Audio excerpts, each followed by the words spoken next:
The Retreat, the Birch Creek Ranch Series, Book 4, written by B.E. Baker, narrated by Jennifer Jill Araya, Marnie Penning, and Gail Shallon. Prologue. The Battle of Bunker Hill, by Izzy Brooks. The Battle of Bunker Hill is a rather famous victory for the British military in the American Revolutionary War. After all, the colonists ran away. Just before the conflict, Boston was under siege by a newly formed revolution. Determined to put down the revolution before it could take hold, the British sent a large and well-armed contingent of troops to destroy the militiamen who were gathering. Wave after wave of British troops landed, and the colonial leaders had a decision to make. As the British climbed Breed Hill toward Bunker, they fired down on them, killing more than 1,000 redcoats. Should they hold their line and fight to the end, like Leonidas and his 300 at Thermopylae? Or should they flee, hopefully making them able to fight again another day? In the end, with no ammunition, they didn't opt to make a charge with bayonets. They fled. At the time, the British judged them harshly for that decision. Even other colonists were nervous, wondering if they would have the grit it would take to win. But had they held their ground, the men would all surely have died, even if only because they were ground out one by one like grains of wheat in a mill. And sure, a well-respected colonial officer named Joseph Warren died, inspiring more colonials to join the fight. But many others lived because they retreated. John Stark, who actually was quite a hero, like Jon Snow from Game of Thrones, went on to be the hero of the Battle of Bennington. Also, George Claghorn was shot in the knee but didn't die, and he went on to build the USS Constitution. And finally, Thomas Knowlton survived that battle to become the leader of Knowlton's Rangers, America's first spy organization. In summary, some people think that retreating means you're a coward. But sometimes you have to be brave enough to face life after a defeat, or you can't accomplish the things you're supposed to do here on Earth. I think we can all learn a little bit more about the importance of knowing when we can't win, and taking a measured loss so we can keep on going to win greater battles in the future. Sometimes it's the losses that prepare us for the wins. 1. Abigail. When I met Nate's parents, I was already pregnant with Ethan. We were determined not to tell them, and they were equally determined that I taste a few different vintages from a winery they had invested in. It was a bumpy start to a difficult relationship. But this time around, I vowed that things would go much more smoothly. I wish I'd started on the remodel of the kitchen right away, I say, because this kitchen looks awfully run down, especially by comparison to the new addition. Abigail. Steve grabs my forearms and stares into my eyes. None of that matters. They'll be here any minute, and I didn't even think to ask what kinds of foods your dad likes. His half-grin annoys me. If you had, I wouldn't have told you. Who cares what he likes? Make something you like. What? You're almost 40, he says. So am I. He shrugs. We can do what we want, and if our parents want to be involved in our amazing lives, they can get on board. But what if he doesn't like me? Steve laughs. He laughs! I'm not kidding right now. Everyone likes you. I mean, the women are jealous of you and the men are jealous of me, but everyone likes you. I don't have the bandwidth right now to argue with him about that. But what if he doesn't? Then we're even, he says. Because most days it doesn't feel like he likes me all that much. You're kidding. He shrugs. I hear from him a few times a year, Abby. He's coming out because his new wife is curious, and that's it. He's your dad. And when Mom died, he checked out of my life. It is what it is, and I don't get upset about it anymore. I have trouble believing that's really true, but I believe that he thinks it is. All right. Well, I hope he likes lasagna and garlic knots because... Steve releases one of my arms and spins me with the other until I'm pressed up against the wall. He's going to love your lasagna. And he's going to love your garlic rolls, and he's going to love you. He's still holding my left hand, but he runs his other hand down the side of my face, his fingers stopping by my mouth. His eyes drop to my lips, and then his head dips slowly. When his mouth covers mine, the rest of the world drops away, and I melt. The oven buzzer goes off. My garlic knots! I wiggle away from Steve, who looks a little dazed, and pull them out of the oven. They're just barely golden, which is perfect. Unless his dad and stepmom arrive late. The longer they're out on the counter and the cooler they get, the less delicious they'll taste. The front door bangs open. Izzy and Whitney dash inside, both puffing from their run to the house from the barn. They're both smiling and rosy-cheeked, though, and I can't tell whether it's from the exercise or from the chilly weather. Shut the door, I remind them. Why can't kids ever remember to close the door? Summer, winter, it doesn't seem to matter. They push on through and let it swing open, cool air billowing one direction or another. They're here, Izzy wheezes. A big blue car just pulled up. It's a Cadillac, Ethan says as he breezes through the door, thankfully closing it behind him. A brand new one. That would be Violet's doing. If it's not shiny and new, it's not worth having. Steve reaches into the cabinet and pulls out a stack of plates. His next words are muttered so softly that I can barely hear them. Why she wanted my dad, I'll never understand. Come now, I say. I'm sure your dad's shiny enough. Steve snorts. A moment later, when his father's escorted through the door by Gabe, I understand why. His father's much shorter than Steve, and his hair is entirely white. His nose is slightly bulbous with age, and his back is a little bit bowed, too. He's definitely not shiny, but he looks affable and open. Welcome, I say. I'm so pleased you could make it. I know it's quite a drive. Steve's father hisses like a leaky gasket. Pshaw, 7 hours? I used to do that down and back in a day when I was younger. My ever-patient, ever-understanding fiancé rolls his eyes toward the ceiling in an uncharacteristic move and shakes his head. Here we go. I'm Abigail. I extend my hand. Steve's dad takes it and pumps it up and down vigorously. Meacham Archer, he says. Glad to meet you, finally. I can't quite help furrowing my brow. Finally? Meacham's laugh sounds like a chuckle and a guffaw had a baby. Steve ain't no spring chicken, that's for sure. You can't possibly be worse than his last wife, so at least there's that. Oh, good. Steve's rolling his eyes, and his dad's insulting Steve right back. We're off to a spectacular start. Stephanie's a very beautiful woman, I say, proud of my diplomacy. Speaking of beautiful women, the lady next to Meacham says. Then she, honest to goodness, bats her eyes, like a debutante in an old Southern movie. I'm Violet. It's such a pleasure to meet you. Her hair's been permed, I think, and the sheer volume of her makeup makes it very hard to guess how old she might be. But the upper limit of that span stops at least 10 years younger than Meacham. Abigail. I hold out my hand again. Instead of shaking it, Violet frowns slightly and pats my shoulder. Yes, dear, you already said.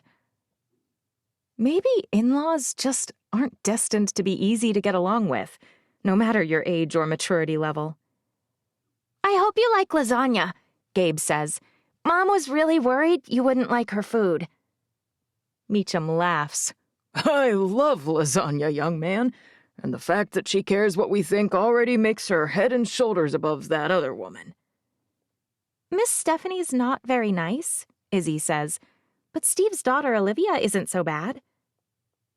Meacham freezes. Violet's jaw drops open. I elbow Steve. Was that a secret? Steve laughs. I just don't talk to Dad much. Sorry, meant to tell you myself. Turns out the baby Stephanie had right before we divorced actually was my daughter, after all. Didn't know until a few months back. How can that be? Violet looks terribly displeased. Meacham practically jogs across the room to pat Steve on the back. That's the best news I've heard all year. It is only January, Whitney says. Not much has happened yet. Although Mom's marrying his son? Ethan coughs. Might also be good news. Meacham turns toward Whitney as though he didn't even hear my teen. Let's hope he didn't. How old are you? Whitney raises one eyebrow like the jury's still out on this guy. How old do you think I am? Well, I'm old enough not to guess a woman's age. The corner of Meacham's mouth lifts. I'm old enough to make macaroni and cheese and do my own laundry. Whitney folds her arms. I like Olivia, but I don't love that you seem to like her better than us without even meeting her. She huffs. I don't mean to be rude, but I don't think you'll make a very good grandpa. Steve's jaw dangles open. Violet chokes. Meacham lets out a belly laugh. Good on you, young lady. Way to put me in my place. I'm delighted to hear that Steve's got a daughter. Whitney places one hand on her hip. But I should have been just as excited to meet the four of you. Whitney shrugs. That's a little better. Well, Steve, you're just full of surprises lately, Violet says. Anything else you need to tell us? Maybe we should get it all out right now. Mom and Steve are pregnant, Ethan says, with twins. Violet's eyes widen so dramatically that I worry they'll pop right out of her head. That's a joke, I say. I'm not even close to pregnant, not with any number of children. Not yet. Steve wraps an arm around my shoulders. Okay, I say. Maybe it's time we all have something to eat. Yes, Gabe says. I'm so hungry, I could eat an elephant. And do you like lasagna, young man? Meacham asks. I'm really into it, Gabe says. And the knot rolls are even yummier. I'm really into it? Ethan mouths at me. I shrug and smile. Gabe's a funny little guy, with his teenage expressions he picks up from Ethan. Keeps us all on our toes. Once everyone has gotten a plate and filled it with food, and once we're all seated and we've said a prayer, everyone starts to eat. See? Gabe has somehow already gotten tomato sauce on his cheek. It's really good, right? He lifts a fluffy garlic knot into the air. It sure is, Meacham says. Your mom's a great cook. She's an even better lawyer, Izzy says. So don't do anything mean or we'll sue. Is she really? Violet asks. She is, Steve says. She recently left a huge firm in Houston to open her own practice out here. You're okay with living here? Violet asks. In the middle of, don't say nowhere, Whitney says. It's rude. Everywhere is somewhere, Gabe says. We're learning about Utah in school right now, and I just found out that these mountains, the Uinta Mountains, are the only mountain range that runs east to west. He beams. Plus, there used to be a fort here called Fort Davy Crockett. You've heard of him, right? Violet blinks. He was really famous, so if you don't know who he is, you probably didn't go to school for long. Gabe smiles. Or maybe you just didn't listen very good. Steve's not doing a great job suppressing his laughter.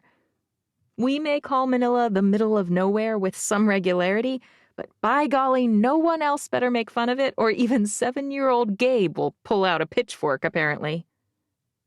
They're turning you into a downright Utah zealot at that school, Ethan says. I'm not sure whether I'm horrified or impressed. Well, I'm impressed with these rolls, Meacham says. That little man was correct. These are tasty. Thanks, I say. Steve, Meacham says. Yeah? I'm proud of you. This is a mighty fine lady, and her kids seem to be quite bright as well. Yes, Violet says. They've even done enough school to know a lot about Utah. If her voice is a little flat, well, I can't entirely blame her. We're kind of a fearsome pack. Thanks, I say. It was well worth the long drive, Violet continues. And if I hadn't been a lawyer, or if I hadn't been a good cook, would it not have been worth it for them to drive out to see Meacham's son? I don't like qualifications when it comes to parental approval. I was raised with enough of them to last a lifetime. I'm happy you came. We'll have to come out soon to see your place in Idaho as well. We'd just love that, wouldn't we, babe? Meacham asks. For some reason, hearing a 60-something-year-old man say babe makes me want to giggle. I restrain myself, but it's hard. Why don't you tell us about the wedding plans? Violet says. It's not lost on me that she changed the subject without saying she'd love to have us come visit.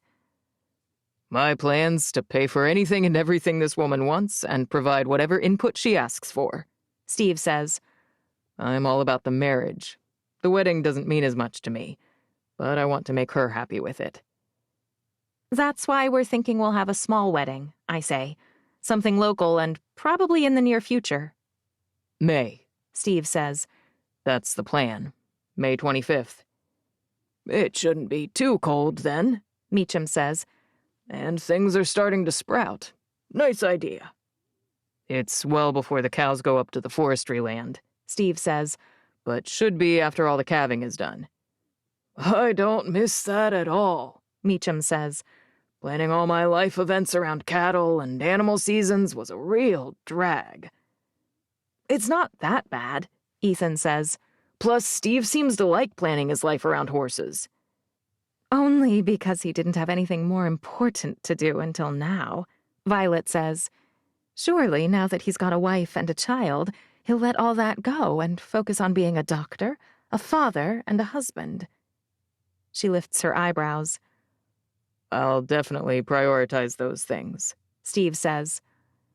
So, a simple wedding, somewhere close and relatively soon, Violet says. I think that sounds very sensible for a second marriage for you both. Something about the way she says it irritates me, but I don't want to argue with them, so I let it go. The rest of the evening goes about the same as the beginning. But compared to my first meet the parents, it's a walk in the park. Once they leave to drive over to Steve's, I breathe a hearty sigh of relief. That wasn't so bad, Steve says. It could have gone worse, I say. He drops a hand on either side of my hips. You're a delight, you know. They got that right. A brilliant lawyer, an inspiring mother, and a stellar fiancé. He drops a kiss on my forehead. And if I didn't have to leave right now to let my dad into my house, I'd be elaborating. That's all right, I say. We have plenty of years of elaboration ahead of us. Steve beams. That's the best news I've heard all year. This time, when he kisses me, it seems that he's forgotten that he has guests waiting. And that's all right with me. 2. Abigail. I was 12 years old the first time I ever received a grade that wasn't an A. My older sister, Helen, never did. We hadn't built blanket forts in years. We were far too old for that sort of nonsense. But when Helen got home from school that day, and a misplaced comment on her part left me in tears, she pressed until I confessed. I got an 84 on Monday's test, I said. Chemistry's confusing and I hate it. I braced myself for her disapproval or even her disappointment. But instead, she ducked into her bedroom and emerged with her arms full of blankets. "It's not cold," I said. It was pretty much never cold in Palo Alto in September. "Thank you, Captain Obvious," Helen said. "No wonder you got a B." But her smile's not mean. It's kind. Kinder than I was used to seeing from my sister. She set to work right away, building the biggest blanket fort I'd ever seen. Thanks to the addition of a few kitchen stools in the center, it maintained its height across the entire structure. With Helen to direct the construction details, it was no surprise it went up perfectly. Once we were out of blankets, Helen laid a few pillows on the ground in the middle, lay down on one, and patted the one next to her. I dropped down flat on my back beside her. "We're inside the Helen bubble," she said. "Huh?" "Your grades don't matter here. Your report card can't come inside. You never have to show it to Mom and Dad, and you don't have to do homework either." "I love the Helen bubble," I said. "Of course you do. Everything to do with me is awesome," Helen said.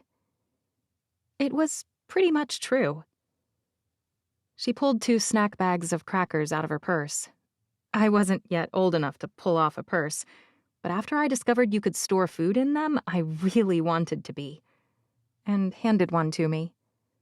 "When you're in here, you can talk about the future, you can talk about your grades, you can talk about people you like and don't like, and none of it can make you sad or hurt or angry."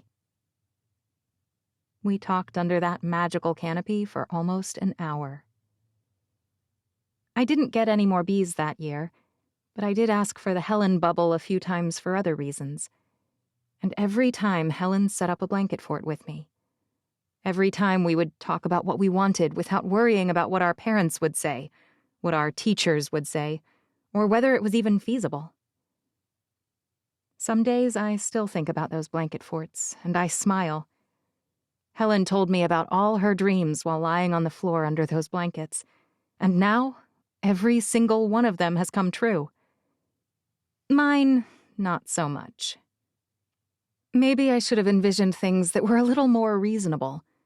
I'll never be a rock star, although I might know one, and I doubt I'll ever be tapped for the Supreme Court. But in other ways, my real life is far better than anything I dreamt of as a child. Just not right now. Cows, as it turns out, need their hooves trimmed twice a year. And one of those trims happens in January. And it is January, unfortunately. As if the miserably cold mud and manure and constant feeding isn't already bad enough, now we need to immobilize and cut their dirty feet.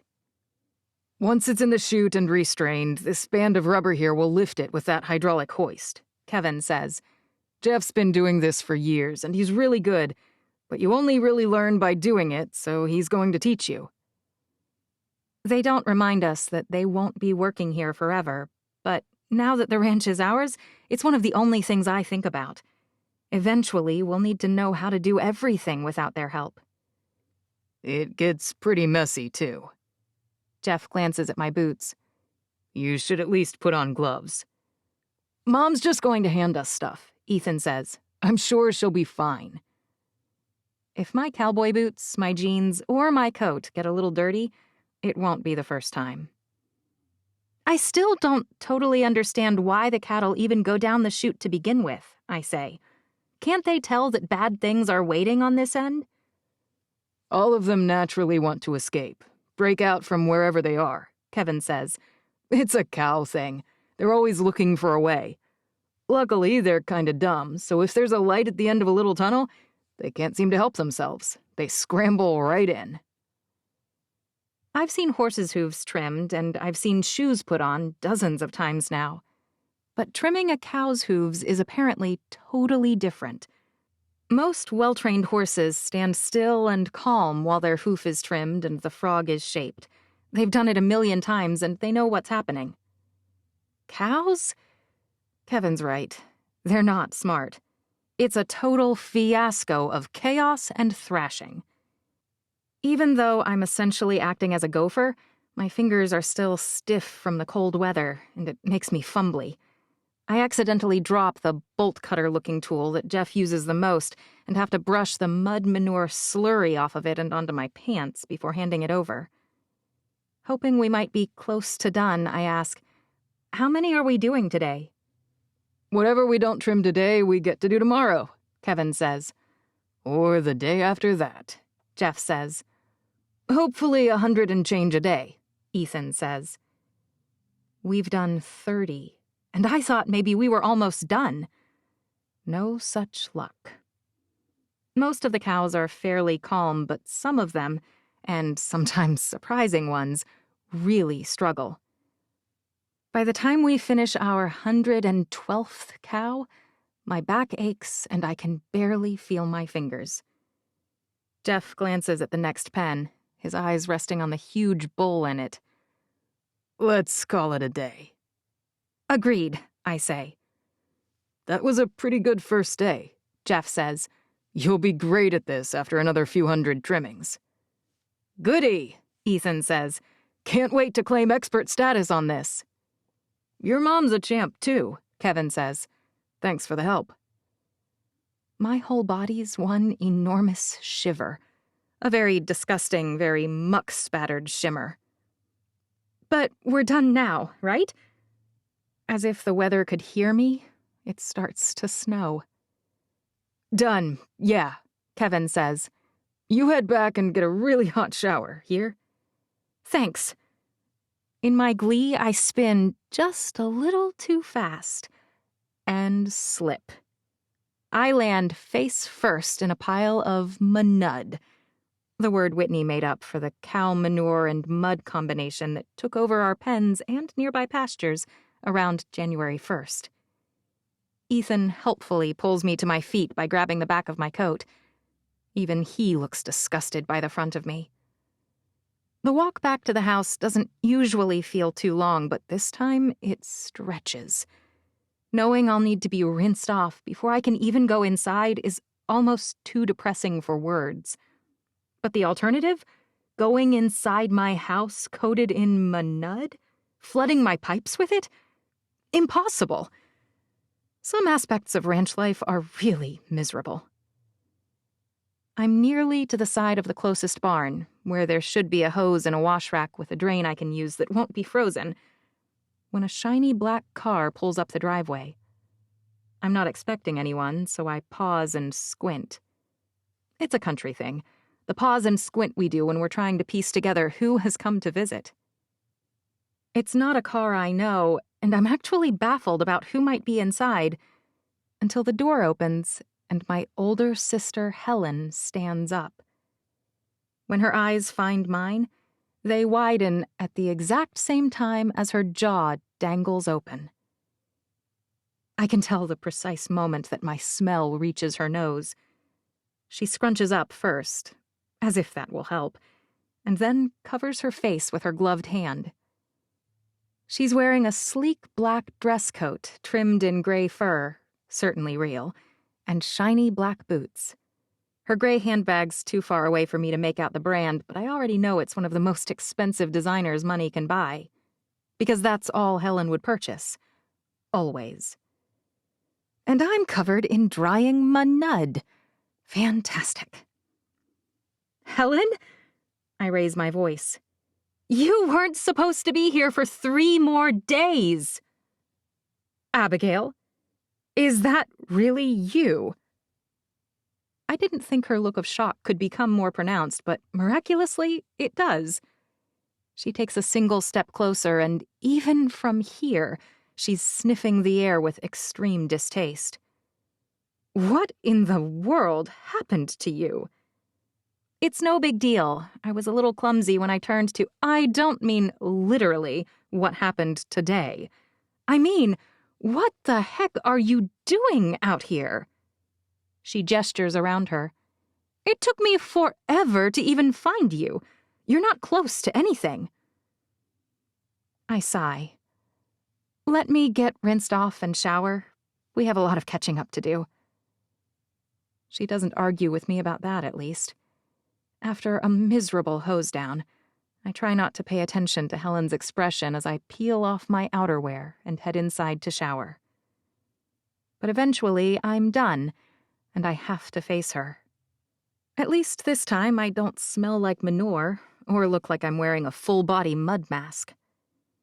Helen's staring at her phone in frustration when I emerge from the bathroom. I'm guessing Ethan didn't give her the Wi-Fi password yet. Actually, he's notably absent. That coward is probably hiding across the yard with Kevin and Jeff. Lucky little jerk. You surprised me, I say. I thought I had a few more days. Helen looks up, her gray eyes focusing on me with the same intensity with which they had previously been focused on her phone. You sound like you're upset that I'm early. My deal closed quickly, and I have less than 2 weeks before I acquire a new company. I thought a little extra time would be a good surprise. It is, I say. And I think the person most surprised today was definitely me, she continues. I had no idea my sister, the Harvard lawyer, who just called me for the first time in months to say she was engaged to a doctor, no less, would be caked in mud like a creature from the Black Lagoon. I roll my eyes. Please, it wasn't that bad. You were in boots, and your hair around your face was dripping mud, and you smelled like an airplane restroom. No, worse than that. I just can't think of anything that really corresponds with the actual odor. She scrunches her nose. Have you noticed that everything around here stinks? I've gotten used to it.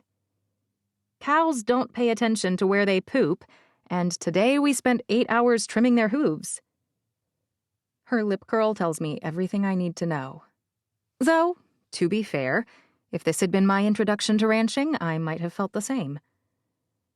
There are a lot of good things to offset the distasteful ones, I say. Fun things, cute things, rewarding things. I think about that. But there is a lot of poop. You're reinforcing my decision never to have any animals. You can't even keep plants alive, I say. I'd never have tried to talk you into a pet. She shrugs. Nurturing was never my thing. It certainly wasn't. When do your other kids get home? I glance at the clock. In about 20 minutes. She whistles. How do you find the time to do any work if it's cows all day and kids all afternoon? I wasn't looking forward to explaining my lifestyle here to her. Ethan usually runs most ranch things himself, but I do have a lot fewer commitments than I did. She frowns. What does that mean? I quit my job, I say. I'm going to start a practice here, and I already have my first client. Not that I really think of Donna as a client. I've never even charged her before. I'll have the flexible hours I need to parent my kids, and I'll be able to— Oh, Abby. Helen's shoulders slump. You got engaged and then quit your job. Really? It wasn't done in a fit of pique, I say. And I certainly didn't do it because I planned to be the perfect little homemaker for Steve. I thought about it a lot before— We've all been waiting, you know, she says, for exactly this to happen. For what to happen? You handled things inhumanly well after Nate passed. I mean, you've always been reasonably competent, but even so, we knew that eventually you'd implode. I just didn't expect it to be quite this bad. 30 minutes, most of which I spent in the bathroom. That's how long it took from the time my sister arrived until I want to slap her. Implode? What would you call it if you were me? My hands fly to my hips. I'm sure if I were you, I'd say implode as well. You always were horribly rude, improbably uninsightful, and miserably officious. Her laughter sounds more like the barking of a seal. Officious? Well, at least all that legal training isn't going entirely to waste while I'm here. But once I leave and you only have country bumpkins to talk to again, will any of them even understand you? You came early, which means you can leave early too. Tell Mom and Dad you saw me and that I'm falling apart. I step closer. but mention to them that anyone who comes into my house and tells me how to live my life will be shown right back out. Are you actually going to kick me out for telling you the truth? Helen drops her purse on the table and crosses her arms. Well, if that's your plan, you'll be disappointed. I'm your sister, and I'm staying here until I have to go back to start securing investors for my new acquisition. She mutters so loudly that it's clear she wants me to hear her when she says, "Looks like that's going to be a walk in the park compared to dealing with this." I don't need you here, Helen. I thought you might be happy for me, in light of the miserable last few years that I and the kids have endured. But if you're not, there's the door. I point. She unfolds her arms as she strides across the room to move away from said door. You're a lawyer. I shouldn't have to tell you this, but isn't it funny how the people who need help the most think they're totally fine? She arches one very carefully manicured eyebrow. You'll thank me eventually. For what? I glare. For being condescending? For channeling your best impression of our mother? For disapproving of me now, just like you did when I first met Nate? Helen braces her hands against the smooth granite of the kitchen counter and leans toward me. At least Nate didn't drag you all the way out. Did you forget what you said about Houston when we decided to move there? She straightens. Abigail, I really am here to help you. I love you, and if you would calm down enough to get out, I say, pointing again. Before the kids get here and have to see us fight again. Before my fiancé shows up and shoves you out the door himself with his own brand of cowboy indignation. Just leave. Fine. Answer a few questions honestly for me, and I'll do it, Helen says. What do you know? She can still surprise me. Really? You'll go? She nods. I swear. But first, tell me how many people you've told about the wedding. You, Amanda, Mom and Dad, and the kids. 8 people. I could name the other friends I've got here, but you don't know them. Suffice it to say, it's not a secret. So your best friend, Robert Marwell, knows? She arches that same eyebrow again. No, I say, nor do I plan to invite him. Why not? Her lips are compressed, but she'd be smiling if she didn't have her face on such a tight leash. He hit on me, if you must know. Apparently, he's been in love with me for years. Let her chew on that. Of course he has. Her smile is almost cat-like. Everyone in the world knew that, other than you. But, notwithstanding that fact, he's also your and Nate's oldest friend. Everyone in the world knew? I splutter. Was that enough questions for you? It's a big wedding that you're planning? She asks. No, small. And you're planning to have it when? Next year, to give the kids time to acclimate? To make sure that this huge move is the right one? In May, I say, as soon as the weather's nice enough and the calves are all born. I think I've heard enough. She throws up her index finger in the universal symbol for the number 1. You've essentially told no one that you knew before you moved here 6 months ago. This time, I fold my arms. My life is here now. I also haven't told my friends back home that I quit my job. She holds up a second finger. You're doing a small wedding, and you're having it as quickly as possible. I don't have the energy to plan a big one. She holds up one more finger. Third, you quit your job. You're carefully isolating yourself out here in the middle of nowhere with no other options.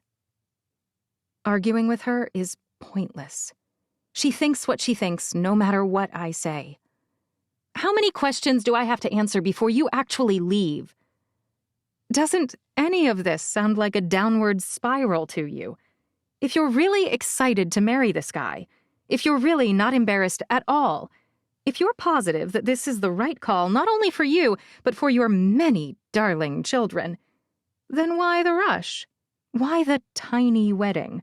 Why aren't you shouting it from the rooftops and really celebrating?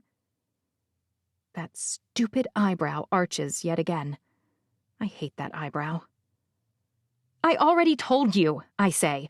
I don't have the energy to plan something huge precisely because I prioritize my children. Something my sister knows nothing about. What do you think people will say about you getting married again this fast? I don't care. Really. I shrug.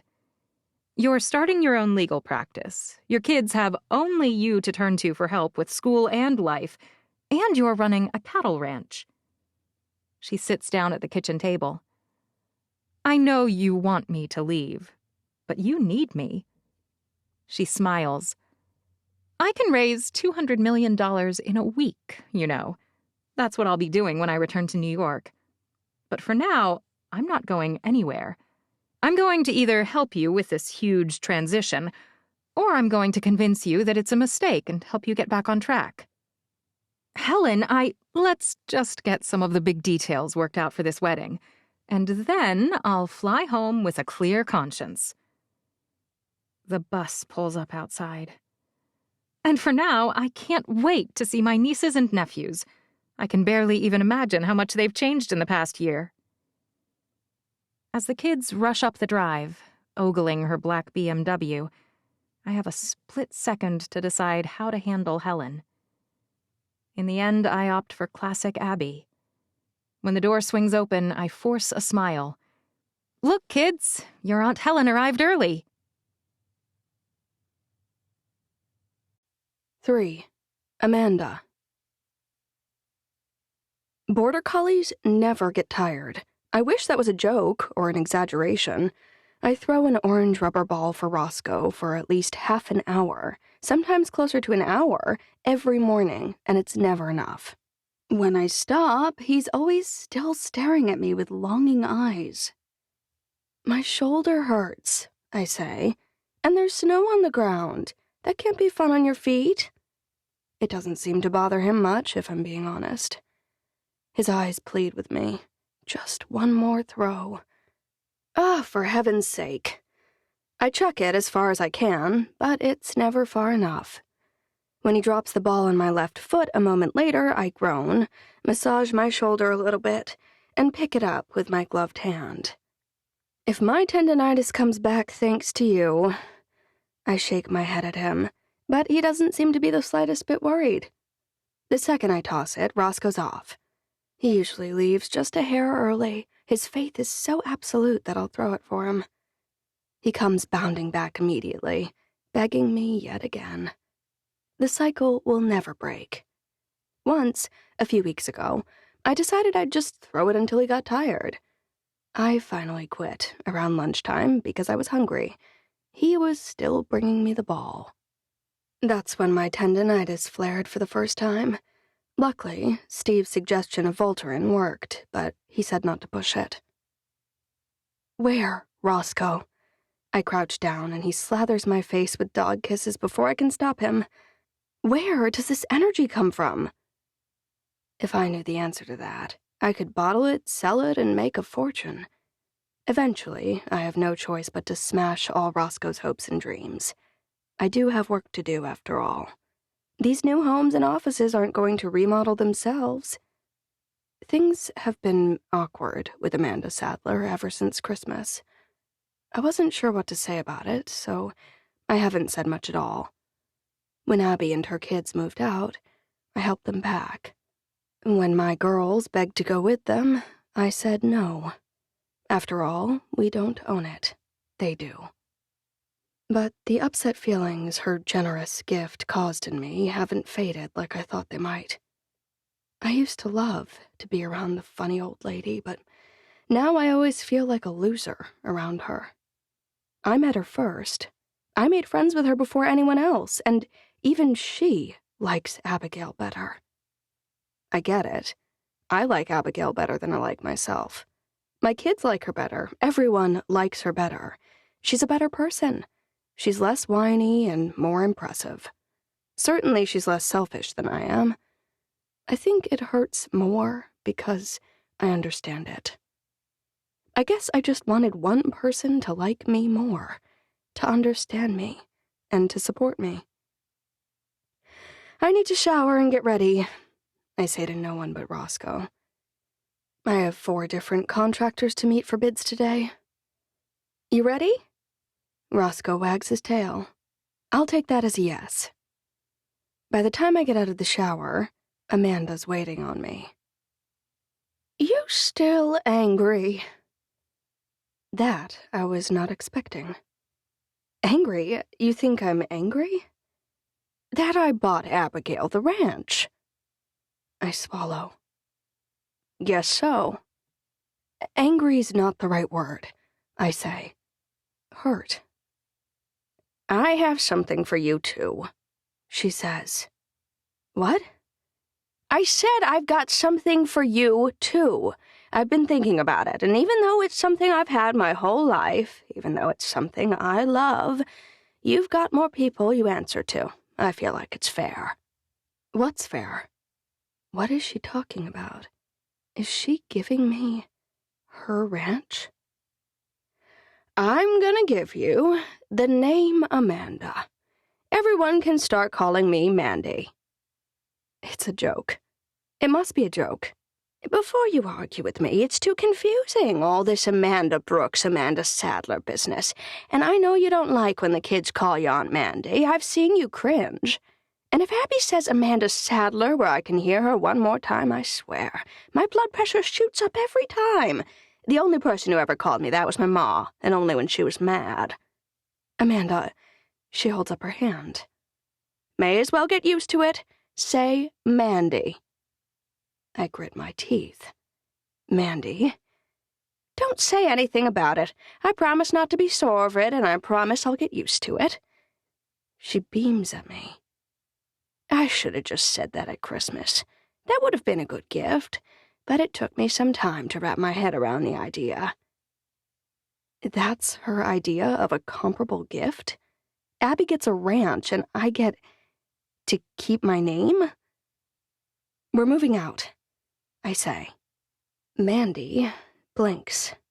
What? I've been thinking about that since Christmas, too. Abby told us we were welcome, and the girls really miss being with their cousins. But you all have way more space here, she says. When you really love the people you're with, you don't want space from them. She flinches. That's when I realize that I wanted to hurt her, like she hurt me. But I also didn't want to hurt her because I love her. I'm sorry, I say. It's been a hard decision to make, where to live. We feel like we're imposing here. You're not. And I'm hurt, I say again. You don't have kids, so you probably don't know this, but you have to be really careful when you give your children gifts. Why don't you explain it to me, then?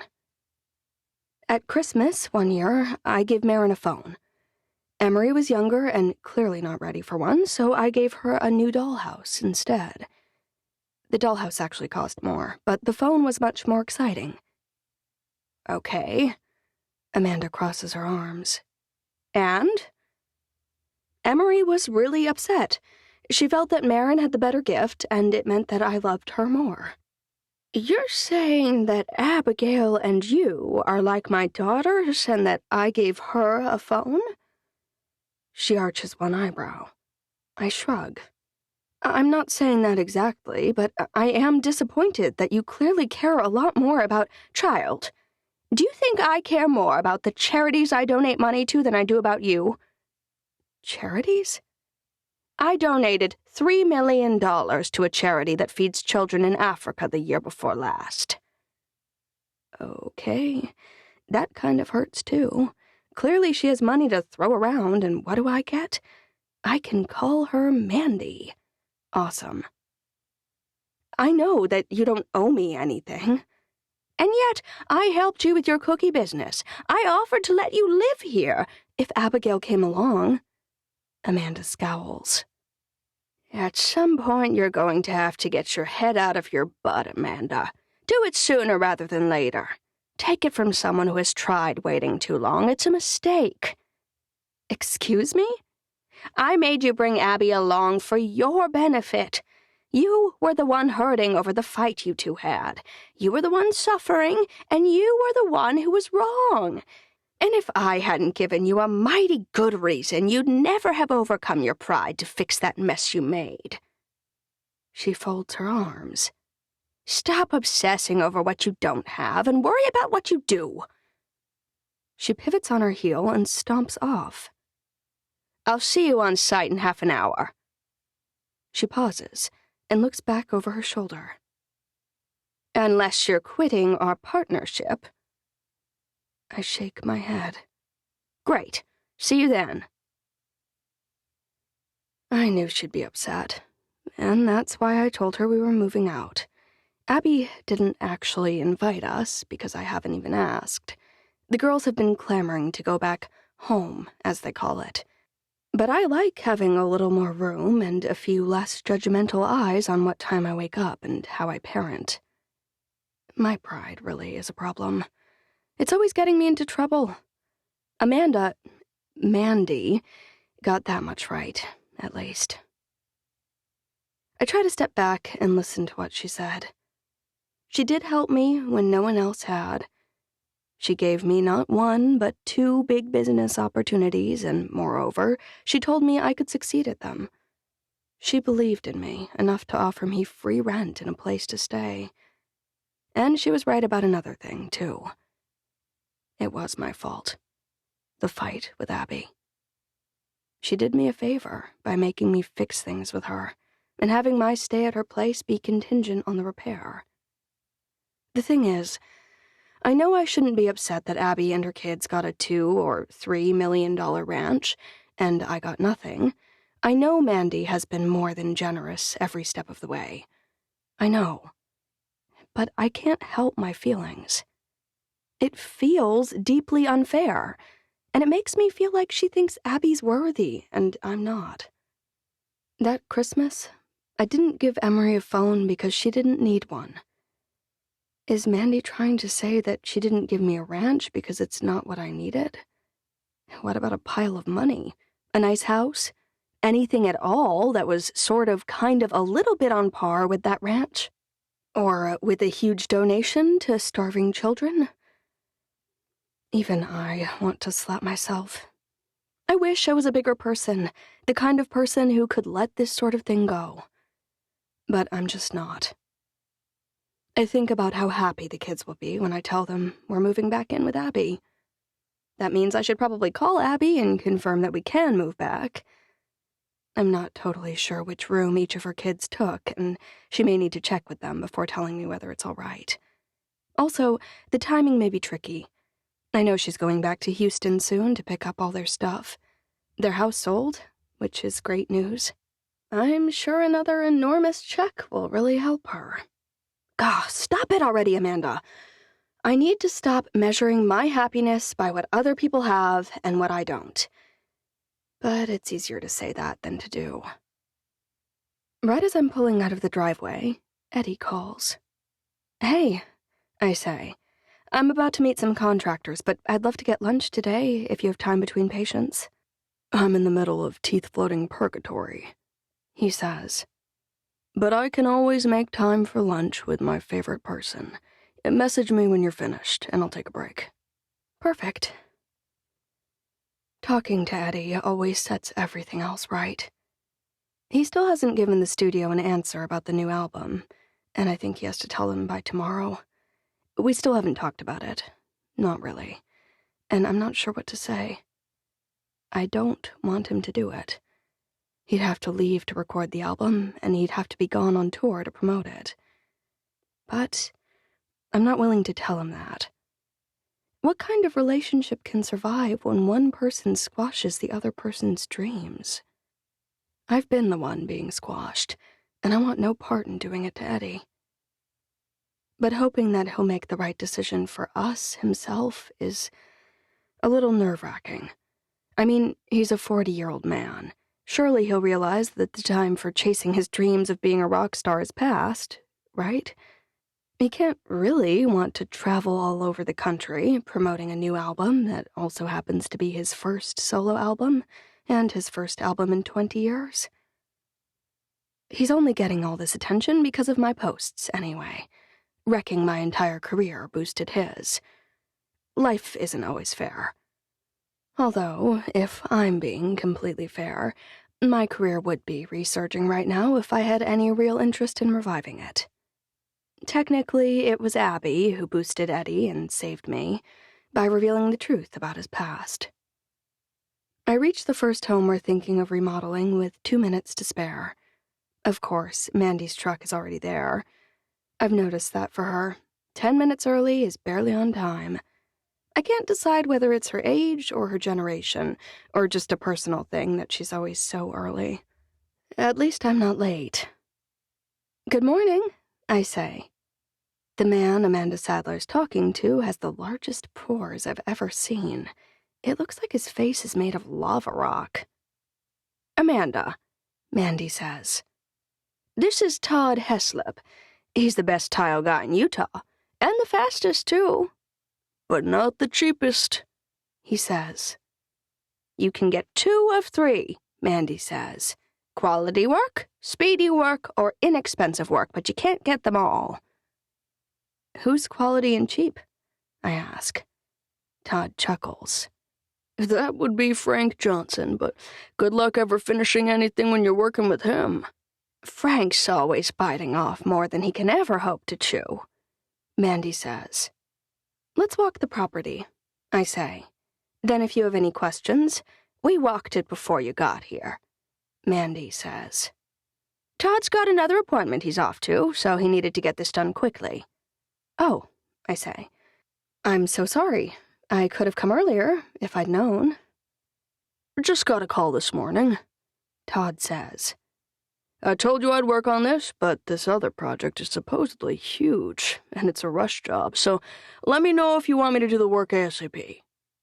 "As soon as we get your quote," Mandy says. "Plan on us first." "This job is supposedly going to take up to a year," he says.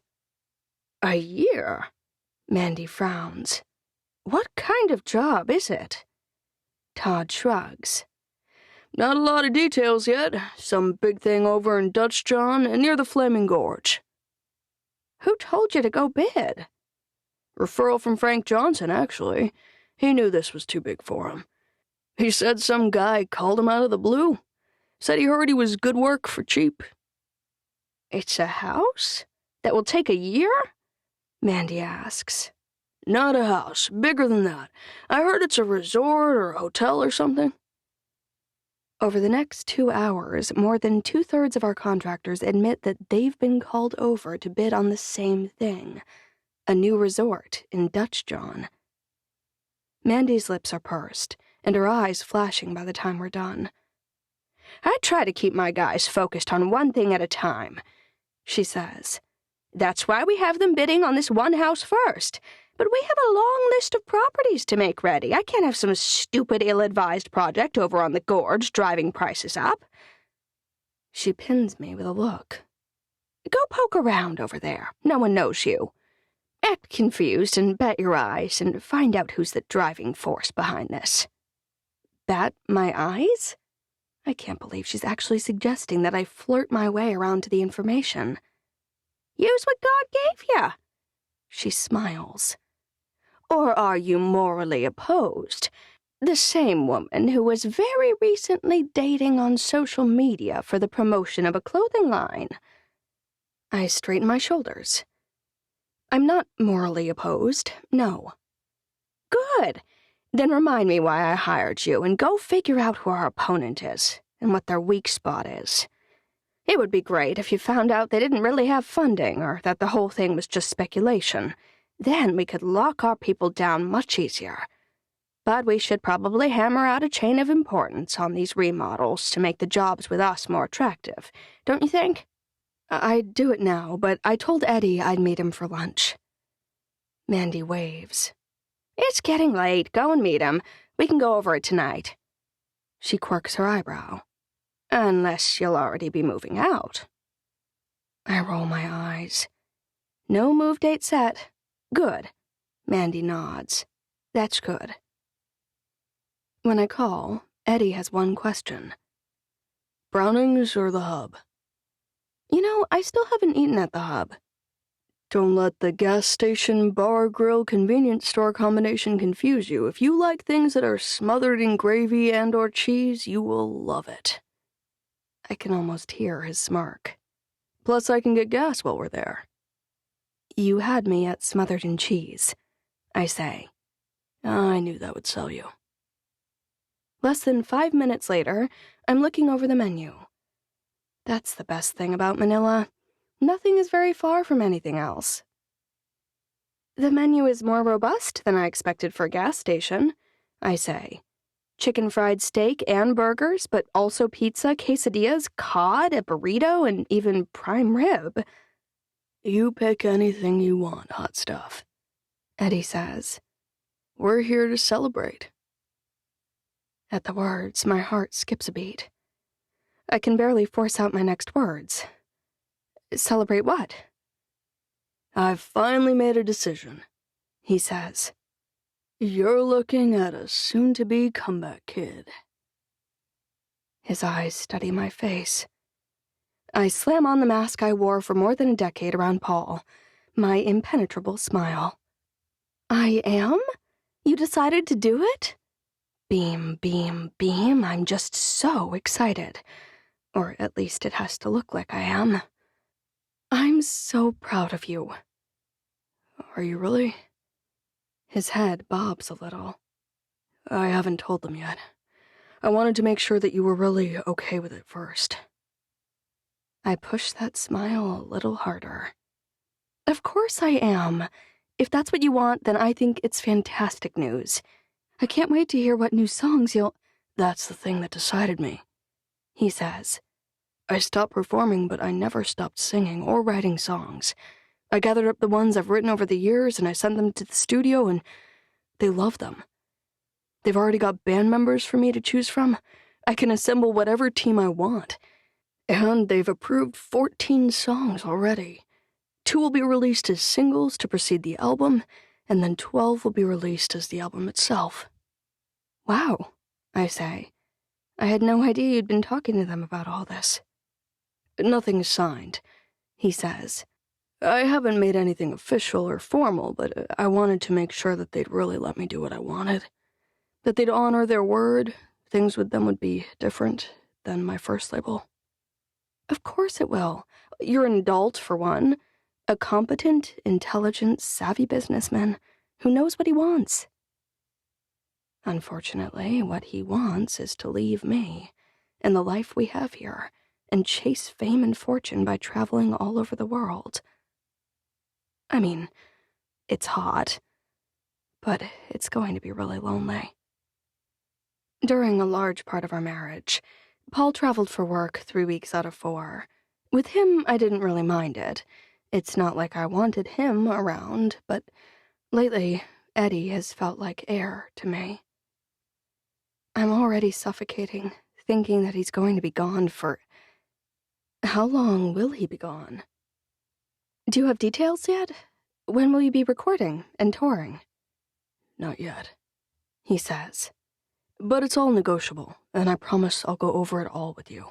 Anything you need, we'll block that off, and I'll be here. I want him here all the time.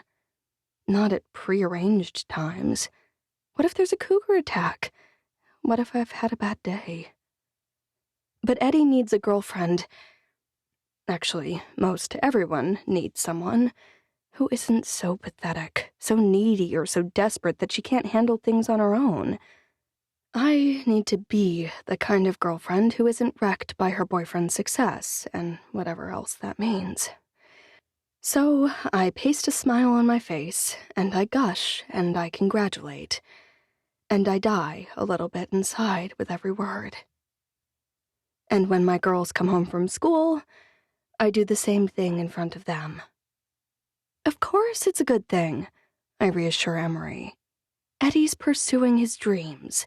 and I couldn't be more delighted about it. 4. Donna. No matter how bad things got at home, no matter how much Dad yelled, or how many times he hit me with his belt, when I got to school, I was safe. It's funny that even now, school is my safe place. After all, who would come to my place of work and accost me? Patrick. That's who. I can barely believe my eyes when he strolls through the front door. I cast around the small foyer of the school, checking to see whether anyone else might be close to keep his behavior in check. No luck. "Why do you look so panicked?" He asks. "I'm your brother. Or did you forget?" I'm at work, I hiss. Can you please hold whatever you plan to say until after I'm no longer at work? "You're threatening my entire life right now, laying claim to what's mine, and you think I should be more accommodating of your piddly little secretary job?" How am I threatening your entire life?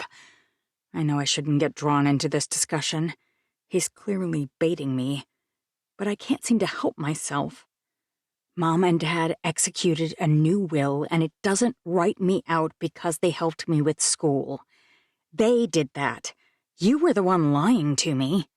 "Dad wasn't in his right mind when he signed that." Patrick crosses the space between us and drops a stack of paper on the desk in front of me with a flourish. "You may not want to hear this, but that will isn't valid. Mom marching Dad into the law office to make that will was a game of make-believe. Dad never would have done it if he'd been in his right mind, which you know, and that's why it changes nothing." Without even touching me, he's managed to strike a pretty painful blow. That was where Patrick surpassed my dad. He doesn't need to use his fists.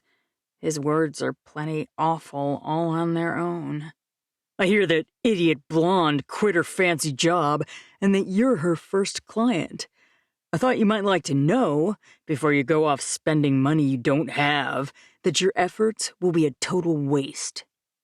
You came to warn me? I ask, out of the kindness of your heart? Patrick sighs. "You're my sister. Of course I want what's best for you. I even talked it over with Amelia. And we're willing to give you $100,000 from the life insurance proceeds." His voice shifts up almost an octave. "Not that we think we should, or even that Mom and Dad really wanted us to, but we're willing to give you that if it will make you happy. But you have to drop this nonsense about the new will." Your lawyer executed this will you say isn't any good. My voice is flatter than I mean for it to be. You're saying that he shouldn't have done it? "It was always just a farce. He did it to placate Mom, so she wouldn't get herself into trouble by arguing with him. You know how angry Dad could get. Mom wanted to change her will, and Dad wanted to keep his the same. In the end, we knew that it wasn't binding for Dad when he redid it. He barely knew up from down most days." I should have known that even with a valid, witnessed, executed will in my hands, one that he had been hiding from me, no less, Patrick would somehow manage to make me doubt everything. Go away, Patrick. We can talk about this later. "This isn't an offer you can just hold in your back pocket," Patrick says. "I'll forward you the settlement agreement my lawyer drew up, but you should know that it's got an expiration date on it. Think of it like a gallon of milk. Make up your mind in a few days and it's fine. Wait too long and you'll get nothing, which is exactly what you deserve." Something has been bothering me for a while. If you really want me to consider the offer, then give me some information to show me you're here in good faith. Patrick's hand is already on the door. He turns and looks at me over his shoulder. "What?" You wanted the Birch Creek Ranch really badly. You lied and cheated and even risked committing fraud to get it. I just can't figure out why. Any way I look at it, you don't need more land for your cattle, and having it be practically contiguous with your land isn't enough of a reason. You could be pressuring the Langleys on the other side if that's all you want. Why did you want that place so badly? Patrick's smile is forced. Donna, your biggest problem has always been that you think you're so much smarter than everyone else around you. He pushes the door open. But you're not. And then he's gone. I'm still shaking. By the time school's out, I'm not shaking nearly as badly, but I'm still shaken up. I called Abby, but she hasn't called me back yet. I need to find out how big of a deal this is. Patrick's argument that Dad wasn't in his right mind and that this was just some kind of make-believe will. Mom? Aiden, oblivious to everything else that's going on in our lives, gives me his biggest grin every single day when he sees me. It does remind me of what matters the most, and it's not money, no matter how obsessed Patrick seems to have become with it. Hey, sweetheart. Are we going to check out the new house now? My 7-year-old is reminding me of things on our to-do list. How pathetic. Of course we are. Amanda Sadler offered to rent us a little house on the edge of town. It's on the Birch Creek side of Manila, which is nice. It won't be a long drive to school for Aiden, and it won't be annoying to go see my new friends. We better hurry, I say. I'd hate to leave Amanda waiting. Will Gabe be there? Aiden's eyes light up. I shake my head. Not this time, sweetheart. We're just meeting Miss Sadler. Oh. His tiny shoulders slump, and I try not to feel as deflated about it as he looks. Once I hear back from Abby about the will, I'll see if we can set up a playdate as well. I know she's busy, but once we have a place of our own, I could even bring Gabe home from school with us and take him over to Abby's after dinner. No extra imposition on her. Aiden's pelting me with questions about a house I've never seen the entire time we walk to the car. Sweetheart, I don't know anything about the yard, the bathrooms, or the size of the family room yet. But we're on our way over, so I'm sure we'll both find out soon enough. He sighs. Do you think Mr. Will really has Legos? I wish adults wouldn't offer things unless they were 100% positive they would be able to follow through. After offering to let Aiden play with his Legos before Christmas, Will seems to be struggling to find them. His mom probably threw them out years ago. It would be totally fine, except first graders are like dogs who have been given one little taste of bacon. They cannot let it go. I'm sure that if he can find them, he'll honor his promise, I say. But sometimes when it's something you haven't used for a really long time, like Legos for Mr. Will, what we want to do isn't really the same as what we can do. I grit my teeth and hope that Aiden doesn't press the issue. Do you think? After a loud popping sound from my front right tire, my car starts pulling heavily to the right. I finally pull over onto the dirt curb of the small road heading out of town. What was that? Aiden asks. I've needed new tires for a while. I should have gotten them replaced a while ago, but driving all the way into Green River just hasn't been in the cards for me. Not to mention the expense of a whole new set of tires. They're probably going to cost more than my car is worth. But now that I'm stuck on the side of the road without a tire shop within an hour's drive, I'm wishing I'd made time and found money. Mom? Everything's fine, sweetheart. I lie. Tears well up in my eyes. You can only tell yourself that everything is fine for so long before it stops having any meaning. How are we going to see the house? Aiden asks. Is someone going to fix the tire? I'm not the kind of girl who doesn't know how to change a tire. I don't like doing it, but Dad made sure I knew how. Only it's hard to change a tire when you haven't got a spare. I should have one, I know, but we're already using the spare thanks to the last time we had a tire go flat. At least that time it had the decency to happen in the driveway of our house. I call Amanda Sadler and tell her we're going to be way late. My phone says it's a 1.25 mile hike. Not bad for an adult, but between the 7-year-old and the snow, we won't be getting there anytime soon. Why? She asks. What's going on? Oh, nothing horrible, I say. I just managed to hit a nail in the road and now... Flat tire? She sighs. Maybe if I call... A truck passes us, and then slows and parks not far down the way. Someone's here, I say. I'll call you back. Not any truck, I realize as I hang up the phone. Will Earl's big black truck. The door opens and he hops out and circles around to where I'm still parked. I scramble out of the car as quickly as I can. Hey, it's Mr. Will, Aiden says. Shh, I say. Looks like you lost a tire, Will says. Not a big shock. They look a little worn. I sigh. It just hadn't quite made it to the top of my list. What with the funeral, the holidays, your son, work, and living in a hotel? Will smiles. It doesn't help that the closest tire shop's nearly 50 miles away. I kick at a snowdrift just to have something to look at other than his face, but I regret it immediately.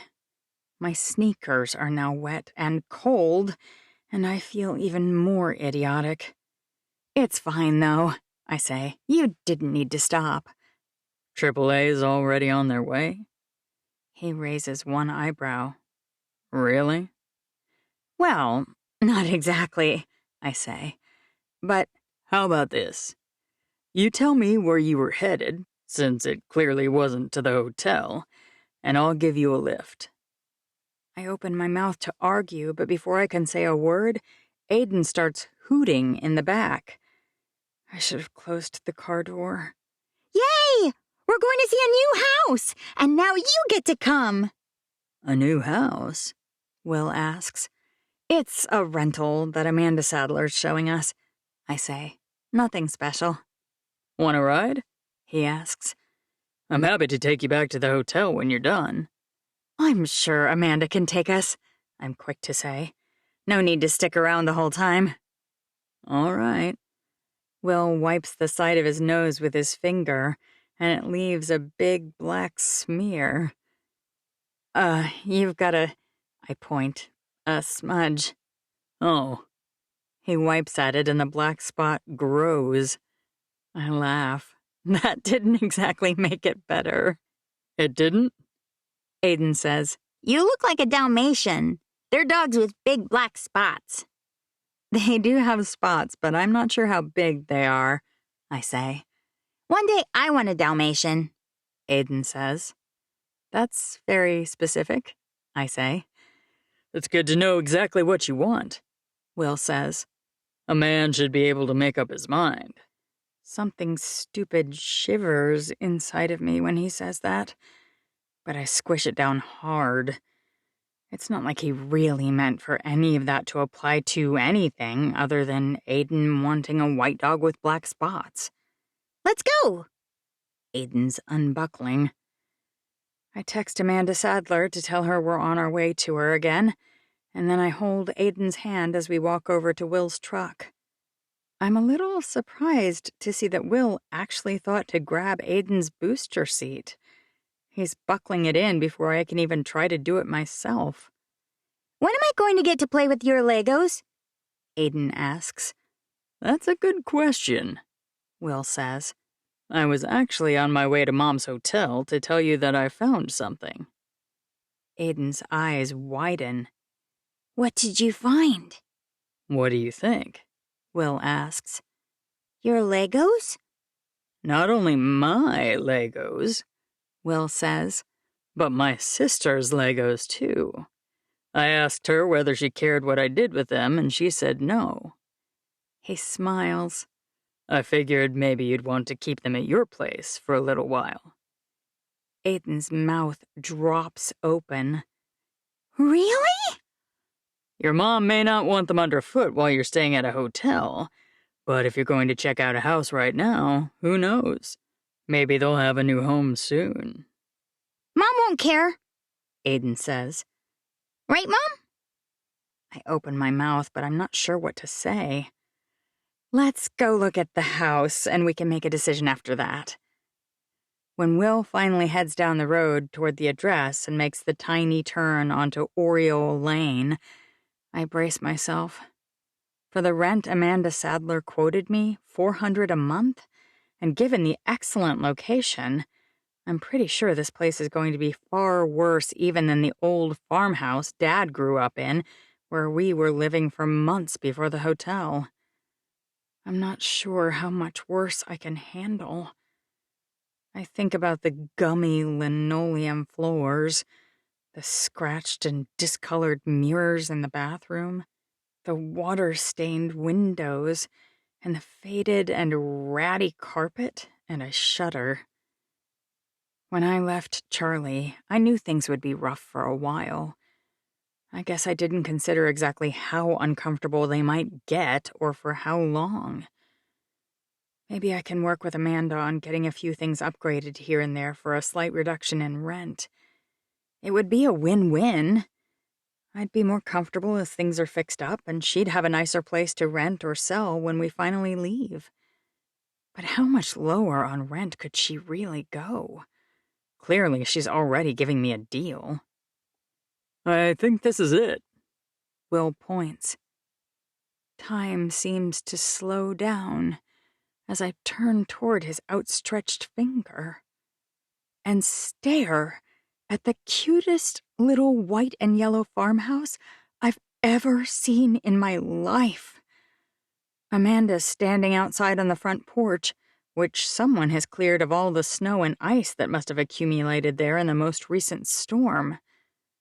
The porch is white, the main house is yellow, and the windows have dark blue shutters that look absolutely precious. No part of it looks run down. Nothing about it screams neglect or channels a depressing vibe. Amanda told me it's a 3-bedroom with 2 full baths. It even has a little picket fence around the backyard that still, somehow, doesn't disappear entirely in the snowy landscape. That's when it hits me. There's no way this house should be renting for $400 a month. I want to cry.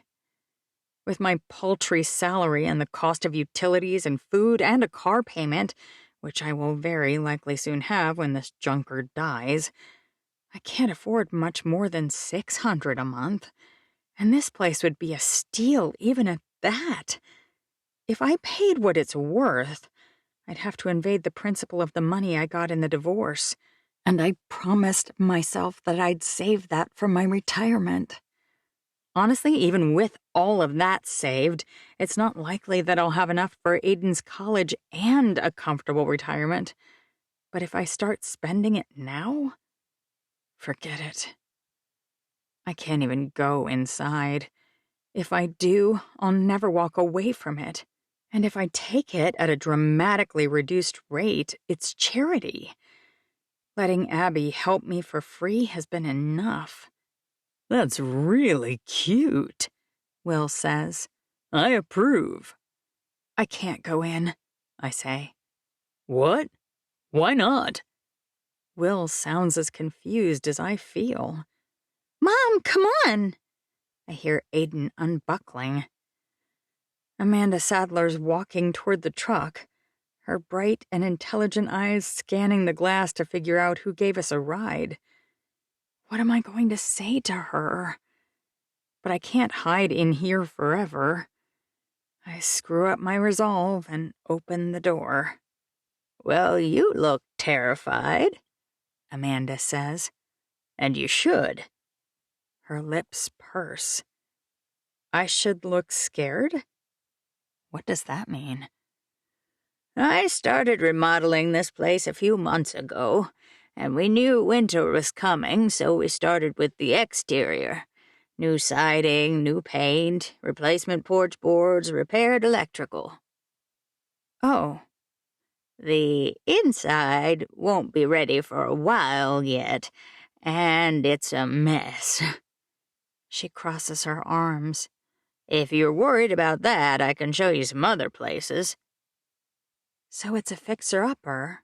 So what? Wasn't that what I was hoping for anyway? That could bring the rent down some, right?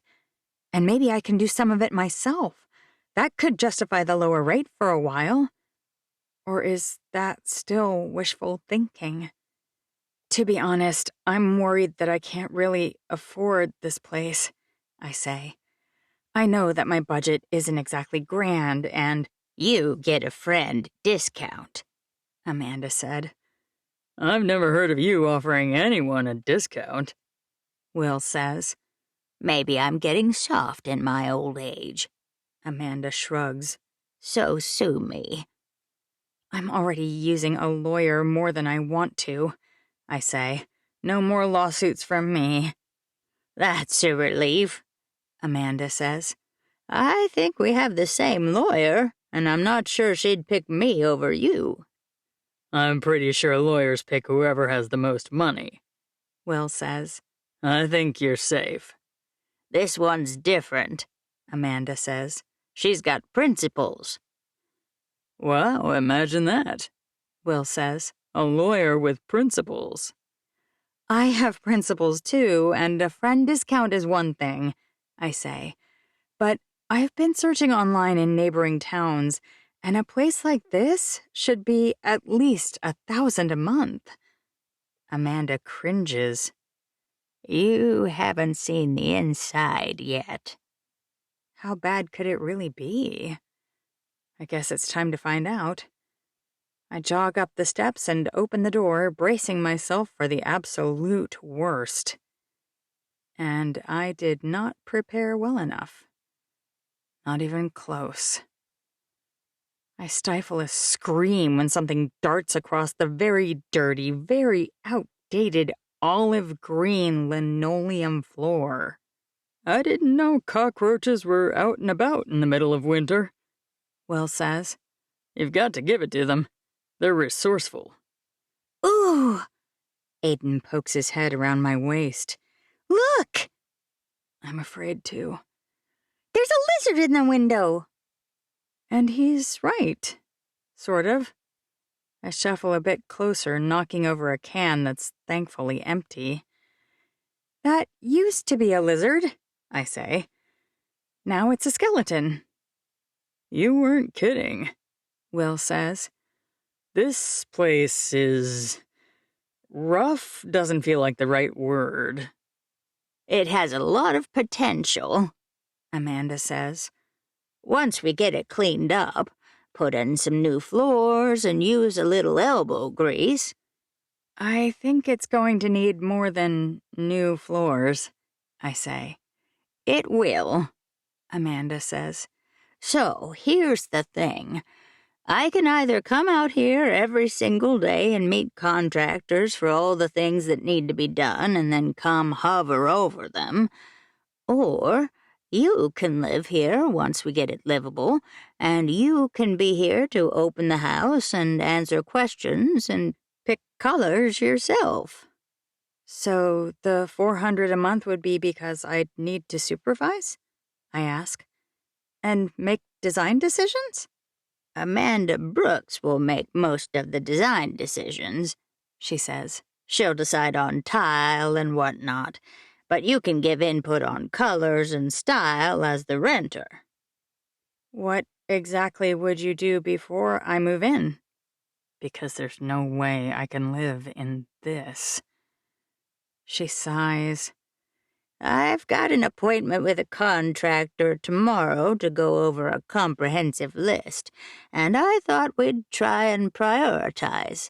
You'll need at least one bathroom that's done and a working kitchen, but paint and finishing touches could probably wait. I agree, I say, but I need a house that heats and can securely close, and I need it to be safe and toxin-free. I scrunch my nose. Absolutely, Amanda Sadler says. Let me know when you hear back what kind of timeline we're looking at, I say. But I think this could work. I'd love to see the list and kind of go over what things I could live with and what might be too much. I walk through the disgusting place, making note of the things that should stay. 2 of the rooms have stained glass windows that are just gorgeous. Or they will be once we get them cleaned up. The back bedroom has wood floors that look pretty bad, but I think they might be salvageable if we can refinish them.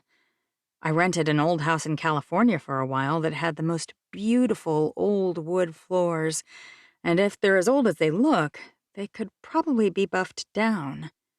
I'd love real wood floors. Will's pointing out something about the closet to Aiden, and Amanda sidles over next to me. What do you think? Be honest. I really like the layout, I say, but it needs a lot. How much longer can you stand that hotel? It's hard to live in a hotel with a kid, I say. I'll prioritize this, I swear, she says. I check on Will and Aiden again, and Aiden's shouting about something so they aren't paying us any attention. I don't want to be a charity case, I say. I don't need the Taj Mahal, but I think when this is done, it'll be a little too nice for us. I'm worried we'll move here and endure the remodel, only to have to leave again. Donna Ellingson! Amanda's normally genial voice is whip sharp. You listen to me, and you listen good. I'm an old lady. You're not 86 years next month. I think by anyone's standards, that's old. And do you know what I've learned in my almost 9 decades of life? I swallow. Never argue with a genuinely kind gesture. Not as a recipient, not as a giver. Kind gestures are the best thing about humanity. I think you can agree that I don't stand to gain anything from charging you lower than market rent. She wiggles her eyebrows. I'm not some horny young man hoping to get you into bed, so this is just genuine kindness. She releases my wrist and folds her arms under her chest. My joints ache. My head hurts most days. My eyesight's not what it once was. Even drinking wine isn't as fun as it used to be. My brain fogs up too quick and I get hung over like a lightweight. But one thing still makes me happy, and that's helping the deserving members of the family I've chosen. But I didn't actually pick you, but I picked those 2 little gals who moved out here, and Abby picked you, and that's good enough for me. You'll feel grateful that because you were willing to take a chance on a ramshackle pile of moldy bricks, I'll keep your rent low while you're staying here, and you'll promise to come to dinner at my house with your sweet little boy whenever I ask. I open my mouth, but she's not quite done. And with the money you save, you can pay a sitter and come to some girls' nights. Have you ever seen the show Bridgerton? Her eyes sparkle. Well, I'll take that as a no. Mom! Aiden races across the room, literally kicking up dust with every step. You are never going to believe this. Oh no, what did he find now? More dead critters? This house. His eyes widen and his lips clamp closed. Will? I quirk one eyebrow. Did you tell him it's haunted? Because it may seem funny now, but it will not be funny at 10 p.m. when he can't sleep. He frowns. I didn't tell him anything. It's so cool, but the more people that know about it... Aiden trails off again, glancing pointedly at Amanda Sadler. She owns it, I say. Anything you've discovered probably ought to be brought to her attention. Aiden whispers, his eyes as round and shiny as boiled eggs. There's a secret passageway from the closet in one of the bedrooms to the other one. I stifle my laugh. Wow. Mom, it's so cool. Can one of those rooms be my room, and then the other one can be for my little brother or sister? Aiden, I know I don't have one now, but later, when I do. My heart breaks just a little bit. I have no idea if he'll ever have a brother or sister, and it'll just be one more disappointment in a line of disappointments he'll have to deal with. Or maybe you could have a friend come stay and do sleepovers in there. Will nods. That would be awesome, too. Aiden's mouth forms an O. Gabe would love that. I'm sure he would, I say. Note to self, do not eliminate secret passageways, Amanda says. No! Aiden grabs her hand. Please don't! So, if we get this fixed up, you're interested? She asks. Please, Mom? Aiden would move into a latrine if it had a secret passageway, clearly. I suppose so, I say. It occurs to me then that I have not a single stick of furniture.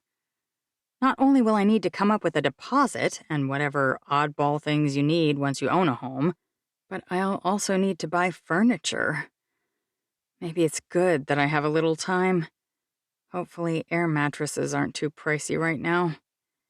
The list of things we'll need starts to crowd into my brain, but I refuse to dwell on it. Not right now. I have other, more pressing issues to fret about. Thank you so much, Amanda. I'll text you my email address, and I look forward to working together on this. But for now, I really need to see whether I can figure out how to get my flat tire fixed. I can tow your car to my place, Dee. Will says. I've got the stuff to fix it. I couldn't possibly. Oh, let the boy show off. Show off? Aiden asks. You haven't seen his shop, Amanda says. But once you have, you'll understand. Your shop? A guy needs a hobby. Will ducks his head a little so I can't stare right at his bashful smile head on. I doubt you can fix my tire, I say. I'm pretty sure it was a combination of being way too old and worn and a rendezvous with a nail. I just pulled a set of tires off a car I bought and replaced them with much wider ones. You're welcome to have the old ones if you want them. They should have at least another year or two in them. I'd have to pay you something for them, and for putting them on. Sure you would. He rolls his eyes. Why don't you buy him dinner to repay him? Amanda cackles. And dessert. I am going to slap her if she's not careful. How will we get it there? Will looks at his truck and then looks back at me. I can tow it, no problem. Oh, great. He's not wrong. He's got all the things he needs in the back of his truck, and he carefully hitches my janky little car up to the back of his huge truck and loads Aiden back in. It really won't take me that long. Amanda wasn't kidding about his shop either. I'd never even seen Will's house, which we drive past too quickly for me to form much of an opinion. It's a boring gray brick. But his shop? You can tell this is the place he loves to be. It looks like a modern Art Deco garage you'd see on the cover of Car and Driver. The majority of the exterior is a slate gray metal that's ribbed. The trim and some of the siding is made from a knotty pine. It sounds crazy, but it really works. It's all sharp lines and angles, with custom rectangular windows over each garage bay and a sloped roof. There are 6 garage spaces, one door to which he opens with the click of a button. Even pulling my car behind him, he turns easily and backs my car into an empty bay. I can't believe how simple you just made that look. It's basic geometry, He says. I never quite got it in school, but angles and pivots just make sense to my brain when I'm behind the wheel. I always thought he was kind of an idiot when we were growing up, although we never had classes together. Or maybe it's because we never had classes together that I thought that. I was always in the advanced classes while he was in with the boneheads. Maybe I was paying attention to the wrong things. Aiden's desperate to get out and look around. He's wriggling like a worm on a hook.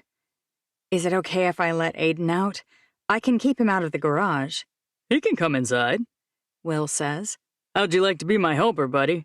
I mean, otherwise I might need to charge your mom. Yeah. Aiden's eyes widen. I'm really good at tools. He's good at tools? Oh my word. How on earth would he think he's good at tools? What does that even mean? Ridiculous. Actually, but he's already scrambled down and Will's walking him through the names of a few things. Once I unhook this car so I can lift it, I'll need you to hand me the right thing. Think you can do that? Aiden's nodding vigorously, and my heart constricts. Why couldn't Aiden's dad have been like this? Why couldn't he have care and interest in his son instead of using him as a prop whenever needed and shelving him the rest of the time? See those tires over there? Will points. They've been gathering dust. I won't get much for them if I sell them used, not around here. But shipping is so high that it doesn't make sense to try and sell them elsewhere. Really, you guys are helping me out by taking them off my hands. He's such a bad liar. I can tell that Aiden doesn't even really buy it. I turn to look at the cars he's working on and bump into a rolling chair. It hits the table with a keyboard and computer on it, and the movement wakes up the computer. I'm not snooping, but I can't help noticing the huge sad face in the middle of the screen. Uh-oh, I say. Looks like you lost your bid. Will groans. I always lose. I've tried for 10 of those at least over the years, but they're always either fully restored and so expensive it's insane, or the decent ones always get snaked at the last minute. I lean closer since he doesn't seem distressed that I looked at it. A Ford Mustang. I feel like I see those pretty often, even the old ones. It's not just an old Mustang. He shakes his head. It's a 1967 Mustang Shelby GT350 Fastback. They're rare, trust me. There's one more for sale that ends in a few weeks, and I just bought this software that's supposed to help me win the bid. I just have to decide how much I'm willing to pay. I can't help it. My eyes dart to the winning bid amount. It's more than I would make in years. How could Will even consider it? All right, He says. let's get started. It's hard not to get distracted by Will's muscles rippling while he changes my tires, but I really do need to pay attention to Aiden's safety in a garage like this. Why do you have so many cars? Aiden asks. I guess I started working on them when I was young, and I just fell in love with it. Do you think I'll like Legos my entire life then? I don't know, buddy. Will chuckles. For me, it's more than just liking it as a kid. My dad and I don't have much in common, but we can always talk about car stuff. I think about that for a bit. The value of using things to connect with people. I'm surprised that he has that kind of insight. My dad only likes money, Aiden says. Maybe if I make a lot of it, he'll want to talk to me more. Will's hands tighten on the wrench he's holding until his knuckles are white. Some people aren't worth the... He grits his teeth. That's a good idea, buddy. I'm sure you can do it. Keep studying. 5. Abigail. Between the two of them, my parents knew everything about everything when I was growing up. Dad's a professor of mathematics, and Mom's a professor of English. I suppose you could say that one of us took after Dad and one of us took after Mom. But I think that since neither Helen nor I went into academia, they'd argue with you about that statement. And once Mom and Dad start arguing, you're doomed to lose. As a child, I was the one person in the entire house who was willing to admit when I was wrong. I was the peacemaker right up until the day I left for college. It nearly gave me an ulcer, but I managed to keep the peace between everyone in that house for 18 years. Once I escaped that environment, I never went back for more than a few days at a time. But now that Helen's here with me, I'm remembering exactly how tense and horrible it was. It's amazing that, alone, she can still channel all that anxiety, stress, and shame. But here we are. Which is why I'm hiding in the icy Manud at 6 a.m. with my son Ethan. Mom, I told you I didn't really need help feeding the cows. You could have stayed inside where it's warm. Warm's a relative term. Nothing about Helen makes me feel warm inside.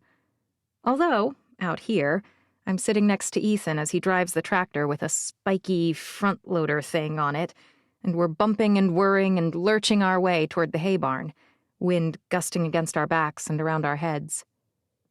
When he lowers the lever and the spiky thing stabs the dead center of a round hay bale, I gasp.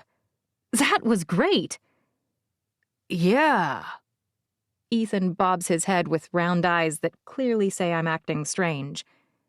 It's about my 800th time doing it, so I'm glad you're proud of me. I'm pretty sure my skills can be credited to all the hand-eye coordination I gained from playing video games. I frown.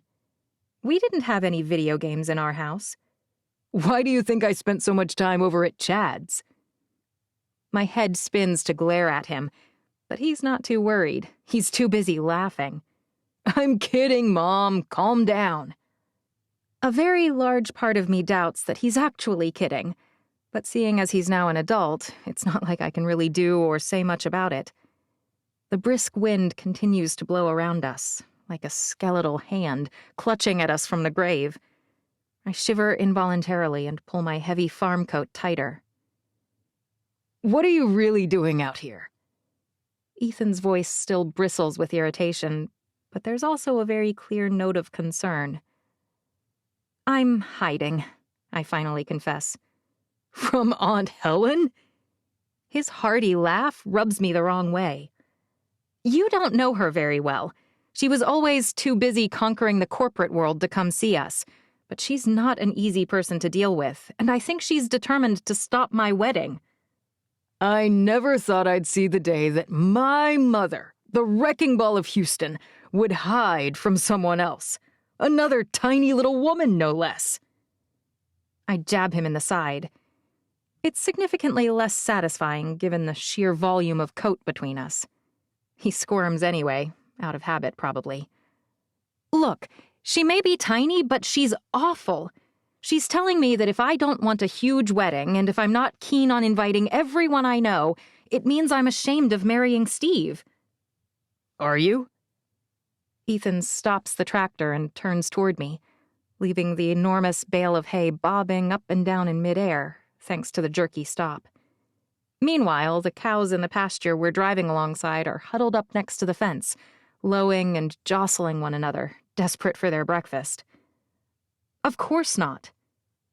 Why don't you want a big wedding then? I shrug.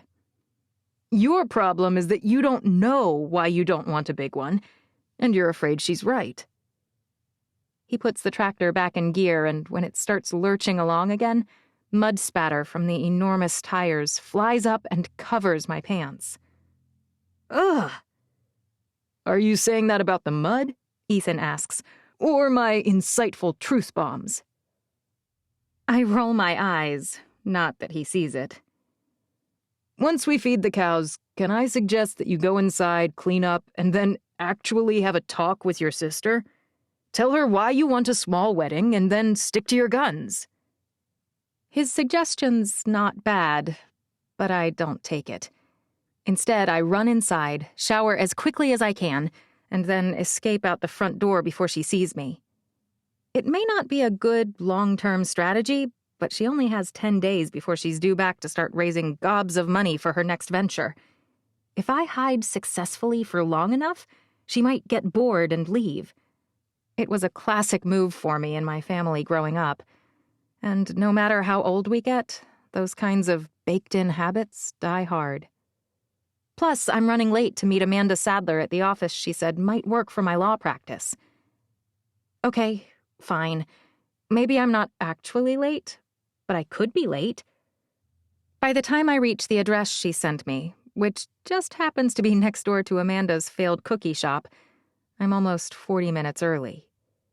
Even so, I probably need to walk the perimeter 4 or 5 times to make sure it looks like I want it to look before going inside to check out the office's interior. Right? Right. Should I be contacting the police? A deep voice asks from behind me. I spin around. It's Eddie, and he's smirking. What on earth are you doing out here so early, circling the old post office like a bank robber scouting a job? Everyone's a comedian today, I say. I'm meeting Amanda in a few minutes to check it out. I might use it for my law practice. Oh, Eddie bobs his head.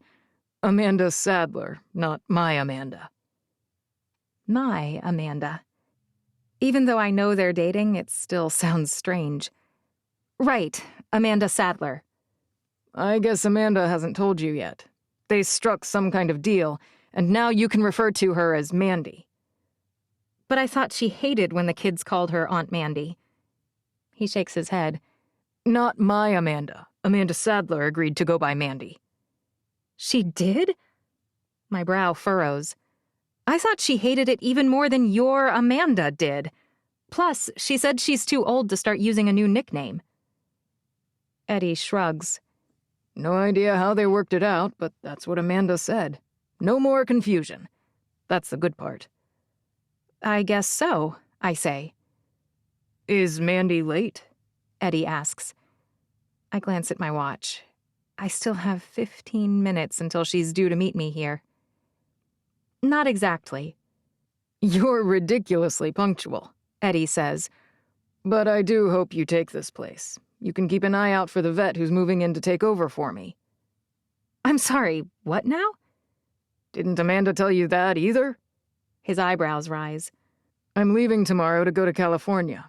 I'll be recording a new album and then touring to promote it. That feels sudden. And I'm starting to feel like I have no idea what's going on with Amanda now that she doesn't live with me. That's why I'm surprised you didn't know, he says. I told her my final decision a few days ago, but we've been mulling it over as an option since Christmas. We've been. Clearly Amanda's okay with it. Sounds like she was part of the team who made the decision. Well, that's exciting. Congratulations. I just hope it ends up going better than the last time I went on tour. No kidding. I'm sure it will, I say. You're so much wiser now. I certainly hope so, he says. Amanda Sadler's, Mandy's, truck pulls up out front, the tires crunching on the gravel area in front of the office space. I'd better head out front, I say. Right, he says. But, hey, if you have any energy or time for it, can you make sure Amanda's doing okay without me around? I doubt she'll tell me if anything goes wrong. Of course, I say.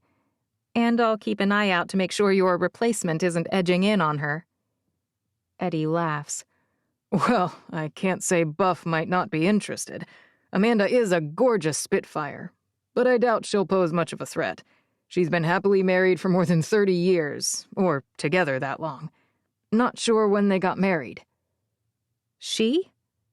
I shouldn't be surprised, I guess, but I just assumed that the new vet for cows and horses in the area would be a man. Wait, Buff was one of my favorite instructors back in vet school, and she just retired and sold her practice at home so she could spend more time at the cabin she bought in Colorado. Oh. She about ripped my head off when I first suggested she come here, but even though she's got a huge bark, she never actually bites. She's one of the kindest-hearted people I know. Her partner Deb might roast me on a spit, but hopefully she won't see me. Eddie's shoulders straighten and he smiles. Until she sold her practice, they actually lived somewhere outside of Houston. You'll probably get along with her great. He leans a little closer and drops his voice. But be warned, she could talk the hair off a mule. Now I kind of can't wait to meet her. Abby? Mandy, is calling for me around the front.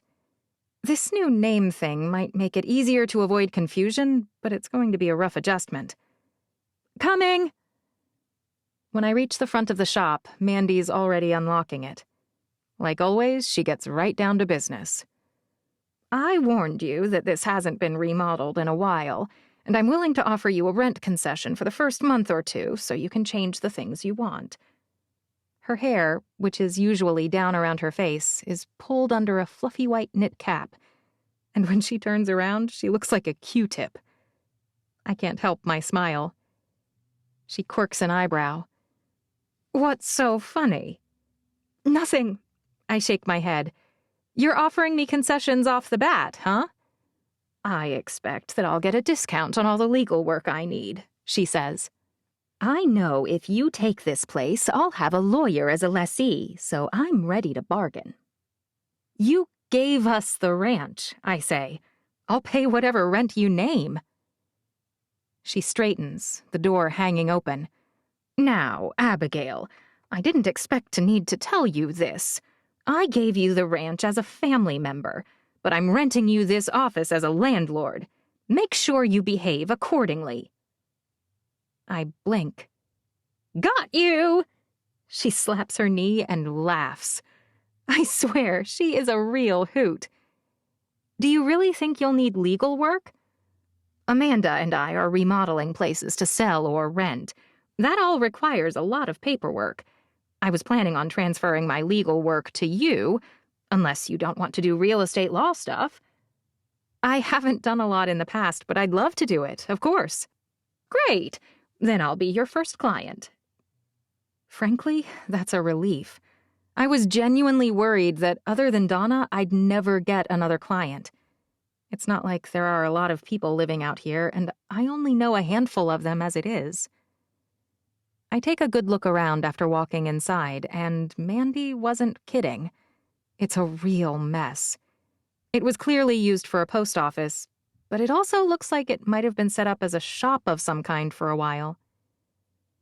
Did you say this was a post office? It had one in that corner. Mandy points at the far corner, where there's a large counter with an open space behind it. But it was actually a second-hand shop for a while. I don't think they did great business, seeing as there aren't many people to buy things around here, but they hung in there for almost 10 years. Interesting. Mandy walks past the big open area and toward a closed-off room near the back. I figure you'll want to make this back room your office, and you could make that big front area a sitting room and a secretary station. We'll need to knock out some of the counters and redo the floors, but it's not a structural overhaul. Then I open the door to the bathroom. Whoa, I say. I think that may need some work. Mandy scrunches her nose. Maybe someone came in who didn't realize the water was turned off. It smells like someone pooped and then died in the toilet. I take a few steps back and shake my head. I'm seeing a little more why you were willing to offer concessions right off the bat. The other place I could offer you that's clean and in working condition is Double or Nothing, but it's now been set up as a bakery, and I doubt you need the ovens in that kitchen or the front display counter. I think about the setup there. It's smaller, but it's already been cleaned and refurbished.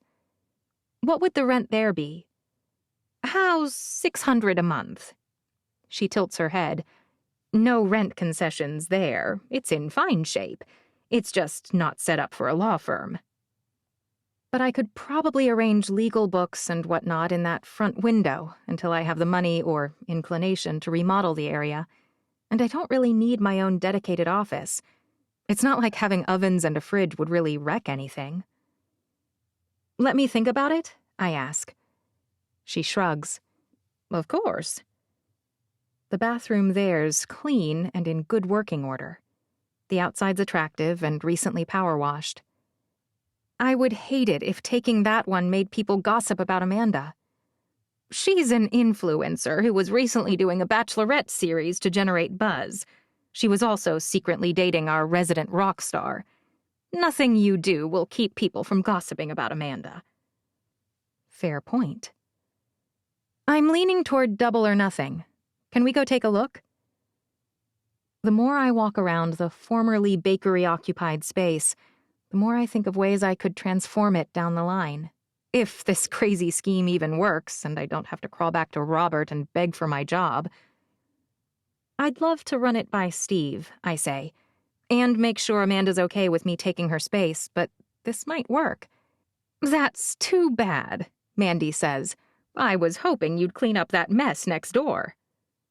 I laugh. That's your and Amanda's job. We're walking out of Double or Nothing when a tall woman with broad shoulders and short, tightly bobbed hair nearly runs into me. Oh, excuse me. Her tone's brusque, almost stressed. I look around to see where she came from. The street of Manila isn't exactly hopping. There's a small white Camry parked right in front of Double or Nothing. I'm sorry, I say, but the cookie shop's closed, indefinitely.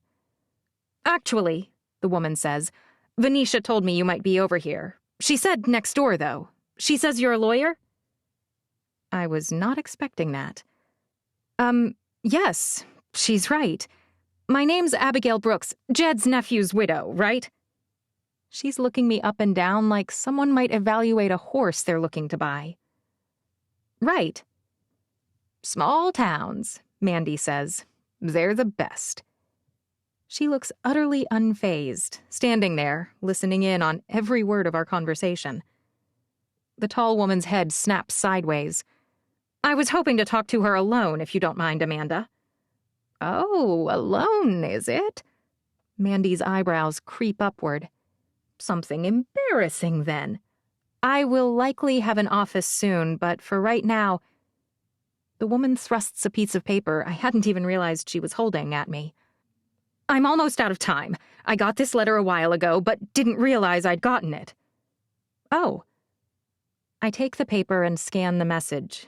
It's from the IRS. They believe she owes quite a lot of money in back taxes. She has 2 days to file a protest. It does look rather urgent. Can you help me? She asks. Well, don't mind me, Mandy says. I'll just be on my way. Jillian, you won't find anyone better to help you than Abby. Trust me on that. I heard she lost in court on the case for keeping her own ranch, though. As if the words slipped out, she clamps her hand over her mouth. I did, I say. But that was less of a legal issue and more of a mistake. We didn't think we wanted it and left, violating the terms of the bequest in the will. Jillian nods. It was Jed's fault. He always was an idiot, Mandy says. Jillian laughs. True. I end up following Jillian to her house, which isn't too far away. It takes me nearly 2 hours to evaluate the basics of her tax situation, and the good news is that, with a little elbow grease, I think we can reduce her liability by more than half. The bad news is that she has less than no money, which means that she'll struggle to pay the IRS any of it. And if she does manage to pay them, there's no way she can possibly pay me. I knew I needed to pay them something, she says, but by the time I realized how much it was, I was already pretty far behind. I hadn't filed in years, so I kind of plowed ahead with my life, not paying, not filing, and trying not to think about it. That makes me sound pretty bad, doesn't it? I will never understand that kind of non-action. But she's not alone. Plenty of people I've met ostrich their way into big trouble. And then when I hurt my back... She hasn't worked in a while. I get it. But she's not exactly the kind of client I was hoping to attract. But sometimes we're in the right place at the right time to help someone. Last month I'd have had to wish her luck and send her on her way. I had no time.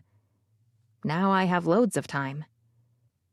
Well, I say, my other client with cash flow issues recently came into some money and is going to be able to pay me, I think. Donna's going to have a fight on her hands with her brother. She actually called me twice in the last hour, and I owe her a call back as soon as I leave here. But that means that I've got an opening. You can help me? I can, and for the time being, I'll keep track of my hours, but I won't demand payment. Sound all right? Telling people up front that I'm not going to make them pay usually puts me in a bind. In my experience, knowing my services are free leads people to impose more and more, not less. Thinking she may have to eventually pay should keep her motivated to mitigate the amount of time I put into this by doing her part. What do you need? She asks. I walk her through the documents I'll need to see. Bring them to me tomorrow, to the Birch Creek Ranch. Can you do that? She nods. When I stop at Steve's on the way home, he's out in the middle of his covered arena. The little gray he's on is bucking up a storm. Once he finally calms him down, he notices I'm standing near the fence and walks him over. That was exciting, I say. I'm getting too old for breaking horses, He says. You look pretty good to me. He does. He didn't even lose his hat. Even with a coat on, you can tell he's in good shape. And even though the horse is green, he moves him effortlessly. How'd the office look? I sigh. That bad? The bathroom was... I pull a face. We can get it cleaned up, He says. I'm sure Eddie will... You didn't hear either? He frowns. Hear what? He's leaving, I say. He's going to California to record a new album, and then he's going on tour. They're setting up dates now. You're kidding. Steve tips his hat back an inch or so. Does he think he's a teenager again? I think about Ethan and how he's pursuing his dreams right now. Maybe since his life got shut down back then, he never really got to be a teenager. I hadn't thought about it, but that could be the reason he's so excited to go. The gray's stomping and pawing at the ground, and I don't blame him. It's cold, and I interrupted their session. Worry about the horse, I say. But I wanted to talk to you about this. We also took a look at the Double or Nothing building, and it's in way better shape. I was thinking about taking that one instead. With the full kitchen and the display counter? Steve scratches his chin and frowns. It's odd, but this was never going to be a really traditional law office, no matter what we did. It's better than working on your bed with your laptop in your lap, I guess. He smirks. I'm just not sure you should rush into anything. People out here won't be critical no matter where you work, and I want you to get a place you'll stay in for years. That's true, I say. Actually, I got 2 new clients today. You did? Who? Amanda Sadler and another lady named Jillian, although I doubt she can pay me.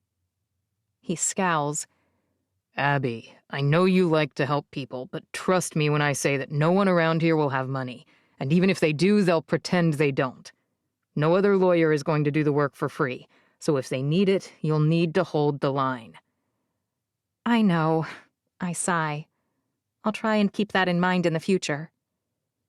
Well, Whatever you decide, I'll support you and I'll put my back into it. And that's why I love him. Be safe. I need that back. He shifts the gray horse toward me slowly and tries to lean toward me for a kiss.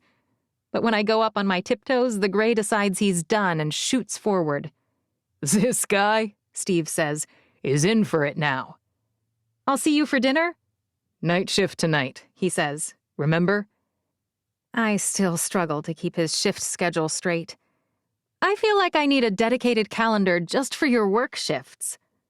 I'll be sure to order you one on Amazon, he says. Maybe a horse calendar. He winks. Good idea. I wave on my way back to the car, but when he tries to wave, the gray dives forward again.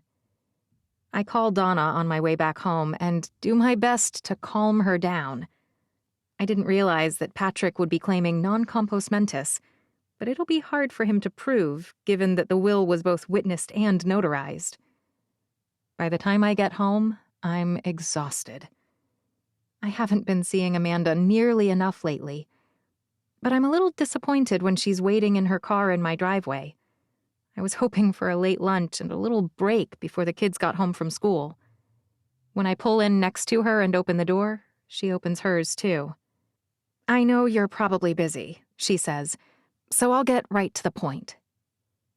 Usually she's the kind of person who schmoozes and chats for 20 minutes before asking for a favor, so I kind of appreciate her changing up her normal behavior for me.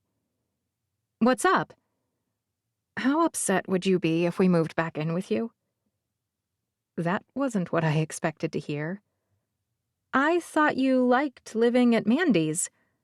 I'm proud of myself for remembering to use the new name. She grimaces. How'd you hear about Mandy? She leans against her car. Right, you met her to look at the office this morning. Sometimes I forget how up in each other's business Amanda and Mandy are right now. The partnership's been a bit rough? It's not that. Working with her has been great, but I guess I'm still... She cuts off and her mouth clicks shut. You're still what? We just miss you guys, she says. Emery and Marin are lonely, and so am I. I don't mention that Amanda Sadler, Mandy, would be lonely if they leave. She must know that, and her reasons for moving back must be more compelling. Of course you can move back, I say. But I have one caveat. I drop my voice. My sister's here right now. She's leaving in the next 10 days, or if I get my way, sooner. But while she's here, your room's temporarily occupied. I don't think I can handle another family moving in and Helen breathing down my neck at the same time. Oh, right. Of course. I wondered who that car belonged to. She glances at my sister's black M4. But once she heads home? Sure, I say. If you're positive that's what you want, you're always welcome with us.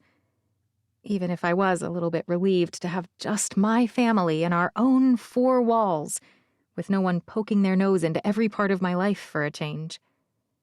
The kids do miss their cousins, and it was nice to have another adult around. Plus, you don't turn family down, and Amanda is family to me now, more than she ever was when Paul was alive. More than Helen is now. Thanks. I wonder whether it was hard for her to ask. I hope not. We may have had our ups and downs, but surely she feels comfortable asking me for favors when she needs them, right? 6. Amanda. It's hard to rummage through a box while wearing gloves. Our stay with Amanda Sadler was meant to be temporary. I just assumed that Abby and I would be looking for a new place, or that Abby would head back to Houston and I'd either find a place here or... I don't know. At no point did I think that we'd be staying at Amanda Sadler's house for months. And now Abby's sister Helen seems to be camped out permanently at Jed's old farmhouse, and I'm going crazy. I can't even find my favorite pair of sunglasses. The kind that looks great and doesn't constantly slide down my nose or cause a headache by being too tight.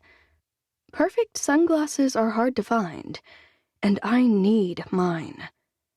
It's possible they're lost, or that one of the kids sat on them and threw them away. But it's also possible they were tossed in one of the store-in-garage boxes by accident, which is why I'm out here rummaging. Even with thick gloves on, my fingers are stiff from the cold. If I could just shift this blanket to the side. But my hands push a little too hard and the entire box falls on its side. The contents spill out all over the dirty floor of the never-used garage. I groan. After righting the box, I start to stuff things back in. But when my fingers close around the shiny cover of a Luxe Interiors and Design magazine, I freeze. I still remember the day they contacted me, asking if they could photograph my apartment. My apartment. My friend Chloe had told someone with their team that my apartment was a dreamy oasis on the Upper East Side, and that they'd be lucky to get photos.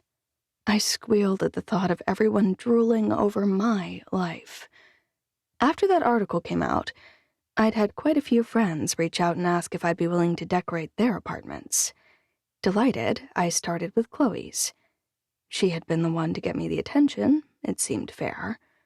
But meeting with vendors made me late to pick up the girls from dance. Waiting for the carpet install guy had made me scrambling to beg favors from friends that the girls could have someone to meet them after school. And a traffic jam after a long morning spent looking at light fixtures meant I missed my normal time slot as an aide at Marin's school. "You can't keep playing around," Paul had said. "It's great that people liked our apartment. They should. God knows you spent enough money on it. But I can't deal with work and home while you flit around like a socialite. You have to do something of value around here, too." His words stung. I wasn't getting paid for Chloe's. I needed to build a portfolio first. But plenty of interior designers did make good money, and I was developing contacts with vendors and boutiques.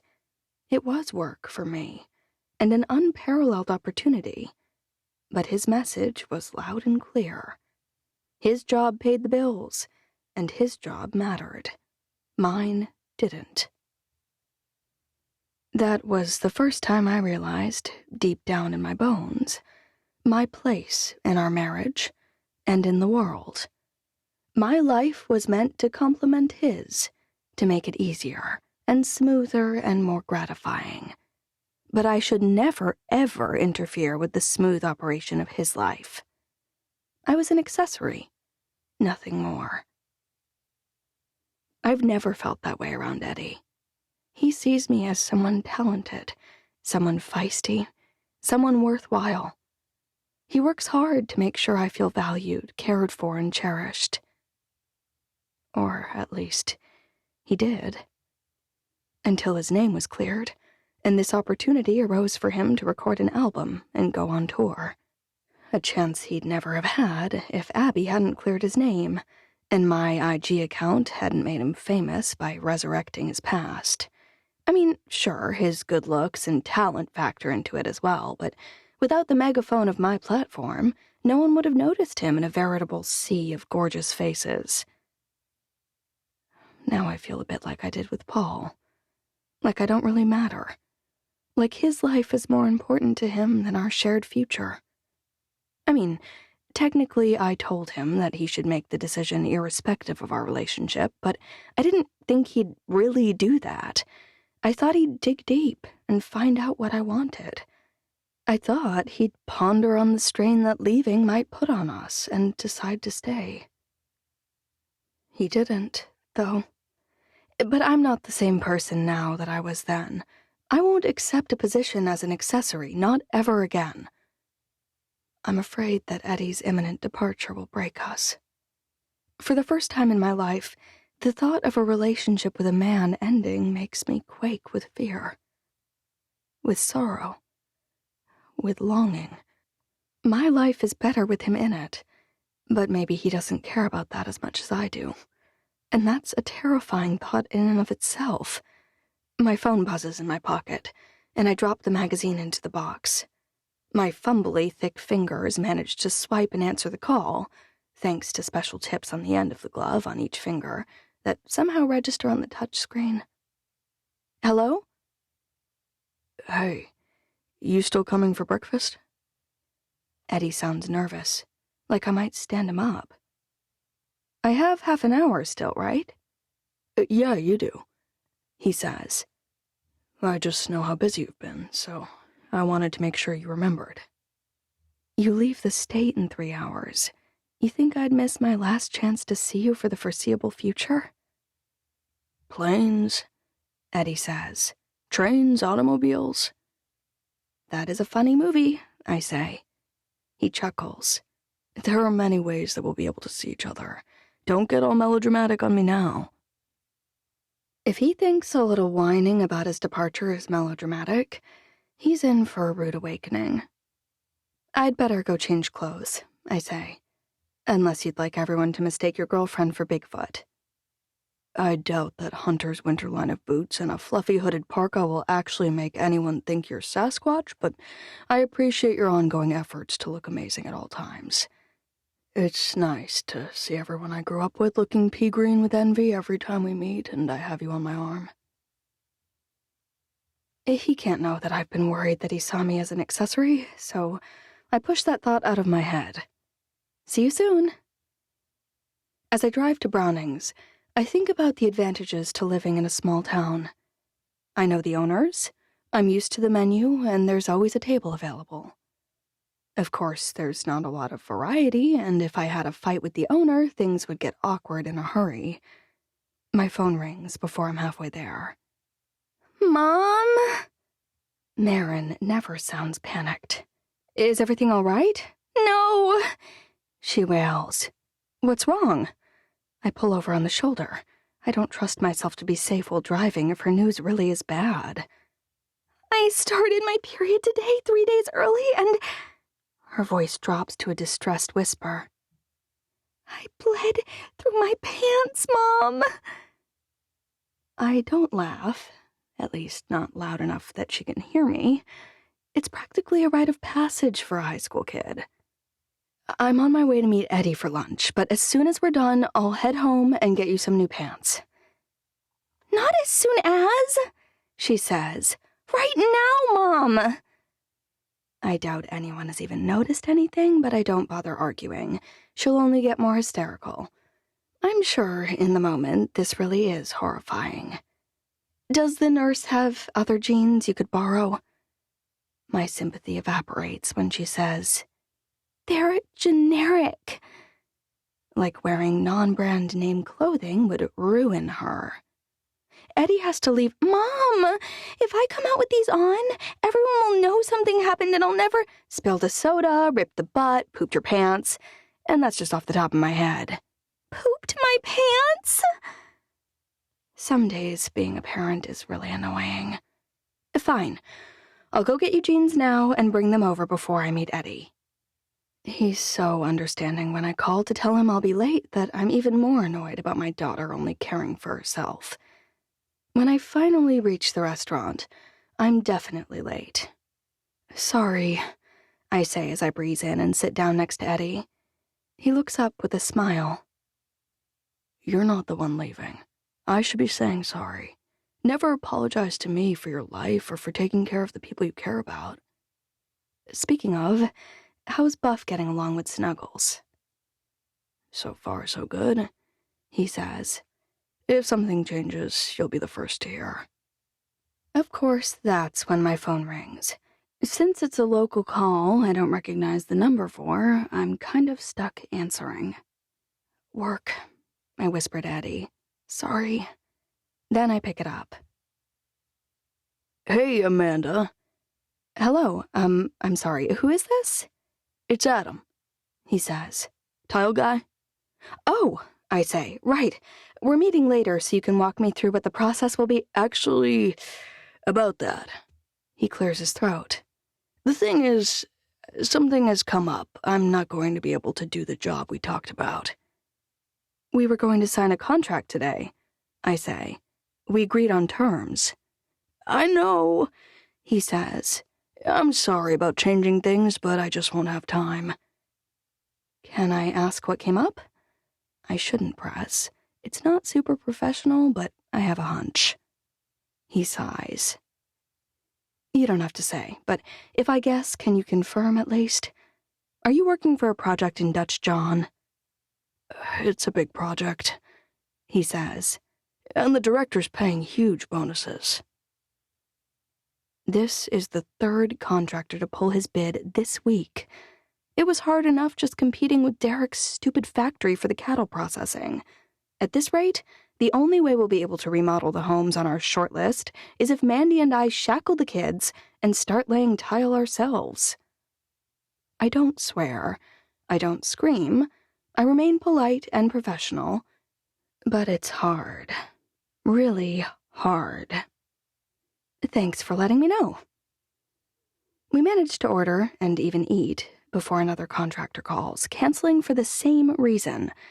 I'm about ready to smash my phone against the counter when Eddie takes my hand. Oh no, I say. Is it time to go? My dad wants to take me to the airport, he says. If I leave now, we'll just make it. I leap from my chair and hug him tightly. His hands, smelling slightly of French fries, brush my hair back from my face. You, Amanda Brooks, are one of a kind. I love you. I know. It feels long, he says. But these 5 months are going to fly by. I know it. It's not like I won't see you for that whole time, I say. I'll come visit. And so will I, whenever I can. Even so, it feels transformative that he's leaving. He's about to live somewhere else.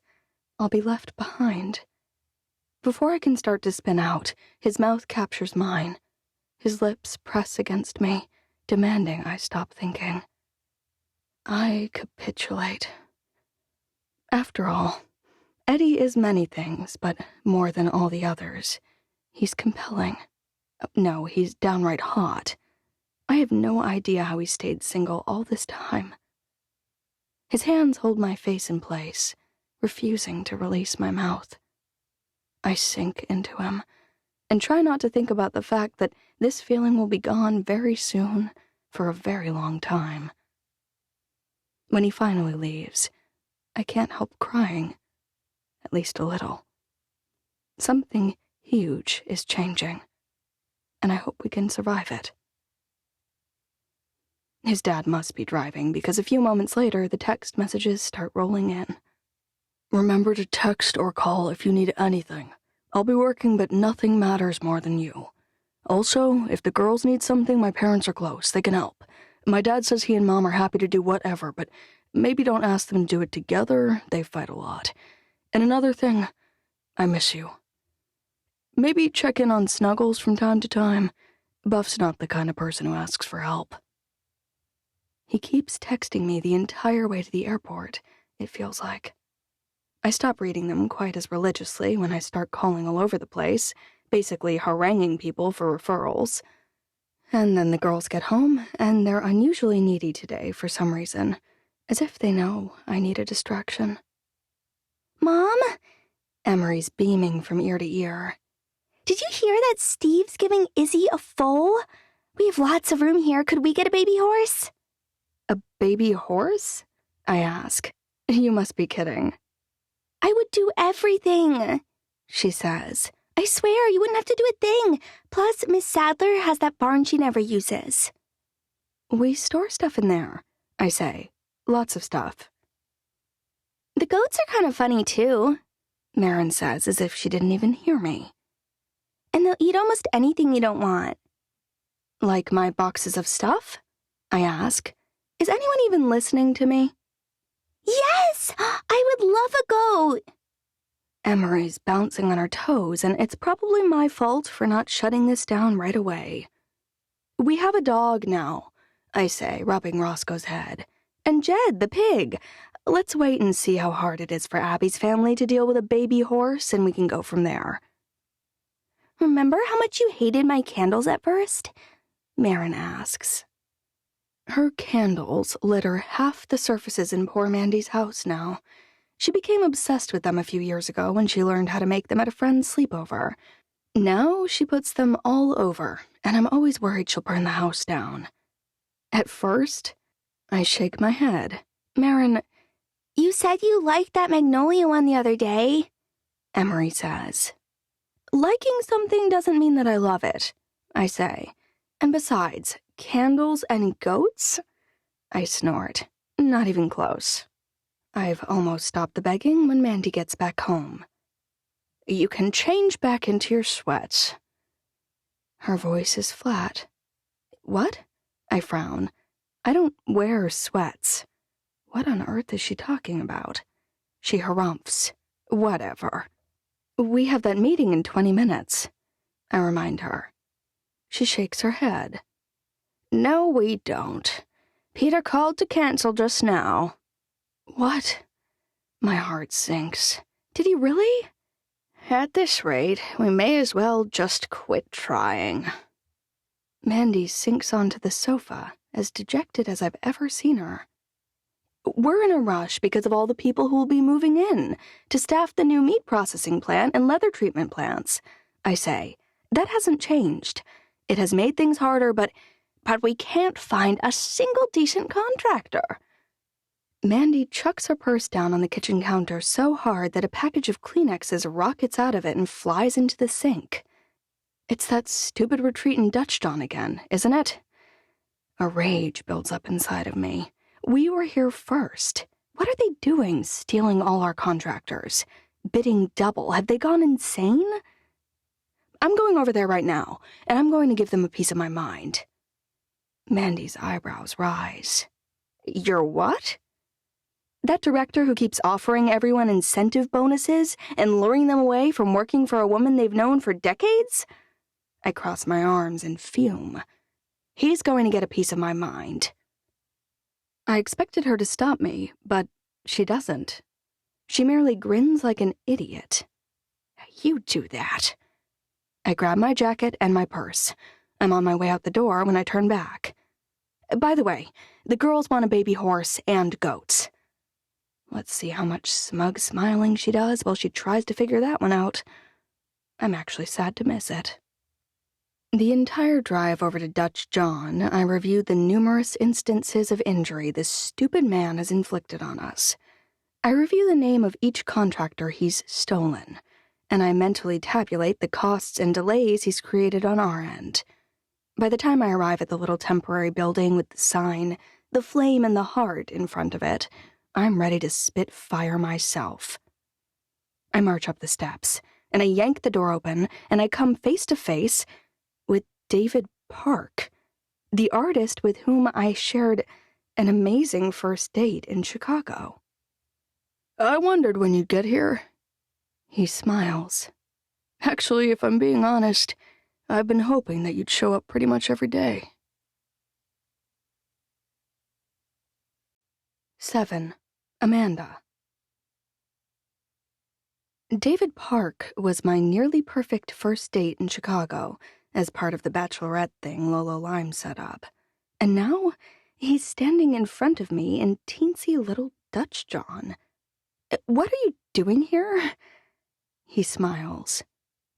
I thought that's why you were here. He tilts his head. You have no idea how much distress the thought of upsetting you has caused the contractors I've been hiring. You're the jerk who's been stealing my people? I can't seem to process what's happening.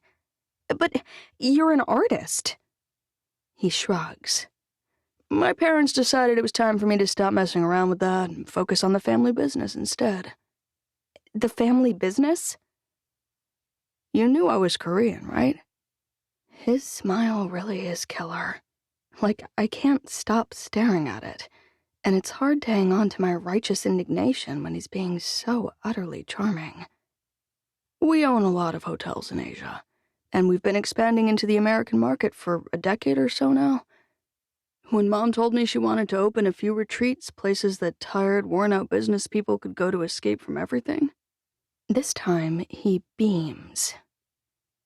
I immediately thought of the tranquility of your new home that you kept talking about on our date. You're saying it's my fault that you're here? He shrugs. I suppose I am. If you hadn't fallen in love with this area as a dyed-in-the-wool city girl from New York, I'd never have considered it for a retreat. But I have to say, you were right. The area's stunning visually. And the land prices? He whistles. Can't be beat. David, I need to think this through. I'm too flustered to really rip into him like I planned. Find somewhere else. I realize that sounds a bit like a command, so I soften it. Please. Somewhere else? His eyebrows rise and his forehead furrows. But I've already bought the land. The wheels have been set well into motion. I clench my hands at my side. It's too remote out here. How will people even reach it? It's a 3-hour drive from the closest airport. You did look into that part, right? And did you hear that there's both a premium beef and a leather company putting in processing plants here? He's surprisingly well informed. Between that and this, I think we'll have a regional airport sooner than you might expect. A regional airport? Oh my gosh. There must be plenty of places that are a simple 40-minute drive away from a major city that would make more sense. We're selling this as literally being away from everything. Too remote for the people who come to be dragged back easily. Plenty of people want something that's truly remote, and we're going to cater to them. But think about it. He's so excited that he's selling me on the idea. If you live in New York City and you go to the Hamptons, and then your job is some emergency, what happens? I can't help scrunching my nose. You hop on the jitney, and you head back into town. He wiggles his eyebrows. But if you've taken 2 flights and then made a 4-hour drive to get where you are, they'll badger someone else. You'll get to stay put. There are plenty of places that are more remote that would work even better for that. Bora Bora, for instance, or like Australia. They're too far, he says. You need a vacation from your vacation after a trip like that, and not to mention the jet lag and the time zones and the unfamiliar languages and the currency exchange. We'll offer the best of all worlds, but here, supporting the good old United States economy. Can't you just bring in your own contractors, then? I ask. I mean, the reason you feel so bad about stealing my... Suddenly, it hits me. How did you know you were stealing them from me? He starts to walk toward the window, dragging me with him against my will. I had no idea you were doing remodeling, or building, or whatever. I swear, I didn't.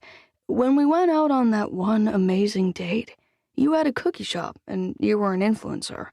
I had no reason to believe that wasn't still the case. Exactly. But you said, I won't lie and say that I wasn't hoping I might bump into you. You clearly had something going on with someone else. We had a connection that night, but you walked away without a backward glance. My relationship with Eddie is all over the internet at this point.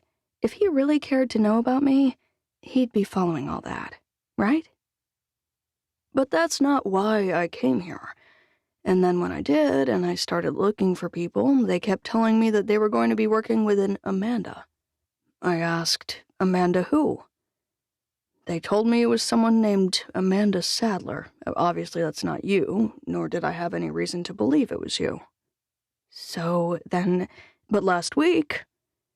He leans against a large window, the only nice part of this little command center trailer, and he smiles. Then he bites his lower lip. Last week, when I selected this site, I had a new batch of contractors come out and presented them with the timeline. I arch one eyebrow. And for the first time, one of the contractors said he wanted to do a small job for someone named Amanda Brooks before he started working for me. He swallows, his Adam's apple bobbing faintly. I thought I'd misheard at first, and if I'm being honest, my heart skipped a beat. He grins again. Or 3. His grin shouldn't be so charming, not when he knows I've got a boyfriend. Actually, his entire face is the problem. He has a deep dimple on the right side, and he tilts his head when he smiles, and his longish hair falls forward across his eyes just a little bit. His jaw is so square he almost looks like a cartoon, and his skin is so beautiful it actually makes me feel bad about mine.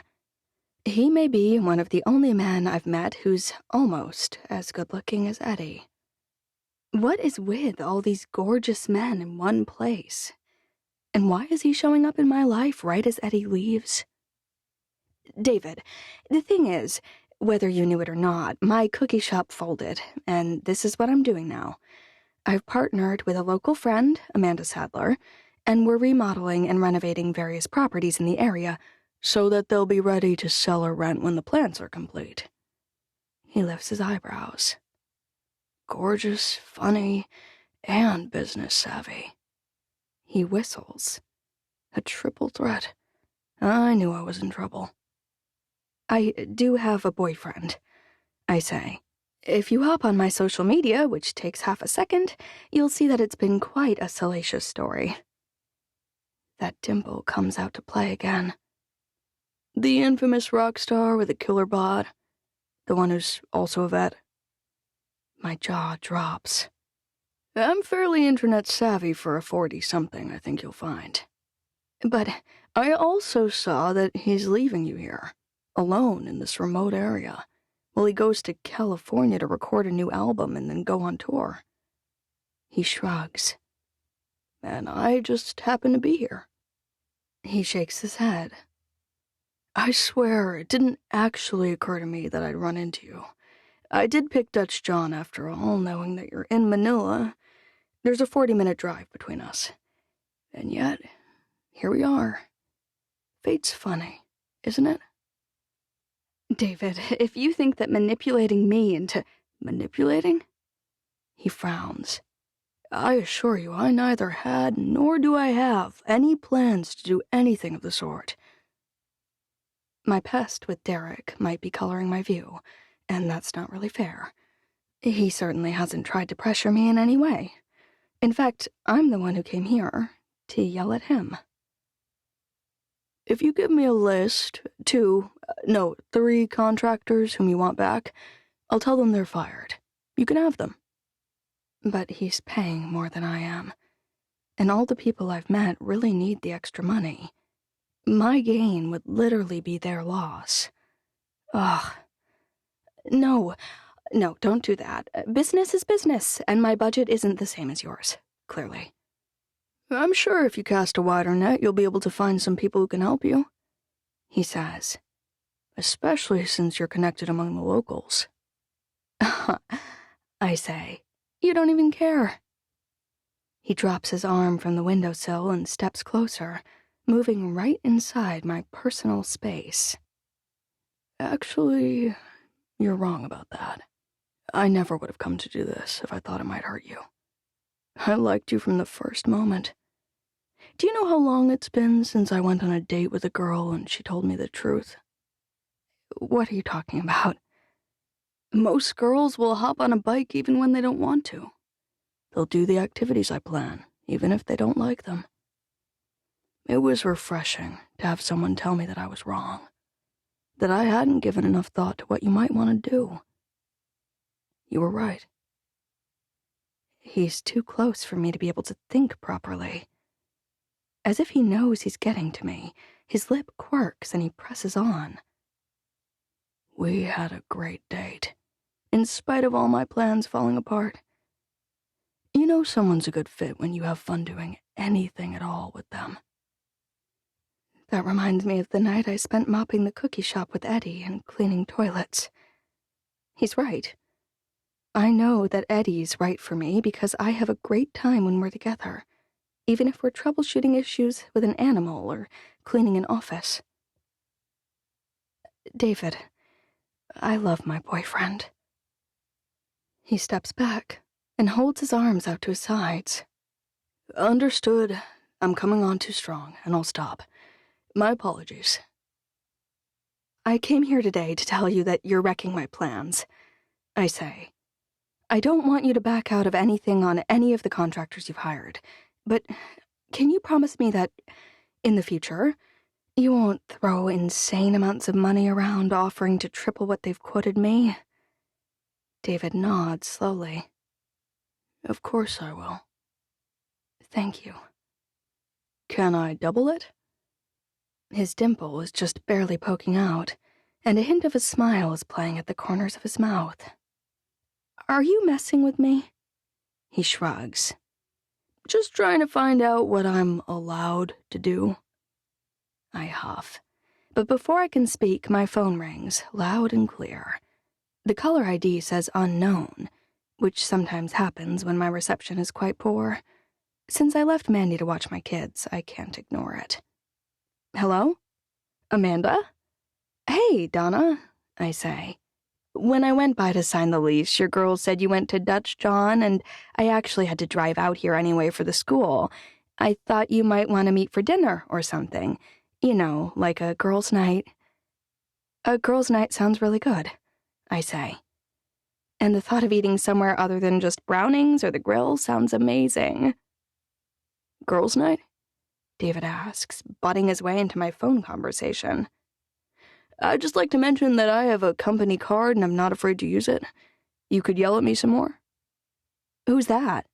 Donna asks. Just a guy I'm not working with and hope never to see again. But did he really offer to pay for our dinner? He most certainly did, David says. Clearly the volume on my phone is set too high. You must have been a nerd, I say. What? Donna asks. Huh? David asks. Not you, Donna, I say. But my dear friend, Mr. Park, must have been a serious nerd. He clearly didn't listen to music that was nearly loud enough in his teenage years if he can eavesdrop on a private phone conversation. Is he hot? Donna asks. He sounds hot. He is hot, David says. In fact, the Chicago Tribune called me one of Chicago's hottest men under 50 last year. Under 50? Donna sounds skeptical. That means he's 40-something. Hey, I say, I'm over 40. Sometimes I forget that. Donna says, your skin is amazing. I'm hanging up now, I say. I'll text you at dinner. I'm driving. I hang up anyway. I'm about done having David standing over me listening to every word. My fingers fly over the keyboard as I text Green River Grill. Then I stuff my phone into my purse and turn to brush off David. If I'd known you were here, I'd never have come. Ouch, he says. I'm not trying to hurt your feelings, I say. But I have a boyfriend, and I've already done the whole I'll push you until you love me routine, and it was horrible. I have no plans to go back down that road. Thank you very much.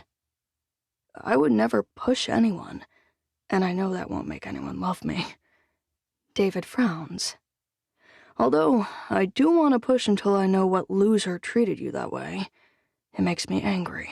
Males in general are being wronged by one lousy idiot.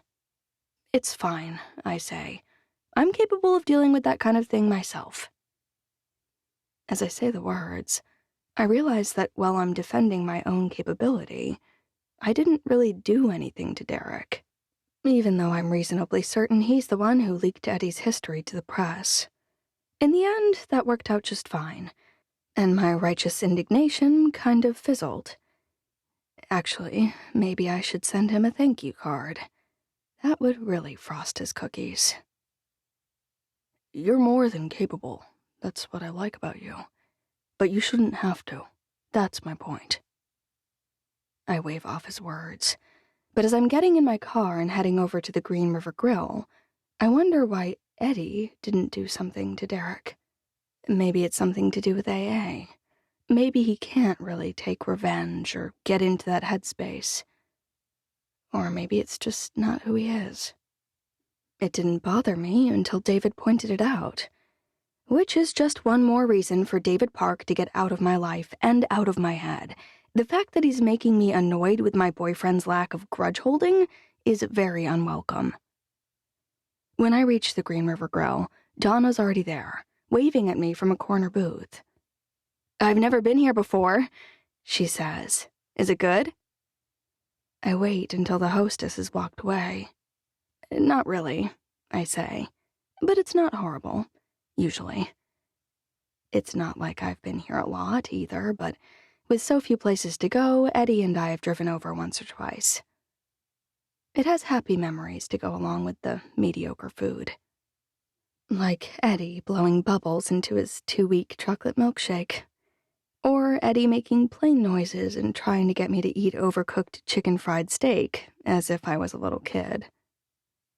The time Eddie charmed the waitress into bringing us free dessert because the fries were burned. "So you don't think the food's great, but you suggested we come here anyway?" "The food is fine," I say.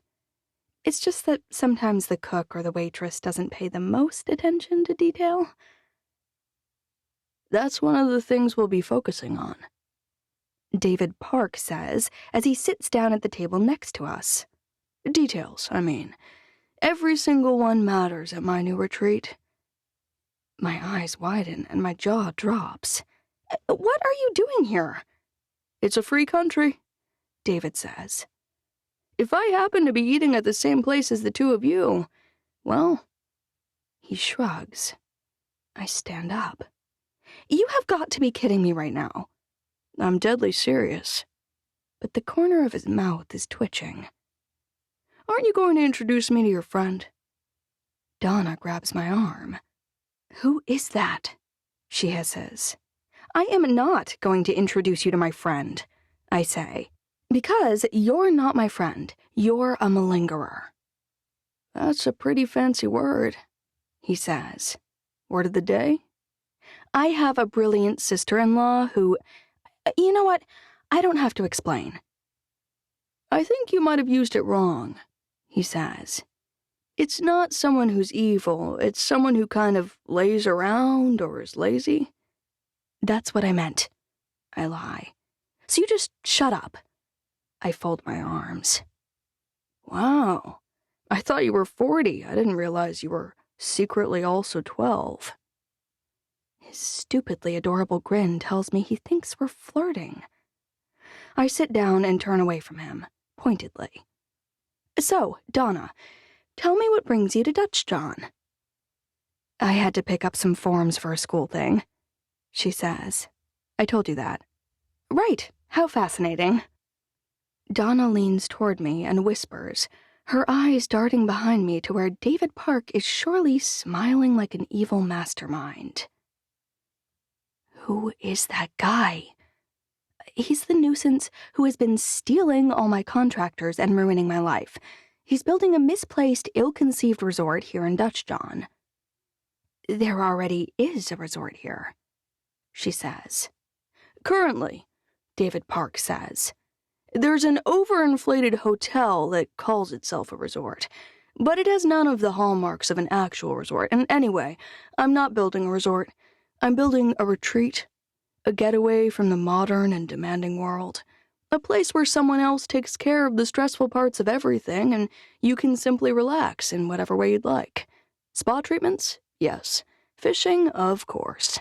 We'll take care of the supplies, the cleaning, and even the cooking of your fish to perfection, so you can photograph what you made and post it anywhere you like. Hiking? Plentiful. Kayaking or canoeing? Of course. When weather permits, snowshoeing, wildlife watching, or bird watching? Absolutely." "What about river sports or helicopter rides? Horse trails?" "I like the way you think," David says. "What's your name?" "I'm Donna. Stay away from my friends," I shout. "That's a really long and kind of odd name, but I think I can remember it," David says. "It almost sounds Native American. Donna, stay away from my friends. Does that mean that you're a very protective person?" I roll my eyes so hard I'm worried they might stick in the back of my skull. "I think your retreat sounds amazing," Donna says. "But it would be awesome if you could make it that way without upsetting my friend Amanda." "I agree," David says. But business is business, so I'm struggling to figure out how to accomplish both. See, we're fundamentally at odds. Small town, small region, and very few skilled workers. Maybe since you have big city contacts, you could bring some people in, Donna asks. I can't help sneaking a peek at his face to see how he responds. He nods, running one hand over his jawline. I've been offering city rates to locals, but if I can find some local housing, I could offer city rates to city people and only be out the extra costs of lodging and travel. As an added bonus, Donna says, you could ask those city dwellers for their thoughts on the area. Maybe you'd get some extra marketing or attraction information out of them. Brilliant. David beams. You know, I'd be delighted to take you to lunch any time to pick your brain. Your friend Amanda's right that I simply don't know enough locals. Donna grins. I'd love that. She would not. I slam my hand down on the table. She wants nothing to do with you, today or any other day. She doesn't like to share me, David says. And as much as I love that little flash of jealousy, I have no interest in Miss Donna stay away from my friends. My desire to talk to her is purely professional. I wave at the waitress. This man right here is bothering us. He'd like to... Donna cuts me off. He's too far away. He'd like to join us at our booth. I'm going to strangle her. In fact, not strangling her is a move I regret for the rest of lunch. Willie charms Donna and goads me until I can barely eat a bite. When he picks up the check, it's too much. I stand up. We have to go. What? He asks. No thank you for the intelligent conversation and picking up our meal? My hand tightens on the handle of my purse. Should I thank a lion for bringing me the hindquarter of a gazelle when he's already eaten all the antelope in the savannah? Amanda, Donna says. David's not eating anyone. The business world can be a little rough sometimes, but he's been perfectly pleasant. Surely you can handle a little healthy competition. David's eyebrows lift. Healthy competition. I think that should be my new nickname. I grab Donna's arm. We can talk about it later. Speaking of competition, I could use a smart, business-savvy local to help me make the connections I need for this project to succeed. Out of nowhere, he's flourishing a card in front of Donna. And she takes it with a stupidly girly giggle. Thanks. If you have any interest in being that local, give me a call. There is no chance that Donna is going to work for you. None at all. I pull on Donna's arm until she finally stumbles out the door with me. David's laughter follows us out. And if my day hasn't already gone poorly enough, on my way home, I get a call from Abby's sister, the one who's currently keeping us from being able to move back in. And she wants a favor. 8. Donna. I've watched Abigail in a lot of legal situations in the past few months, and she always seems utterly unflappable. A nurse yelling at her? No problem. My brother scowling and fuming and shouting? Who cares? My ex-husband's super fancy lawyer breathing down her neck? She practically grinned at him. But today, she seems off her game, and I need her in top form. Are you all right? Abby starts. Me? Don't take this the wrong way, but you seem a little distracted. It's my sister, she says. She keeps texting me about my trip to Houston. I sent her the itinerary, and she knows that even though she's here, I have to go. It's not like our house full of stuff is going to move itself, and my house is under contract. I didn't pick when she would come out, so it's not my fault that she chose a bad time. Right, that sounds fascinating, I say. But in about 5 minutes, we'll be starting the deposition with Patrick and... Abby puts her hand over mine. Donna, I meet her eyes, and they're not distracted anymore. They're confident, like before. Like the eyes of the Abigail Brooks who eats fancy suits like my ex-husband's lawyer for dinner. We've got this. I've doubted her in the past, repeatedly. I was there when she handled the case that was sort of against my brother and lost the ranch. But that time she was nervous. She was not at all sure, and she was not shocked when it happened. I have to remind myself that I trust Abby because she's trustworthy. Your parents loved you, she says. They didn't want to rip you off, and they realized their mistake. Or at least your mother knew it and eventually prevailed upon your father. Yes, right. I nod. And today is only a deposition, which she told me 10 minutes ago.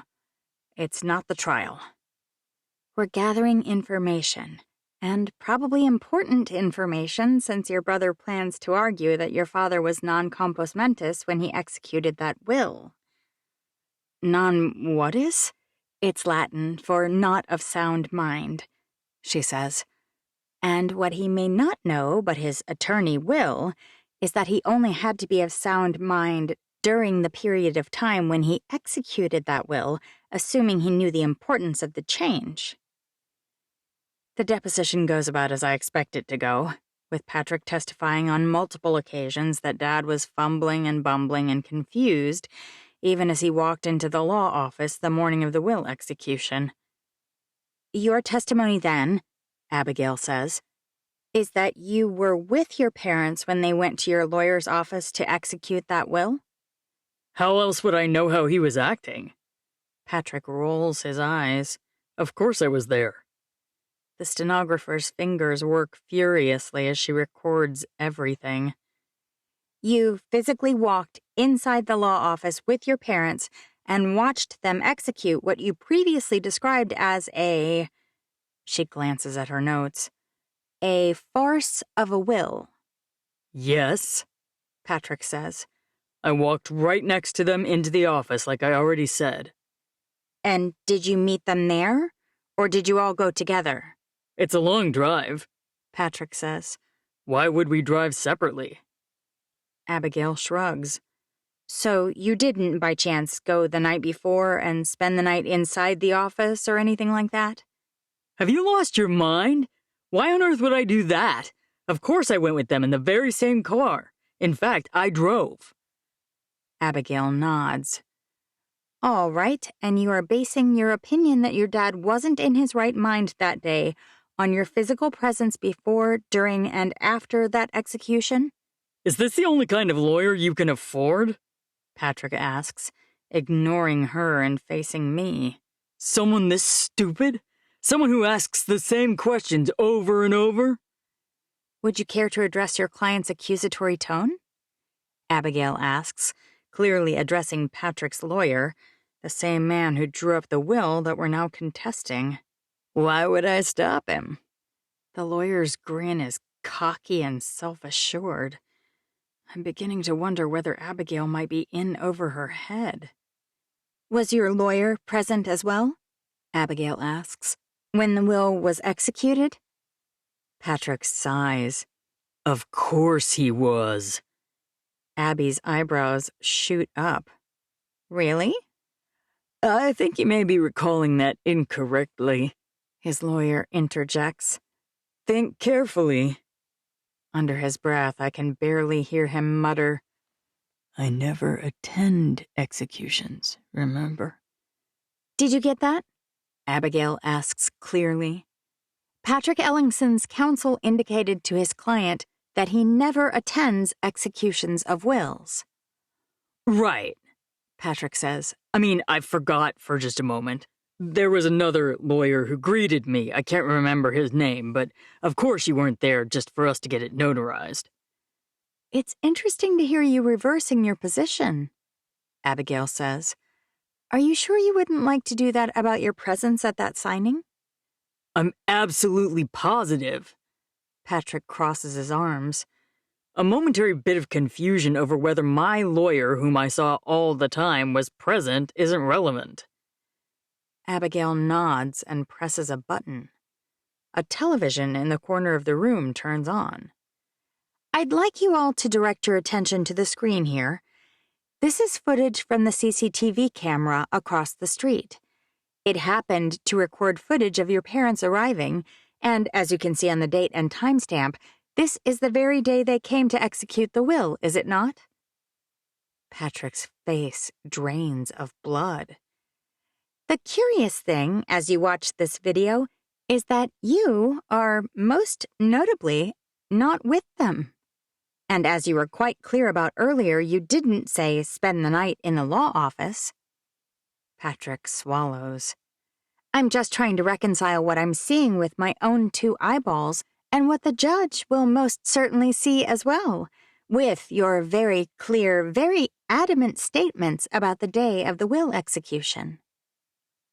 Oh, shabam. She nailed him. And it feels really, really good. The best part is that she's acting utterly calm and nonchalant, just as she did when Patrick and his stupid lawyer were acting like she was an incompetent idiot.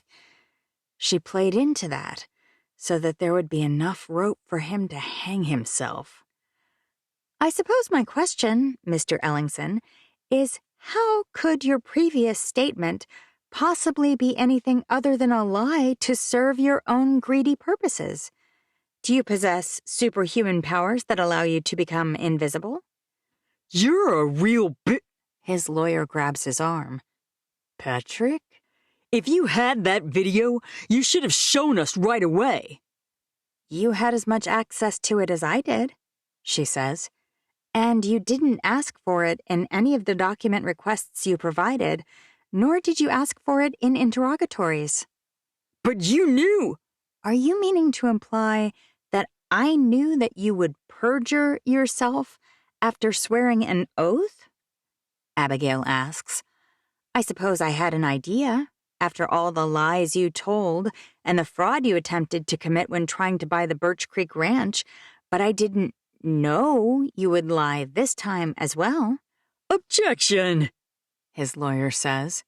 I would also like to point out, for the record, that I did ask for any video footage or records of the actual signing of the will, and when I went to your office last week to hand-deliver my discovery requests, I noticed that you had a camera both in the front lobby and in the conference room. When I asked your secretary how long it had been there, she bragged to me about how high-tech your firm is and that you've had it for more than 5 years. Abigail smiles. Seeing as you never provided that footage, should I assume you deleted it in anticipation of this trial fraudulently, or that you're withholding it in bad faith? She taps her lip. I can't decide which is worse, honestly. I doubt the judge will like either one. Patrick stands up. This deposition is over. Abigail's lips twitch in bemusement. You don't get to decide that, unfortunately. She turns her face toward him slowly. There are some things in life, Mr. Ellingson, that are outside of your control, and I aim to show you just what a few of those are. His lawyer stands up too. If you want more time, you'll have to file a motion with the court. Oh, it would be my pleasure to do that, she says. And you can look forward to my notice of your deposition as well, Mr. Scholes. Frankly, I'm shocked you're handling this case, seeing as you're likely to become a defendant in a related civil suit yourself. I've rarely seen 2 men like a woman less than these men like Abigail Brooks. If I were her, I'd be nervous. But she just looks triumphant. Did you have something else to say? She asks. Some additional threats to make, perhaps? She stands up and braces her hands against the top of the table. I'd rather you make them right now, while we're on the record. Her smile is borderline wicked. Then I might even get a restraining order from the judge. I imagine if he could see your scowls and glares right now, I might get one without you saying a word. She gestures behind herself. And even after today's lesson in not lying or doing other evil things, you don't think to look for cameras. She tisks. Criminal and stupid. If law school didn't teach you that's a dangerous combination, I doubt anything I say will help. They both storm out the door, and once they're gone, I don't know whether to laugh or cry. That was pretty awful.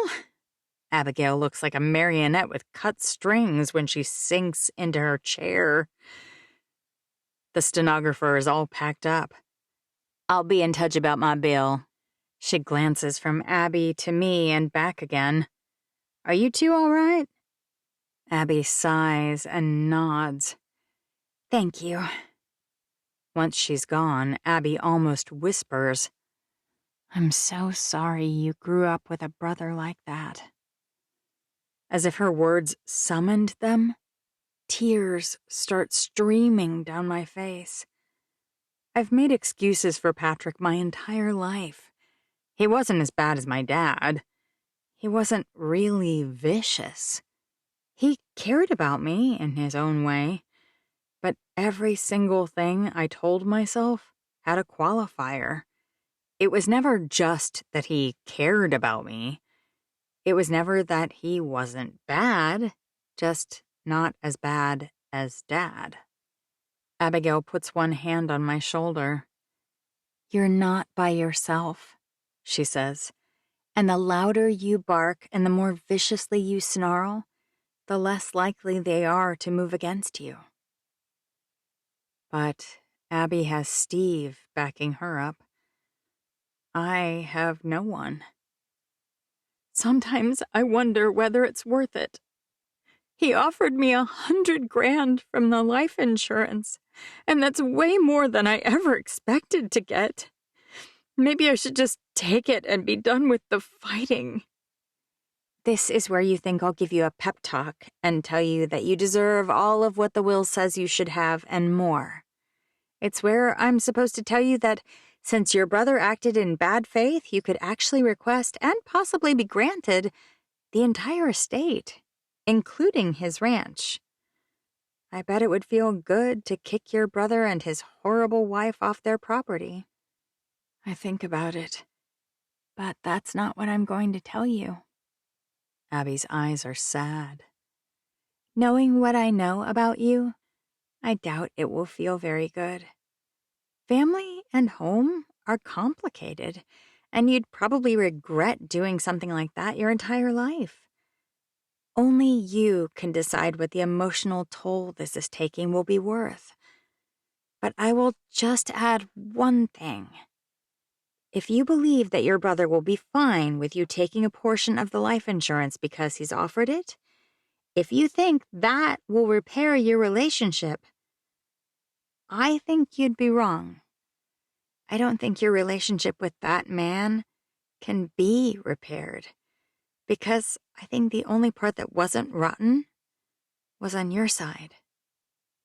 After Abby drops me off at what's apparently becoming my long-term hotel room, I think about how lucky I am that I met Abigail Brooks. I might not have custody of my son if she hadn't moved here. I might have lost my dad sooner and missed out on the few positive memories I have of him. I certainly would never have found out that Dad redid his will. Would Patrick and I have been fine, relatively speaking, if I hadn't found it? If I'd lost my son, and my dad died, leaving me nothing, but my brother got to keep everything, would he at least have taken care of me? Would he have had my back? The worst part is, I'm not sure that he would have.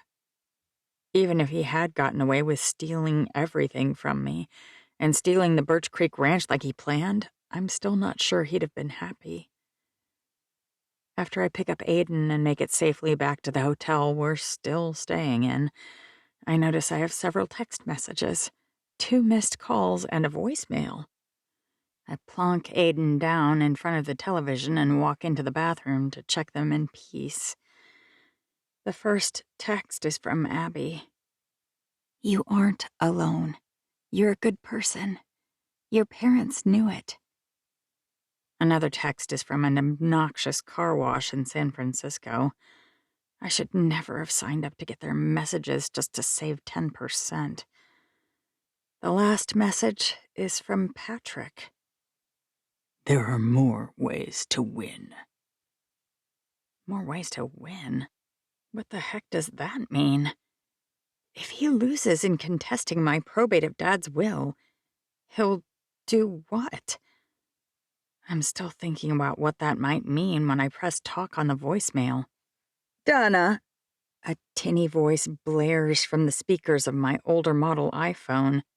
"This is Linda Ferguson, the chairman of the Board of Education for Daggett County. I hate to do this over the phone, but I did try calling you several times. The board has decided that, in light of your numerous absences from work, we're going to have to let you go from your position at the school. We will, of course, pay you through the end of this pay period, but we have already replaced you." The bottom drops out of my stomach. I need this job, and they've already replaced me? They didn't even tell me they were unhappy. This is the first I've heard about any of it. I don't understand. My time off has all been taken with accrued vacation and the approval of the principal. There are more ways to win. Patrick's ominous text message was sent less than 30 minutes before the voicemail from Mrs. Ferguson. Patrick's best friend is on the school board. I have no proof, but it's the only thing that makes sense. He cost me my job. My fingers itch to call Abigail. I know she's planning a wedding. I know I'm not paying her much, and she's done most of the work she's done for me for free. But she did just say that I'm not alone. Maybe she can work her magic and undo whatever just happened. I know what she's going to ask for, though. She'll want to see my employment agreement. I think it's in one of the boxes stacked in the entryway. My hands shake as I rummage through it, jostling things around as I do. A dead cricket freaks me out, and my hand flies backward, sending a stack of papers careening into the bedroom. "What are you doing, Mom?" Aiden's eyes are wide, his mouth open just a little bit. "It's fine, honey, I'm fine." He frowns. "I said, what are you doing? I didn't ask if you're okay." I clear my throat. "I'm just looking at some papers. Don't worry about that." My phone buzzes in my pocket. I whip it out. Maybe it's the school board calling me back, or my principal. But it's not a call. It's a text. From Charles. Nothing my ex-husband would send me could possibly make me feel any better, but I force myself to read it anyway. "Your brother tells me you've lost your job. That's a significant change of circumstance, and it gives me a right to petition the court for a revision of the parenting order." I'm an inch away from a full-on meltdown, but I can't collapse in front of Aiden. I can't. None of this is his fault, and he's too young to know what's going on. Above all else, he has to feel safe. He has to know that I can take care of him. I bend over to grab the papers and start gathering them to put them back in the box, and something under the edge of the bed catches my eye. A tiny square of paper, or technically it's a rectangle. I crawl across the floor and retrieve it, my eyes scanning over the words obsessively. Park Hyun Capital. David Park, Vice President of New Projects. Before I can second-guess myself, stiff fingers fumble with my phone, pinging the numbers listed after his name. My mouth has never been drier than it is in that moment as the phone starts to ring. I try to lick my lips, and my tongue practically sticks to them. Hello? I try to say hello back, but no sound comes out. This is David Park. Who is calling? What should I even say? He was probably kidding when he said he wanted someone who knew the locals, and with Patrick mad at me, I might do him more harm than good. If he knew the whole story, there's no way he'd consider hiring me. But I'm not in a position to fully disclose. Arguing with whomever Patrick coerced to get me fired will take too long, and I'll be right back in court, my life being judged and displayed in order to justify keeping Aiden with me. He can't be raised by Charles. He just can't. Okay, I'm going to hang up now. If we have a bad connection, which seems to happen pretty often around here, call me back. Oh, wait, I managed to croak. Don't hang up. Hello? Who is this? I'm sorry, I say. I'm not sure what's going on with the phone tower around here. Yes, David, thanks for giving me the idea to blame my silence on the crappy reception. Tell me about it, David says. This is Donna Ellingson, I say. We met at lunch a few days ago with Amanda Brooks. Donna! He sounds as if he's delighted to hear from me. That's promising, at least. My circumstances have changed a bit, and I remembered something you said. That you'd like to find someone local who knew people to help you. Please tell me you're calling because you want a job. I swallow a lump and blink back tears. Actually, whatever you're currently making at that school, I'll offer benefits and I'll give you a 20% raise. I know you have a kid, so I'm okay with you leaving early and working from home when you need to do that. I mean, we'll have to discuss what exactly you want to be sure I'm a good fit. I need someone to manage things for me, to organize files, to take calls, and help me find people. He sighs. But most of all, I need someone who knows the people around here and can give me an accurate and honest assessment of what's really going on. Now that I can do. When do you want me to start? Is tomorrow too early? I breathe in a sigh of relief. Not in the slightest. 9. Abigail. There are many things I love about my new life out here. The wide open spaces, the trail rides, the horses and goats and cows and chickens and dogs my kids play with daily, the fresh air, the family that's close, and the found family like Amanda Sadler and Donna Ellingson. But one bad thing is the limited array of options in everything. You only lined up 3 places for us to consider as wedding venues. Helen's nose scrunches. 3? Frankly, we're lucky to have 3 decent options, I say.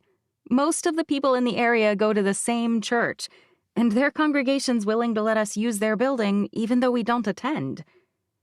I don't mention that it's an orange brick structure that was built back in the 50s. At least it has a nice little mountain behind it, and a cute white spire at the top. With a vintage filter on the photos, it could work.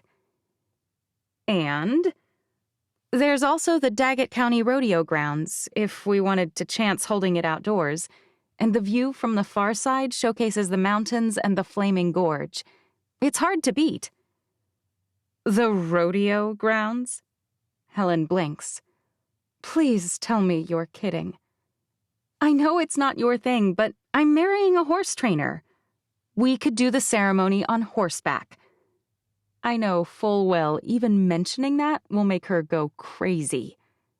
I never understood why anyone would poke a bear, so that phrase didn't make much sense. But for the first time in my life, I get it. She's already spinning out.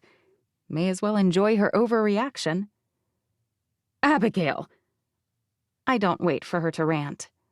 Last but not least, there's the Flaming Gorge Resort. which features a scenic bridge nearby with soaring lines that look great in photos. It has the added advantage of offering rooms on site for anyone who travels in from out of town to come to the ceremony. Which would be everyone. Helen whips out her phone and taps the screen a few times. She flips it around and shoves it toward my face. Is this the Flaming Gorge Resort? I stare at a tiny rectangle that's far too close to my face until my eyes focus, and then I evaluate the photo.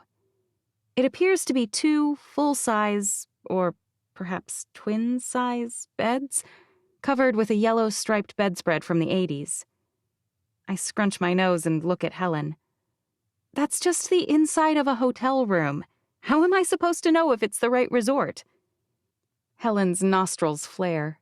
She swivels the phone back around and taps a few more things. When she flips it back, it shows the iconic Flaming Gorge Bridge with that steel arch structure I'll never forget. Yes, that's it. Maybe she likes it. That would be a nice change. Helen closes her eyes. Let's save that option for last. It sounds like our best one, which is really depressing. Why would we save it? I ask. We should go there first. If we love it, we'll have saved lots of time. And I won't have to deal with her mocking and criticizing everything about the church or the rodeo grounds. Abby, the fact that you're encouraging me to express my satisfaction with a 3-star hotel out loud should be embarrassing enough. The fact that you're being sincere... I roll my eyes. Really, Helen, you're being so obnoxious that I may send you home. I don't think I can take another week of this. I'm being obnoxious. Her mouth dangles open. Yes. My phone rings, saving her from the earful I've been trying really hard not to give her. Hello? Hey, sweetheart, Steve says. I have bad news. My heart flies into my throat. What's wrong? Did you get bucked off? Did you break something? Do you need me to come get you? He laughs. I'm completely fine, but I've got a horse who's colicking, and I need to take him over to Rock Springs for fluids and to be monitored. Oh no, I say. Don't worry. I'll reschedule the trip to check out wedding venues. Your sister's with you, isn't she? Steve asks. Yeah? Why don't the 2 of you go? I'd hate to delay wedding things, and there's not a place on this earth I wouldn't be willing to marry you. Anything you pick is more than fine. I was going along so that you didn't have to make the decision without any input at all, but I'm sure Helen's opinions are more helpful than mine. I'm not at all sure of that, but I don't argue with him in front of her. No reason to add an accelerant to a bonfire. All right, well, be safe. It's a boring drive, he says.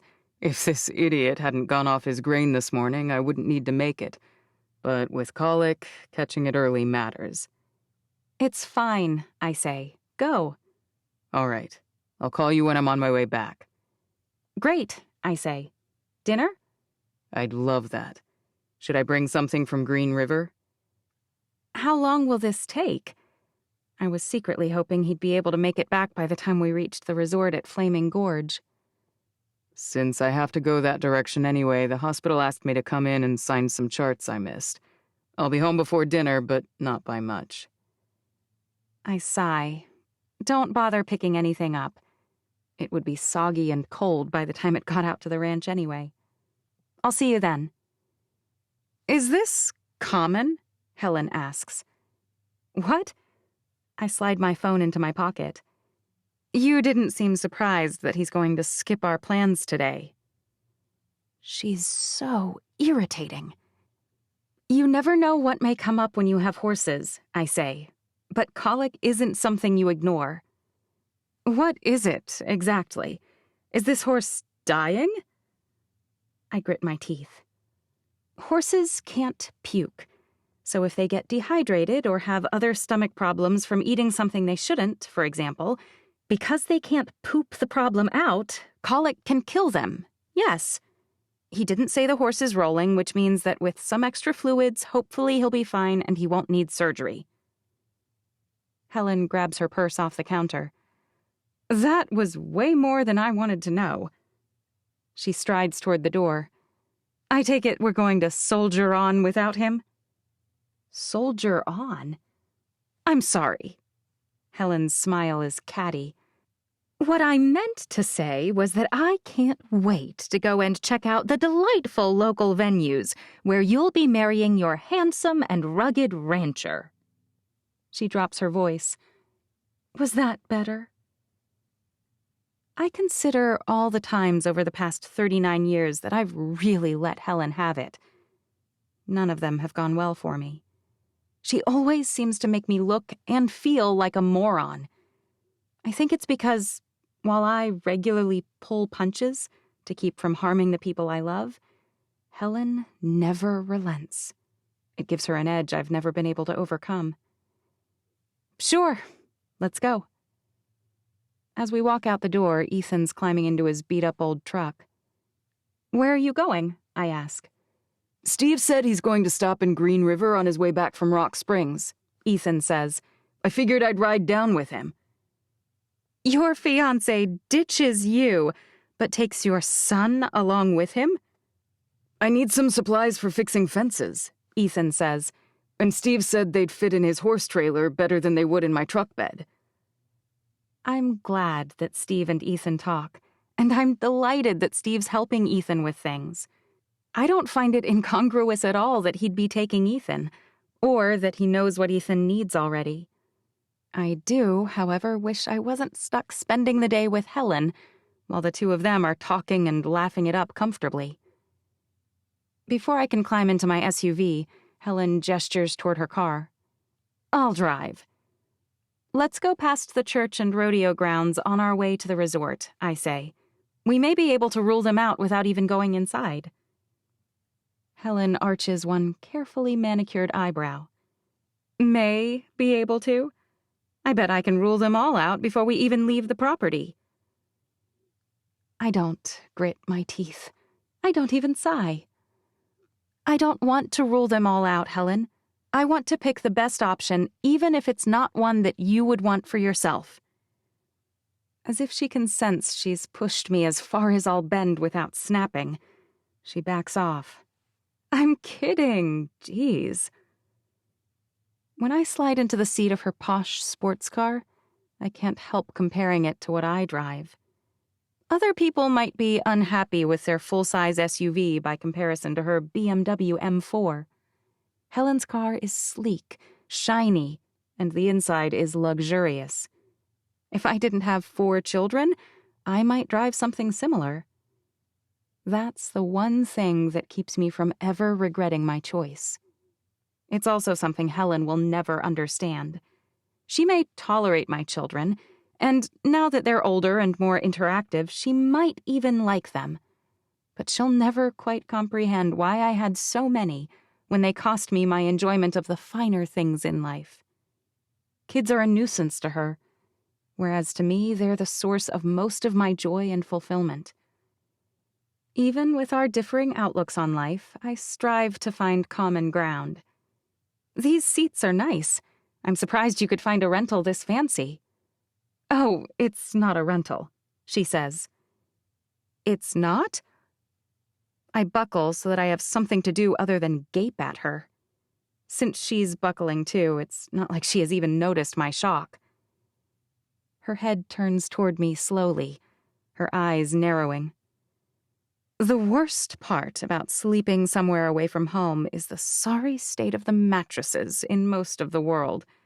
Once you grow accustomed to a $10,000 mattress, your body just cannot rest properly on anything less. A $10,000 mattress? I can barely process that. She must be hating sleeping in our house on that old, ancient ranch house bed. But surely you didn't drive here, I ask. All the way from New York? How long did that even take? She snorts, and it's one of the least ladylike sounds my sister has ever made. Drive here? She rolls her eyes. I flew, obviously, and my assistant had this waiting for me when I landed. Your assistant? She keys the address of the resort in Dutch John into her navigation system. Yeah, his name is Roger. I don't know how I lived without him. And yet, somehow, I've never even heard of him before. Helen's mouth turns up into a half smile as she floors it and we shoot forward. A good assistant is one you'd never need to hear about. They make my life easy and much, much more comfortable without ever taking up any of my time. I know she works hard in New York. I know she's taken a few companies public, but I'm beginning to think I don't know Helen as well as I thought. Didn't you say you just finished a project? She keeps her eyes on the road, but with the satisfied grin on her face, I can tell she's been wanting to tell me about it. I did. It went very well. Even better than the last 3.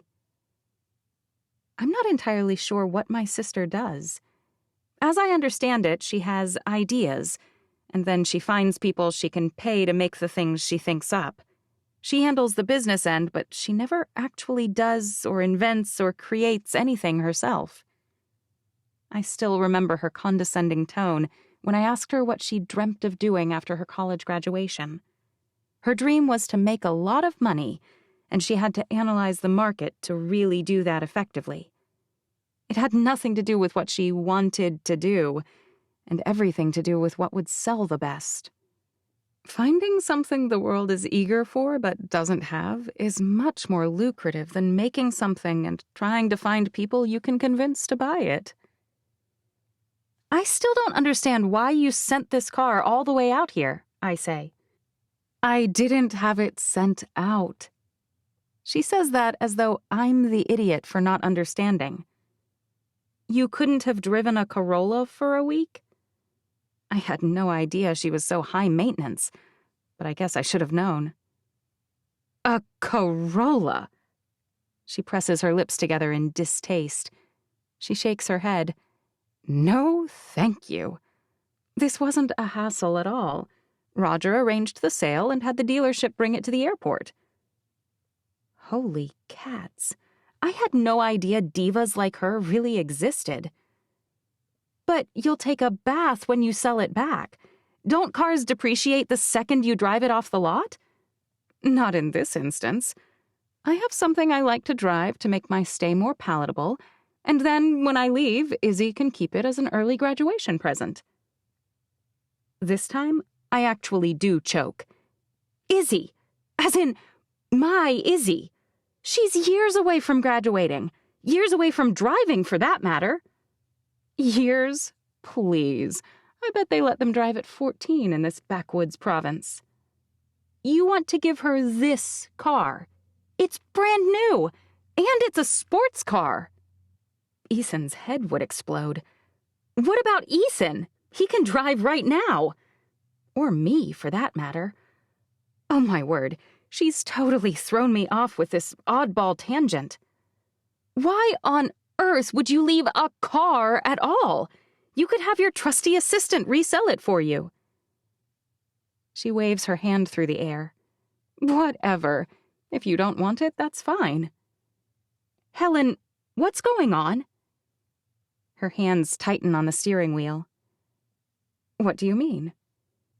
You flew in for Nate's funeral for less than 24 hours. Other than that, I haven't seen you in 3 years. My kids barely knew your name before you showed up early a few days ago. For the last 20 years, you've called me once a month as though I'm a scheduled tooth cleaning. And now you show up here for an extended stay and spend all your time criticizing my decisions, belittling our town, and talking about giving my way too young daughter a $100,000 sports car. Something grotesque occurs to me then. Nate, my level-headed, solid, dependable Nate, began making wild suggestions near the end. Very out of character, very strange suggestions. Helen, are you sick? Are you... I force myself to choke out the words. Do you have cancer? You think I'm dying? She sighs heavily. Don't be absurd. I'm healthy as a horse. Actually, that's kind of a stupid cliché. Horses are constantly falling lame due to something or other. Fine. Helen's fingers tighten until her knuckles turn white. I'm not sick, but I've been busy. So busy that most nights over the past few years I barely slept. It's not like I planned it that way, but business opportunities don't sit around and wait for a convenient time. When both of my last 2 deals finished, I had another deal lined up that I had to hit the ground running on immediately. And this time you don't? My eyebrows rise. You're here because you're bored? Really? I'm not bored. I have another deal in the works. In fact, it was just coming together when you called and told me that you were engaged.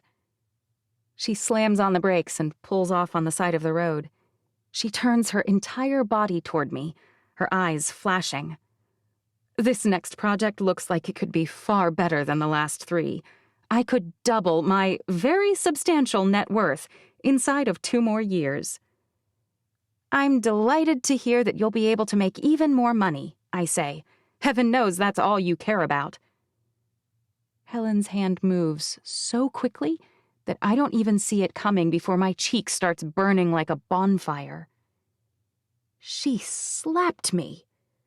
How dare you? This time, I'm the one who's incensed. You storm in here with your sports cars and your expensive clothes, and you make fun of me, and you criticize me, and you mock the place we've moved to, and now you slap me? Unlike you, I manage the future of 4 other people. I don't have the bandwidth or the desire to spend my entire life focused on myself, and I refuse to feel guilty about not living up to your arbitrary standards. For once, she doesn't have a quick reply. She merely looks at me, her shoulders drooping, her chin lifting slightly. And I look right back at her. I don't glance and run. I don't steal a look sideways. I really look. Her light blue eyes are utterly familiar, so full of sorrow that I don't know how I didn't see it before. There are faint lines around her eyes I didn't notice either. Her hands twist in her lap. I'm sorry if I was mean, I say, and I'm surprised to find that I actually am. But you haven't been acting like someone who came to help. For the first time since my husband died, we're happy here, and I don't need you to wreck it. I've been counting down the days until you leave, since we're being almost unbearably honest. You have, huh? Helen's eyes flash. Well, you shouldn't be. I'm the only person in your life who's brave enough to tell you the truth. Steve's a rebound you're stupidly marrying, and if you go through with it, it'll be the dumbest thing you've ever done. And that's impressive since you didn't go to Stanford, you got knocked up in grad school, and you had at least twice as many kids as you should, sacrificing your career in the process. And there's her real opinion, finally. No digs, no sideways jabs. Her unadulterated opinion of how absurd I am. In spite of all that, you loved Nate, she continues. You built a life with him, a real life. Your many, many kids adore you. They trust you, even Ethan. I can't believe you're letting him throw his life away. And if that's not bad enough, you're dumping the other kids' lives down the drain at the same time. She means that bringing them here will drag them down as well. I thought that way once, so I understand why she feels that way, to a certain extent. Not everything in the world revolves around Ivy League schools and money, I say. I did build a life with Nate, but I'm not bound to him, not anymore. And as you said, I'm responsible for making sure my kids are happy. I've found that when you really want people to listen, you should talk quietly, so I drop my voice to a whisper. We are happy here, Helen. Or we were, before you came. And we will be again when you leave in 6 days. For now. And now I'm itching to slap her. Just drive. I don't see how even Helen could criticize the beauty of the gorge. But she does. Oh, she does. It's not nearly as tall or majestic as she thought it would be. It's flatter than in the photos. And the air is smoky. It's not. The birds are too loud. They aren't. The rooms are an utter disgrace, she says. Plus, the staff doesn't seem very well trained. She scrunches her nose. Did you see the woman wiping down tables? She just went from one to the next, never even rinsing her rag. Helen, stop pushing your version of perfection on everyone else and try to imagine what I want. A spacious place where any of my family and friends who want to celebrate this new step for us will feel welcome.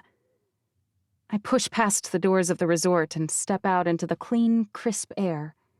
The mountains have snow on top of them, and the vivid crimson of the stone that graduates to a sandy color halfway up is still breathtaking to me, even now. Fine, fine. If this is what you want, I can negotiate you a rock-bottom price. She folds her arms. I'll stop complaining. It would be a miracle if that was true. I'll even admit that it has a sort of Wild West charm. The heavens have cracked open and the world is turning inside out. I'm not sure quite what she means by Wild West, but the word charm certainly implies that it's a sort of compliment. Let's go see if they're available to talk to us. I do have to give it to Helen. She wasn't just bragging about her skills. Somehow she knew about the new resort opening up, and she used both that and the presence of a famous influencer at the ceremony to negotiate a lower price for the event. I hope you'll be the one to tell Amanda that she has to post about the wedding. I hide my smile with a cough. 3 times. Amanda's going to be majorly annoyed. Tell her that can be her wedding gift. Judging by what I've heard so far, it's better than anything else she would have gotten for you. Actually, she's getting me a great deal on the invitations. She has a connection with a printer who helped her. Oh, please, Helen says. If she's counting the use of her connections as a wedding gift, she's not a very good sister. She's not a sister, I say, playing a hunch. She's a sister-in-law. Helen beams. I was right. She's heard me talk about Amanda and the kids talk about her, and she's jealous. My sister, who has, of her own volition, been a footnote in our lives for the past 20 years, is jealous that someone else matters more to us than she does. I don't understand the reason for the change, but it's definitely there. Come on. She slings an arm around me as if we're actually quite close. I want to dart out and away to freedom, but acting like she cares about me must be a good thing, so I suppress that urge. I'd better get home soon and start making dinner. Actually, she says, you don't need to make dinner tonight. This time I do pull away. What are you talking about? Don't worry, I called Amanda. She says that the same way she'd say she called the septic company to report a backup in the tank. Talking to Amanda was clearly a distasteful necessity. She's stepping in to make dinner and do whatever other mundane things you would have otherwise had to do over the next few days. Mundane? I glare. The reason my kids trust me is that I am there for all those boring things that need to be done. You can't, just come with me, will you? If we don't go now, we'll be late. Late for what? I splutter. I guess it doesn't really matter if we're late. Helen laughs. It's not like my pilot will take off without me. What are you talking about? You were planning to fly home to Houston this weekend, she says. But as you know, I can only stay a few more days, and I'd rather not have you leave and miss the last few of them. I can't just take off. Why not? It's not like you'll be missing out on work. You have 2 clients, and one of them is pro bono. I really hate having her around. What did you mean, your pilot? My pilot's name is Chris, and he's been sitting on the airway in Vernal for 2 hours waiting for us. I can't just leave, I say. Izzy helped me pack your bag, she says. I even cleared it with your little boyfriend. Steve knows we're getting on a plane? My voice has become so shrill that I'm worried I may crack the glass on her car. He did a good job ad-libbing with his offer of bringing you dinner and all. Helen's smile doesn't show any stress at all. She must be telling the truth. Actually, Steve was supposed to be coming along, but thanks to his stupid horse, it'll just be you and me. 10. Abigail. I have clearly, dramatically underestimated how much money Helen has. When you said your pilot, I was envisioning we'd be flying in a crop duster, I admit. I've already counted at least 3 different flight attendants, and this jet seats at least 20 people. Helen rolls her eyes. I bought this so that I'd be more comfortable than if I was flying commercial, not less. You own this plane? I ask. Outright? Just you? How is that possible?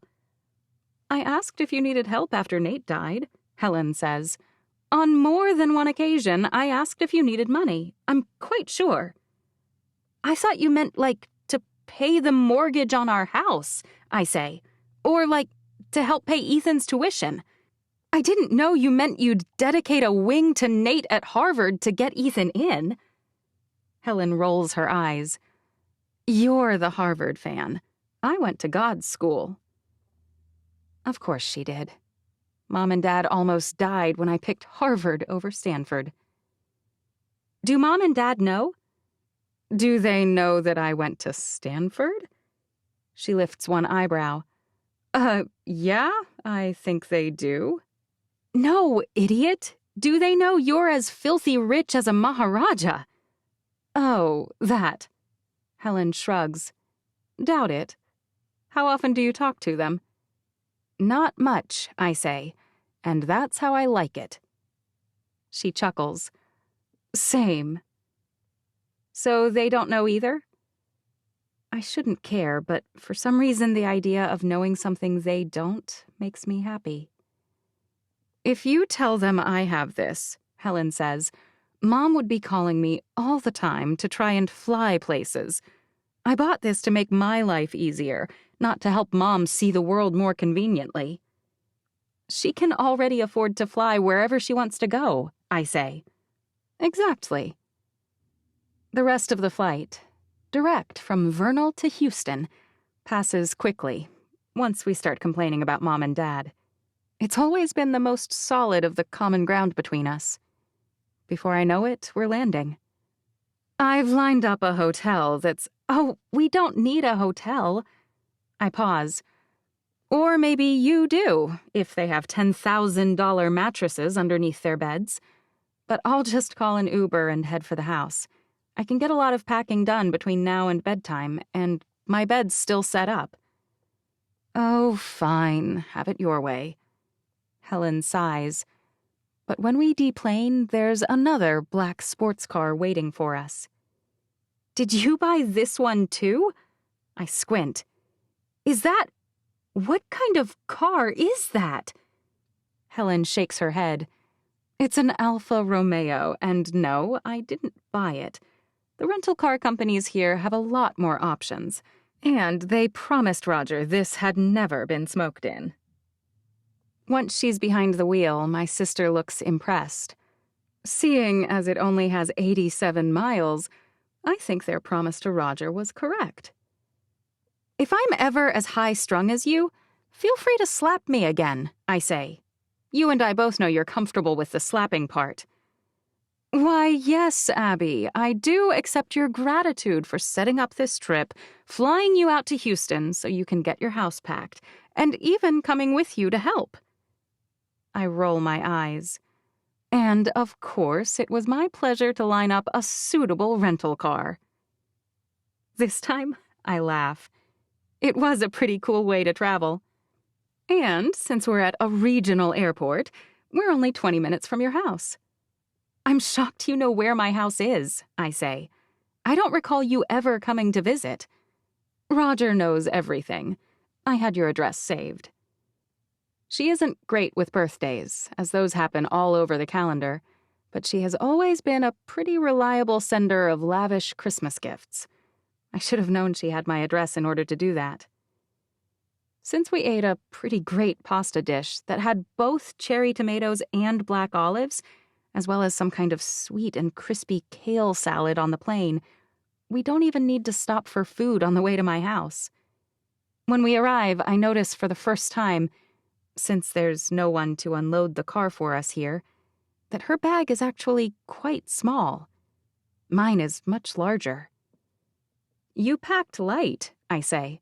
I hope you have some warmer weather clothing in there. January in Texas isn't very cold. Helen's smile is wry. I have this little app on my phone. She waves it at me. It's like magic. It tells me what the weather is like in places I haven't recently been. Yeah.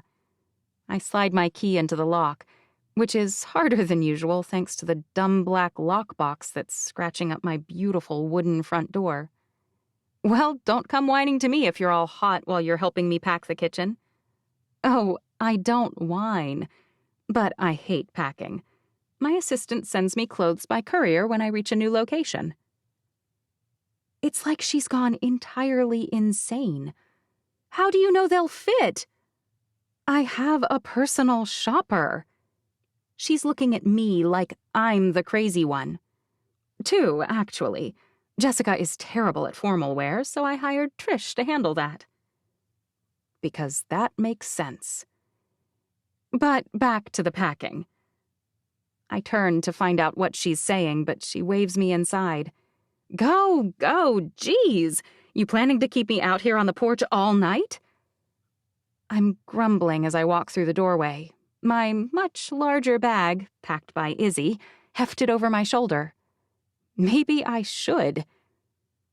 Once we're through the door, Helen drops her bag and leans over it, rummaging around in the smallish front pocket. Uh-huh! She straightens and brandishes something small, square, and bright yellow. Uh-huh? I ask. What is that? Why are you ah-hahing me? She steps closer, her arms still outstretched, thrusting the small yellow square item at me. It's a pad of Post-its, duh. I blink at her, but I don't take them. Yeah, those are really neat, but if that's a prototype for your next idea? I lean a little closer and drop my voice. I'd be careful about raising funding for it, 'cause someone else beat you to it. She presses them against my hand and rolls her eyes. Absolutely hilarious, I tell you. What are these for? I ask. My wedding gift, she says, to show you that I support you. You're being supportive by giving me Post-its. I can't quite keep my lip from curling. The woman who has a private jet, a pilot who works for her full-time, and sports cars in every time zone, is being supportive by giving me Post-its? With those, we'll mark your belongings, she says. Storage, trash, donate, or pack and move. Why would we do that? I've hired packers and movers. They'll show up here tomorrow, so we don't have to pack a thing. She grins. You're welcome. I put one hand on my hip. Confess. Did you do this for me? I arch one eyebrow. Or for you, so you wouldn't have to help me pack? She sighs. Fine, it's not a wedding present. It's self-interested. But it's also supportive. I want the credit. I want to complain and tell her I don't need her to pay for movers, and that I need to go through all the stuff and sort through things more deeply than I can while slapping Post-its on things. But I can't say any of that convincingly. From the time the plane landed, the idea of sorting through our belongings, my mementos of memories with Nate, and the accumulation of a lifetime in this house has weighed on me. I hate procrastination, but this one time, maybe she's actually done me a huge favor. I can send things I can't deal with to storage, things I want up in Utah to be shipped, and I can eliminate stuff I know I don't want. Thank you. Helen's smile this time is genuine. You're welcome. She doesn't even complain when I show her to our guest room, which boasts a bed with an $800 mattress. She just asks me what time we should wake up in the morning. She's obnoxious as all get out sometimes, and she's one of the most self-centered people I know. But she is my sister, and I think she does love me deep down. The next morning, she's up right at 6 a.m., and she does her very best to pre-sort the office, the bathrooms, and the kids' rooms for me. With her help, and a huge crew of movers following behind me, we actually finished the entire house by 4 in the afternoon. A single day. That's how long it took to complete a task I thought would take a week, even with Helen's help. She's effective, I'll give her that. The moving company and their crew of 20 are just going over some paperwork with me, confirming the address in Utah, the address of my preferred storage unit, and the location where I'd like everything we aren't keeping to be donated, when my phone rings. It's Robert. Does he know I'm in town? I can't help cringing a little. He doesn't even know I'm engaged yet, and now I'm physically in Houston without telling him. Hey, Robert. Abby? Yeah? Are you in Houston? How could he know that? He's like a bloodhound chasing a fox. Who? I called the ranch when you didn't pick up last night, thinking maybe your internet was down, and Izzy answered. She said you came out here early to pack things up. Yeah, it wasn't the plan, but Helen surprised me. Is she there? He asked. I've missed her. That's a big, fat lie. But I don't call him on it, since Helen's watching me interact with him with a little too much interest. She is, I say. She helped me get things taken care of way faster today than I thought possible. Really? Robert asks. Because I'm almost to your place. When I realized you were in town, I took off early to come help. Panic pulses through me. I have no idea why, but I don't have time to question it. Oh, no! My voice is way too high and squeaky. I clear my throat. We just left. You did? Robert sounds deflated. Could you turn around? I snatch my purse off the counter and gesture wildly at the door. Go, now, I mouth to Helen. Oh, man, I say. I wish we could, but we have to... Helen set up an appointment to... Abby's trying on wedding dresses, Helen shouts. Not much time between now and the wedding, so we're hoping to get something that won't need many modifications. Maybe he didn't hear. Maybe Helen seems way louder to me because she's essentially shouting in my ear. Wedding? A choking sound comes through the line. Did she say something about wedding dresses? I've been meaning to call and tell you, I say lamely. Steve proposed. Robert hangs up. Let's go! I practically rip her arm off, dragging her to the car. Why did you tell him we were already gone? Helen's expression is so smug that I want to kick her. In all the world, no one makes me more violent than my sister. I wonder whether that's a common sentiment. I told you already, I mutter. He likes me, and it's awkward. I rush to the car and yank on the handle like a preschool kid until she unlocks it. Wow, you're a mess. I expect her to go on some tirade about what my reaction means.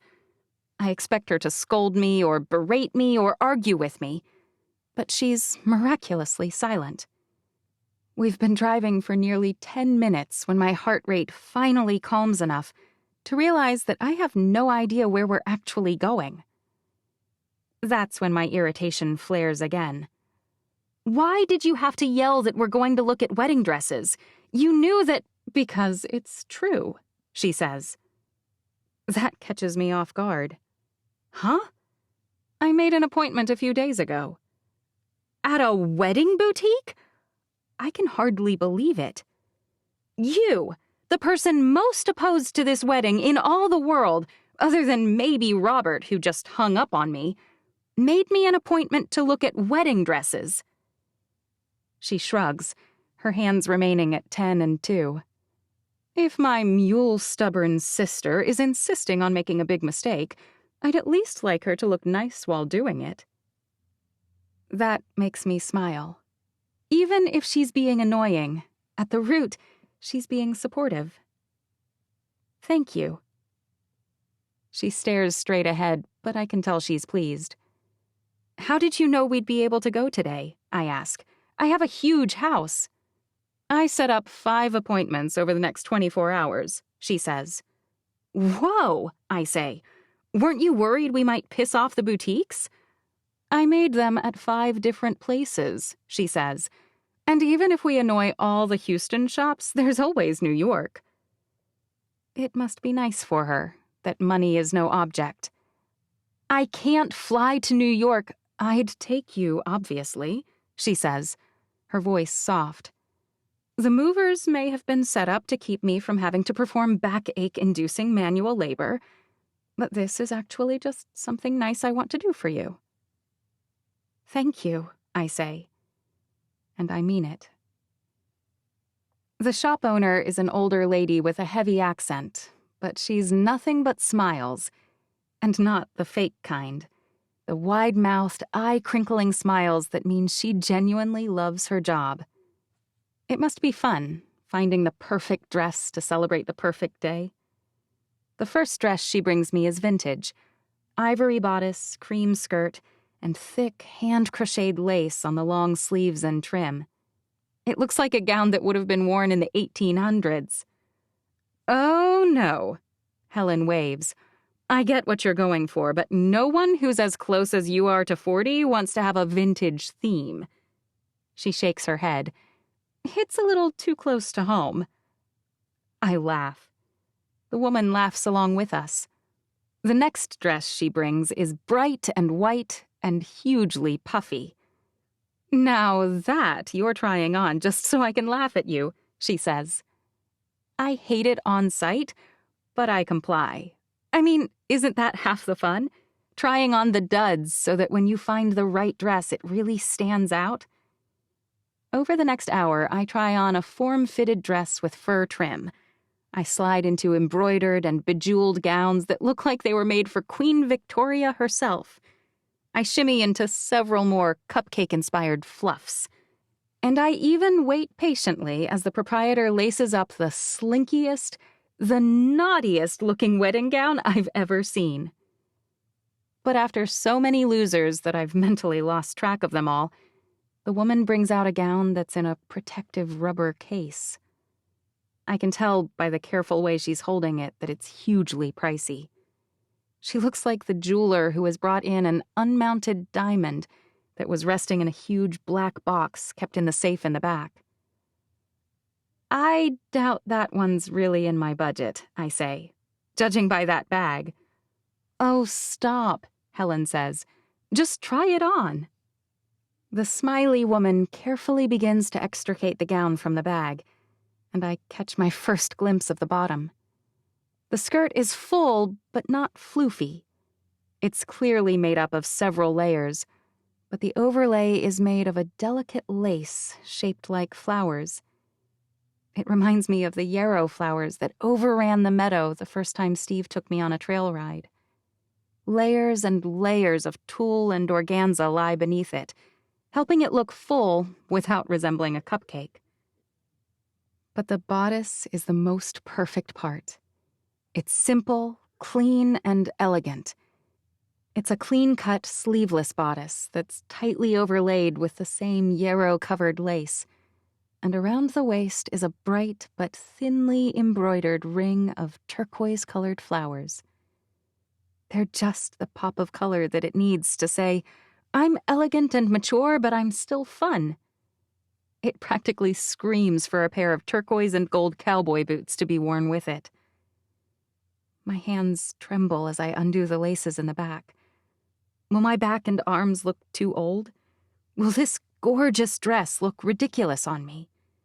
Will people laugh at me for trying to look much younger than I am? Strong hands tighten the laces behind me. Careful, I say. You haven't told me what it costs yet, but I bet it's not cheap. It doesn't matter. Helen's voice surprises me. I assumed the older shop owner was still helping me while Helen lounged. This is the dress. But do my arms look... It's the dress. Helen steps aside and points at the wall-length mirror. Even without the boots, without yarrow flowers woven into my hair, I can tell. She's right. I look thinner than I am. I look younger than I am. I look more country than I am. And somehow this dress makes it all look just perfect, like I'm the Abigail I was born to become. Imagine how it'll look with a pair of turquoise cowboy boots and a bouquet of Indian paintbrushes and yarrow flowers. Helen sighs. Tell me you don't have any doubts at all, and I'll stop haranguing you and be the perfect maid of honor. Maid of honor? She's lucky I even asked her to be a bridesmaid at all. I don't have any doubts. Really? Normally, I'd brush her off. You don't feed a bear, after all. That's how you end up mauled. But something about her tone makes me turn to meet her eye. And for once, my armored sister almost looks vulnerable. She looks worried about me. She looks genuine. So, for the first time since she showed up, I think about her question. Do I have any doubts? I almost laugh. I've been nothing but doubts since Nate died. I've doubted myself, I've doubted our future, I've doubted the children, I've doubted God. Steve and I are so different. I wonder almost every day whether we're a mistake. He lives and breathes for horses, and he literally spends all his free time with them. He'd live in a barn if he could. So you have thought about it, Helen says, and you do see that it's not a simple, uncomplicated pairing. I stare at the image in the mirror. From the outside, to everyone in Birch Creek, yeah, we look perfect. We're both well-educated, we both have money, we're close to the same age. He seems to never have wavered, but I'm not Steve. My life is complicated. I'm the one giving everything up while he just kind of coasts along. He has a daughter he barely knows. I have no idea whether he'll be a good father to my kids in the long run. He wants at least one more child, and I don't think I do. He's country, and I'm a city girl. He's a doctor who fixes things with his hands, and I'm a city girl who uses my brain. Yeah, I have a lot of days where I wake up in a panic, thinking maybe this entire thing is a terrible mistake. Helen grabs my hand. Look, I know that you're just going to double down now, but you shouldn't. I'm trying to be honest with you, and... Helen yanks. I finally turn to look at her and realize that her eyes are wide and her mouth is dangling open. She glances pointedly to the side and tosses her chin at the door. Where Steve is standing, his eyes as hurt as I've ever seen them. I guess now I know why it's bad luck to see the bride in her wedding dress before the big day. He swallows, forces a smile, turns on his boot heel, and disappears. 11. Amanda. Abby's sister Helen is awful, but she did me a favor. Mandy and I have been at an impasse over the past few days, and to be honest, I have no idea why she even wants us to keep living there. I've been horrible to her, and even the girls are sulking. So, when Helen called me and asked me if I would stay with Abby's family while she took her sister to Houston for a surprise packing trip, I pretended like it was an imposition. But really, I'm delighted to be here. Sure, it's configured a little differently than it was. I mean, for one thing, prior to the sale, the alien people moved all Jed's stuff out. I'm not sure where it all went, which is probably a pity. Mandy has the letters old Jed never sent her, of course, and I think our kids each picked a handful of things they liked, but most of that stuff, the accumulation of which took at least one lifetime, is just gone. Every day I move a little closer to obsolete as well, and that's a sobering thought. But even without Abby, and even with the very Spartan furnishings, presumably Abby left it so spare to make space for the things she's in Houston at this moment packing to bring, it still feels more like home than Mandy's did. Actually, if I'm being honest, it feels more like home than any place I've ever lived, including the New York City apartment I literally furnished myself. Ooh! Marin's practically squealing as they walk up the drive from where the bus just dropped them. Can I sleep in with you? Izzy shrugs. Sure, if you want. What about me? Emery asks. Where can I sleep? You go in with Whitney, Marin says. You guys can play with Barbies. Marin's smirk isn't as subtle as she thinks it is. Emery may be accustomed to Marin's snarky little digs, but Whitney's scowling like she's planning to knife her in the middle of the night. We aren't babies, you know. Whitney's hands are on her hips, and one of her eyebrows is cocked. She looks exactly like a miniature of her mother when someone has displeased her. Babies play with rattles, Marin says. I was suggesting Barbies. Izzy laughs as the two of them walk up the steps and into the house. Let's make some cookies. Mom found this new kind. She calls them Kentucky butter cake cookies. You'll love them. Are they healthy? Marin's become borderline obsessed with eating healthy and keeping her weight low. Izzy scrunches her nose. Sure. Great, then let's make them. Butter cake cookies are healthy? Marin's clearly not so bright. Either that, or she is more than happy to lie to herself. But more concerning than her naivete is the new pairing off thing they're doing. When we lived here before, Marin was always alone, and Izzy and Whitney and Emery were thick as thieves. I wonder what changed, and whether the little girls will be all right with it. Mostly I'm worried that Marin will do something classically Marin, and then Izzy will run back to the younger girls and leave my oldest daughter heartbroken. I shake off my anxiety. That's an Abby kind of concern. I'm more of a Lord of the Flies style parent. I'm sure they'll work that out themselves. And if Marin gets dumped, well, it'll serve her right. Hey, Mom, can we go ride the horses? Emery looks far less squashed by Izzy's defection than I expected, which is good. She's also had quite a few horseback lessons at this point. Plus, Whitney is quite good. If you let Whitney check your saddle and you stay in the pasture, that's fine. The girls' voices go supersonic as they drop their bags in the dirt and jog toward the barn. Hey! I protest half-heartedly before giving up and walking inside. A little dirt won't hurt their school bags, right? Isn't that kind of the point of country life anyway? Aunt Amanda? Gabe tugs on my wrist. I didn't even realize he followed me inside. Actually, if I'm being honest, I didn't even check to make sure he made it off the bus. I'm clearly not a very good fill-in for his mother. Gabe, what's up? I think about crouching down to be closer to eye level for him, but that feels like it would be odd. When will my mom be back? His eyes look both hopeful and anxious. I've been there, buddy. Well, she went to Houston with your Aunt Helen. So will she be back before dinner or after? I suppress a laugh. She won't be back for a few days, I say. That's why I'm here.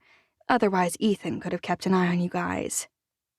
Gabe blinks once, then twice, and then suddenly, without any warning, bursts into tears. His entire face is red, and his breath is coming in gasping sobs. "But where will I sleep?" "Where do you usually sleep?" "Helen took my room," he barely manages to say. "And her stuff is everywhere." I quickly cross the family room to his door and swing it open. He's right. There's a bra slung over the lamp. Socks are strewn around the floor, and I've never seen her in anything but high heels. Why does she even have socks? There's makeup in various states of open and closed covering Gabe's desk. A pile of what I assume are dirty clothes are stuffed in the corner, and everywhere I look there's another unmatched high heel in a different color. There's a necklace hanging over the headboard of the bed, and when I walk toward the window, I step on a stray earring. I back out again, slowly. The severe, almost scary Helen is a complete slob. Why did you bring that many things for a week-long stay? And why didn't she take some of it with her to Houston? Is she planning on just being naked there? "See?"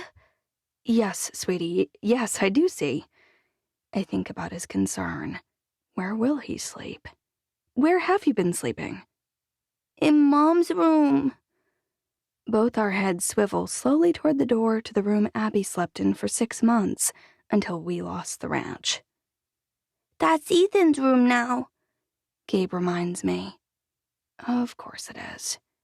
Now that I'm not here, hogging half the space, Abby would have moved into the master suite that has its own bathroom, and that's where Gabe has been sleeping, sharing a bed with his mother, no doubt.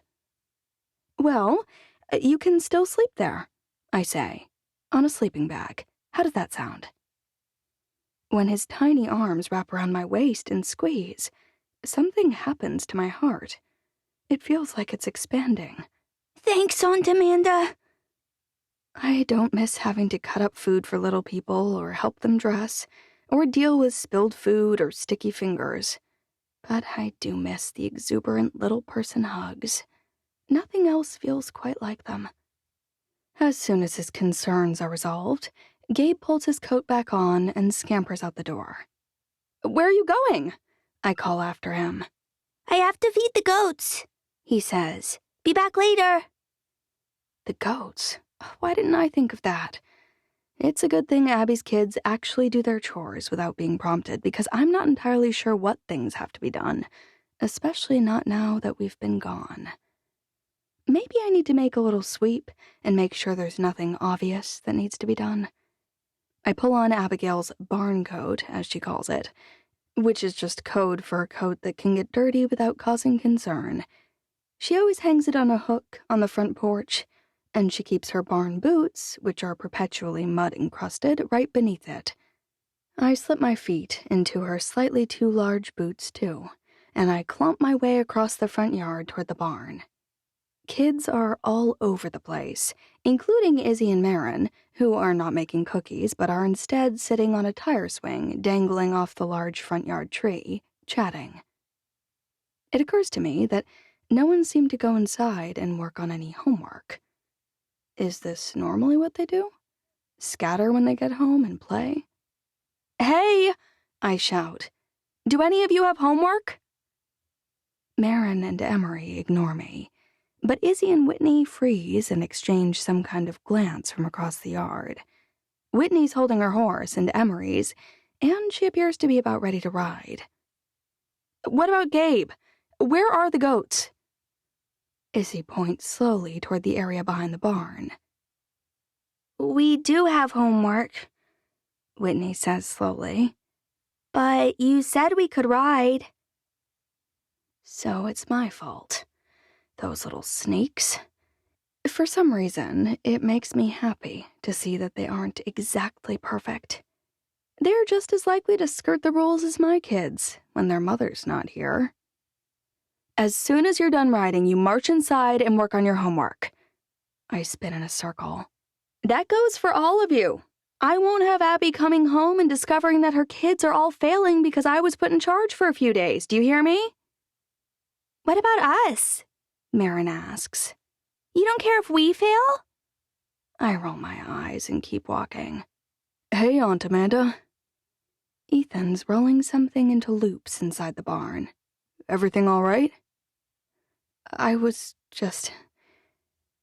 can't really say that I was circling around like a lost kitten, checking to see if everything was all right.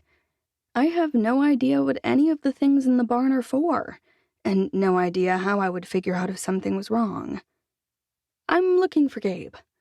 I finish, lamely. I wanted to see if he has homework. Probably. Ethan's grin is easy and dimples pop up on his cheeks. That kid's a terrible shirker. I'm not. Gabe shouts from the back of the barn. I'm feeding Hershey and Spot. He folds his arms. They were really hungry. Kevin walks through the back door of the barn, ruffling Gabe's hair as he passes. Goats are always hungry, Squirt. They'll eat almost anything, too. I'm not a shirt or a squirt, Gabe says. I'm a hard worker. A squirt is an affectionate term, Ethan says. Like when Dad used to call you Booger. And I didn't call you a shirt, I said you're a shirker. It means someone who wants to get out of doing something. I don't get out of things, Gabe says. I get in them. Like mud, it seems. Kevin tilts his head. What is he talking about? I walk closer and realize that Gabe must have fallen in the goat pen, and it doesn't look like it's only mud. Chunks of darker brown ballish-shaped things are stuck to the back of his pants. His school pants. I'm sure Hershey and Spot were happy to see you, I say. But maybe we ought to go inside and get you cleaned up. I can make dinner, and you can take a bath and get into pajamas. Gabe's lower lip is sticking out. I kind of need your help in there, I say in a quieter voice. I don't even know where any of the bath stuff is, and I need someone to help me pick what to make for dinner. He perks up at that. I may not be good at disciplining kids, but I know how to distract and redirect with the best of them. He trots inside, little chunks of stuff shedding from the back of his pants as he moves. With any luck, most of it will have fallen off by the time he reaches the front door.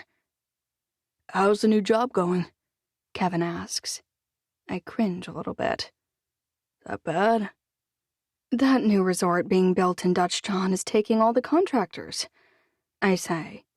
I mean, working with Mandy's already no picnic. Mandy? Kevin's eyes squint up in confusion. Amanda Sadler, I say. She offered to be called Mandy as a peace offering.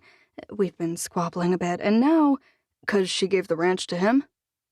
Kevin points his thumb over his shoulder at Ethan, who looks really, really uncomfortable. You know what? It's all fine. I keep running my mouth without thinking. I'm such an idiot. If I'm not careful, my problem with Mandy will turn into a problem with Abby, and she didn't do anything wrong. You need contractors? Kevin asks.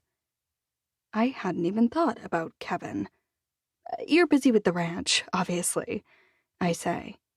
Not during the winter, he says. Things are pretty slow right now, our slowest time. That's true, Ethan says. You could totally pick up some extra work, and I can finish the fencing myself. Are you sure? Kevin looks giddy. Jeff, too, Ethan says. Now would be the perfect time. I would love that, I say. Maybe I could actually get some of these places finished and we can rent them or sell them as planned. And if you know of anyone else who you think is reliable, send them my way, too. Will do. Kevin's smiling as I rush back to the house. I'm smiling, too, I realize. My heart already lighter, even if this isn't a long-term solution. I'm rummaging around in the fridge looking for a tomato to go with the nachos Gabe and I are making when my phone bangs. As a thank you. Helen's text makes no sense. As a thank you, what? But then I remember the crappy service we get here. She probably sent a photo, and it's taking forever to come through.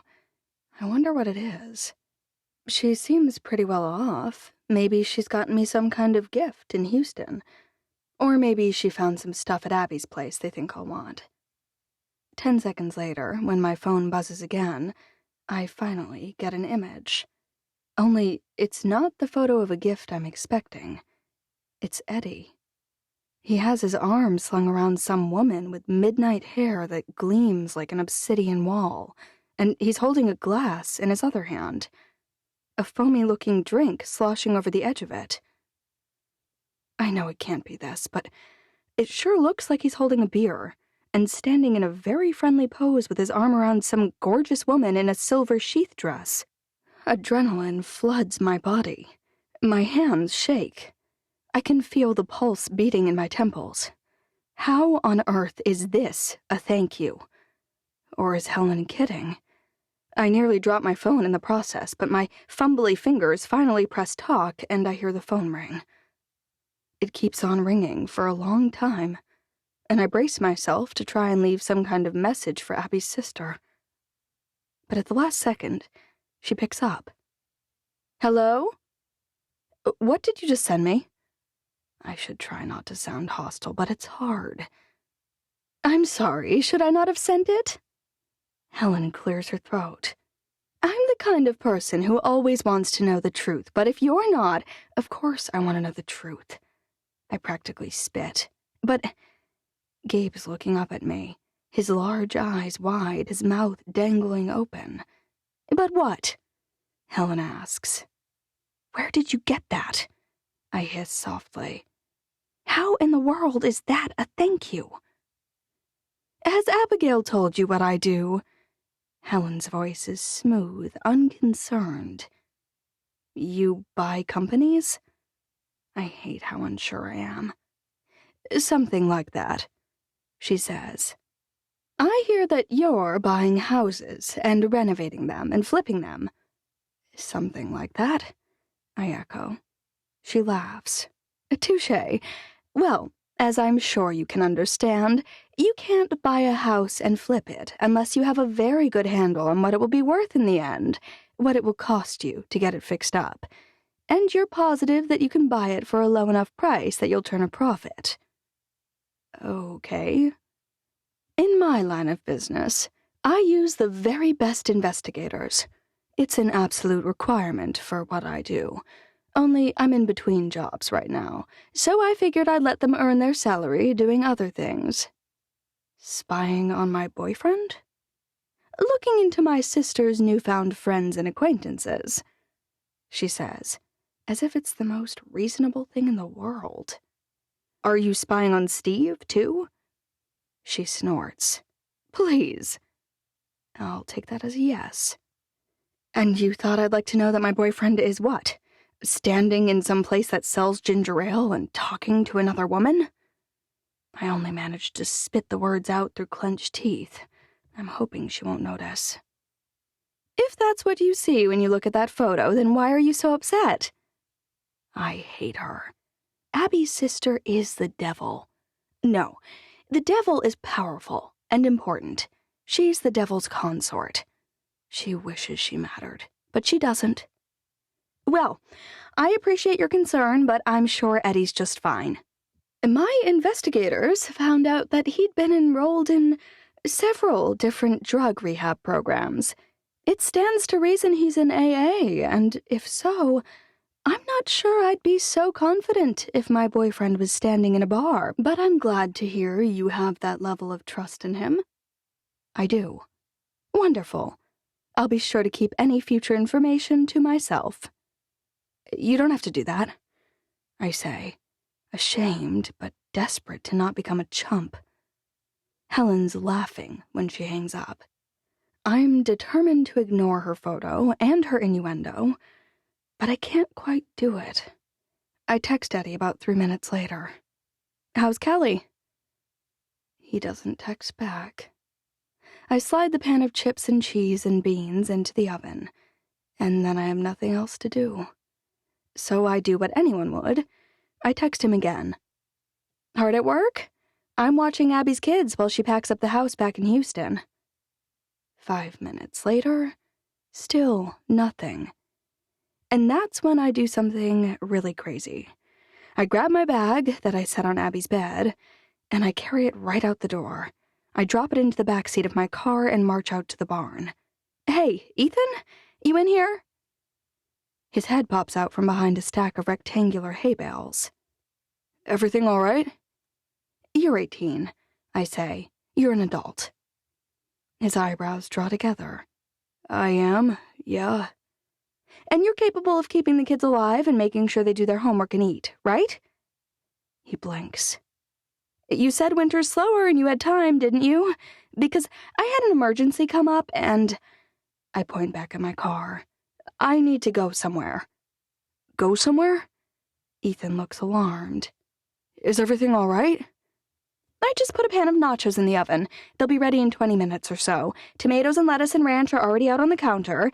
Gabe's in the bathtub and is ready to get out whenever. Can you hold things down until tomorrow night?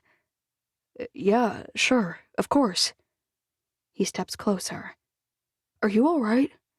Is your family okay? I sure hope so, I say.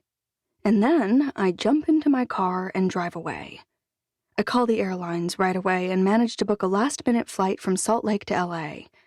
But once that's done, the only thing I can think of is how Abby would not be leaving right now. She's a balanced adult. She puts the kids first. She puts her job first. She would not be racing off, half-cocked, desperate to reassure herself that her boyfriend isn't drinking and smooching, or worse, some random woman in California. But how well do I really know Eddie?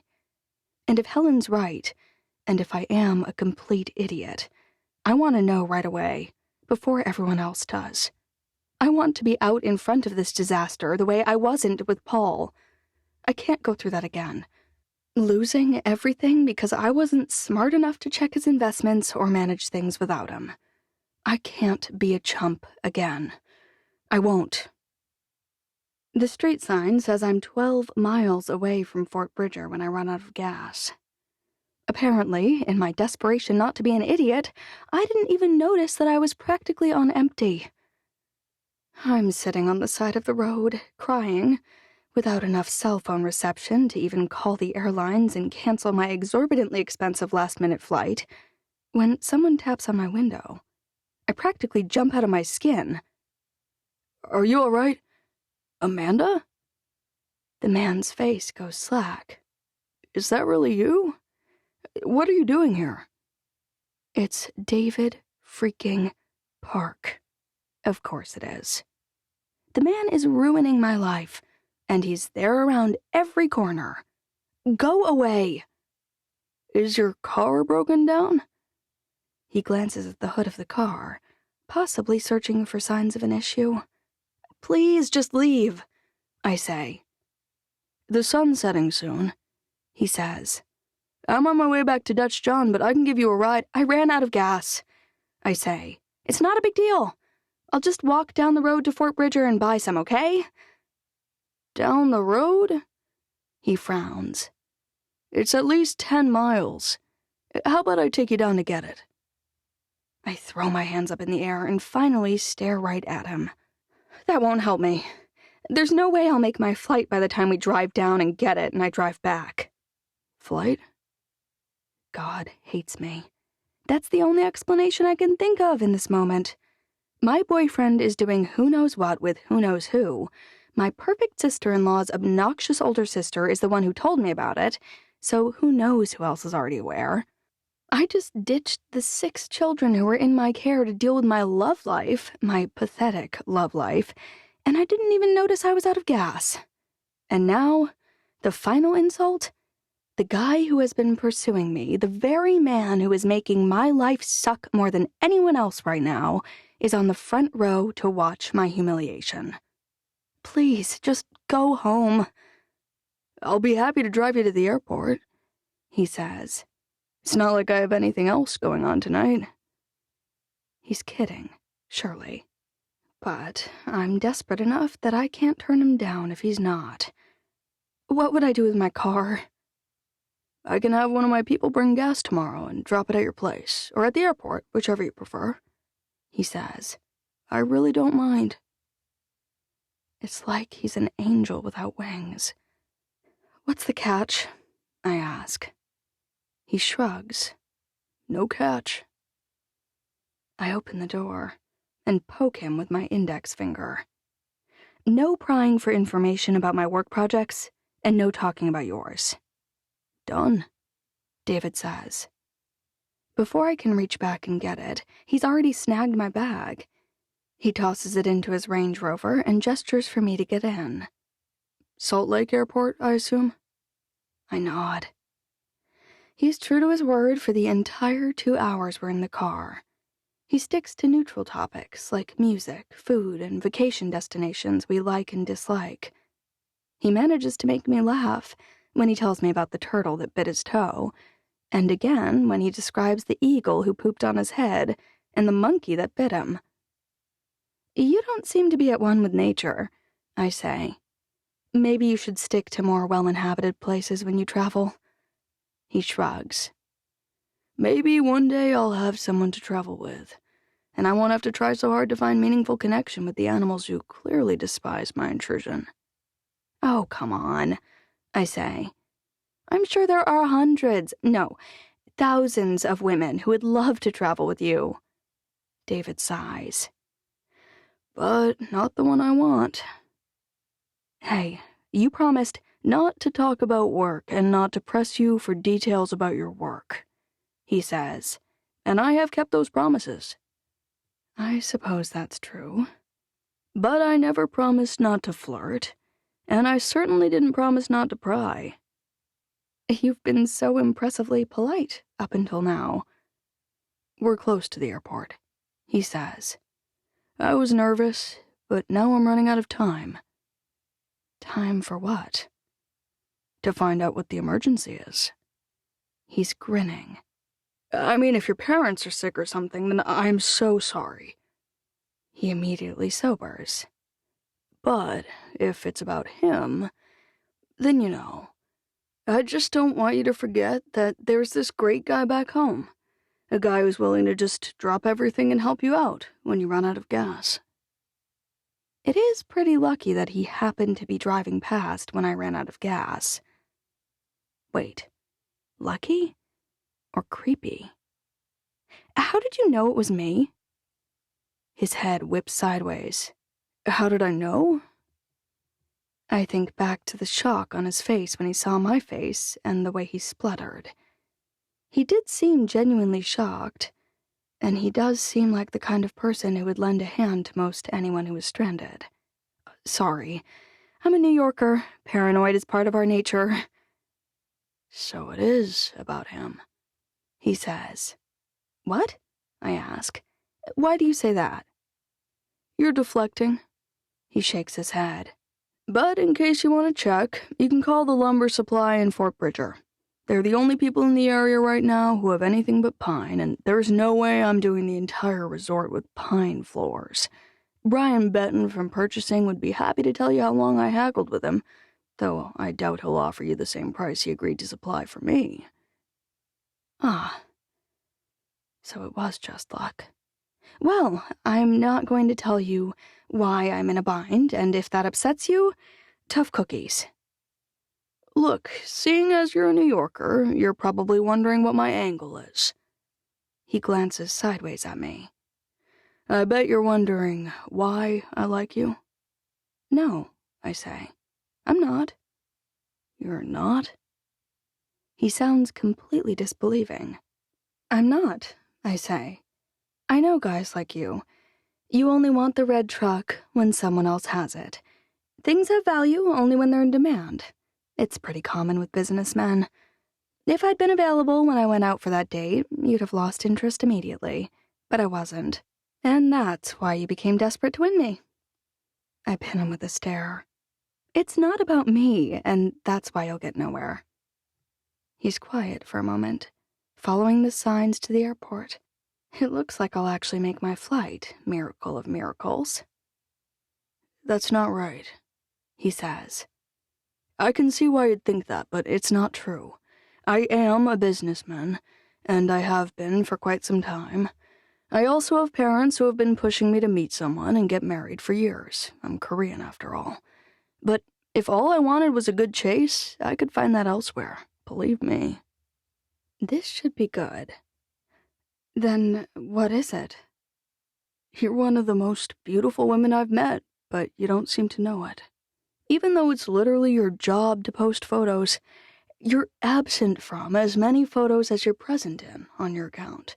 That's rare for an influencer.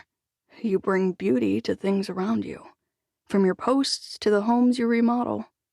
You care for your children, but you don't change who you are to care for them, and you don't pressure them to conform to what you want people to see. You're awesome in ways you don't even know that you are. And I find you refreshing. They shouldn't matter, his words. But for some reason they do. They're like a bucket of water dumped on a dying plant. They're lotion on dry and cracked hands. They're a balm to my soul. I have a boyfriend, I say. But my voice is way too small and way more unsure than I meant for it to be. I know you do. He stops the car in front of the airport drop-off. But if he crashes and burns, I'd like you to know that I'm not here for the chase.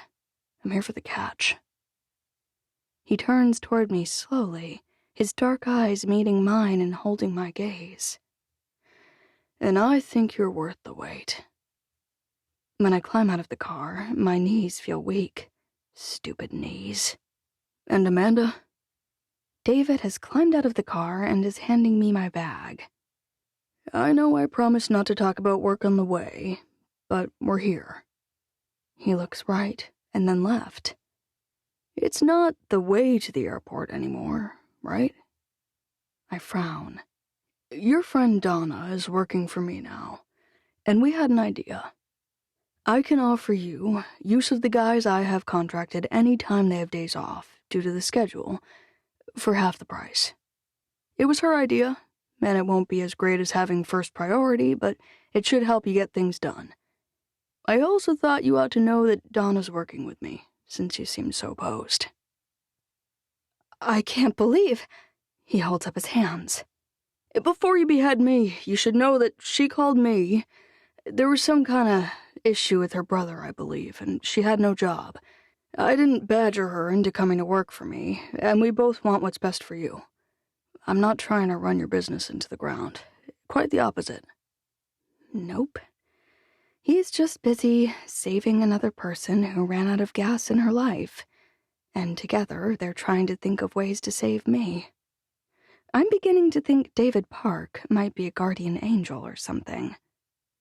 Fine. So you're not mad? Not about that, anyway. Thanks for the ride, I say. And I mean it. 12. Donna. Mr. Park wasn't kidding when he said he wanted a local with connections, but as soon as he discovered that I have reasonably competent organizational skills, he expanded my job description. I think if I were to write up my own job after only 3 days of work, I'd say I'm the catch-all girl. Maybe the title for that is Mr. Park's personal assistant. I pick up coffee, I make copies, I arrange things on his schedule. I set up meetings with people I know. I call people I don't and ask about things the project needs. I take notes for him in meetings. I follow up on things he makes comments about. Basically, if there's some way I can make his life easier, I do. It's a lot more work than my last job, but true to his word, pays much better. So I'm not exactly complaining. It doesn't leave me with much time to check my personal email or dink around online, though. So when I get a moment, I always pull up an internet browser and check in. The email Abigail sent last night takes me off guard. I thought she was out of town. That's what Amanda said, that she was going to Houston early as a surprise from her sister. Dear Donna, your dad's family doctor has a clinic day tomorrow in Manila. I just heard back. If you have time to swing by, I'd love to get some information from him anticipatory to the upcoming deposition. I hate asking questions when I don't know what the answer will be.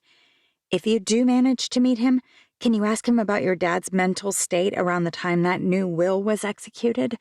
We need to know whether he was inconsistent all the time or whether clarity came and went.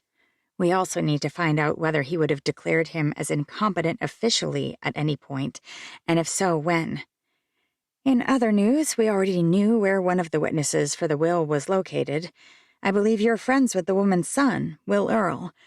When I spoke to her, she indicated that she wasn't sure about the other two witnesses.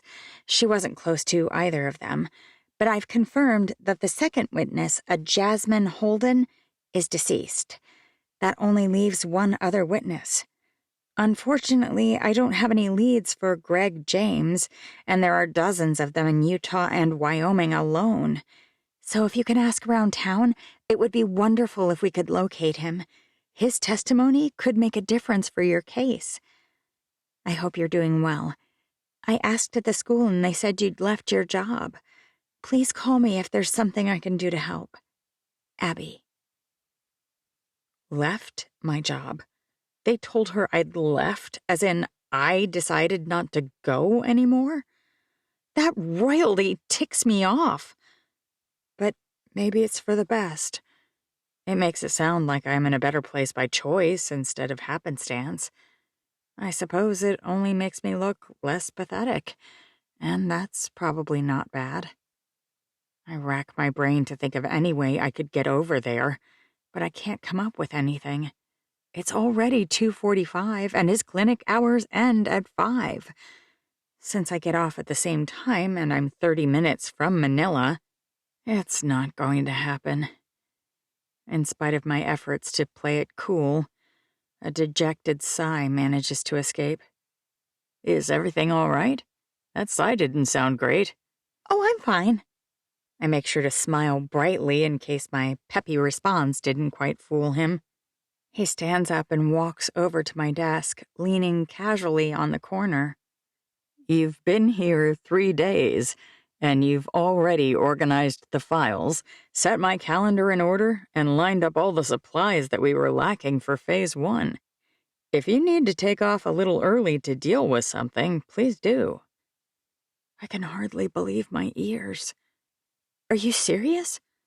I don't run a sweatshop, Miss Ellingson. His half-smile is adorable. I hardly think that expecting me to stay for a full workday would elevate you to sweatshop status, I say. But I did have something come up. Can I ask what it is? He sounds nervous, like he doesn't want to overstep. You certainly don't need to share, but if there's something I can do to help. Oh, believe me, you don't want to know. I think I do, he says. In fact, I know I do. It's a little too Maury Povich for me to be sharing it with my boss. His eyebrows rise. Now I really want to know. I loved that show. How about I share the nickel version? I ask. You know I'm a local, but I went to school at Stanford. Wait, you did? When did you graduate? I shake my head. I didn't. My voice is way too flat, but that can't be helped. I got married instead and gave my last year's tuition to my ex-husband so he could start his new company. David grimaces. This sounds like a cautionary tale if I've ever heard one. I shrug. It worked out well enough. For him, anyway. But now I have no degree and no husband, so yeah, maybe not my best decision. Anyway, when I left for college, my parents told me they were going to pay for my schooling, but that was all the help I would get from them. The ranch and everything else would go to my brother Patrick when they passed away because I was taking my inheritance early. David frowns. I know Stanford's expensive, but that hardly seems fair. Well, with the time value of money and all that, that was their offer. In any case, when they died, I assumed it would be just as they'd said. I'd take nothing. They had a life insurance policy that Patrick said was in his name, and they left a ranch worth quite a chunk of money as well. Okay. Only my friend Abby found The lawyer, Amanda's sister-in-law, that Abby? I nod. She discovered that Mom and Dad redid their wills so that whichever was the last to die would leave me half of the estate, in spite of what they'd said about leaving me nothing. Because your husband was a loser? He asked, or because they had a change of heart? I shrug. They liked my ex, or at least they liked him well enough. I think maybe they just decided that it wasn't very fair to leave Patrick every dime just because I'd taken some at the earlier stage. That sounds like good news, he says. It would be, except that Patrick thought it was bad news. He knew about the will and wasn't going to show it to me. He's claiming Dad wasn't competent at the time it was executed. David grabs a rolling office chair and pulls it over so he can sit. I have a story for you. One I've never actually shared before. A chill runs up my spine. My super hot, super smart, super rich boss is sharing stories with me. Secret stories. I have an older sister, and she's brilliant. Much smarter than I am. All she wanted to do was take over the family business, and she was absolutely suited to doing it. This doesn't sound so bad. Yet. But it is ominous. I was about 12 when she graduated from college, ready to go into management and learn what it was all about. She's much older then? David nods. Almost 10 years older than me, but she always had time to talk. She took me with her to events like basketball games and carnivals. She was a great sister. I think back on my time with Patrick. He was only a few years older, and he never took me to a single thing. Dad gave her a job at the company, but not a very important one, David says. And Mom started setting her up on dates. Lots and lots of dates. When she complained that they got in the way of her work, Dad threatened to fire her. That sucks. It did, yes. David smiles. When she told him to go ahead and fire her, he did. He told her she could come back when she was ready to be married and not before. I don't get it, I say. It's not the 1950s. In Korea, in some ways, it's kind of like that still. It's getting better, but not as quickly as I'd like. And? They told her the company wasn't for her. It was for me. They told her that she was supposed to marry someone who would bring something to the table. Someone with a family company of their own that aligned in interests with ours. They suggested she might help out with that company if she played her cards right. Whoa, I say. That's downright lousy. David nods. That's when I left home to study abroad. Once I got to America, I wrote my parents and told them I would never come back unless my sister, as the CEO of our company, asked me to move back. What? He shrugs. They were holding something for me that I didn't even want. Even if I had wanted it, she was older and she wanted it first. And what's more, she'd done the work to deserve it. They held out for almost a year, but eventually they realized that Dayun and I were not going to budge. They finally gave in. But she's not the CEO yet? David laughs. Oh, she is. She has been for years. But I also changed in that time. Now I like America, and I mean to stay. That's why I've taken over management of our U.S. interests. Oh, I say. Well, that's pretty impressive, too. He shrugs. That's not my point, though. I guess I'm telling you about that to say that I can't believe your brother is arguing the terms of the will. Wouldn't he be pleased that your parents decided to include you? Especially since you're raising your son alone? He bites his lip. Did you get into an argument, maybe? Have you tried talking to him about it? Ah, poor David. He's such a good guy that he can't even comprehend the reality of my brother. He feels justified, I say. He was always promised everything because he stayed home and worked the ranch. Would you really take the ranch? I shake my head. The life insurance policy's almost as large as the value of the ranch.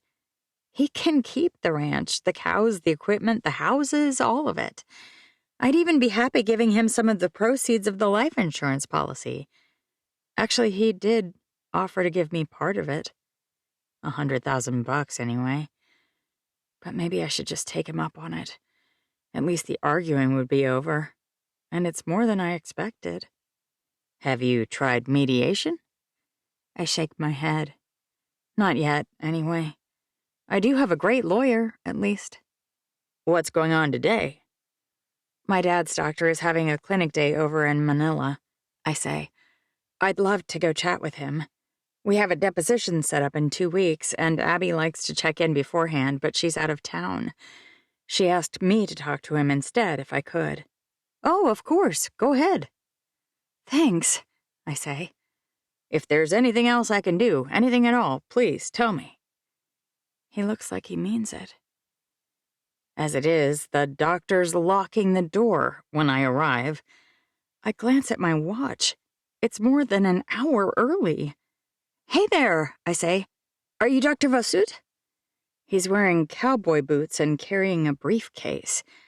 He looks like a strange mix of some kind of farmhand and an office worker, wearing a white coat. And you are? He glares at me suspiciously. I wasn't expecting hostility. I don't have an appointment, and I'm sorry, but I don't need any medical advice either. Actually, you treated my father. His face shudders and he stomps past me, brushing me off. I don't have time. He waves his hand through the air. If you're really upset, find a lawyer. But I have a lawyer, I say. That's the thing. She asked me to talk to you. Now he's really moving fast. He's nearly to his truck. Wait, I say. We have that deposition in a few weeks, and I'm supposed to find out what you remember. A deposition? He pauses. He turns toward me slowly. What's this about? I'm filing a claim against my brother, I say. My dad changed his will, and my brother refuses to acknowledge it. So you're not suing me? Why on earth would I sue? It hits me then. He's worried I'm upset with how my dad was treated. Not at all. My father did pass, but it was no one's fault. We were perfectly happy with the care he received. His shoulders relax, and he smiles. Well then, why don't you buy me a drink? There's got to be a bar around here, right? There aren't exactly a lot of bars around. There's a convenience store then, right? He tosses his head. You can buy me something, and we could sit under a tree and talk. In the middle of winter? Has he lost his mind? Sure, I say, I guess. I'm glad I brought mittens. After we sit down with our beers, 4 more sitting next to us, Dr. Vasut pops his open and downs half of it in one go. He sighs. Now I'm prepared to talk. He looks pointedly at my beer, which I haven't even opened.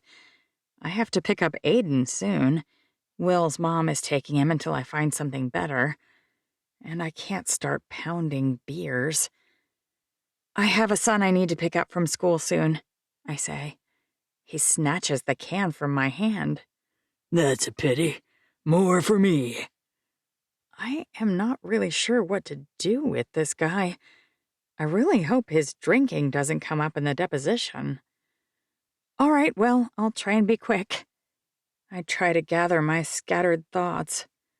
My dad was a big man with a shock of white hair, and he suffered from dementia.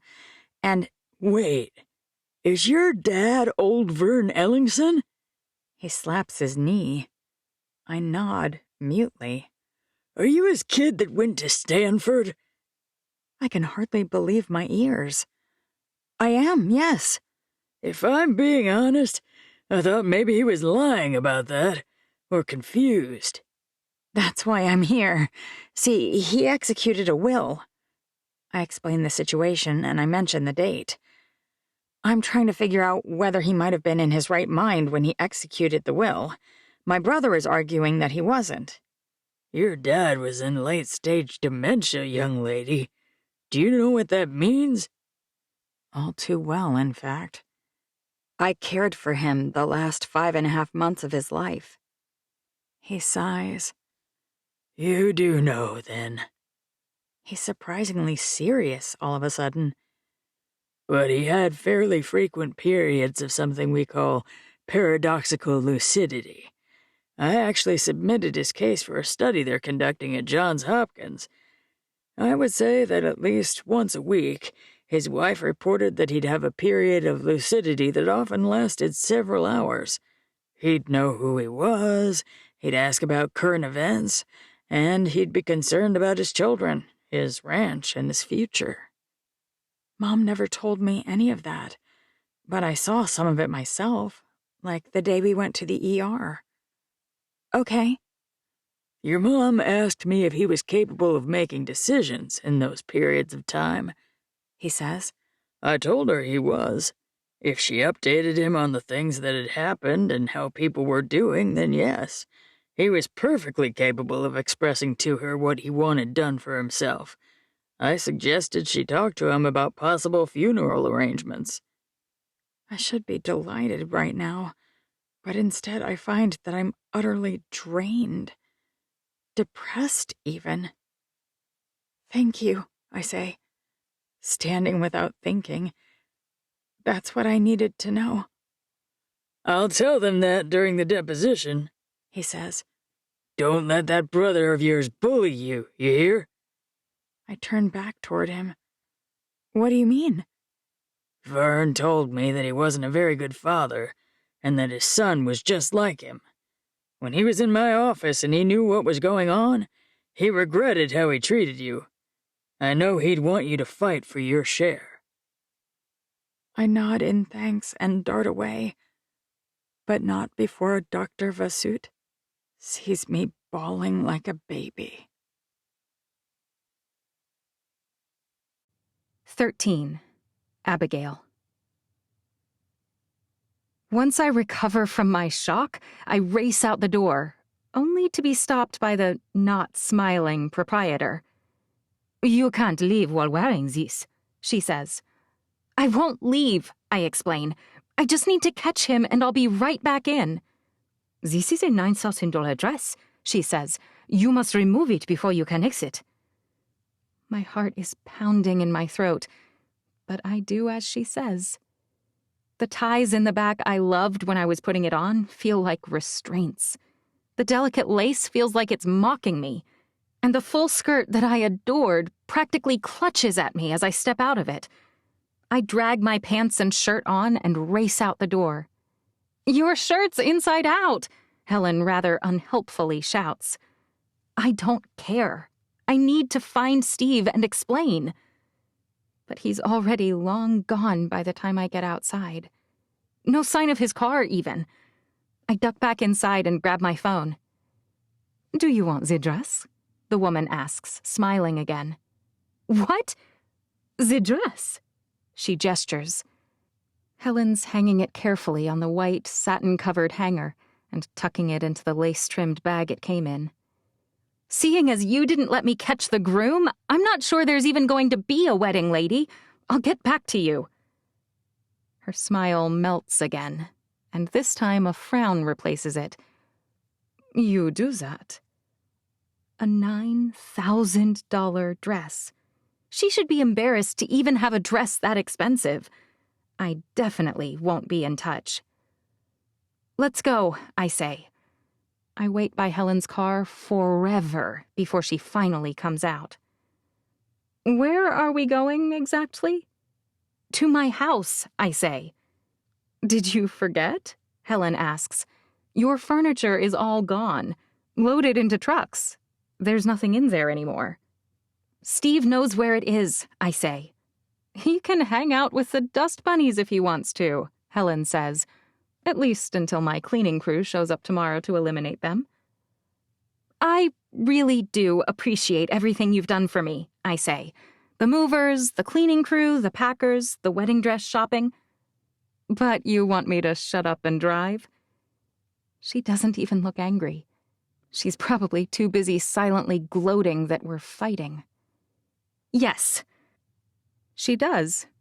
In fact, I'm impressed with how quickly she gets us back to my house, and all without putting it into her GPS. Sometimes I forget she's a certified genius. There's a car sitting in front of the house, and my heart hammers madly in my chest when I realize that. I leap from the front seat and race toward it, until I realize it's not Steve inside. It's Robert. And I've walked right into the quicksand. Before I can reverse, he notices the movement, turns around in his seat, and beams at me. He leaps out of his car almost as fast as I just did. Abby! I sigh. You're not here to see me, he realizes. Whatever else anyone says about Robert, he's always been quite bright. I had a fight with Steve, I blurt out. I should not have said that. He looks positively gleeful, but he tamps down on that quickly. I'm so sorry to hear that. You thought he'd be here? I run a hand through my tousled hair. I didn't know where he'd be. I hoped he'd be here and not at the airport. Right, Robert says. But since he's not... I whip out my phone and call him again. It goes right to voicemail. His phone's turned off? I messed up, I say. And if he wasn't being such a big baby, I could explain.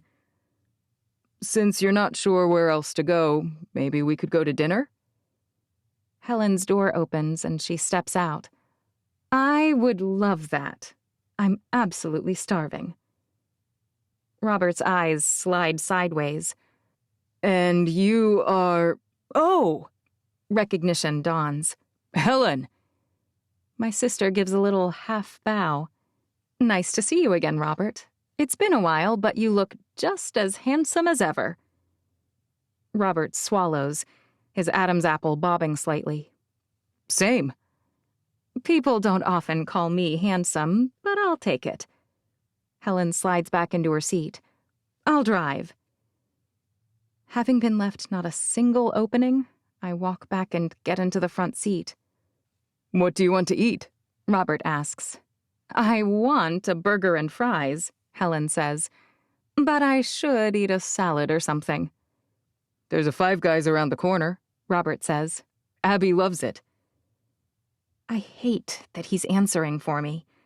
But it's not like I was about to suggest things myself. I'm too distracted and not at all hungry. While we drive to the red and white checkered burger joint, which, Robert's right, I do love, I text Steve. The second he turns on his phone, I want him to know I have been looking for him. I don't know what you heard, but I need to explain. Please call me. I'll come to you. I tried my old house, but you weren't there. I don't know where else to look. Call me. I wait 5 minutes, and then I text again. Call me, please. I force myself to put the phone in my purse and stop looking at it.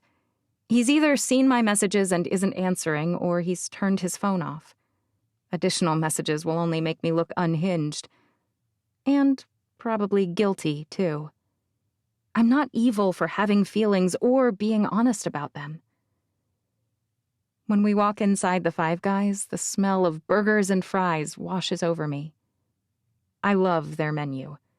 Unlike most fast food places, it's unchanging. I've loved their burgers for more than a decade, and the only change to their menu was the addition of milkshakes, which was way overdue. Because their menu is so simple, probably, the staff almost never makes any mistakes. My mouth salivates as I start to order my regular. Little cheeseburger with lettuce, pickles, tomatoes, ketchup, and mustard, Robert says. Helen's eyes widen, and she glances at me sideways. Is that right? I swallow and nod. Thanks. Robert orders his usual, the exact same as mine, but with mushrooms. Salted fries, too, I say. Does anyone else want any? What size should I order? Count me out on fries, Helen says. I shouldn't even have a burger.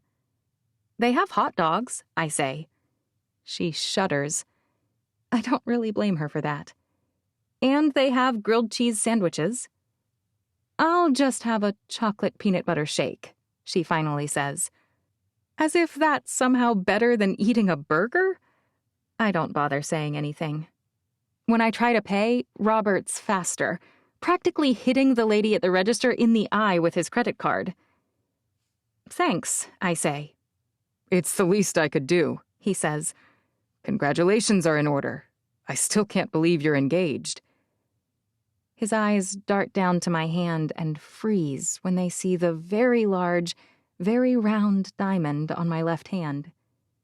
He swallows slowly. Sometimes I react the very same way. After wearing the same, quite modest wedding band for nearly 20 years, it's strange to be wearing a 2.5-carat monster. I thought you hated round diamonds, he says. Didn't you say they're boring? It's not hard to push past him and grab a booth. I'm not about to tell him that, unlike Nate, who helped me pick out a ring after we discovered I was pregnant, Steve surprised me. According to the jeweler, no other cut shines and sparkles quite as well, which is why they call the round stones brilliant cut. He picked it because no one sparkles quite like me. My opinions have changed, I say. It happens. There's a first time for everything, Robert mutters. Helen chortles. Oh, please. I fold my arms and lean back in the booth. I change my mind all the time. I used to like bundt cakes, and now I don't. Burning out on a food because you eat too much of it isn't the same as changing your opinion. Oh, I think it is, I say. You still do that? Robert's eyes lock on Helen's like he's just realized something. You knew her when she was small. Helen smiles. What other things did she burn out on? Let's see. Helen starts ticking things off on her fingers. In no particular order, shrimp, Skittles, saltine crackers, chocolate. Whoa, she used to like chocolate? Helen pats Robert's hand. You have so many things to learn. Thankfully, they call our number, and I practically leap to my feet to retrieve the tray. I don't realize how starving I am until the first French fries in my mouth. I have no idea how Helen's going to survive on just a shake. She's missing out on one of life's greatest joys.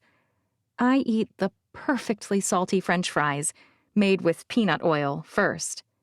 That's the key, we discovered. At first, we thought maybe they made a deal with the devil, but it turns out it's just that peanut oil was made for frying long, skinny potato chunks. I don't consume my burger right away, in spite of the protests from my belly. I have to wait for the heat of the patty to melt the cheese before the burger will be ready. But, finally, it is ready, and I managed to eat the entire thing in 2 minutes flat. I always mean to savor it, but it never happens. No other place really compares to Five Guys when it comes to burgers. Robert just finished his burger, too. He has a little speck of ketchup on the corner of his mouth, and a year ago, I'd have pointed it out. 6 months ago, I probably would have, too.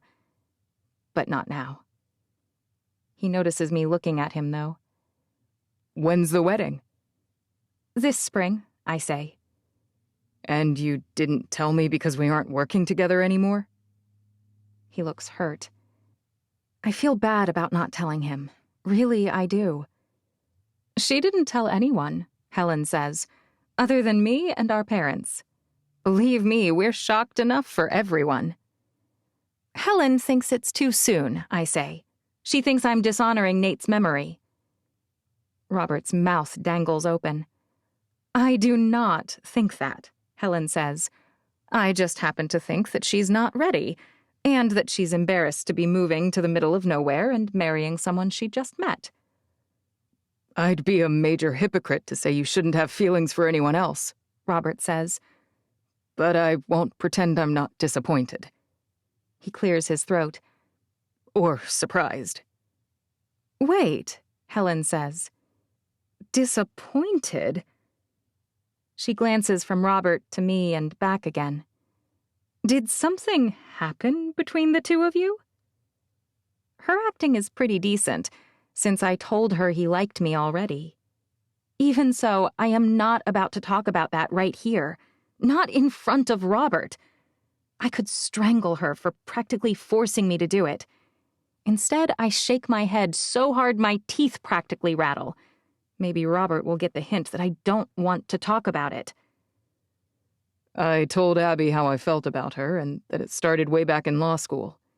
I know I missed my window back then, but apparently it doesn't matter. I'm clearly not what she wants, then or now. This has veered off the main road and right into the intersection of awkward and uncomfortable. Okay, I say. Well, the wedding is set for May, and I'll be sure to send you an invite. Helen and I really ought to be looking for a hotel right now. I've already booked us one, Helen says. Separate rooms, of course. Thank goodness. That's one good thing about Helen. She has boundaries, and almost never pretends that we're closer than we are. You could stay with me, Robert says. I promise not to bite. Helen snorts, and I try to kick her under the table. It's fine, I say. I'd never want to impose like that. Instead of arguing with me, Robert lets it go. That's how I know he's not going to press me. Not about anything. Thank goodness. It allows me to preserve a sliver of our friendship, even after our awkward conversations and his confession and disappointment. We may not be working together anymore, but he's still probably my oldest friend. Even if I won't see him much anymore, I don't want things to be uncomfortable. The kids still call him Uncle Robert. We're finally piling back into Helen's rental car when my phone rings. As much as I'd rather not have this conversation while Robert and Helen are listening, there's no chance I'm going to avoid his call. Hey, I say. Okay. I always forget how low Steve's voice is. I handled that badly. I swallow. I'm so sorry. It was just bad timing.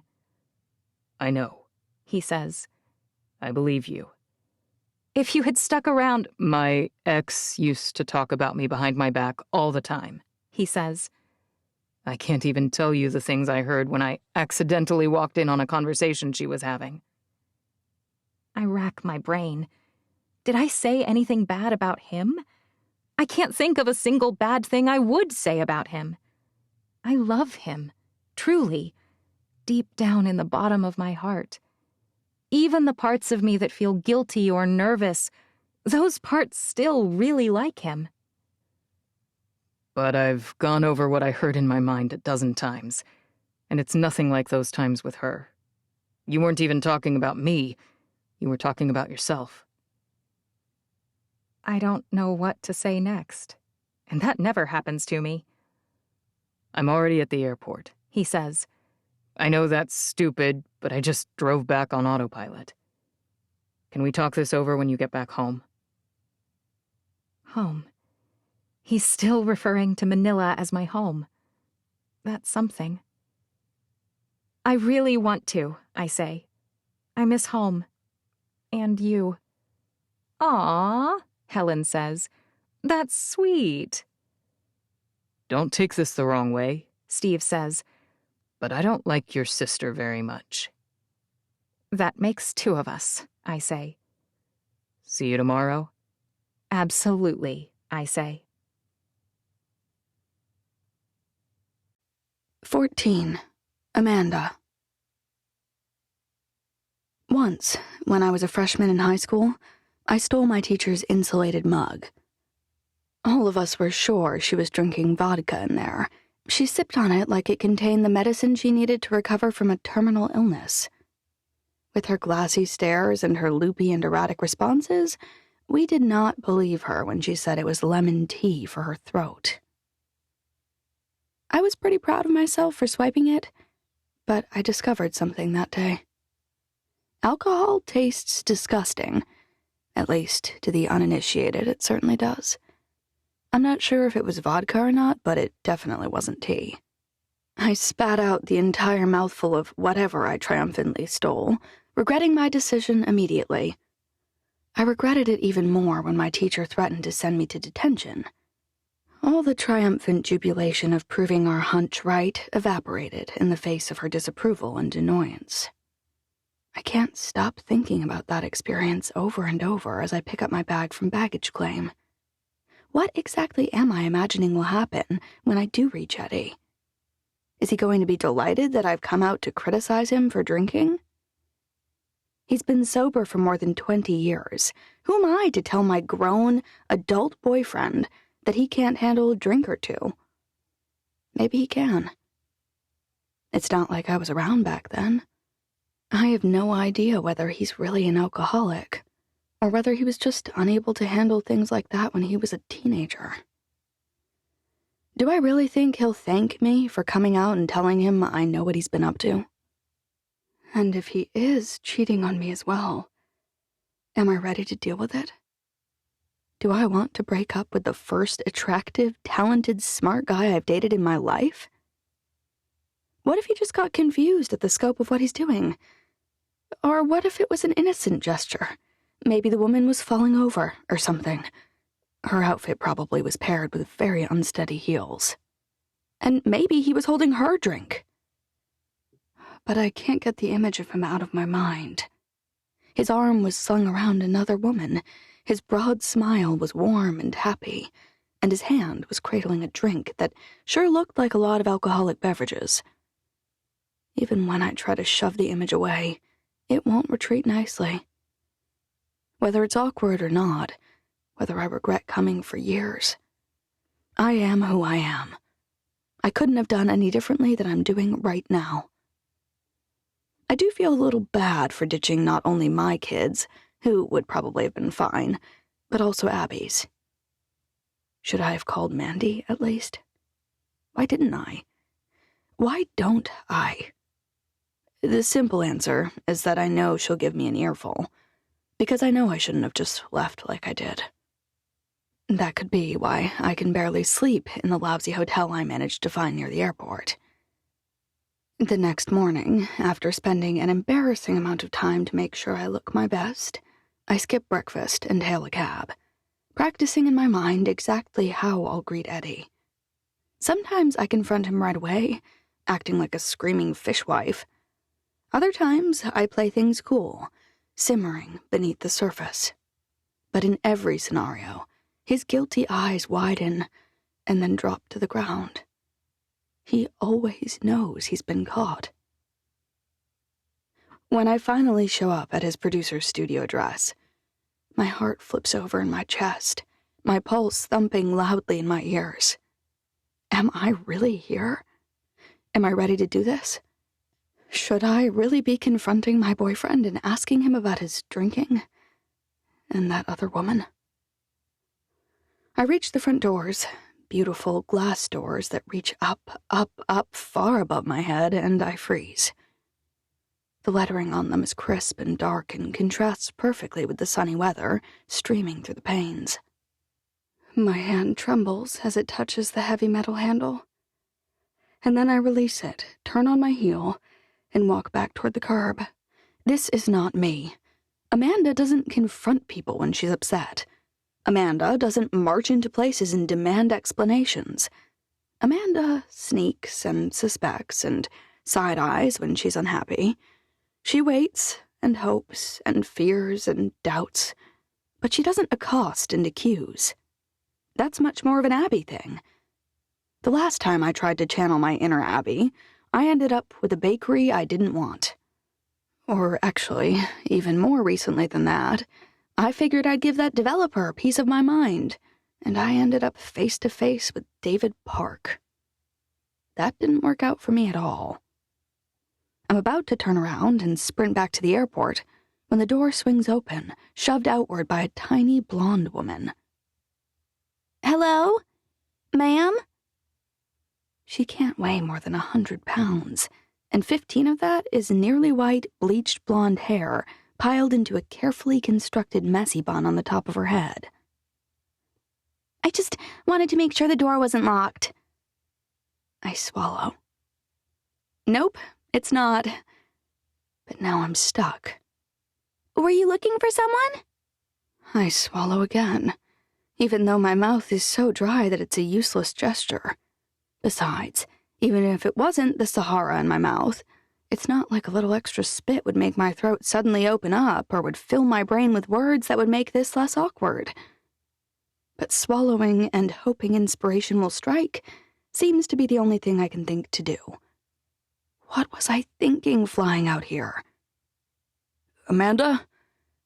Eddie shoves past the waif at the door and walks out onto the sidewalk next to me. It's really you. Amanda? The waif repeats. Wait, is this your girlfriend, Eddie? She knows him. Of course she does. With his Adonis looks, I'm sure every woman who works for his label already knows him. But unlike all my paranoid scenarios, Eddie doesn't look guilty in the slightest. No, he looks delighted to see me. I had no idea you were coming. He keeps coming toward me, barreling my way practically. His hands circle my waist, and he spins me in a giant circle, his mouth grinning so wide it looks like it might crack. There are crinkles around his eyes that I love, and his perfect bright white teeth are gleaming. How did you know how badly I've missed you? His mouth covers mine before he's even set me down, and his arms pull me even closer, his grip tightening. I forget why I came. I forget what I'm wearing. I forget what just happened and what time it is. All that exists are his lips against mine, his body pressed just where it should be, wrapped around me, keeping me safe. Giggling, snorts, muttering sounds. It finally hits me that we're kissing right on the street. I pat on his chest for a moment before he finally releases me. You can't blame me for being happy to see you, he says. In that moment, with his eyes drinking me in, I can't imagine how I ever doubted him. I don't blame you, I whisper. Cat calls behind us have Eddie rolling his eyes. Let's go inside. He glances at his watch. And I'm so sorry, but I'm booked for a solid 4 hours this morning. Of course he is. That's totally fine, I say. I just wanted to surprise you. His grin is lopsided. It's the best surprise of my life. He presses a kiss to my forehead and drags me along behind him. While I'm recording, Daniela can give you a rundown of things you can go and do. Nice restaurants, the closest beaches, whatever. Eddie pulls out his wallet and hands it to me. Go shopping. Buy whatever you want, my treat. He grins again, this time at full wattage. It's all on me. I'm just so happy you're here. I swat his hand away. Like I need you to pay. He sighs. Why did I know you'd say that? Eddie, a woman calls from behind him. I peek around his shoulder to see her. She's tall, almost as tall as Eddie, with deep red hair. Her skin is flawless, and her eyes are a startling green, just like his. They'd make gorgeous children. I hate that I even had the thought. It's not like Eddie has ever said he wants kids. But I won't be having any more, and that woman looks like she easily could. She's got to be 10 years younger than me. 12:30, Eddie says, his eyes trained on me. I'll be out at 12:30 on the dot. I can't help smiling back at him, but the second he disappears, my doubts return. That woman, the blonde, what did he say her name was? Daniela? She knew my name and that Eddie had a girlfriend, but what does that really mean? I continue to spin out for most of the morning. I'm sitting on a bench in the sun, thinking about how much nicer it is here than back home in Utah. But then, instead of enjoying the sunshine and the perfect weather of California, I circle back to thinking about how much easier it is to take someone on a date here, to stroll arm in arm, and to stare into their eyes. It's not like you have to worry their eyelids will freeze shut or that some cow will need an emergency C-section at any moment. That's when it hits me. I may not be made for a long-distance relationship. Amanda? I whip around, and there he is again. Eddie, beaming at me. If he were a golden retriever, he'd be wagging his tail. That's how happy he looks. It's not the face of a cheater. How did you find me? It's the closest beach to the studio. He shrugs. I spent the first few days here too, every time we got a break. He drops onto the bench next to me and wraps one arm around my shoulders. I could get used to this weather, that's for sure. I freeze next to him. Of course. He points with his free hand. A one-bedroom in that building is 419 square feet, and it costs almost $2 million. He smirks. There's a lot of people who've gotten used to it. You're a big rock star now, I say as casually as I can. That'll be a drop in the bucket for you soon. He chuckles. Oh, Amanda, is that why you came? I can barely breathe. Does he realize I came because I suspected he'd found a girlfriend here? Were you really worried I'd buy a condo? I blink. Because I'm not that stupid. I wouldn't drop my entire advance on a down payment for some California condo. Not unless my girlfriend told me to, anyway. Which she most definitely is not. You don't love the land of silicon everything? Not particularly, I say. But I do love seeing you. I shift so that I'm leaning against his side. Is that really why you came? You just missed me? Of course. I lie so easily, so breezily that I almost believe it myself. How did you get out so early?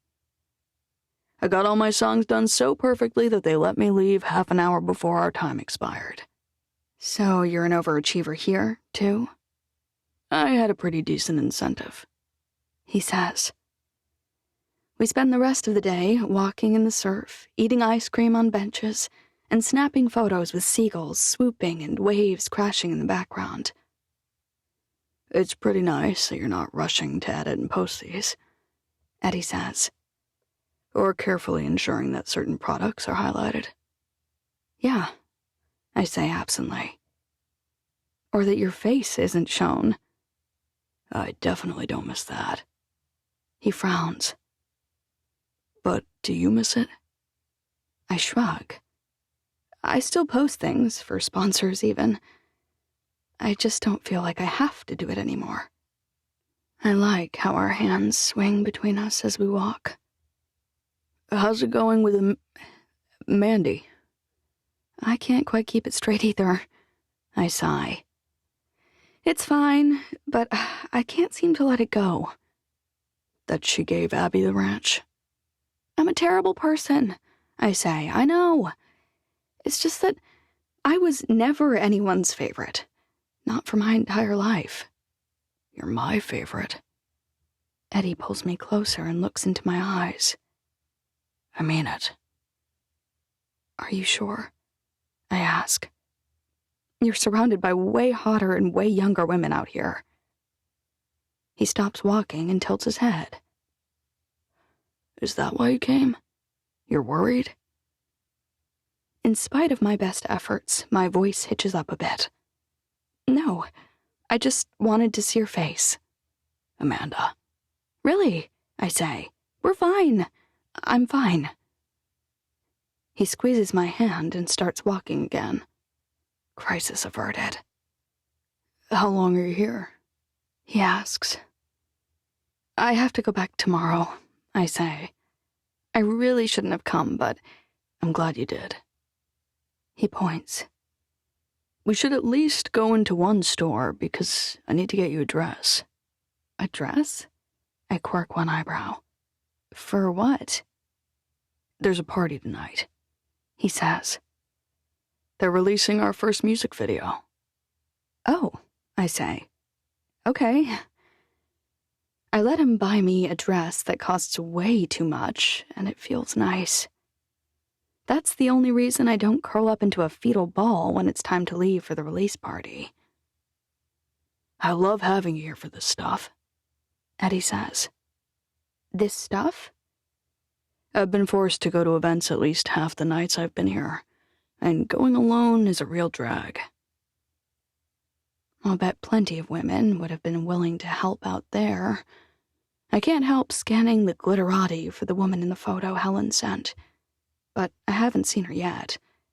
It's not like I'd forget that silhouette or her shining black hair.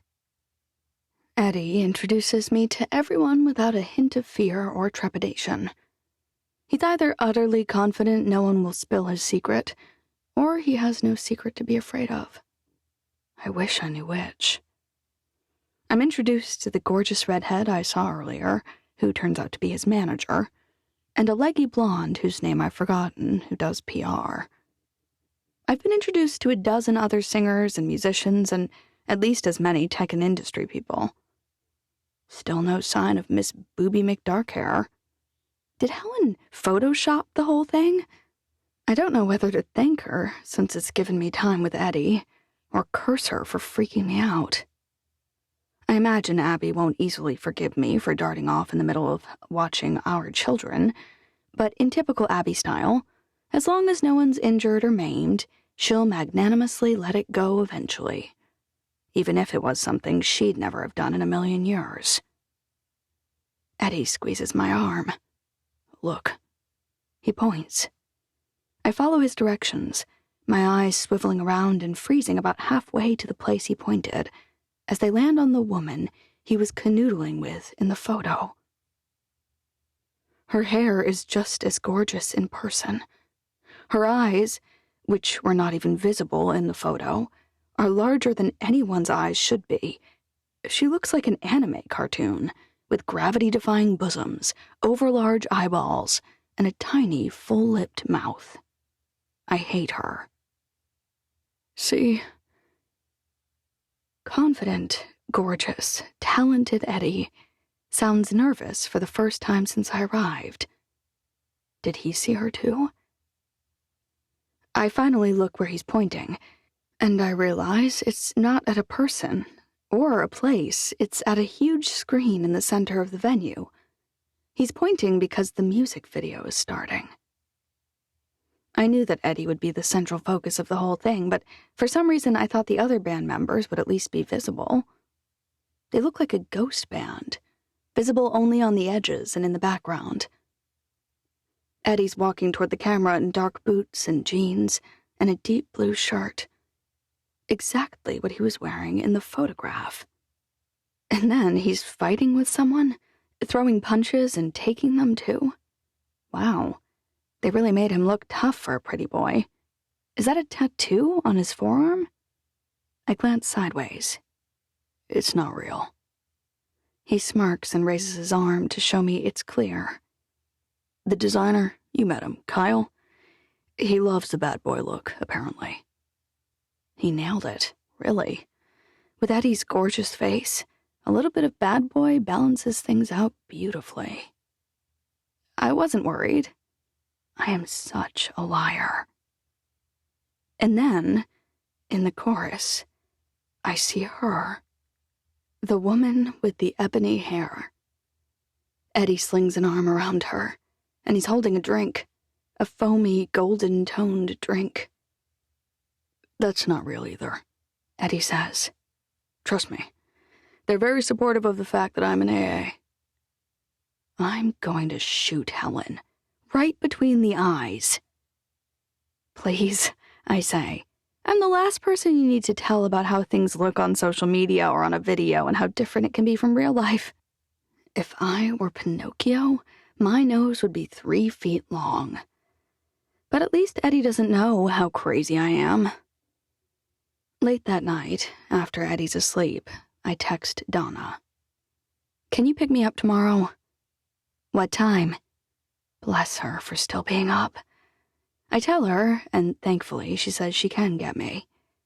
Which means I got to see Eddie, and all is well, and I'm headed back home, with no one the wiser about my little freak-out. Except for Donna, and Helen, and Abby, and everyone else they may have told. I swear, if Helen's not gone when I get back, she's going to wish she was. 15. Amanda.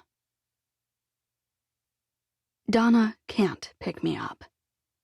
Her text messages roll in one after another when I turn my phone back on. I'm so sorry, but I can't pick you up. Drama with the ex. I know, it's flaky, but I'm not sure what to do. I'm the last person who should be calling her flaky. It's going to be one expensive Uber, but it's not like I can fault her. I can't even bring myself to call Abigail. I'm too embarrassed that I ran out on her kids without a backward glance after one stupid text from her aggravating sister. Maybe I can find you a ride. I'll see what I can do. It's really my fault. What kind of person asks for favors from a single mom? I mean, honestly, I should have expected it would be too big an imposition for her to pick me up last minute. I only asked her because I know that Mandy and Abby will both be ticked, and I can't face them yet. Miraculously, my bag wasn't lost on either end. No flights were delayed, I arrive right on time, and I'm tapping in my location and endpoint in the Uber app, bracing myself for the horrifying cost, when someone calls my name. Amanda? My phone nearly slips from my fingers when I look up and meet David Park's eyes. What are you doing here? Donna asked me if I could give you a ride. His charming grin is all innocence. I hate that you're her boss. So I should turn around then? Just drive back?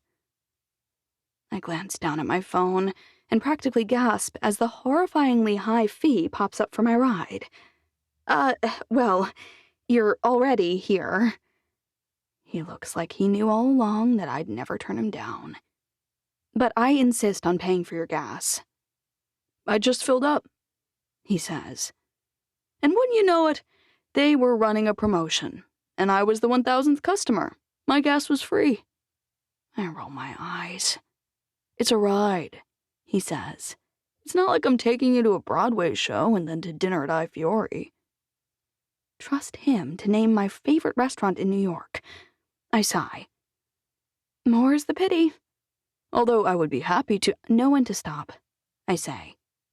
I sense that it's time for me to stop, he says. Before I can even grab it myself, he's swinging my suitcase into the back of his SUV again. His shiny, black SUV that looks like it belongs on the streets of LA more than in the back roads of Wyoming or Utah. This is a fancy car. He cringes a bit as he climbs into the driver's seat. It is? I was going for classy, but down home. I laugh. Then you failed abysmally. I run my hands over the supple leather of the passenger seat, and then across the polished and shining finish on the wooden trim. I doubt anyone would ever put Range Rover and down home in the same sentence. That's where I went wrong. He sighs. Well, maybe next time I'm attempting to assimilate with a local population, you can be my consultant. I can't help smiling. He's not Eddie, but he's not Quasimodo either. I appreciate you coming to my rescue. Again. You're welcome, he says. But if you think you're going to swoop in like this over and over and somehow worm your way, I really hope that no one would ever put worm and David Park in the same sentence, he says. They wouldn't?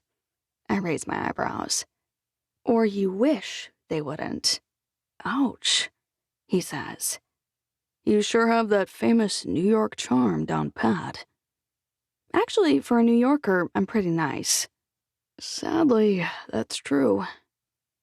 He's not laughing, but his eyes are crinkled at the corners. Not many people around here understand how kind I am compared to the people I've surrounded myself with for the last 20 years. You should be graded on a sliding scale, he says. I'll be sure to let the people I meet know. Amanda's really not that bad, for a New Yorker. I frown. Oh, come on, you can smile. Actually, it was good to see you smiling again. The trouble in paradise must all be behind you. There was no trouble in— Right, David says. You didn't fly out there last minute because anything was wrong. I don't know what I was thinking. He shrugs. Either way, I'm happy to see you smiling. Truly. Before I can tell him to shove it, my phone rings. It's Eddie. I should have texted him to let him know that I made it. Not a word while I'm on the phone. I glare at David with my most serious look, the one that even Marin pays attention to. He fake zips his lips and tosses the key over his shoulder. Hello? Hey, Eddie says. Donna texted and said she couldn't pick you up. She wanted to know if I had any ideas, and then I didn't hear from you. It's fine. I am going to strangle Donna. I found a ride, and I'm on my way. Easy flight. Oh, good, Eddie says. I was worried. What am I going to say when he asks who gave me a ride? My heart begins to race.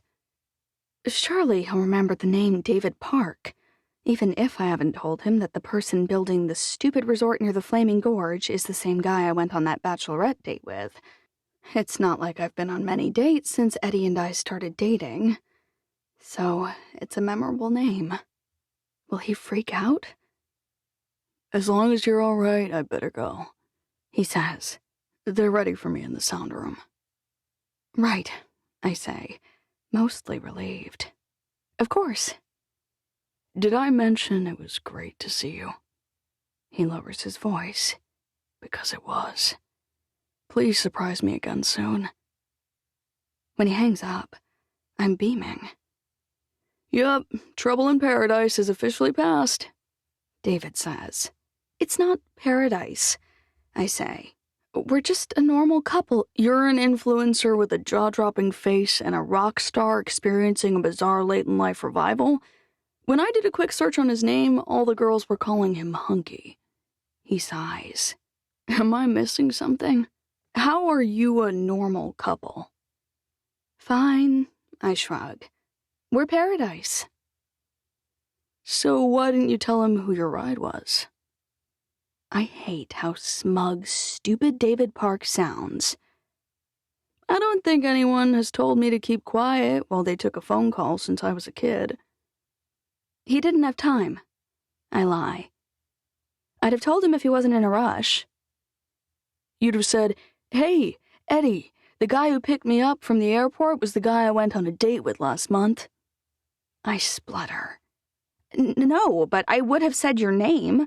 I'd have told him you're Donna's new boss, and that when Donna had to bail, you filled in. Because I like you? David's voice is low. I filled in because I'm hoping that perfect Eddie will screw up and then I'll have a chance. My hands tremble just a bit. Don't. Fine, I'm kidding. He doesn't bring it up again for the rest of the ride, thankfully. And when he drops me at Amanda Sadler's house, my car's already there, waiting. Hey, I point. My car— You gave me the keys? He says. I said I'd have one of my people fill it up and get it home. Actually, you said you could leave it at the airport. Why didn't he? I was so flustered I forgot to text and ask him to do just that. Even smart people say dumb things occasionally. After thinking about it, I realized I'd only get to see you again if it wasn't waiting for you there. I turn back to him slowly. Please tell me you didn't make Donna— He shakes his head with a smile. Nope. I actually have more than one employee here, believe it or not. Thank you, I say, after I realize I've been a real brat. This man is busy, and I just imposed heavily, and he helped me out big time. I really mean it. He drops the keys in my open palm. It's not like I even had to do anything, he says. I just did what I said I'd do, and still, I appreciate it. I've barely started to walk up the porch steps, dragging my bag behind me, David pulling away slowly, when I hear it. The screen door swings open, and I expect to see my kids' faces. But it's Amanda Sadler's lined one that peers out. You're back. I am, I say. Are my kids still at Abby's? She says. Oh, I say, I'd better go. Are we okay? Mandy squints, but I don't feel like it's because the light is already low at 4 p.m. What do you mean? I ask, like I'm an idiot. She cocks one eyebrow. You know what I mean. We're fine. I purposely act like she's asking me about the business. In fact, I found some people to help get us through, until we can find more reliable contractors to replace the ones that jerk Mr. Park keeps stealing. That's not what... Mandy straightens. You found someone? Who? Kevin and Jeff said that they can... Mandy's hand tightens on the screen door until her knuckles turn white. She's acting like she's not going to let me back into her house. Jeff and Kevin? But Abby needs them. Abby. First, Mandy buys Abby a ranch worth millions for no reason at all. Then, our business is flailing and she's worried about Abby again? Why is it always Abby? Why isn't she ever worried about me? Abby doesn't own them, I say. Kevin said things are slow on the ranch during the winter, and he and Jeff would love some extra work. I figure they can help us as long as it doesn't leave Ethan and Abby in a bind. Amanda says. We're kind of in a bind right now, I say. Mandy waves her hand through the air. Our properties aren't going anywhere. If it takes us a little longer, do you think Donna feels that way, waiting to move into her place? And isn't Abby waiting on an office too? I mean, you'd think that she would want Kevin and Jeff to do extra work so that she can have a real office and try and build her business here. Mandy crosses her arms. What's wrong, Amanda? Just put on your big girl panties and say it. My big girl what? You're clearly upset with me. I'm tired, I say. I just flew. You're mad at me, and you have been for weeks now. I met you first, I blurt out. I wish I could yank the words back. I sound like an idiot. Mandy laughs, a great big belly laugh. You met me first? Why is that so funny? Did you call me? Am I like Shotgun? It does sound a little ridiculous when she says it like that. What I mean is that we were friends first. You and I bonded. Or I thought we did. And? And you bought a ranch for Abigail, but you didn't do anything for me. There it is, Mandy says. That's your real beef. Puns? I ask. Really? Mandy slaps her knee. Didn't even mean to... She sighs. Look, that gift had nothing to do with you. But it should have, I say. My girls were mentioned in that bequest too, the one you said you were rectifying since Jed wasn't here. You didn't lift a single finger to help run that ranch, Mandy said, and neither did your girls. But I was there, I say. I actually was physically there more than Abby's family. And if I don't give you the prettiest balloon, the largest bouquet of flowers, and the most attention, does it mean that I don't love you more? She arches one eyebrow imperiously. No, I say. But what I mean is yes. It feels like she loves Abby more. Then what? Just forget it. I turn to leave. If you truly don't think that employing Kevin and Jeff is disloyal to your sister-in-law, then by all means, do it.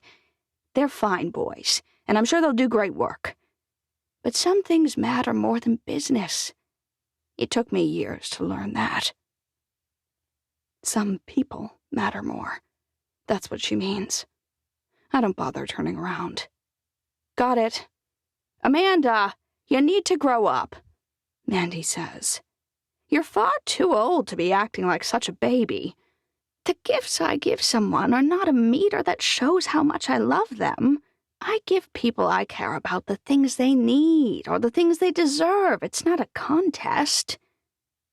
The things they deserve. Wow. Message received. Abby's deserving of more than I am.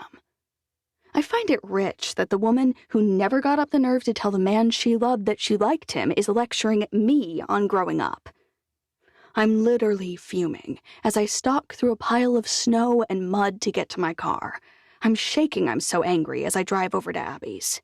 Perfect, stupid Abby, whom everyone loves the most. Perfect Abby, who's been a widow for not even 2 full years and already she's engaged again to Mr. Perfection himself. A horse trainer with visible abs who's also a freaking doctor. And a sister who stirs the pot and probably smiles while it boils over. I do not slam my car into the back of Helen's ridiculously inappropriate for this area sports car. I'm proud of myself for that. Not just because I'd end up taking a huge hit on my insurance, but because it means that I've calmed down. That's good. I definitely don't want to do anything rash. Mama! Marin's standing near the front window and spotted me. Mom's here? Emery's squeal makes me happy. At least someone other than David Park is happy I'm back. When the door whips open, I expect to see Emery, or perhaps Abby.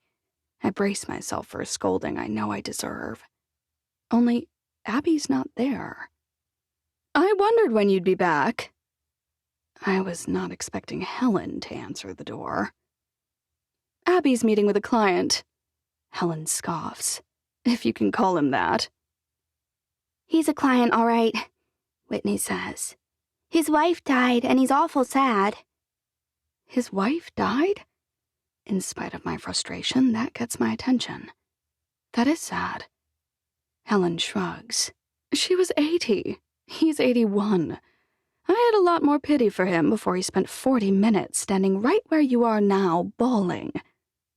It's almost comical, how exasperated she sounds. It was pretty annoying, Emery whispers. I mean, I do feel bad for him, but get it together, dude.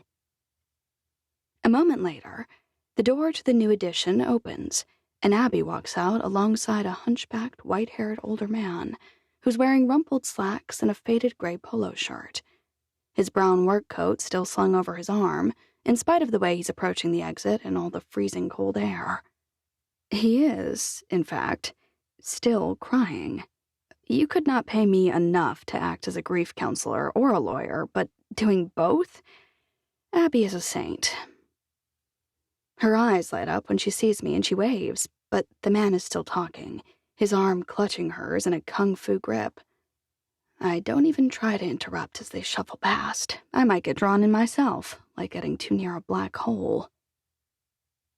You're back from Houston, I say, and it looks like everyone is safe. No thanks to you. Helen's smirk is the most annoying thing about her. Worse even than her stupid flashy car and her stylish but uptight clothing.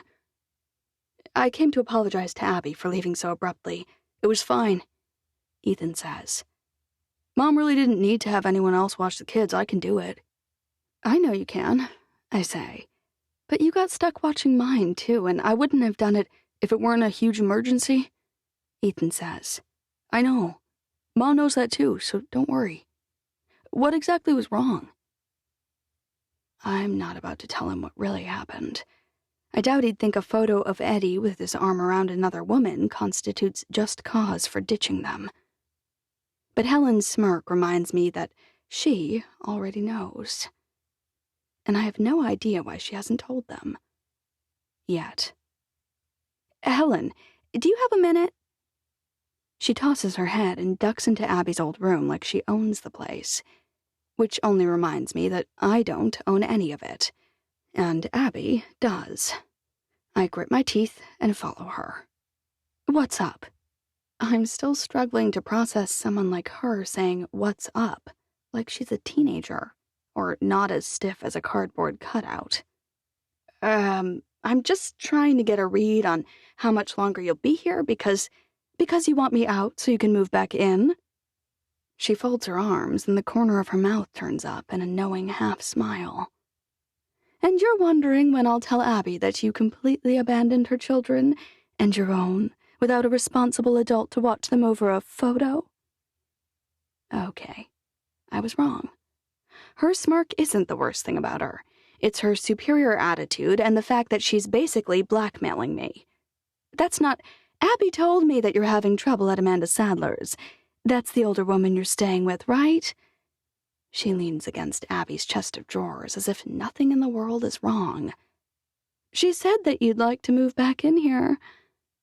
My mouth's dangling open. I close it. The thing is, I was planning to leave. In fact, I'm pretty sure Abby's been counting the days until I fly back home. I do have a big project waiting for me that will make me even richer than I already am. She uncrosses her arms and straightens. But I already have more money than I could ever spend. Her smile is practically wicked. What I don't have plenty of is siblings. I only have one sister.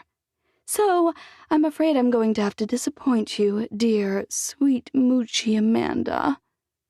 She steps toward me. I'm not leaving anytime soon. I hate her. More than caramels that taste great but pull out a filling. More than slick, invisible patches of ice that form on dark roads. More than hangnails that pull and pull and pull until they bleed all over your favorite blouse. If you're staying, we should get something clear. This time, I walk toward her. It brings me a ridiculous amount of joy when she stumbles back against that stupid piece of furniture. She's clearly not used to people fighting back.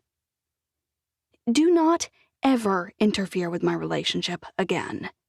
If you're talking about the photo I sent you of Eddie, I was only trying to help. She tilts her head slightly. If I were you, I'd rather know the truth. The truth? I practically spit. Is that my boyfriend was filming a music video. The truth is that it was all an act, and you probably knew that, or your private investigator is a complete idiot. The real truth, Helen says softly, is that you don't trust your boyfriend at all. The corners of her mouth turn up slightly. You rushed off the second you got that photo, because in your heart of hearts, you know that things with him won't last. You're waiting for the other shoe to drop, and your reaction to that photo was a lot more important than the photo itself. I was wrong before. I hate her more than I hate calories being listed on all snack foods. I hate her more than I hate that feeling when I wake up and realize I forgot to charge my phone. I hate her more than I hate people who suggest splitting the check evenly when we chose dramatically differently priced meals. I hate her more than 20-somethings who talk about how old they are. Helen, you're Abby's sister, and I love Abby, so I'm not going to slap you or stomp on your foot or do any of the other nasty things I want to do right now, but I will say this. You don't have a boyfriend, or a husband, or any sort of happy significant other, so I'd prefer if you didn't offer me advice on mine. I pivot and walk out as quickly as I can. I practically trample Marin. Mom, can we go? I'm tired, and I have a project I need to finish. The world has stopped spinning. Time has frozen. Marin is asking to do schoolwork. Okay. Poor Abby's still stuck talking to the old guy when Emery and Marin and I finally head out. She waves again, but he either doesn't notice, or he can't see well enough to know she's waving to a person who's leaving. Even odds on which. I make a gesture for a phone with one hand, and she nods wearily. Great. Now I'm just one more person in a line of people whom she has to deal with. I wonder if she's dreading calling me. I wonder whether she's thinking what a loser I am, and what a drain I've been on her life. She's probably mad at me for leaving, but can't bring herself to actually bawl me out for it. Well, she may be annoyed with me for leaving her kids alone for a few nights, but everything turned out fine, just like I knew it would. Her perfect life, her perfect kids, her perfect fiancé, and her perfect wedding are still all intact. And her stupidly rich sister, who apparently has more money than she could ever spend, are all just fine, too. It does occur to me to wonder, if Helen's that rich, why Abby needed Amanda Sadler to buy her a ranch? Why didn't she just call her sister? Are her parents loaded too? Is Abby? She never talks about money. For all I know, she's rich as Croesus as well. I'm about to climb into my car when I notice Jeff and Kevin pulling into the drive. I should at least confirm that I'm not leaving Abby in the lurch. Then, when Mandy asks, I can confidently say that I'm not being disloyal to her favorite person in the entire world. "Hey, Kev," I say. He trots across the drive until he's standing beside me. "Amanda, everything okay?" "I just wanted to make sure. We talked before about you and Jeff doing some work for me, but are you positive that it won't interfere with ranch stuff?" "Actually," Kevin glances at Jeff. Jeff looks at his shoes. "We heard about a ranch that's going to be up for sale," Kevin says. "It's a town over and it's not in great shape, but we could afford it, maybe." I blink. "You could afford if we make enough money," Kevin says. "The seller's going to keep running it for another year or two, but once we have enough for a down payment, they'll give us first crack at it." "Oh." "Now that we're not under contract to this place," Kevin says, "we could actually consider it." And if I don't snatch them up, someone else will. David Park would take them in a heartbeat. They're smart, they're hardworking, they're skilled, and they're connected. Well, I'd love to talk to you about a longer-term contract. "We won't be cheap," Jeff says. "I mean, prices in the area have gone up lately." I grimace. "I'm aware." "We don't want to leave Abby and Ethan in a bind," Kevin says.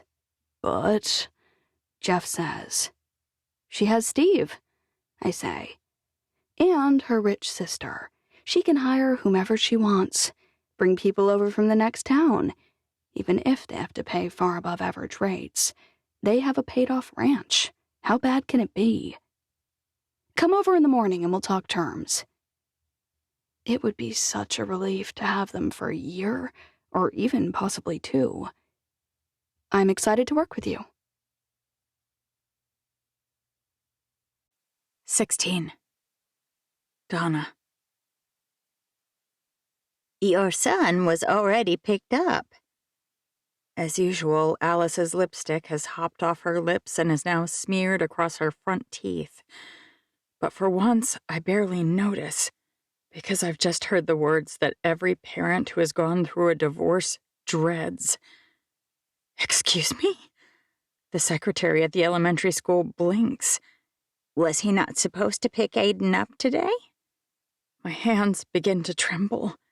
A pounding starts at the base of my skull, like a toddler that's protesting bedtime by slamming his hand against the side of the crib. Donna? He just left, not even 5 minutes ago. He's close.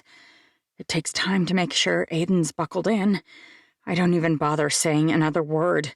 I pivot on my heel and sprint out the door. My purse whams against my shoulder blade, and my feet slide in the slippery patches of snow littered all over the sidewalk. But by the time I reach the parking lot, There's no sign of Charlie or his Mercedes, if that's even what he still drives. Although it's laughable, the thought that he might drive all the way out here. Regardless, there aren't even any cars he might rent in the parking lot. Everyone here drives work trucks or beat-up old cars like mine. I've always hated the thought of Aiden going to his parents' house for a long weekend, but seeing as Charlie almost never comes to get him and usually passes on his weekends, I hadn't even considered that he might steal him on one of mine. The rational part of my brain begins to turn over like a car in the far too cold early morning air, and I realize that maybe it's a mix-up. Maybe Charles thought that this was his weekend. I dial his number and hit talk, suppressing my shudder at the prospect of having to interact with him. He doesn't answer. I have two choices here. I can call Steve's uncle, whom I've known almost my entire life, and if I'm hysterical enough, I'm positive he'll pursue Charlie himself. Or I can call my former in-laws and freak out, call Charles and freak out, and generally make it clear this was unacceptable and will never be repeated. Of course, letting them get away with something like this is a big problem. And that's assuming they're planning to return him on Sunday as usual. But pulling Charles over in front of Aiden and having him forcibly removed by the sheriff seems equally bad. But that scenario is bad for my son. That's the real difference. Not throwing a legal or law enforcement fit right now might make my life harder in the future, but my other option causes distress to my child, and I'd do anything to avoid that. Which is why, instead of calling the sheriff, I decide to go after him myself in my crummy, beat-up old car. Luckily, stupid Charles had to stop for gas, and I catch him just down the road at one of only 2 gas stations in town. I'm pretty proud of myself for staying calm, for being prudent, and for not escalating this mess that Charles made. Mom! Aiden waves at me from the back seat. I don't have my suitcase. He points at his school backpack. Charlie spins around, his eyes wide, his hand wrenching the gasoline dispenser from the car and shoving it back into the holder. So much for the possibility of it being a mix-up. I drop my voice to a whisper. I didn't call the sheriff for Aiden's sake. Don't make me regret that. Mom's charity is hosting a Big Brothers Big Sisters of America dinner, Charles says. She needs him there, and he'll have a great time. She was really upset when I told her I forgot to clear this weekend. I pull my phone out of my pocket and wave it at him. That's what this is for, I say. You have to call me about this stuff. You did forget to clear it, and this is my weekend. But I've missed a bunch of weekends, Charles scowls, and you'd have said no. At least you'd have discovered my answer before driving all the way out here, I say. But come on, he says. It's always better to ask forgiveness than permission with you. You're like the great destroyer of all joy. I wish that having the conversation turn in this direction was a shock to me. You cannot just take him, I say. It's kidnapping. He's my kid, he shouts. You have got to be. We have a court order, I say. And the very best thing you can do for me, and believe me when I say this, is violate that order like you tried to do today. You have no idea how fast my lawyer will get me sole custody, Charles, and that would make my life unbelievably easier. Your lawyer? The one who looks like Miss America?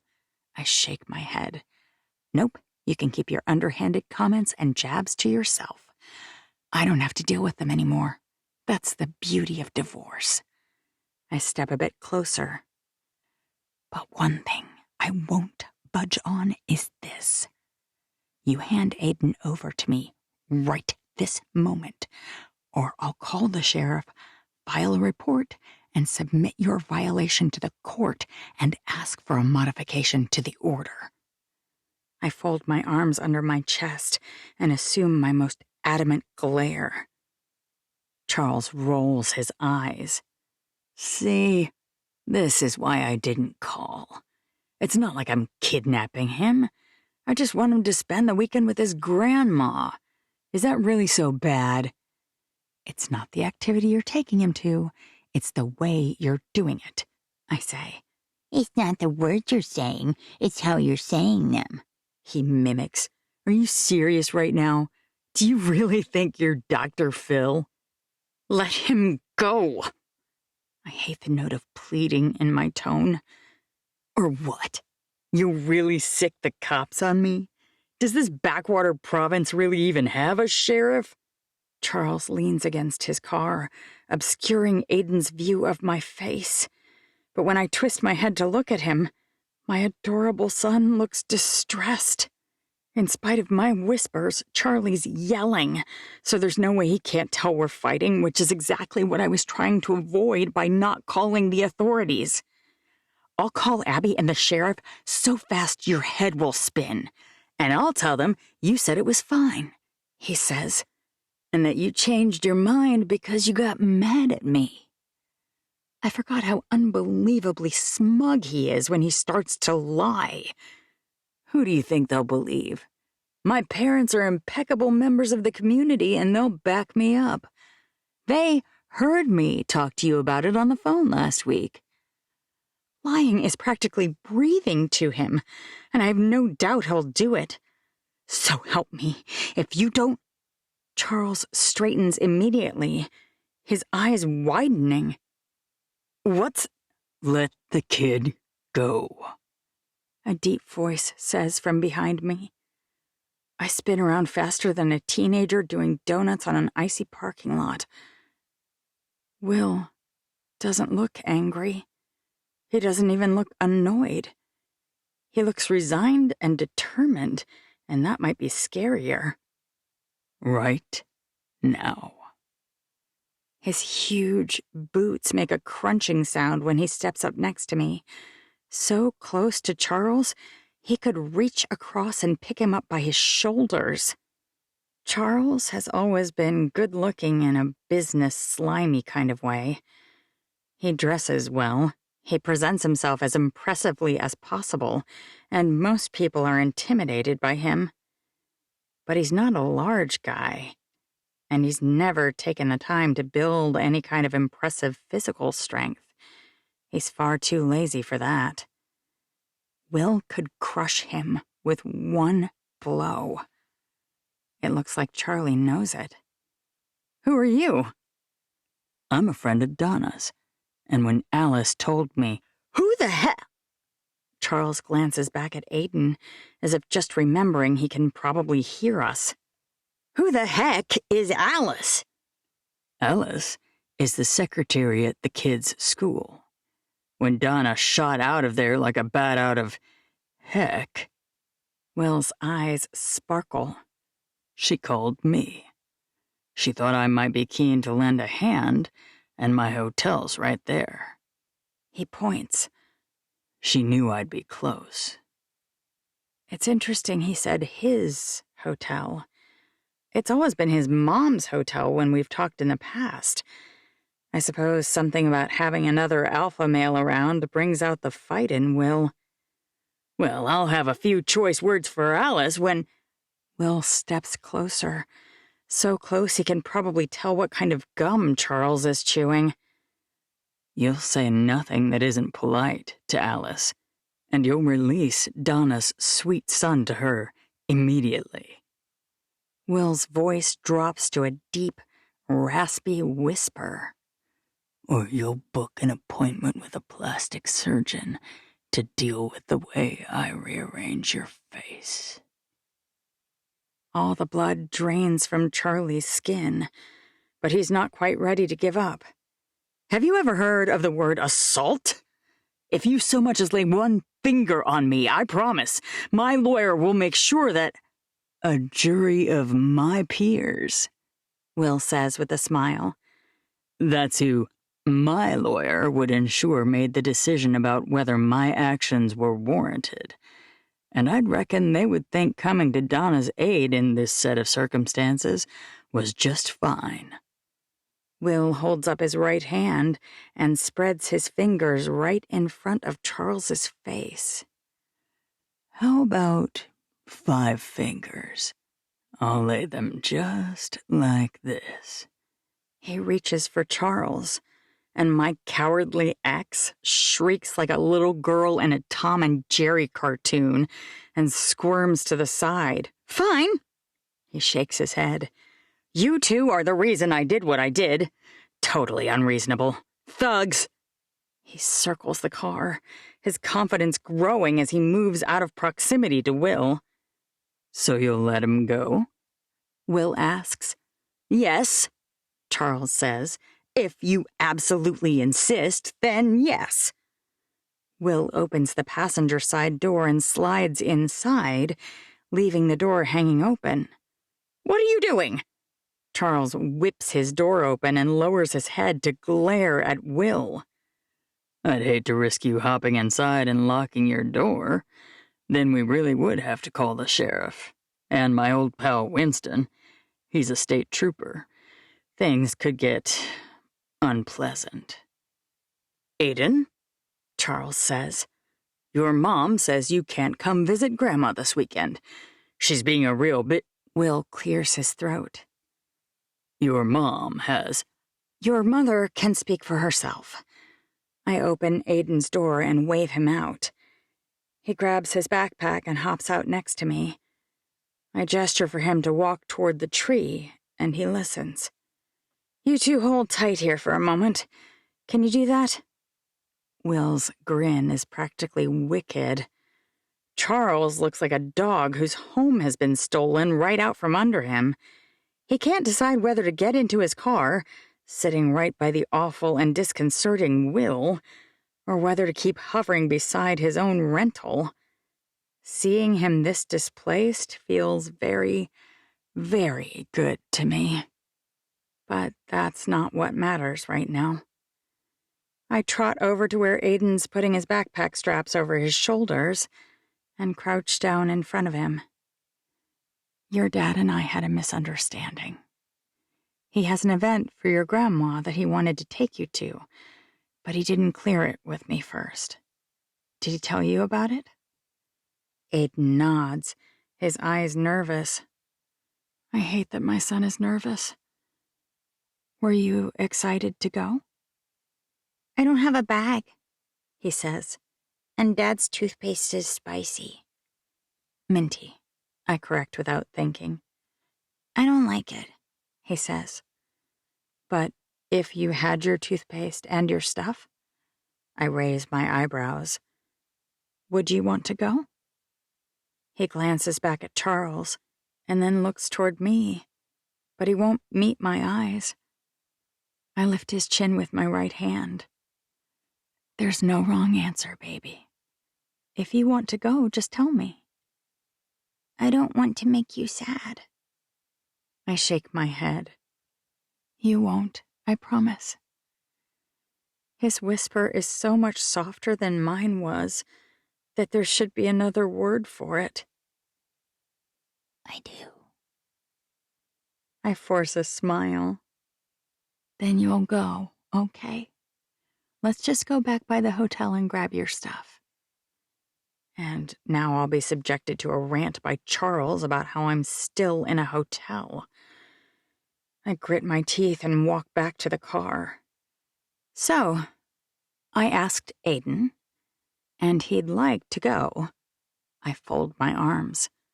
But he hates your toothpaste and he wants his things. So you'll wait here while I go grab his stuff. Charles's mouth dangles open in a satisfying way. What? I said, if you wait here, I'll go grab his things. He straightens, his slender shoulders squaring. You're letting him come? Really? I asked him, I say, which is exactly what I would have done had you called like you should have. Charles's eyes narrow and he looks at Will. Oh, I get it. Will stands up and leans against the top of the car so he's looking Charles in the eye. What do you get? You two must have plans this weekend, so you're happy to... You're lucky we have a car between us. Will's drawl is slow, but brimming with hostility. I'd break your jaw for that if it wouldn't upset Donna. And I'm not sure I'd have had time to think it through without the buffer. Charles stumbles back a step, bumping into the gas pump. Will has nothing to do with this, I say. I always want what's best for Aiden, and he wants to see your parents. It's that simple. Even though I tell him it's not necessary, Will sticks around while I drive around the corner and park behind the hotel to grab Aiden's stuff. I take the chance to call my boss and ask him if one of our people can grab Amanda. He says he'll take care of it, thankfully. Because of stupid Charles, I'm way behind schedule. I fill a bag for Aiden quickly, but I can't exactly show up 2 minutes later, or Charles will immediately notice I'm still at the hotel. After a little bit of cooling my heels, I return, suitcase in hand. Even with my forced delay, Charles looks around in alarm. That was fast. Where are you living now? It's getting late, I say. I'm guessing you have a flight to catch? We do? He says, yes. Even with Fridays off, flying out Thursday and back Sunday makes for a long weekend for a little guy. I press a kiss to Aiden's forehead and load him into the SUV myself. Be good, I say. Aiden just nods. And then he's gone. And I'm sobbing.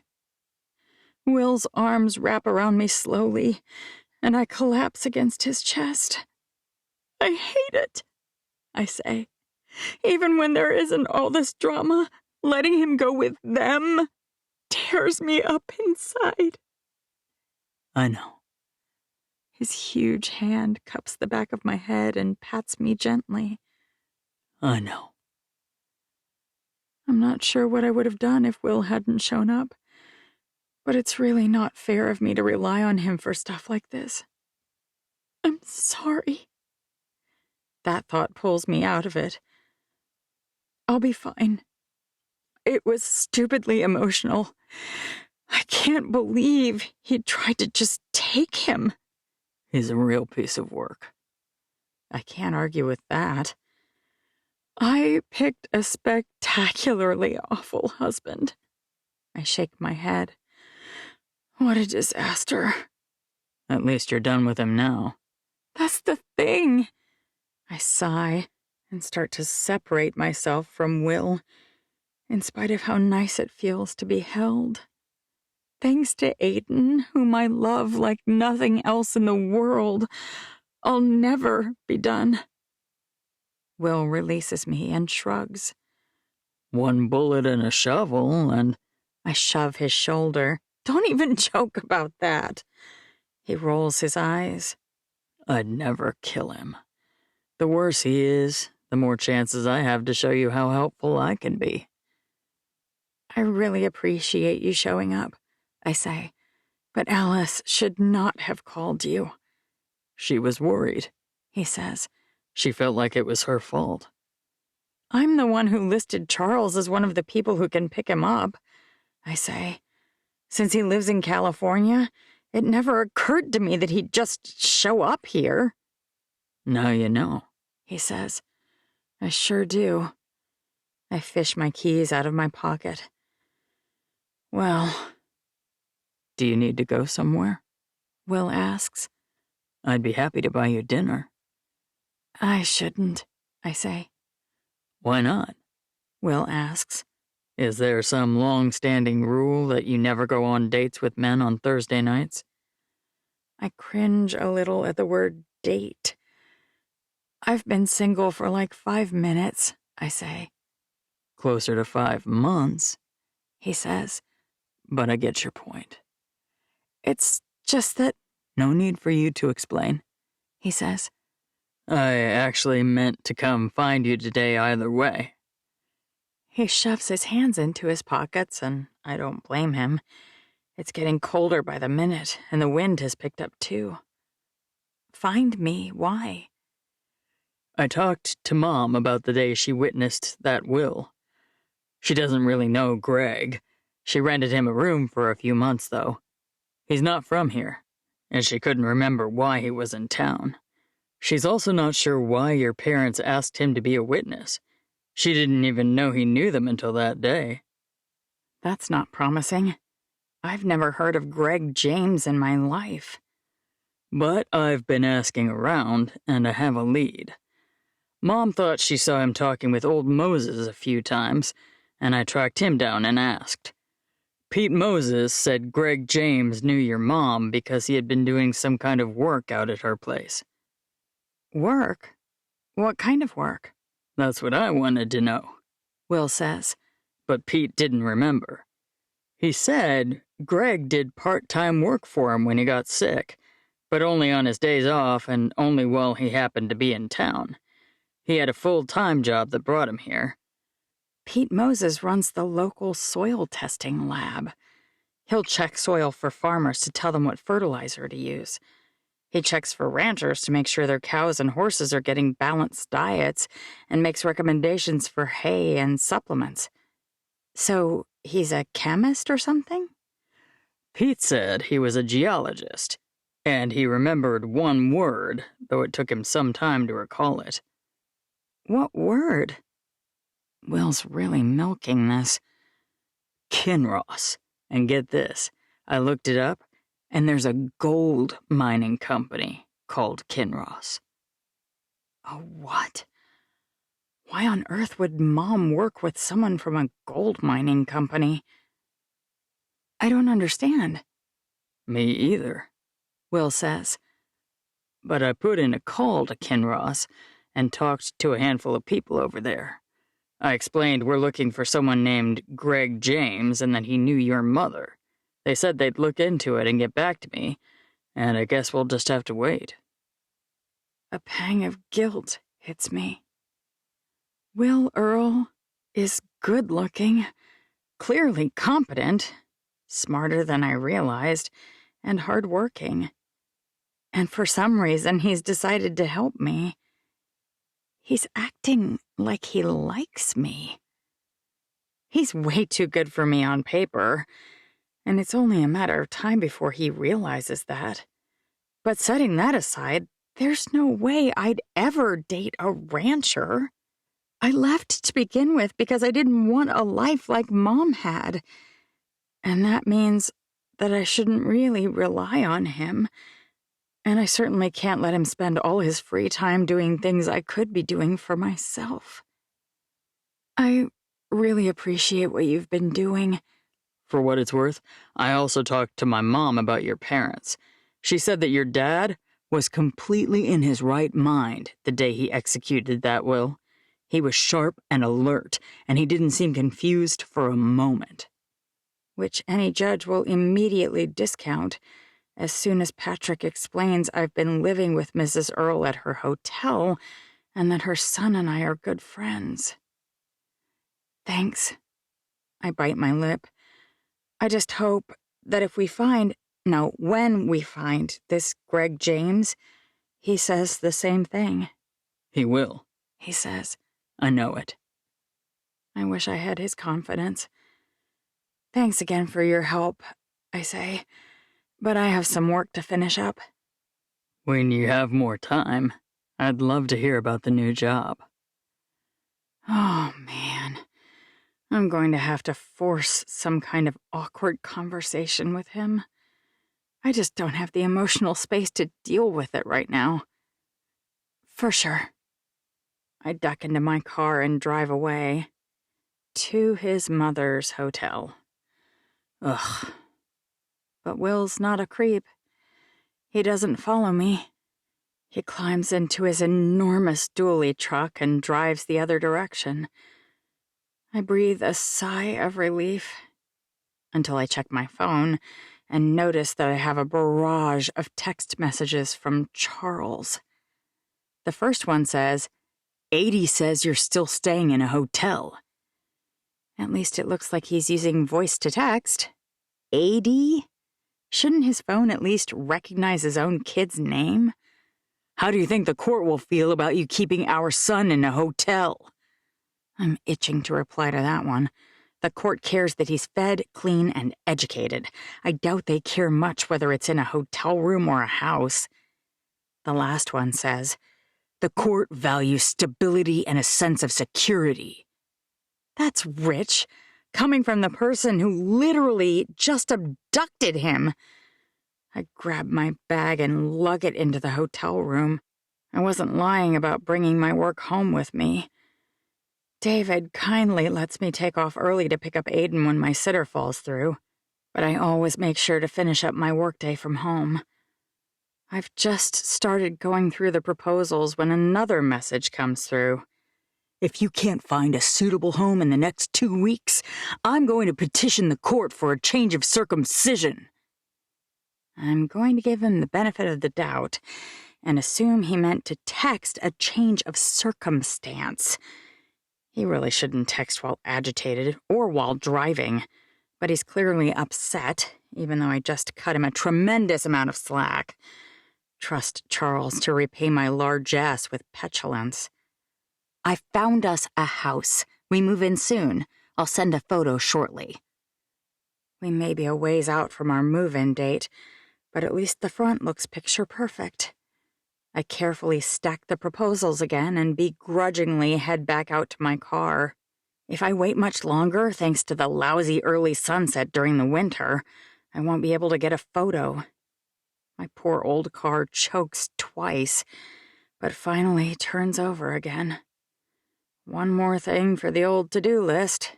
Get my car checked out and tuned up so I don't get stranded again like I did with the stupid tire fiasco. Although, that worked out great for me. Will's cast-off tires are way nicer than the ones I had, and he wouldn't even let me pay him for them. A twinge of guilt hits me, but I shove it down. He insisted. I'm pulling up in front of the precious little house when I notice a familiar vehicle in the driveway. It's certainly not a truck Charles is likely to forget either. The solid black dually that I saw not 15 minutes ago. What on earth is Will Earl doing at this house? Before I muster up the courage to ask, I walk across the way to the driveway. If I take a photo from here, I should be able to capture the secure, solid, cute sense of this place without showing the truck that will make Charles flip out. It takes a few photos before I manage it, but I'm happy with how they turn out.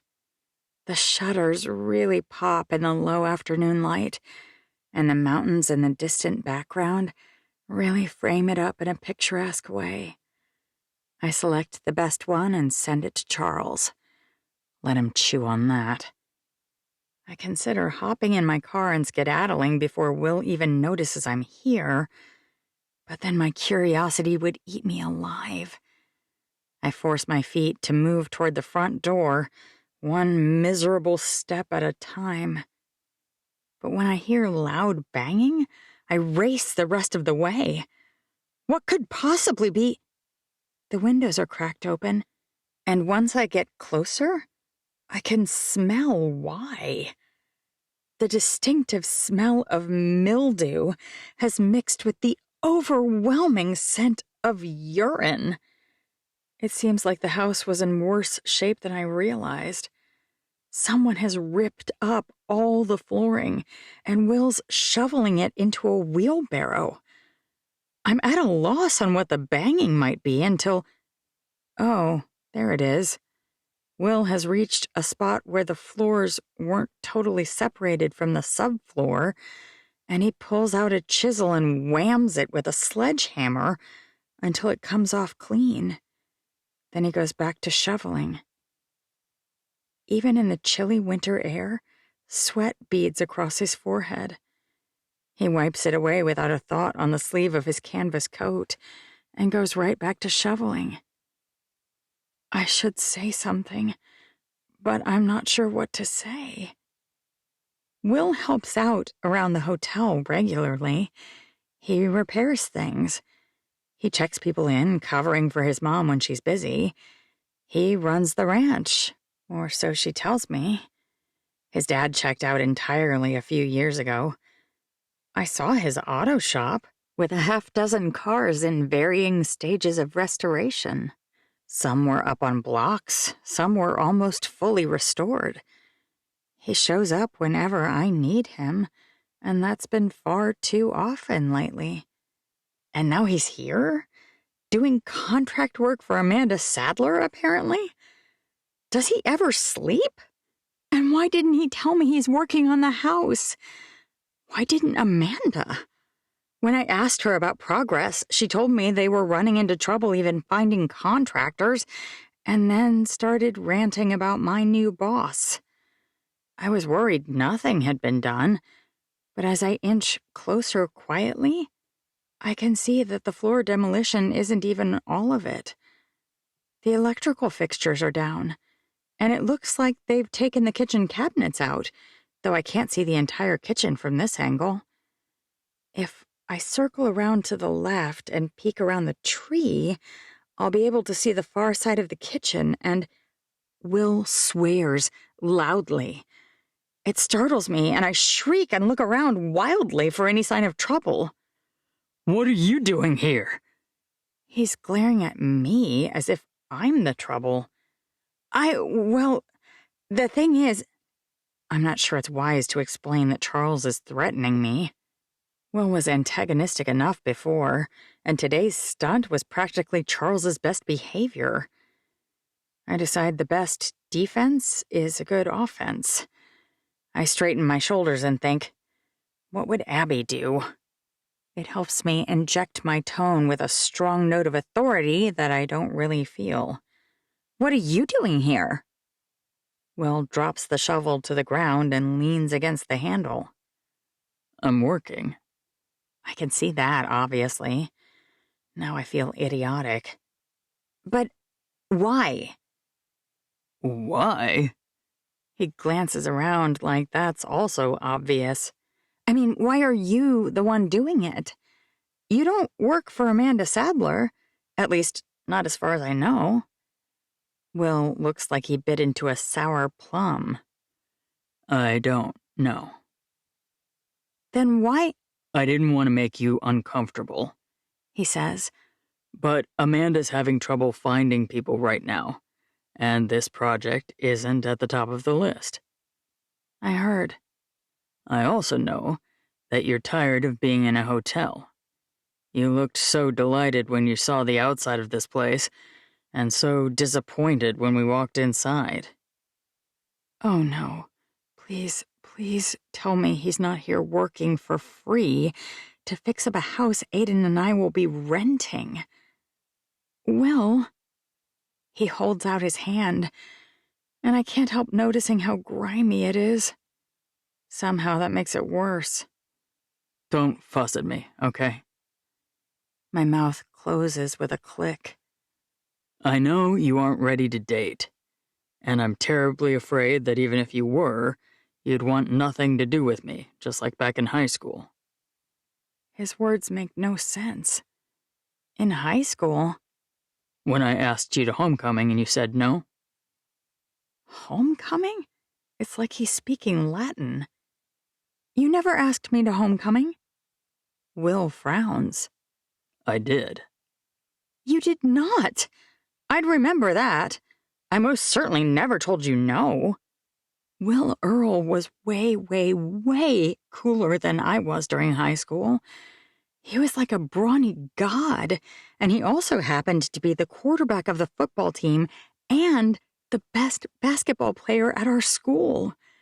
We may never have been very competitive at sports, but within our small ecosystem, Will had much more notoriety for his sports talent than I did for being smart. I would not have turned him down. The point is that I didn't tell you I was working here because I didn't want you to know. I told Amanda I'd do it for free to help her out for helping you out. And I'm taking charity from him. Again. Without even knowing it. I have a job, I say. I'm making better money than I was before. I can afford to. I want to do it, he says. And this is the slow season for ranching, so I have time. I want to argue with him, but he's right. I need this house. And the thought of no progress at all being made on it while I languish in a hotel room with Aiden is depressing. I can't keep relying on Will like I have been.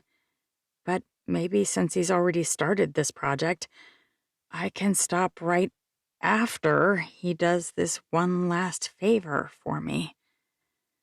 As I drive home, leaving Will to do disgusting work for no pay, I worry that I may be, in my own way, nearly as bad as Charlie.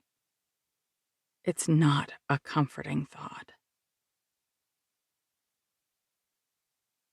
17. Abigail. Before moving out to live on a ranch, I took showers for granted. They were nothing special, just water, hopefully heated water, that I used in combination with soap and shampoo to make sure I stayed clean. But now it seems like every day brings a new task that leaves me covered with ick. When Steve said, "See you tomorrow," I kind of assumed that our flight back would be simple, and when I landed, I'd breeze my way over to his house. He'd swing me up in his arms, and we'd talk until things between us were fine again. But life hits me like a 2x4 to the teeth the second we land. "Mom!" Ethan sounds a little frantic when I pick up his phone call. "Is everything all right?"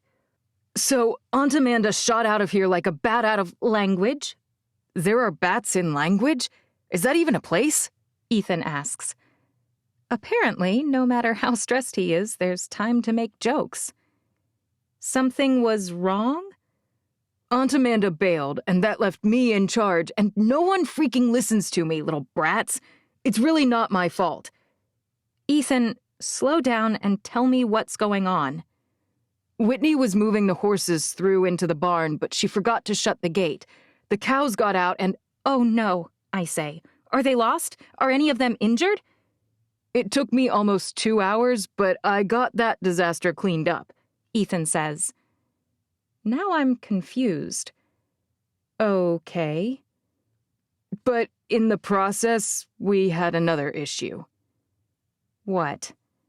I just want to say that, for the record, it's not my fault. Right. Whitney's fault. Got it. When we were herding the cows back, some of them might have sort of run over some equipment we didn't realize was even there in the front, the side yard. Get to the point, Ethan. My head is starting to pound. It busted the sprinklers on the septic, which is bad because apparently the tank was pretty full and it warmed up here, which is nice, but the snow melting apparently fills the tanks more? Or that's what it says online. The septic has sprinklers? They come on sometimes in that side yard by the barn. I never noticed them. Apparently, when it's over full, it makes kind of a yucky smell. A smell that might have been covered by, say, the gazillion cows and all their poop over there? Basically, we need to get the septic pumped. I already replaced the sprinklers, but it was too late. Too late? I feel pretty ill at this point, and Helen is looking at me from the driver's seat like I've just told her I'm pregnant with Vin Diesel's baby. We didn't know anything was wrong until it backed up into the house.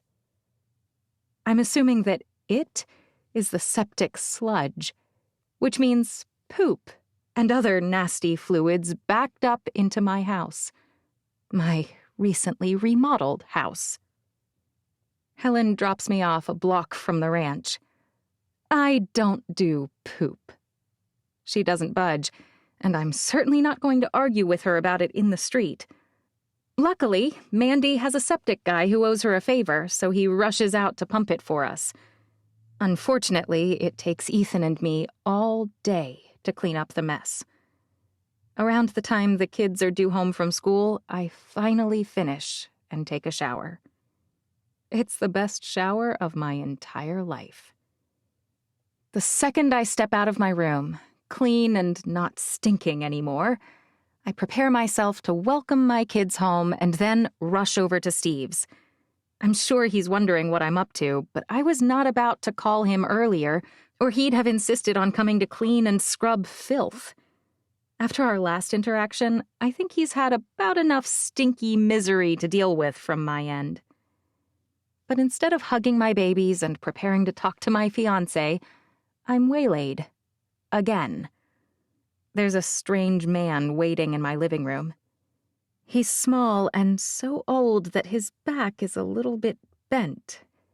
His hair is white, and he's wearing a heavy burlap work coat that almost everyone around here seems to have.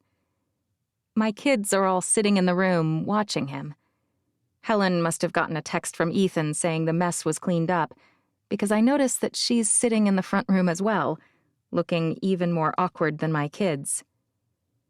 Instead of offering to take his coat or get him something to drink, Gabe's pelting the poor man with questions. What's your name? Fred Eugene. How old are you? 81. Sheesh. Why are you here? I'm about to intervene, but before I can, the man bursts into tears, apparently because of something to do with Gabe's fairly obvious question.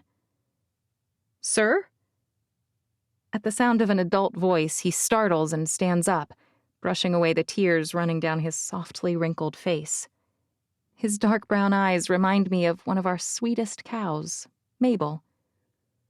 I'm sorry for coming here, to your home, but I wasn't sure what to do. He wrings his hands. I asked around in town, and they said you don't have an office yet. An office? Are you looking for a lawyer? He nods slowly. Okay, I say. You're in the right place. I wave at the kiddos. You guys can go. They scatter like fleas on a dog that's being dipped, running right up the nose before they realize they have nowhere to go. Ethan shoots out the door, but the others, Whitney and Gabe and Izzy, all wind up milling around in the kitchen. How about if Mr. Fred and I relocate to the game room and you guys can make dinner and watch a movie?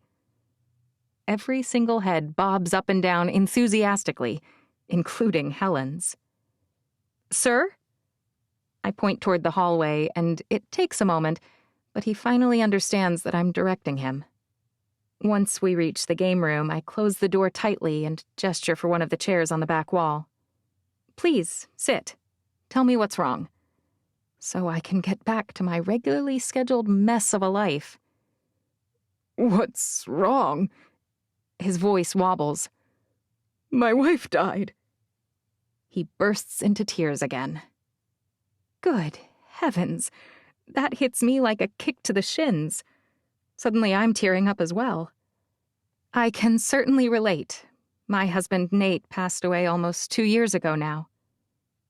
The man's mouth drops open. But I heard you was marrying the horse dog. I swallow. I am, yes. You heard right. Apparently, Helen was correct. People do judge. I'm going to cut him some slack since he just lost his wife. We met last summer, a little over a year after Nate passed. The man frowns. Well, I know I need a lawyer, but I don't know why or for what. I sit down and spend the next few minutes explaining the probate laws to him. It's surprisingly hard to get the average person to focus long enough to make sense of how intestacy works, much less the process we'll need to follow with a will. He doesn't seem to be sure whether there is a will or whether we'll be using intestacy laws. Do I really got to go through probate? He asks. I mean, we hardly got anything. A house that's little, 2 cars, and my pension. It really is the quickest way, I say. And the inventory we'll need to put together for the probate will be exactly what you need for your estate tax return. Estate what? Oh, this poor guy. Don't worry, I'll do everything that needs to be done. It takes a lot more talking, but finally he's reassured enough to let me lead him out the door. I'm a little shocked to see that Amanda's here. Didn't she leave? But by the time we get outside, Mr. Fred Eugene has thought of 1 billion more questions. Amanda comes and I wave, but he doesn't take the hint. She hovers a bit, talks to Kevin and Jeff even, and then she finally leaves while I'm still stuck answering his questions and comforting him. It takes us forever to work through everything in between so many bouts of sobbing that I almost start to get annoyed. Yes, my husband died. Yes, it wrecked me. But I didn't slide along in a puddle of gloom, ruining the lives of everyone with whom I came into contact. I'm beginning to think Mr. Fred Eugene needs a good kick in the pants. Well, I best be getting on home, he finally says. I don't shout for joy. I'm proud of that. Probably a good idea. I hope he doesn't catch a cold and follow his wife out. Although he might prefer that, given the way he's been carrying on. I'll be in touch. The second he's gone, I shoot inside where Izzy has already made dinner. Mom, you're finally back! We're all taking our first bites after saying grace when my phone rings. I have no intention of answering it, unless it's Steve. When I check the screen, it's not. It's my other law client, Jillian. My pro bono client. I don't answer. But moments later, she texts me. SOS! Call right now! For goodness sake. I shovel a little food into my mouth. Missing lunch while I was elbow deep in mucking out my house didn't add to my patience. And excuse myself. I thought you could work less now, Whitney says. Why are you working more? Kids don't get it. I have been working less, I say. But I just came home from a trip and ease up, Ethan says. You of all people shouldn't hassle Mom. She spent all day long cleaning up the crap that you... I pick up my hand and he cuts off. I'll be back in a minute. In the meantime, I'd like all of you to tell each of your siblings 2 things you love about them. I love this game, Gabe says. That makes one of them. Everyone else is groaning. But, Mom, your 2 things are always the best ones, Gabe says. And if you're not here, I'll share mine when I get back. Turns out, Jillian's version of SOS and mine aren't quite the same. The IRS assigned her informal review date, and she wanted to talk about what that meant. The good news is that it was quick.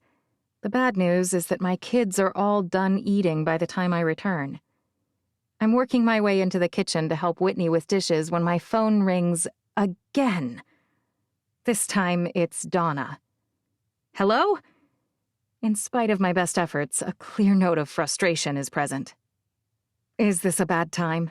Donna asks. I have 4 kids, I sigh. It's always a bad time. She laughs. I only have 1, but I can relate. Is everything okay? Did you get a hold of that physician? I did. Donna relays some of what he said. All good news as far as I can tell. And then inexplicably starts sobbing. I swear, it's like the day of unfettered weeping today. What's wrong? I don't really want to know, because I'm a bad person. But I don't want to be a bad person. So I make myself repeat it with a little more sincerity. Donna, what's going on? First, I lost my job. She hiccups. But you found a new one, right? Yes, but I'm still in a hotel, and stupid Charlie says I have a week before he files for a modification, and Patrick Flumbubber... At this point, I can no longer make out any of the words she's saying. Flumbubber? I echo. Donna, I am so sorry. Listen, we will sort through all of this, I swear. But you can't fix it, she wails. Oh, dear. I find that when you make a list and then address each issue one at a time, things become much more manageable. Can you just be my spirit animal? Donna, I spent 8 hours today scrubbing human feces off the floors and floorboards of my house. I doubt you really want to channel your inner Abigail right now. That grabs her attention. Abby, why didn't you call me? Because, unlike everyone else I know, I deal with my crap myself. But I don't say that. I had it under control, I say. But now, let's make your list. Once she calms down a little, the list isn't that bad. She has a missing witness, a brother we already knew was an unbelievable jerk, and no house to mollify her ex, but one in the works at least. First, on the Charles issue, don't worry. No court would even grant a modification this close to the initial hearing because the father isn't satisfied with the 4 walls, bathroom, and bed you're providing for your child. He's healthy, he's well, and he's going to school every day. So set that aside. I suspect most of his vitriol stems from his feelings of inadequacy following his run-in with Will. But if it continues or worsens, a sharply written letter from me should curb his plans. If that doesn't work, even the most idiotic lawyers will tell him that's not enough. I'd say go ahead and let him waste his money. Really? Absolutely, I say. Now, on to the issue of the witness. Will's actually looking into it, so I'm hoping to hear something soon. Okay, well, if we don't find him quickly, let me know. I have some excellent contacts that do great digging. So that, combined with his name and the reference to whatever Kinross is, should be enough to track him down. Thank you. It's literally my job, I say. But what magic can you work about the house? Correct me if I'm wrong, I say, but I think you're already working the magic you need. I can't quite keep the innuendo out of my voice. What? She sounds uncomfortable now. Didn't you say Will was already working on the house? Abigail? What? I sigh. If I've learned anything since Nate died, it's to let people who want to do nice things do them. I can't encourage him, she says. Why the heck not? I make another list. He's hot, he's kind, he's a good person, and he likes you. What's wrong with letting an old friend lend a very capable hand? I don't like him, he says. I like my boss. Your boss? I nearly choke. The guy who liked Amanda? The one from her bachelorette thing? The silence is rather telling. Look, can I call you back tomorrow? I just got back, and maybe we should get lunch or something. It sounds like I'm missing some context information. Good idea, she says. Let's do that. And I'm finally off the phone and can head over to Steve's place to talk. Finally. I hate the weird place we left things, and it's been making me uneasy for more than 24 hours now. I kiss Gabe on the forehead and check his teeth. I hug Whitney and Izzy. I give Ethan a list of tasks, and I'm walking out the door when I pull up short. Because Kevin and Jeff are standing on the front porch, looking nervous and itchy. Kevin's pinching the brim of his worn cowboy hat in his hands over and over. Jeff's scuffing his boot against the same spot on the floorboards of the porch, as if he thinks there's something stuck that should be removed. Only the spot looks just fine. Hey, guys. I don't groan, I don't shout, I don't gnash my teeth. Is something wrong? Well, Kevin frowns. Oh no, I say, panicking. Please tell me the septic didn't back up into your... Jeff waves his hands at me. Nothing like that, no. Our septic's different and it's fine. I sigh. Thank goodness. I cannot handle any more garbage today. Kevin scrunches his nose and looks at the ground. Jeff inhales, and then his words all tumble out in a jumble. The thing is, we got this great chance and we had to take it. Excuse me? I have no idea what's going on. Amanda needs people to work on her remodels, and that jerk over in Dutch John is taking all her people, Kevin says. She's desperate. And we don't have a contract with you, and the one we had with Jed is void now, so we decided to help her out. Oh. His words finally register. You're leaving. That's why they're so nervous. Kevin swallows, his Adam's apple bobbing. Yes, ma'am. He has never called me ma'am in his life. Sorry to leave you in the lurch, Jeff says. But we got some friends we could refer you to, and you can call us whenever you have questions or need a hand. A 2x4 to the mouth might have been slow playing my day today. Returning home feels a bit more like a sledgehammer to the nose. Of course, I say. I appreciate all the help you've already given us. I ought to hunt down Ethan and give him the news. He's the one it affects more than anyone else. But I can't bring myself to do it. I just can't. It's too much in one day, and I need to see Steve like I need to breathe. What do I need to say to make them go away? Okay, well, I guess we'll head back to the house. Whoa, what are they going to do about that? It's a perk of this job. I guess that's a question for another day.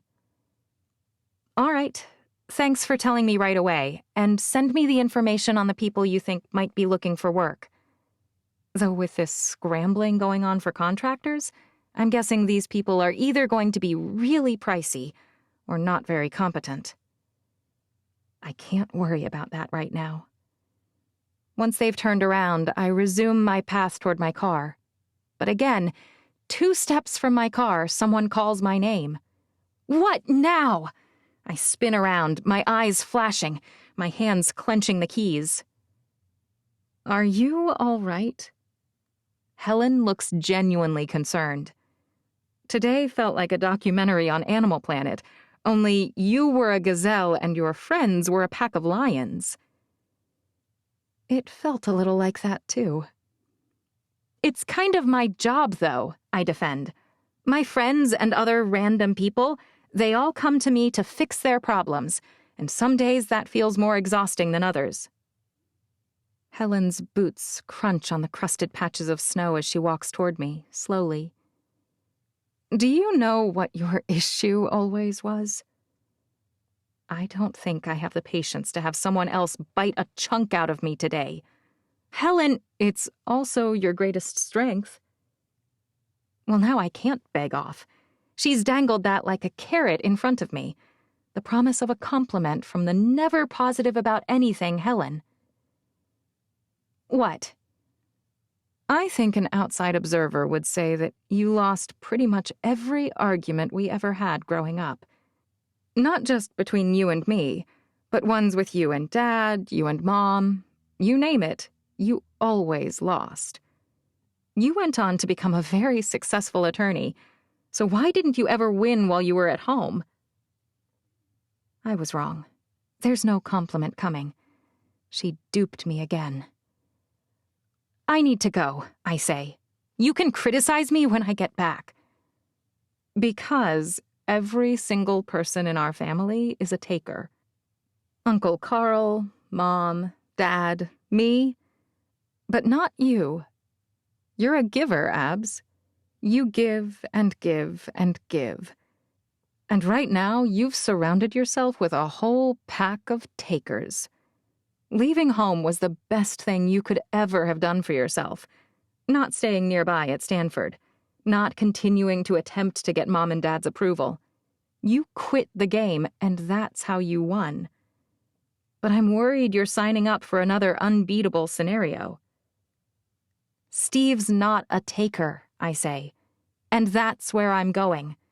That man has given and given and given to everyone in his life, including his scummy ex-wife and his newly discovered daughter. As I say the words, I realize how true they are. He has been patient with me. He has helped and guided and supported me at every step. Our only hiccups have been me dealing with my past, and Steve having to split his focus in too many directions. I have to go. This time, I ignore her protests and her naysaying and her predictions, and I climb into my car and drive away. When I pull into Steve's driveway, I realize that I didn't even take the time to tell him I was coming. I haven't checked in with him all day. I have no idea if he's even going to be home. I don't know whether he'll be happy to see me or whether I'm walking into a fight. But the second my car pulls up in front of his house, the front door swings open and Steve trots out. Abby! His smile is as broad as his shoulders, and that's saying something. Even though it's cold, he didn't take the time to grab a coat. He must have seen my car and run for the door. His long-sleeved blue shirt clings to his pecs and lean abs. His eyes match it perfectly. He's not beautiful like Eddie, but he's rugged and he's sharp and he's brilliant. And he's mine. It's the first time I've thought that about a person since Nate died. Nate had been mine for so long that I didn't think I'd ever really claim another person. Popular culture tells us that it's wrong to say a person belongs to you. They're people. You can't own them. But when you love someone and they love you back, it does feel like you belong to each other. Owning something is nice because it gives you a sense of security. It gives you a sense of peace in the face of the perilous unknown lurking around the corner of literally every second. I haven't felt much security or peace since Nate's cancer diagnosis. And sometimes it feels like every single day brings yet another sledgehammer to the face. Today has certainly brought more than its fair share of hits. But Steve's like a security blanket for me. He is there for me, and I'm here for him. He'll smile at me at the end of the day, no matter how long, and he'll work with me on repairing the sledgehammer damage. I am not alone. Something about that thought makes tears well up in my eyes. One of them rolls down my cheek as I climb out of the car, and poor, devilishly handsome, barefoot Steve races toward me as soon as he sees it. What's wrong? His arms wrap around my waist and drag me to him. Even if the snow has melted, his feet must be freezing from the intermittent icy patches on the pavement. There's no way the salt scattered on the ground doesn't hurt. But he pays no attention to any of it. Because Helen's wrong. I'm not surrounded by takers. My kids give. My fiancé gives. I'm not a bottomless well that's never filled. I'm surrounded by people who help me, too. Today was a long day, but I'm in a good place. As I'm having those thoughts, Steve's arms shift. His hands slide, and his fingers splay, and suddenly I'm shifting and lifting and floating. He bumps the door with his hip, slamming it shut, and then he carries me across the entryway into his house. It was freezing out there. You can tell me more about who I need to kill now that we're inside. I swat his shoulder. You're a doctor. You took an oath to do no harm. I'm pretty sure that's not the only thing that should keep me from killing someone. He drops his voice to a whisper, the scruff from his face brushing my cheek, and the soft heat of his breath fanning over my mouth. But as a doctor, I could do it quickly, efficiently, and leave no trace. A shiver runs up my spine. I know he's kidding, but it's still unbelievably hot that he'd even imply that he'd do that for me. He walks into the family room, still carrying me like I weigh nothing. I most certainly do not weigh nothing. But feeling that way is nice. It's almost like I'm living a fantasy. Not many women my age get to do this, experience love again, meet a brilliant, hard-working guy who loves kids and has a six-pack, be carried up steps into a house and set down gently on a sofa. The same man brushes his hand against the curve of my jaw and presses his fingers against my trembling bottom lip. Without having endured great sorrow in my life, I wouldn't be here either. If I could do it over again, I'd spare Nate's life. And since it was outside of my hands, I refuse to regret living fully. I love you, I say simply. And I'm sorry.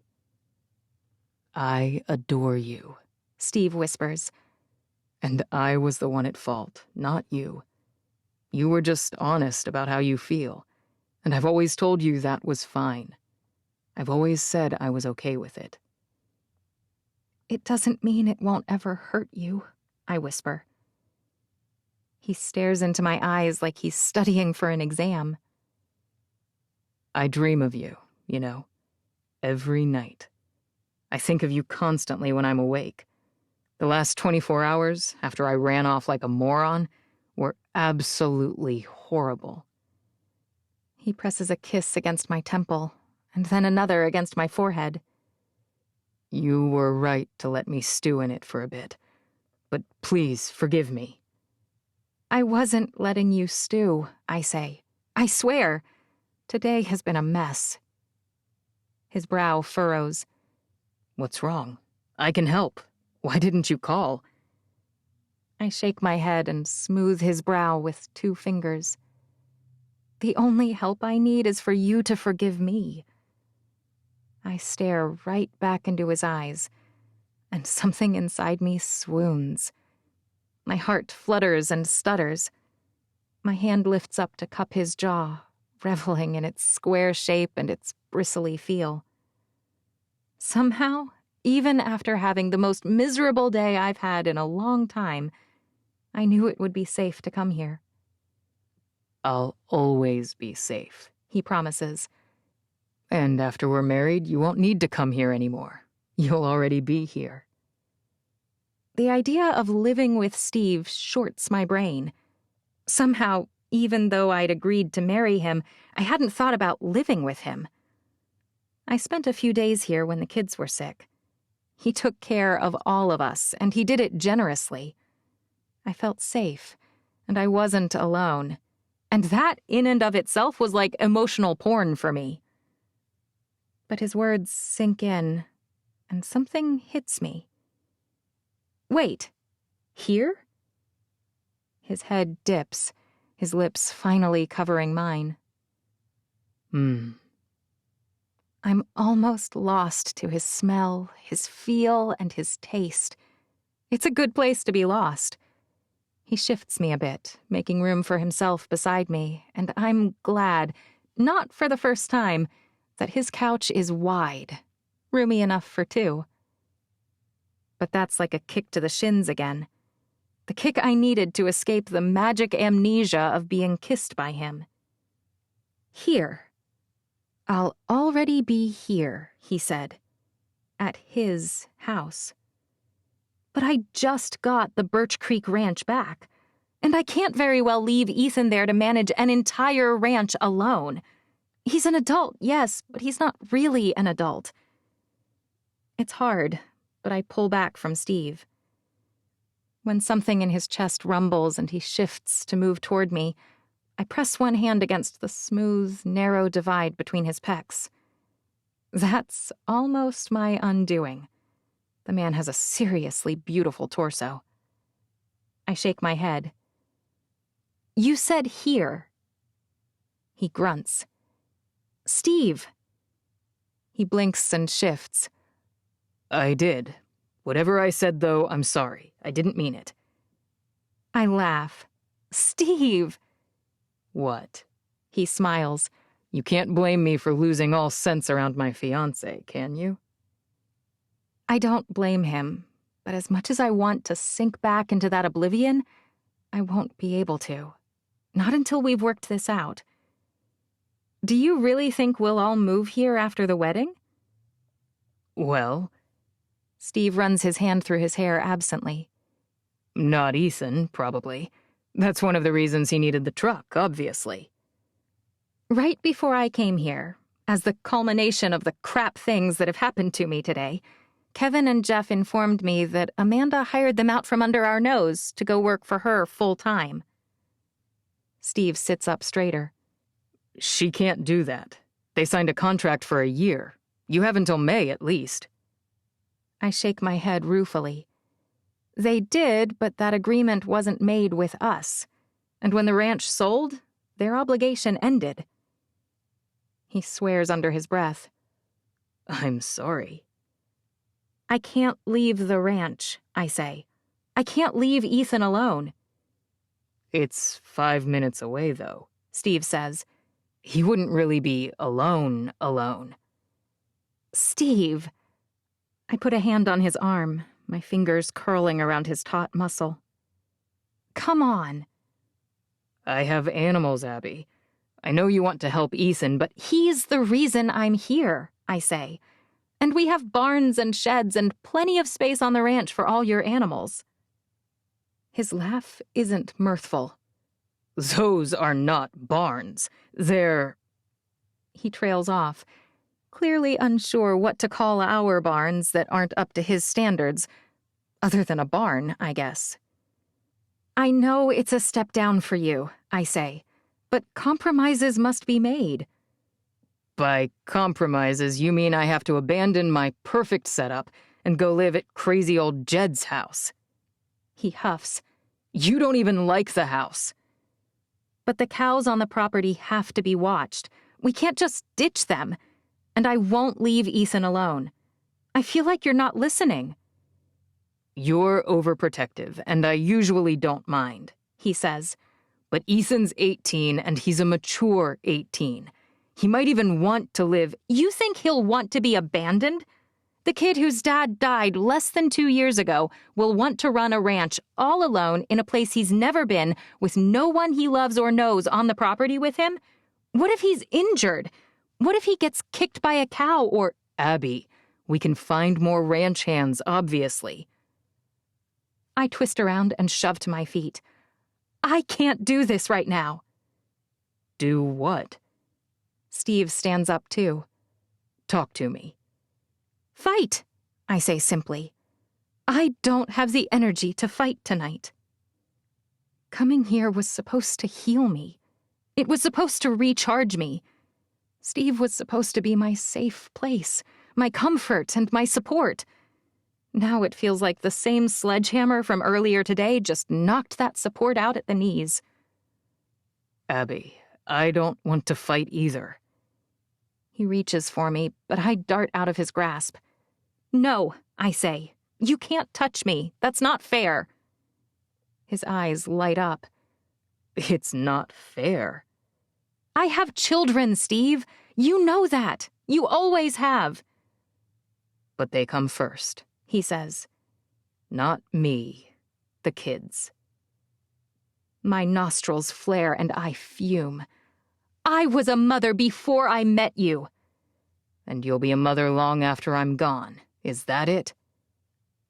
I can't believe he's jealous of my kids. Did you even consider moving here for a moment? Or will it always be Abby's way or the highway? I pivot on my heel and walk out. I wasn't kidding. No emotional space for arguing. Not right now. I worry that he'll chase me out, but I shouldn't have. Steve is always there when I have a problem, but he's never been one to hound me. He simply stands in the doorway, a troubled look on his face, while I walk out to my car and drive away. 18. Amanda. The kids' bus has barely rolled past our house, and I haven't even had a cup of coffee when Abby knocks on my front door. Mandy's front door. Either way, I'm totally unprepared. Showing up on someone else's front porch is not something I'd have ever done. but it is a pretty classic Abby move. She always confronts things head-on. Perhaps I should have been expecting her. "Good morning," I say lamely. She presses her lips together. "You ditched my kids after telling Helen you'd watch over things, and then you snaked Jeff and Kevin without even telling me about it." "No small talk," I say. "Okay. Did you really want to chat about how the snow has melted?" she asks.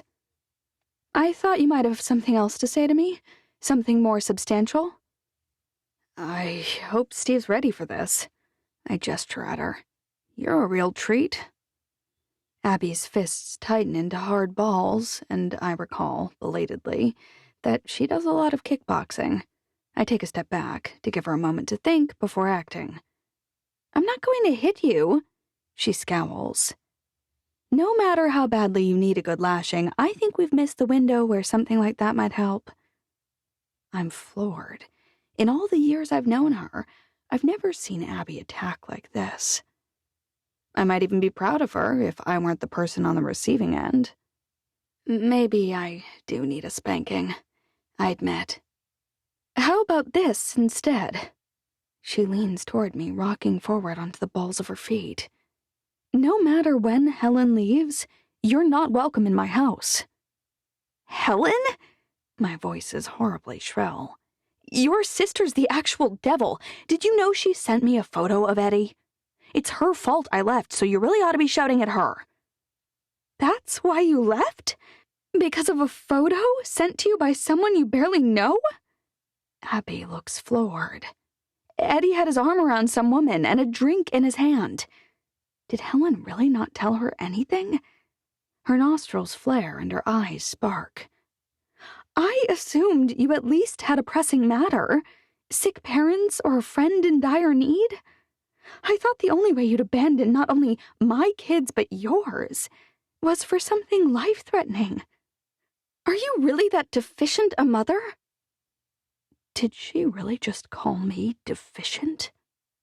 "My kids are just fine," I say. "In fact, when I got back, Marin asked to head to our house right away so she could get to work on a school project." "Really?" Abby folds her arms. "For what class? Did you watch her do it when you got home? Or maybe even help her with it?" I throw my hands up in the air. "Does it matter?"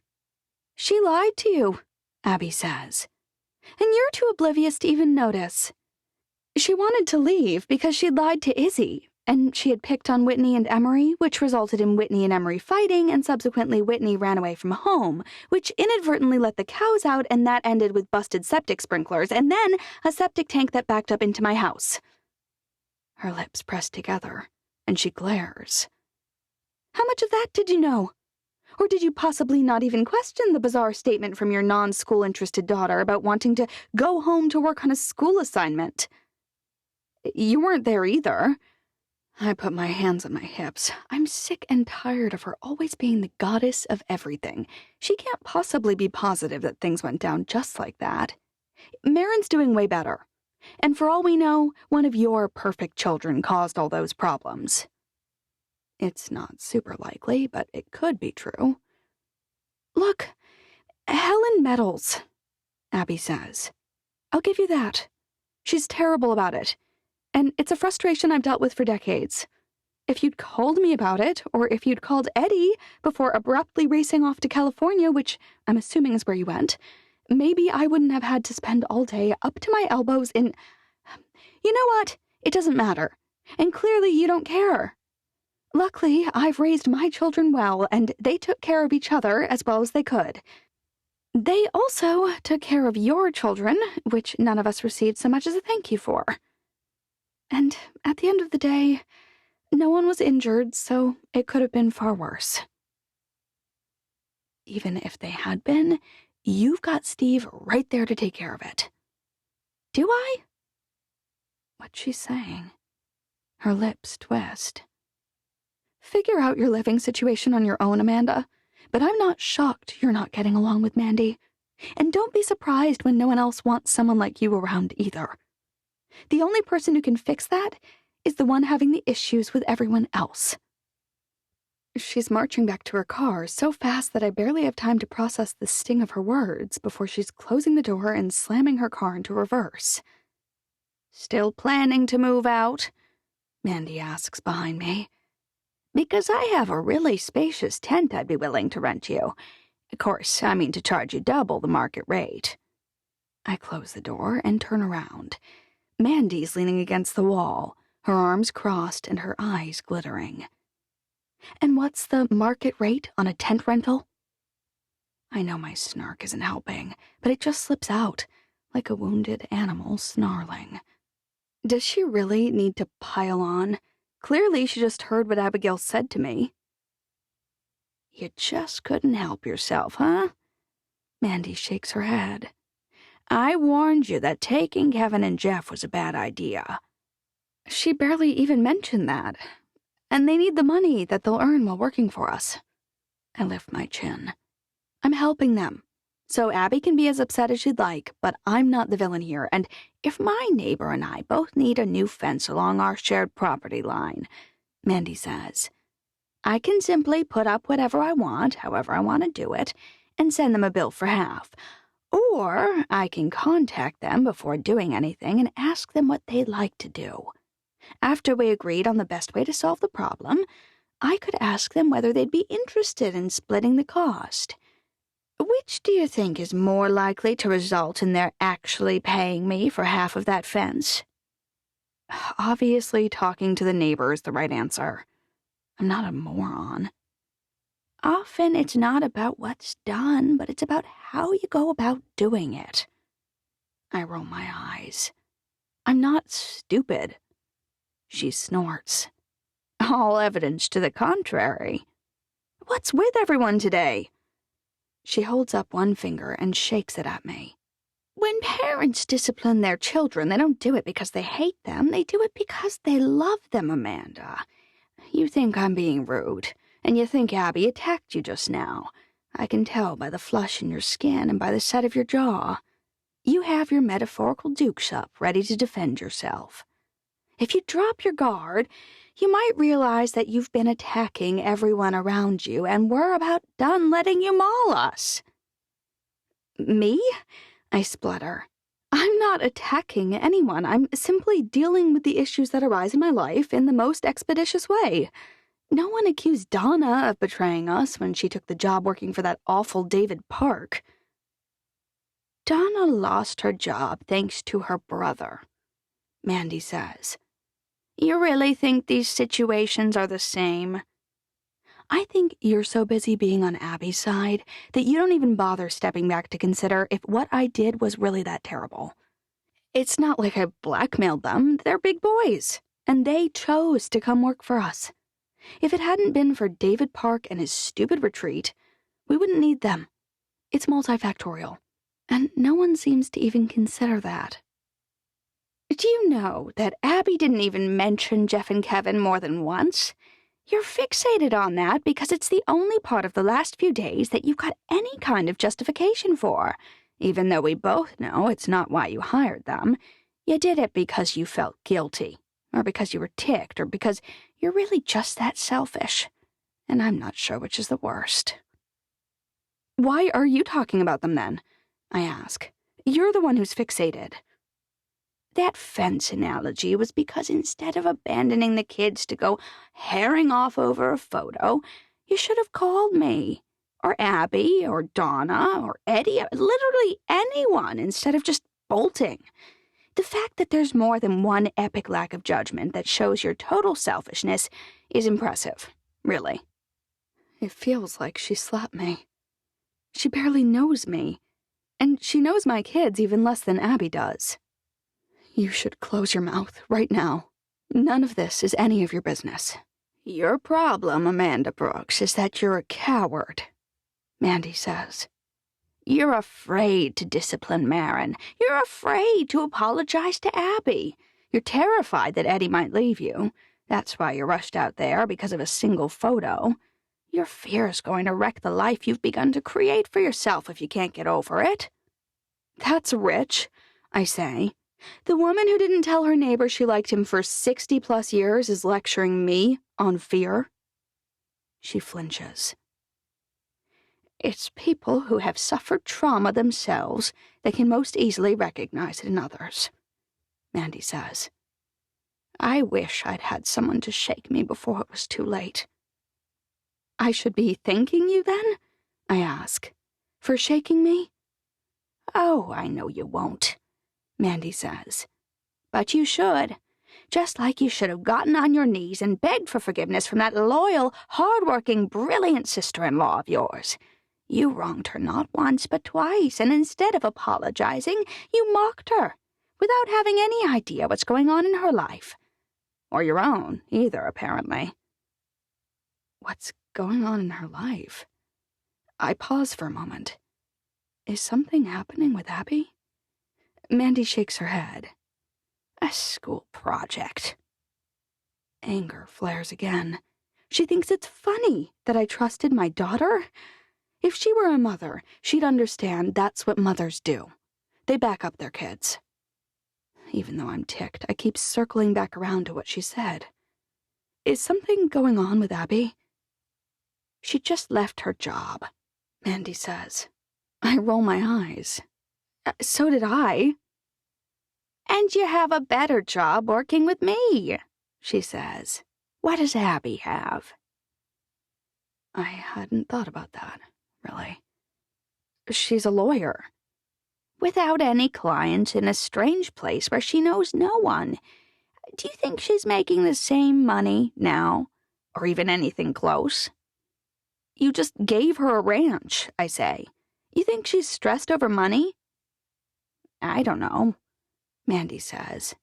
Planning a wedding's stressful too, and as you pointed out, her sister's not easy to deal with. Did it occur to you that the same Helen who sent you that disturbing photo might be causing her distress too? But it's her sister, and you're her sister-in-law, are you not? I'm about done with dickering back and forth. I've got a meeting with Kevin this morning, I say. We're going over the property priority and our labor needs. Are you coming to that, or will you be too busy criticizing me to provide helpful input? I can't deal with you right now either, Mandy says. I'll be happy to attend meetings with you again, but not until after you've apologized to Abby. Are you really making our partnership contingent on my doing whatever you say I have to do in my private life? Mandy purses her lips. Abigail Brooks is our legal counsel. I can't have a partner who isn't able to work with her. There. Is that a business enough reason for you? Why did I think this job would be any different from working for Lolo Lime? You're dictating to me the same way they did. Mandy sucks air through her teeth and then shoves away from the wall. You're like a wild animal that's been injured, thrashing around with no thought or understanding. So I'm going to walk away. I'm doing this because I love you. So you try and remember that. She pushes past me and out the door. The second she leaves, I sink to the floor, my feet shooting straight out in front of me. Abby's mad because I screwed her. I ditched her kids and mine, all because I didn't trust Eddie. Then when I got back, instead of apologizing to her, I got upset at everything she had in her life, from her rich family to her fiancé to her angelic kids, and I stole her ranch hands to... What? Why did I do that? I mean, we do need them, and they are happy to be making more money. But isn't that exactly what I'm upset at David Park for doing to me? Stealing locals to meet his ends without concern for what other projects are going on locally? But I'm wrong to be upset in the David Park situation. It's business, and he's not actually wronging me. Doesn't that mean that Abby's wrong here? Often it's not about what's done, but it's about how you go about doing it. Stupid Mandy and her condescending platitudes. Curse her for always being right. She and Abby should start a club, and then they can vote to kick me out. I start to cry then, tears rolling down my face. Mom? I nearly jump out of my skin. Marin? I swipe at my tears and shove myself upright. What are you doing here? I saw the bus leave more than half an hour ago. She gulps. How did you miss it? I'm sure Abby would have been up before her kids making a nutritious breakfast and then combing their hair and tying their shoes each morning, but mine have always gotten themselves ready. It's better for them. They learn self-sufficiency. But they also scare the bejeebers out of me sometimes. I was up too late working on a project and slept through my alarm. Working on a project. Alarm bells go off in my head. Emery usually wakes you up, right? Doesn't she typically chuck pillows at you until you get up? Yeah, Marin says. just not this morning, I guess. I wonder whether Emery's mad at her and really didn't try to wake her, or whether Marin's just lying. What's this big project you've been working on? Marin plops down at the kitchen table and rests her head against her hand. Is everything okay? Her head whips around. Why? Did you want to give me some awful advice so I can have no friends just like you? My eyes widen and adrenaline floods my body. I leap to my feet. How dare you speak to me that way? Marin rolls her eyes. Where do you think I learned it? My hand's itching to slap her. You don't talk to Aunt Abby like that. She never talks to me like that either. She shrugs and grabs the loose Pop-Tart in its silvery package on the corner of the table. Emery's such a lightweight she can't even finish a package of Pop-Tarts. Do not throw that kind of thing back at me, I say. You can't blame me for your behavior. Marin shoves a chunk of pink frosted Pop-Tart in her mouth, speaking as she chews. All right, Mom. Dazzle me with your advice. Amazing suggestions from the woman who was just sobbing on the floor alone. She's attacking me to divert attention from her problem. Focus on the issue. What's wrong? I, had a group project, she says. We had to take political themes and put them to a rap and make a music video. See? There really was a school project. This girl in my group, Avery, wrote the words, and I was supposed to do the videos. Tuck was supposed to put the clips together and master it all. Okay. Only, I picked that because Izzy said she could help. She said she'd either do it, or she would coach me through it. Then she got all weird and wouldn't. She shrugs. So I didn't do it. Just like that? She just didn't do it? What do you mean she got all weird? Marin rolls her eyes. She sounded really stupid when she did it, and I told her that, and she quit. You told her she sounded stupid? When she was doing a rap for you with the words one of your friends made up? She kept trying to change them, Marin says. And when I wouldn't let her, she got an attitude, like it wasn't even her project, it was mine. When is this due? Marin looks sideways. Today. I glance at my clock. As in, school just started an hour ago and you're not there with your group assignment that's due? Tuck's freaking out about it, and so is Avery. They're such babies. They're likely stuck taking a 0 thanks to my kid. That's your plan? Just don't go? I'm a complete and total moron. Why didn't I ask more questions when she said she had a project yesterday? Look, I'm sick today, okay? If you back me up, then there's nothing we can do. They'll have to take it late. I think that the worst thing about this entire mess may be that it never even occurred to her that I might not go along with this horrible plan. Get your jacket. I stand up. No. Get it now, I say. You're not sick, and we're going to school. Right now. 19. Amanda. By the time I turned 11 and started the 6th grade, we had moved 23 times. I only knew that because Mom had a little dream catcher that hung from the rearview mirror of her beat-up old Taurus, and every time a child was born, she carved a notch, and every time our family moved, she sliced a line. You could literally read the story of our family around the edge of the dream catcher. Notch, my brother Xavier. 3 lines. Notch, my brother Peter. 5 lines. Notch, me. Then, so many lines it took me 3 tries to count them all. 15 in total by the time I thought to count. 15 plus 8 is 23. I could remember the number because when I told her that's how many times we'd moved, Mom said that's how old she was when she gave birth to me. I thought that seemed awfully old. That was about a month before the first time that I didn't want to move. See, for the first time ever, I had a real friend at school. Her name was Heather.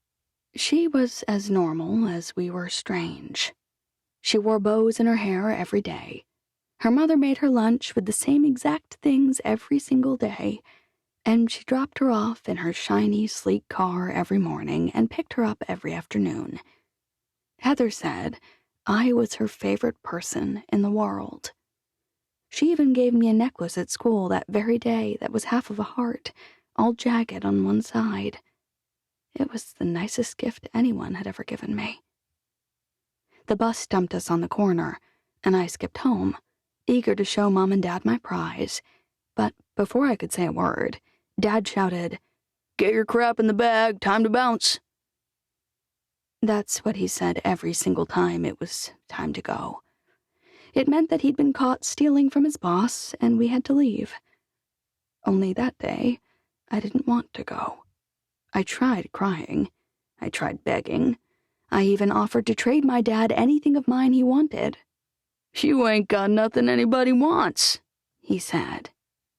So when everyone else was getting their most prized possessions in grocery sacks and brown paper bags, I decided to sneak out of my house and start walking to Heather's. Most kids wouldn't try to walk more than 5 miles on their own, but I wasn't most kids. I knew where the Randalls was, and I knew how to get there. It was just a matter of walking it without getting caught by my parents. I knew they'd look for me at least for a while, but I figured they'd give up quick. Then I could live with Heather. Maybe her mom would let me say I was her sister. I had enough clothes until I grew again, and then I could show them how Mom taught me to snag things from unattended washers and dryers so I wouldn't cost them nothing. I'd gotten some really nice stuff that way. But Mom and Dad didn't give up on me like I thought. They combed the streets for hours, long enough that Dad got caught by the cops and went to prison for a year. It wasn't a good year. That year, when Mom was stuck with us waiting on Dad to get out, and no one had a job to make any money, that's the worst year of my life. It's also the year I learned that when it's time to run, sticking around only makes things way worse for everyone. Facing up to the consequences of your actions is a nice idea, but in practice, it sucks. As an adult, it made me way more cautious about making sure I never wound up like Dad, on the wrong side of things, in a situation where I could be chucked into jail, for instance. But it also gave me a healthy understanding of why people run. Only, I don't want that for my girls. Watching Marin essentially run away and stick her head in the sand on this group project made me realize that my inattention might be almost as bad as Mom and Dad's obnoxious irresponsibility and deceit. Or at least, I'm teaching Marin the things I never wanted her to learn. I can tell from the look on her face that she has no intention of listening to me. "If you don't go get your book sack and change, I'll haul you to school in those pajamas." I eye her up and down, conveying my disgust at that thought with a curled lip. Marin arches one eyebrow. You're kidding. "I most certainly am not. You are going to march into school and explain to your teacher that you failed to complete your part of the assignment. Then you'll explain that it wasn't Avery or Tuck's fault, and you'll throw yourself on his mercy." No way! "What we will not do is call in sick when you're fine, and you certainly will not sit here and insult me while doing it." Mama, you can't make me do that. We'll all get a 0, she says. "I didn't mean to insult you. It's just that you're the best. Everyone else would have to lie to their moms because they don't get it. But you're always on my side. She beams. Now can I call in sick? I snag her jacket off the floor by the sofa. How has Mandy not kicked us out yet? And toss it at Marin's head. Fine. You want to do things the hard way? March. I haven't even brushed my teeth. Marin wails.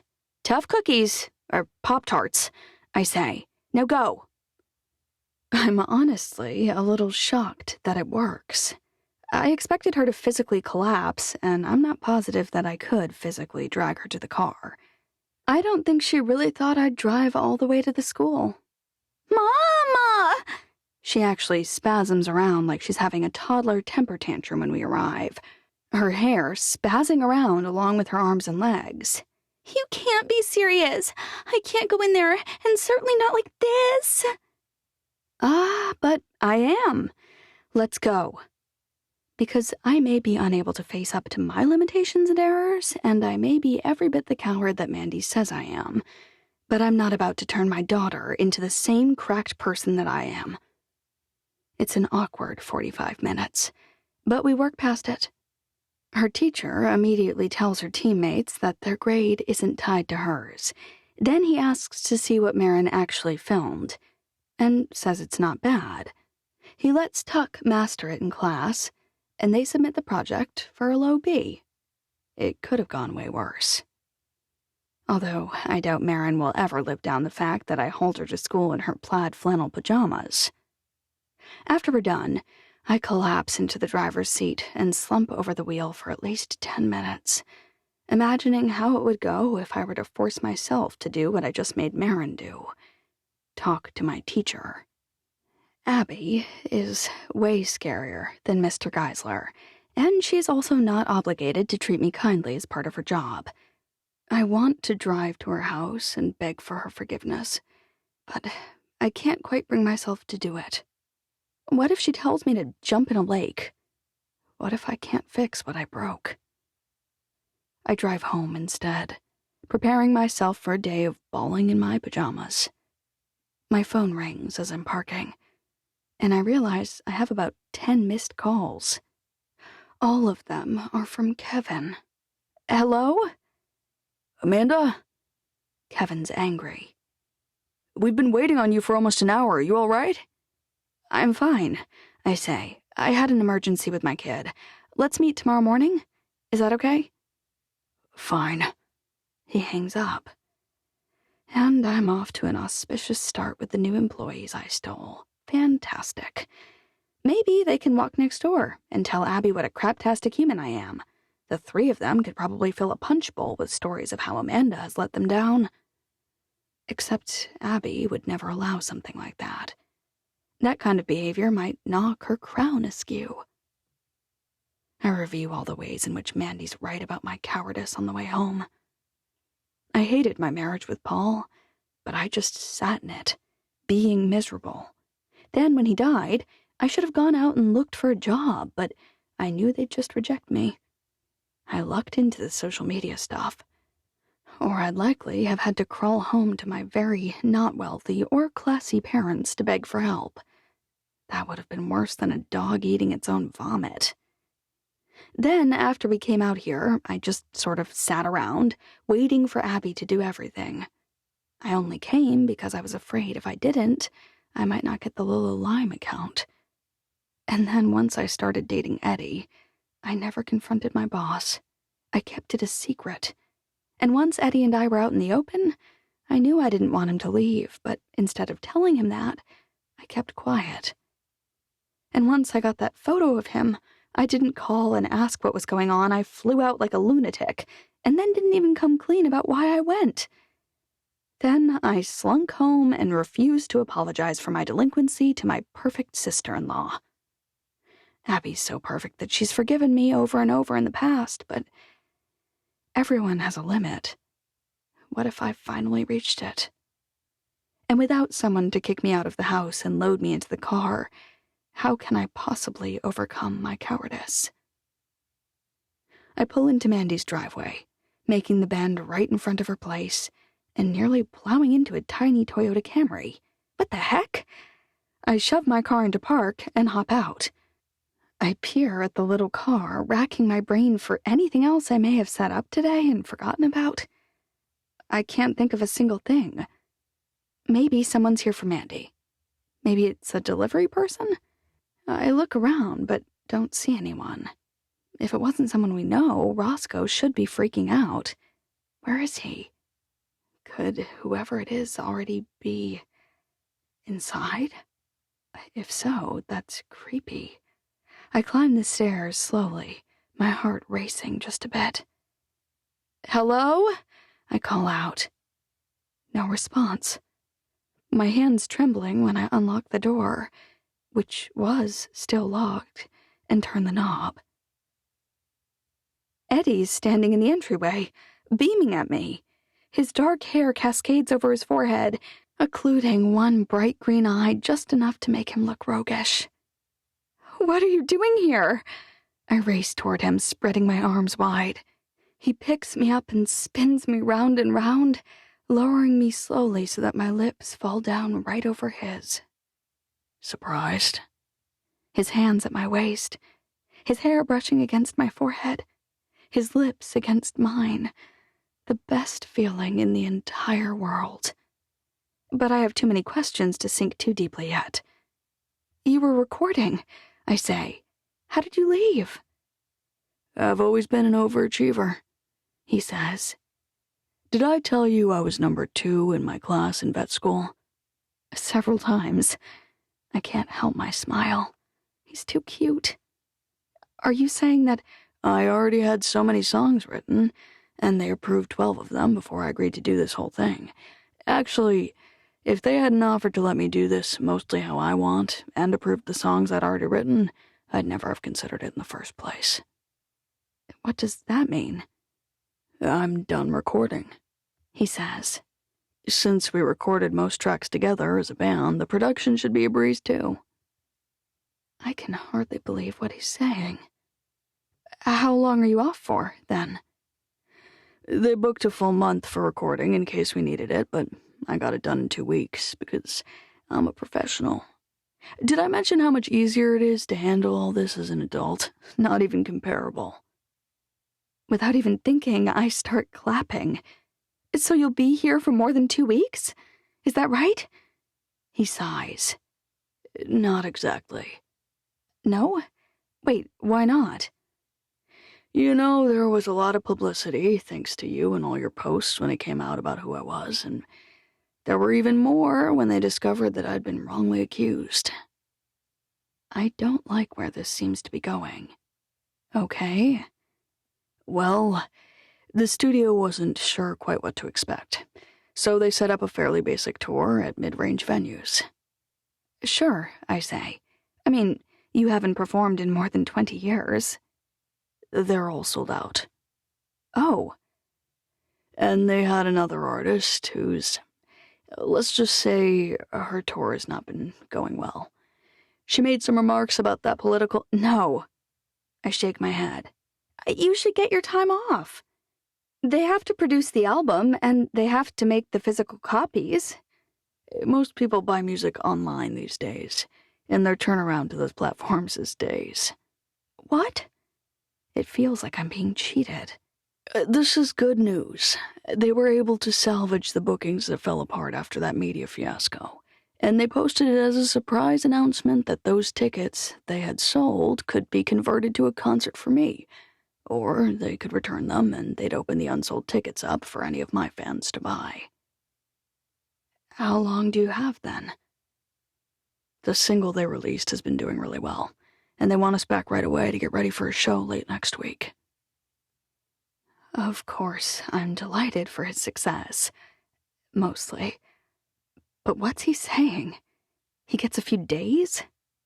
So you have... "I have to leave tomorrow night," he says. "Do you have any free time between now and then?" "I have to meet with Kevin and Jeff in the morning," I say. "But otherwise, I think I can make room." "Great," he says. "And if that meeting's not until tomorrow, then let's get lunch." "Wait, how did you get in?" You always leave the back door open. Roscoe wags his tail and licks Eddie's hand. I assumed that my dog would keep bad guys away. I narrow my eyes. Guess I was wrong. Eddie tugs me close again. You like bad boys. Too bad he's right. My life would be much easier if he wasn't. When he kisses me, I forget all about the miserable day I've had. I forget about Marin and Abby and Mandy, and all that exists is Eddie and me and the heat between us. Until Eddie releases me. That's not like him. Hungry, he says. I skipped breakfast for this flight and then drove straight here to surprise you. Right. Lunch, I say. We should go get lunch. I mean, I'm hungry for all kinds of things. Eddie bites his lip. But food first. His dreamy grin always slays me. It's unfair that you're so beautiful, I complain. I've been thinking of adding a scar here. He drags a finger down his cheek. You know, make me look a little more rugged, a little more legit. I roll my eyes. Don't you dare ruin what God gave you. Not to argue with you, he says, but I'm pretty sure my mom and dad are the ones. I slap at his shoulder, but he catches my hand and drags me toward the front door. Let's take my car, I say. Yours looks like it would be downright dangerous if it snows. Plus, it really doesn't fit your image. He smirks. Last-minute options are pretty limited. Maybe you could have switched to your truck before coming here? I thought about it, Eddie says, but I couldn't wait. That warms my heart. All right, sweet talker, let's go get food. Browning's is just opening when we arrive. Look who it is! Greta Davis gives me a hard time about giving up on Double or Nothing, but she loves Eddie so much that she always treats me really well. Our local rock star. Eddie beams. Any chance we could get a table? She looks around at the empty room. Take your pick, early bird. He grabs my hand and drags me to the corner. Secluded. He sits across from me and stares into my eyes. That's always best. Yes, you're practically alone in here. Don't mind me. Greta laughs and offers us menus. Please, Eddie says. I leave for not even 2 weeks, and you think I've forgotten the menu? It's not the Cheesecake Factory. I think I can remember my options. The Cheesecake Factory? Greta frowns. We don't even have cheesecake. He laughs. You have their specific cheesecake on your menu. Did you think I forgot that part? But in this case, I say, he's making a joke about their menu being as long as a book. It's gotta be 20 pages. I bet even the chefs don't have it memorized. Greta drops a menu anyway. In case the smart aleck decides he might have gotten our menu confused with the other fancy ones he's been reading lately. Here. She spins around to leave. I love Greta. I think it may be the bright red hair, but her personality is very zingy. Even with gray streaks earned by many years here on Earth, she's still spicy. Not so fast. Eddie folds his hands across his stomach and cocks his head sideways. I'm starving. I'll have the prime rib sandwich and a slice of cheesecake. Greta turns back slowly and eyes Eddie from his head all the way down, stopping at his belt buckle. You really think, when you're about to go on tour, that it's a good time to eat extra desserts and cheese-laden sandwiches? Isn't that almost the healthiest thing on your menu? I ask. Greta glares. Not including the cheesecake, obviously, I say. I skipped breakfast, Eddie says, if that helps. Her scowl dissolves into the smile she was using it to cover. I'll get it right out, but don't go packing on the pounds now that you're representing Manila out there in the big wide world, you hear? Yes, ma'am. Eddie salutes. For you? I'll take the grilled ham and cheese, not grilled, with extra tomatoes. If it's not grilled, it's not... Greta snaps her mouth closed. Sometimes I forget that not all of us are beyond paying attention to what we eat. She winks. 1 plain ham sandwich with extra tomatoes coming right up. It really is better grilled, Eddie says. I'm preparing my argument to defend my poor attacked sandwich when the door jingles. I don't pay much attention to the new diner since I rarely know anyone, even in a town this size. I just haven't been here long enough yet to need to greet every local who waltzes in like everyone else does. But Eddie swivels around out of habit, I assume. And when David Park meets his eyes, David freezes. You're here. Eddie frowns, his beautiful features clouding with confusion. Who are you? I shake my head at David, knowing Eddie's too distracted to notice, but David either doesn't see me or he isn't sure what shaking my head means. I'm David Park. I'm building a resort over in Dutch John, right on the Flaming Gorge. Greta's sister, Linda, brushes her apron down, probably just having tied it on, and points at the table next to ours. Did you want to sit here? It's only then, thanks to the distraction, that I notice that Donna came in with David. Sit with us, Eddie says. It feels like I haven't seen Donna in forever. It has been a while. Donna shoots an apologetic look my direction before sitting down. Arguing with Eddie would be rude, and Donna has apparently moved past her days of being horrible. Dang her. I hear you lost your job, Eddie says. My brother's a snake, she says. I could have told you that. Eddie leans back in his chair. But why do you look familiar? David sits next to me and turns to face me. Do you follow Amanda's social? Of course. Eddie frowns, his dark brows drawing together. You probably remember me from that. His eyes shift to mine. Looks like you guys worked everything out. Worked out. Eddie leans toward us.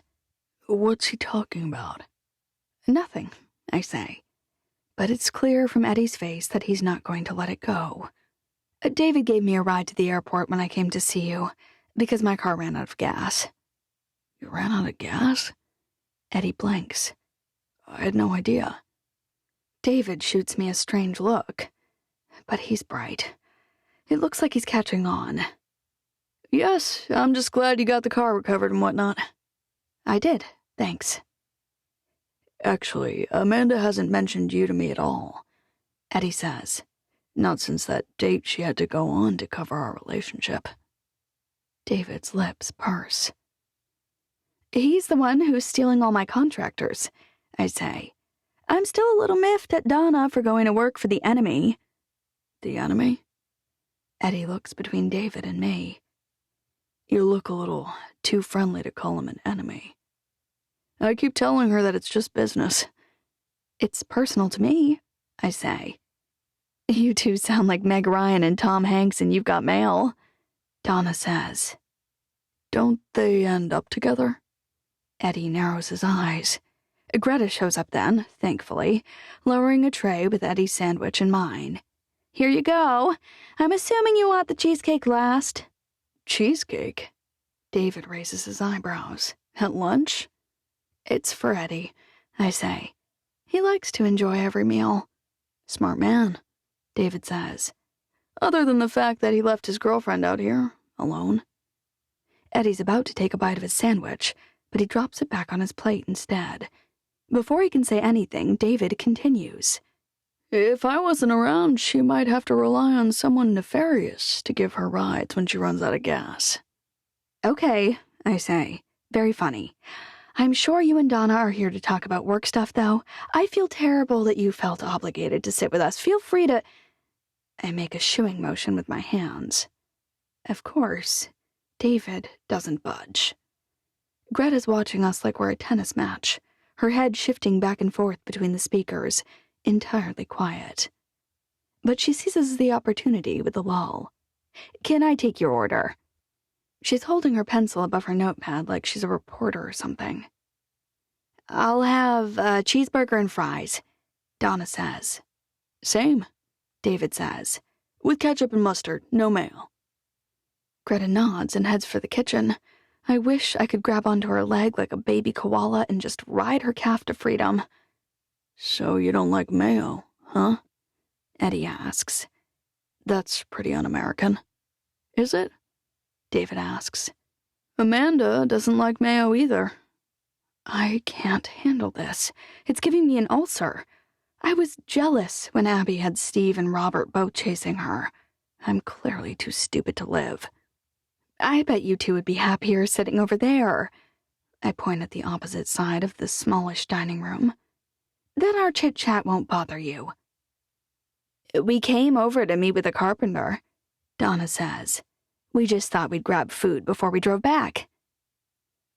I think this is a great chance for us to get to know each other, Eddie says. It's not like you need to know, David, I say. I mean, when would you ever see him? By the time you're done with your tour, he'll probably be gone, working on some new project in some far-flung location. Gone where? Eddie asks. Where's home for you? I love America, David says, for the record, and I have no plans to leave this area anytime soon. I was thinking I'd buy a house close to here so I can spend a lot of the year nearby. It's always a good idea to keep an eye on the management team, even once the initial build is done. He has got to be kidding. Management? David runs his family's American business operations, Donna says. He grew up in Korea but moved here for high school, and then he went to college at Stanford. Eddie looks like someone slapped him, his eyes angry and his cheeks pink. Donna sounds like a grandmother doting on her favorite grandson. He also speaks fluent Korean and English. German, too, David says. Shut up, you idiot. It's my fault for not telling Eddie that David was here and that I'd seen him. Even so, David and Donna are both making it worse. And for the first time, I realize how cute their names sound. David and Donna, I say. Even your names go together well. Donna covers her grin with her napkin, but I'm hoping that at least Eddie saw it. Only, Donna's not the girl I like. David's practically turned sideways in his chair, staring right at me when he says it. Plus, that's a little like monochrome clothing, isn't it? Couples shouldn't have names that start with the same letter. I think I'd prefer dating someone with a name that starts with a vowel, maybe. His bemused expression is pissing me off. I've never seen Eddie eat so fast in my life. He had been saying that he was starving, but when he stands up and chucks a wad of bills on the table, I'm pretty sure that's not the reason he bolted his food. Let's go. Hundreds. David lifts both eyebrows as his eyes track toward Eddie slowly. Impressive. Can we not do this? I beg. Do what? Eddie asks. Because I'm about 1 inch from punching this idiot in the face. Okay. That's exactly the kind of thing I was hoping to avoid. Were you? Eddie's eyes are hurt when they meet mine. Because it sounds like you two have gotten pretty close, which is news to me. I stand up, a little annoyed now with his insinuation. He gave me a ride when I was stuck on the side of the road, en route to see you. I'd think you'd have mentioned something about such a good Samaritan when you arrived, Eddie says. I wonder why you didn't. I shrug. Maybe I was too busy gawking at the lady you shot that music video with? You two looked pretty cozy. We should move, Donna whispers. Oh, I don't think so, David says. This is the best thing that has happened to me this week. He crosses his arms and leans back so he can see my face as well as Eddie's. Keep pushing, loser, Eddie says. Loser? David stands up then. I've been called some pretty creative things since moving to America. My English wasn't always the best, and that made it easy for bullies to be boorish. But even then, no one called me a loser. He still doesn't look upset. He's utterly calm, not even annoyed. No one? Eddie asks. Really? David shrugs. Losers don't own companies worth $500 million. Eddie blinks. What on earth are you doing out here? The same thing I do everywhere I go. Without even looking at his wallet, David pulls some bills out and drops them on the table. He smiles then, only it doesn't reach his eyes. Whatever I want.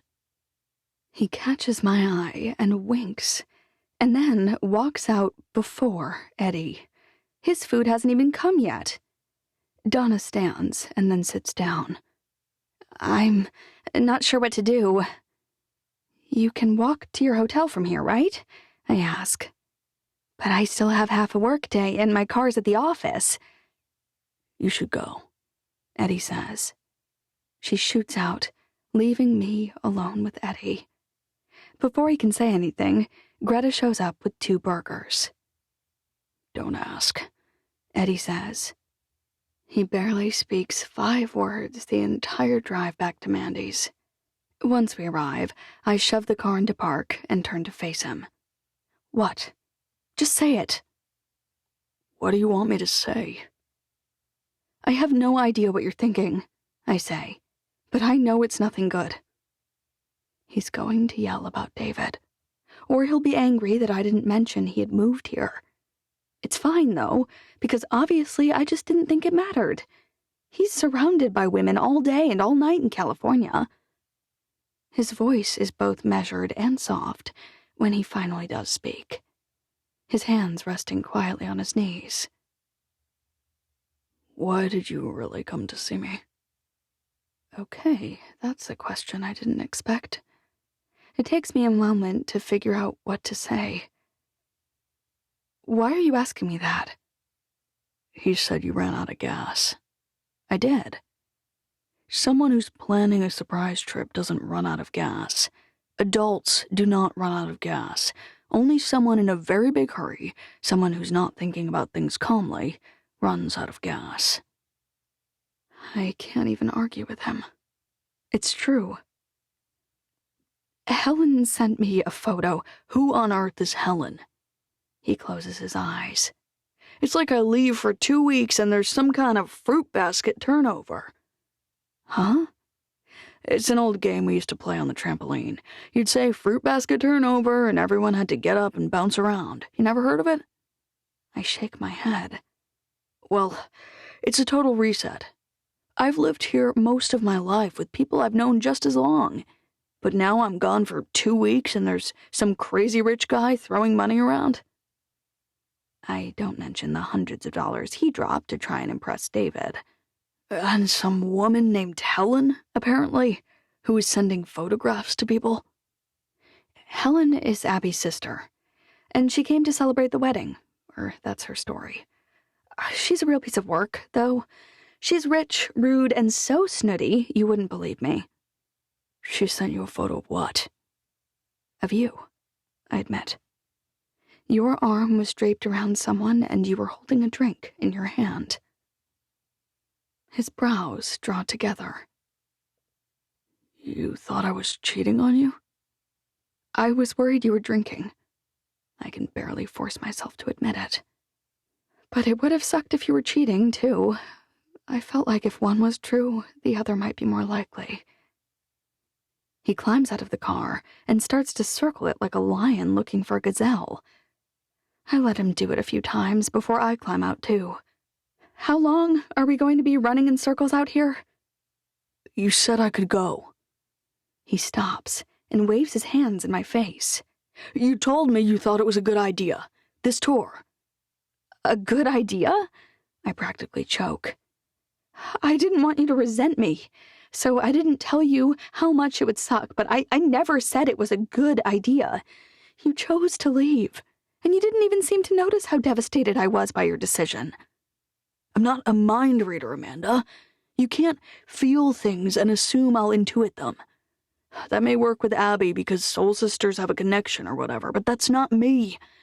I'm a dim-witted musician who does better with animals than people. You seem to be doing fine with the people in California, I say, especially the ones with boobs. He shoves his hands into his pockets. Is that really what you think? I don't know, I say. It's been a really long, really miserable 2 weeks. Because of me? He asks. Or other stuff? Little of column A, little of column B. He freezes then, his eyes studying my face. It's hard, the distance. I'm not good at it, and you haven't even been able to talk to me much because of my schedule. Plus, if you tell me about things that aren't going well, I'll just be stressed because I can't help. So you keep everything to yourself, and that makes you mad at me. Not mad. My voice is small. Too small. I muster up my strength. I'm not mad. I'm scared. Mandy nailed it. I'm scared that I'm not good enough for him, and that deep down, he knows it. He'll find someone better in California, and even if he comes back, we'll still die on the vine. You never told me you wanted me to stay, he says. I didn't think you cared that much. If I tell him how badly I'm struggling right now, I look like an incompetent mess who can't survive without him. How in the world could he be more interested in someone who falls apart when left on her own? Of course I care, I say. But I really am doing fine. Don't open any more photos people send you. He steps closer, and he pulls his hands out of his pockets. And if you do, call and ask me about them. Don't spin out. Okay. And don't go on any more dates, fake or otherwise. I have zero interest in Mr. Park. Well, Donna is head over heels. Trust me, he's annoying. But there's nothing to worry about there. His lower jaw juts out in a caveman-like expression that I inexplicably love. That guy pisses me off. He was actively trying. He has nothing to lose, I say. He's just picking at you to see if he can make you flinch. I hate it. Clearly, I say. And I'm so sorry I didn't tell you about him giving me a ride. Or being around here at all, he says. But it wasn't like I had something to hide. I just didn't want to have it out with you over the phone. He sighs and slings one arm around my shoulders. Let's not spend any more time arguing. I hate that even more than David's stinking park. I'm terribly relieved that our argument is past. But I can't help worrying that I did it again. Took the coward's path. I should have told him how much I wish he was coming home for real, not for a measly 36 hours. Because even if he's done recording, he has months left of his tour, and we barely survived 2 weeks. 20. Donna. The knock at the door startles me. Hardly anyone knows I'm here, and very few of those people would feel comfortable knocking on a hotel room door. Even Abigail calls or texts me when she's coming over. Hello? It's me. Will says. And I'm wrapped in a towel. Hang on, I say. I'm getting ready for work. No rush, He says. but I have news. I hope it's good news. Please let it be good news. I throw on clothing and run a comb through my hair, barely remembering to swipe on some deodorant. When I open my door, Will's standing patiently, leaning against the wall. He's not a shiny, flashy businessman. Not even close. He's wearing faded jeans, a plaid shirt, and a heavy gray work coat with cowboy boots. But the most defining element is definitely his dark felt cowboy hat. Sorry you had to wait, I say. Not your fault, Will says. I should have texted first. I'm glad you caught me. I'd have left for work if you were a few minutes later. I wave him inside. There's nowhere to sit but the bed, with my luggage covering both chairs, so I go ahead and wave him over to it. At least I made it this morning. The gold people called back. They told me that they can't divulge anything at all because they can only talk to the owner of the property. What? I want to break something. But we need to find their employee in order to work out the proper owner. I explained that, Will says. The woman I spoke with is named Nikki. She said if you can send her a copy of your dad's death certificate and the will, she can talk to you as a possible heir. I have those as email attachments. Abby needed them for the court already. He shows me the email address of this Nikki lady, and I forward the documents over. It's 9:15, I say. Think I can call yet? Will shrugs, so I dial. Their message system says they don't open until 9, which means I just have to sit and wait. I could call them on the way to work, I guess, Will says. But of course he wants to hear what happens. And seeing as he did most of the legwork to get this information, it would be pretty rude of me to ditch him on the 2-yard line. But I do need to get to work. David's nice, but that doesn't really excuse tardiness. I fire off a quick text. Estate matter came up, be a few minutes late. No meetings until 11 today. What do you like about that guy? Will asks. I can hardly believe what I'm hearing. Huh? We have a few minutes to kill before the gold place opens, Will says. And your face lights up whenever you talk about him or text him or call him, and I'm old enough to know what that means. My face does not light up, I say. I may not have a college degree, Will says, and I may not be a business mogul, but I could be awarded a PhD at interpreting your facial expressions. I bump his knee with mine. Come on. But he's deadly earnest. When a problem crops up, you do this cringy thing where your right eye squints more than your left. I don't. He plows ahead as if I never questioned him at all. When you're surprised, unlike most people whose mouths drop open and their eyes widen, you hiss and then clamp down, your lips tightening, your eyes half closing.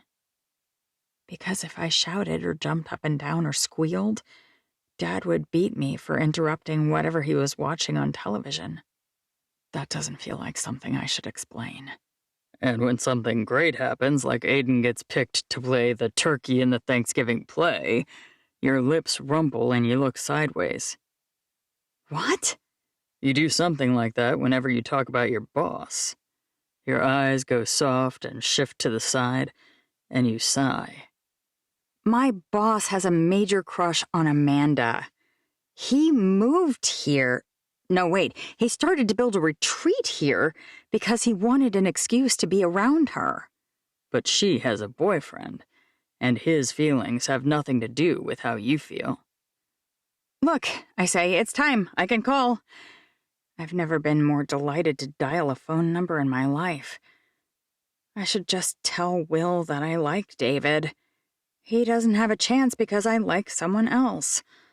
But for some reason, the thought of telling Will that I like my boss makes me feel uneasy. You've reached the Rocky Mountain office of Kinross, Nikki speaking. Hey, Nikki, I say. This is Donna Ellingson. I understand that you spoke with Will Earle and are expecting my call. Your dad died and your brother's trying to steal the estate? Yes, and that guy calling for you, is he your husband? Will. No, he's a friend. Oh, lordy, well, he sounds like a stone-cold fox. So if he's ever in my neck of the woods, you let him know. Where is your neck of the woods exactly? I ask. I work in Reno, but we have projects all over this region. Our biggest ones are in Bald Mountain and Round Mountain, but Greg James... She makes a choking sound. By golly, I nearly told you everything. But you can tell me, I say. I sent you the papers Will said you needed. You did? She giggles. Hang on.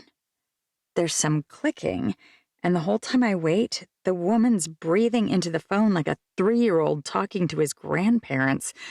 But finally she exhales gustily. There it is. So, you were saying, Greg? He went out to your town out there because one of our competitors did some research showing that there should be a nice bunch of veins out your way. And? I ask. Was there?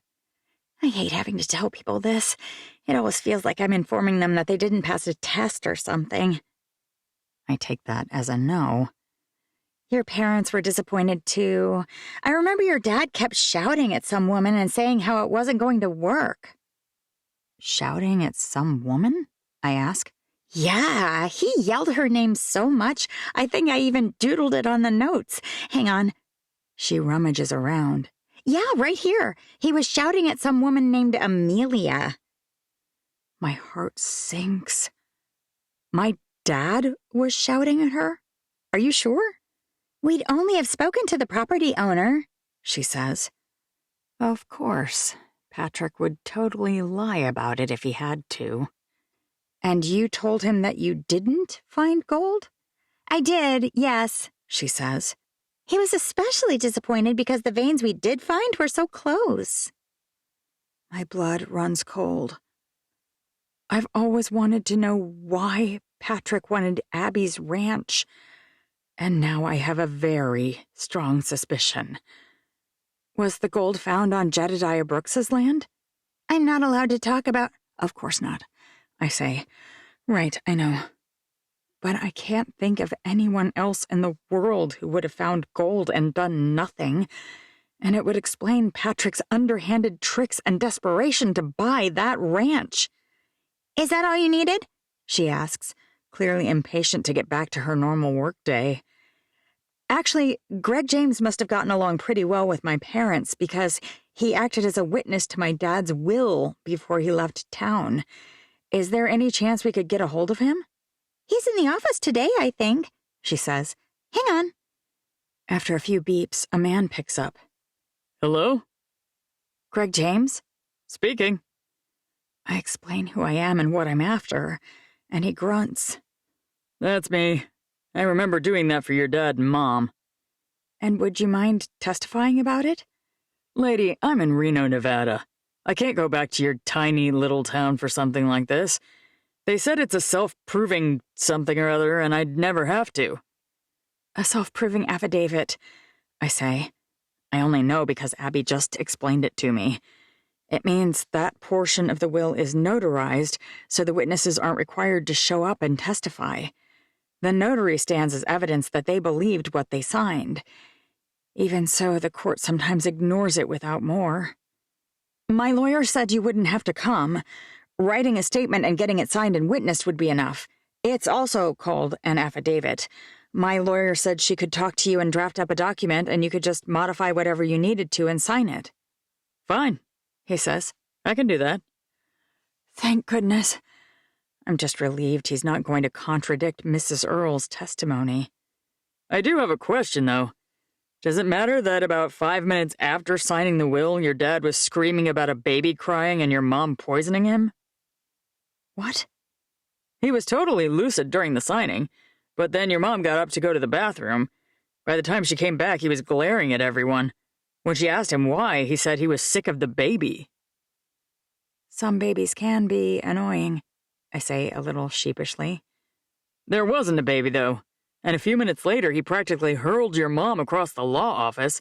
He said she was poisoning him with arsenic. Maybe we can leave all that off the affidavit. It's really hard not to groan. Well, you'll have to decide exactly what you want to say, but I'll talk to my lawyer about that and see what she thinks. Unlike most lawyers, she's very honest. That's a shame for you, he says. No kidding. She makes up for it by being brilliant. I'm sorry about all this, he says. I hope it works out. I hang up. That conversation was a roller coaster, Will says. I have to get to work, I say. Did you get all that, though? Your volume is turned up so loud that I could hear most all of it. That's Aiden's fault. He talks to his dad sometimes, and he always turns it up louder and louder. I'll have to thank him later. Will's grin is so boyishly charming that I find myself smiling back at him. I thought you'd be bummed. I am, I remind myself. First, no gold, and then the witness that seemed so promising might be a landmine. Not only that, I say, but Patrick was dying to get his hands on Abby's ranch, and now I think I know why. You think that's where they found gold? I shrug. Where else could it be? If so, he really is underhanded. Instead of telling the new heirs, he hides it and tries to force them into selling it to him for a rock-bottom price. That only makes me more certain. I really have to go to work, but maybe I can meet Abby for lunch and catch her up. I call her on the way to the office, but she's busy during lunch. I could meet you after work. Sure, I say. I just suggested lunch so I wouldn't be cutting into your Steve time. I wonder after I hang up whether I imagined it.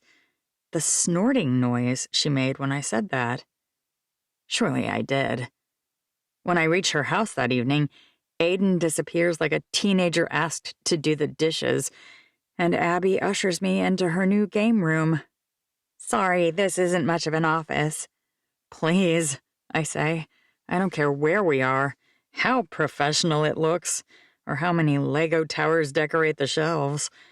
I jump right into the story about finding Mr. James. Will is a good friend, Abby says. Stop. She shrugs. If you say so. I appreciate all his help for sure, I say, and that's all. You didn't say why your mom and dad knew an engineer who worked for a gold mining company, Abby says. That's because I figured I'd save the good part for last. I pause for dramatic effect. I found out why Patrick wanted this ranch so badly. Abby stares at me blankly. They found gold here, I say. I'm sure of it. Here? She frowns. That can't be right. Why else would my brother go to such great lengths to try and buy it from you? It wasn't like he really needed more land to manage. Maybe he wanted to flip it. You know, get a great deal from the Alien Life Foundation, and then Nikki said that one of our neighbors found gold. That's why my parents had him come out, and the time it took him to find the gold in our area is the reason why he was around long enough that they asked him to witness the will. I can't call this Kinross group or whatever until tomorrow, she says. I nod. Well, I suppose we'll find out then. Call me first thing. I scribble down Nikki's information. And email her your deed or whatever first. She won't talk to you without it. The good news is that in light of all Patrick's behavior, I think we should add a claim for damages for bad faith. What does that mean? It means you could be awarded the entire estate. The will has what's known as a no contest clause. If triggered, he'd take nothing at all. But aren't we the ones contesting the will? It's not contesting a will that was fraudulently or improperly made that triggers it, Abby says. It's contesting a will when you knew it was valid. And that's what we're going to claim he did. Between the doctor's statement and the deposition, I think we can prove it. I mull over Abby's new position on my way back home. Aiden is humming some song from the radio in the back, and it's especially funny to hear him singing about how he can't be stopped, since he is less than 4 feet tall. But the more I think about Abby's plan to take every dime, the more uncomfortable I feel about it. How are we at this place? Why can't Patrick and I work this out? Without planning to, my car's suddenly driving to his place. Stay in the car, I say when I arrive. Mom will be right back. Why are we here? He asks. Uncle Patrick always yells at you. I sigh. I'm hoping to change that, okay? It won't take long. Amelia answers the door, and she looks glassy-eyed to me. She must have had one too many glasses of wine. I really hope Patrick hasn't been drinking. If so, I should just turn around now. Donna.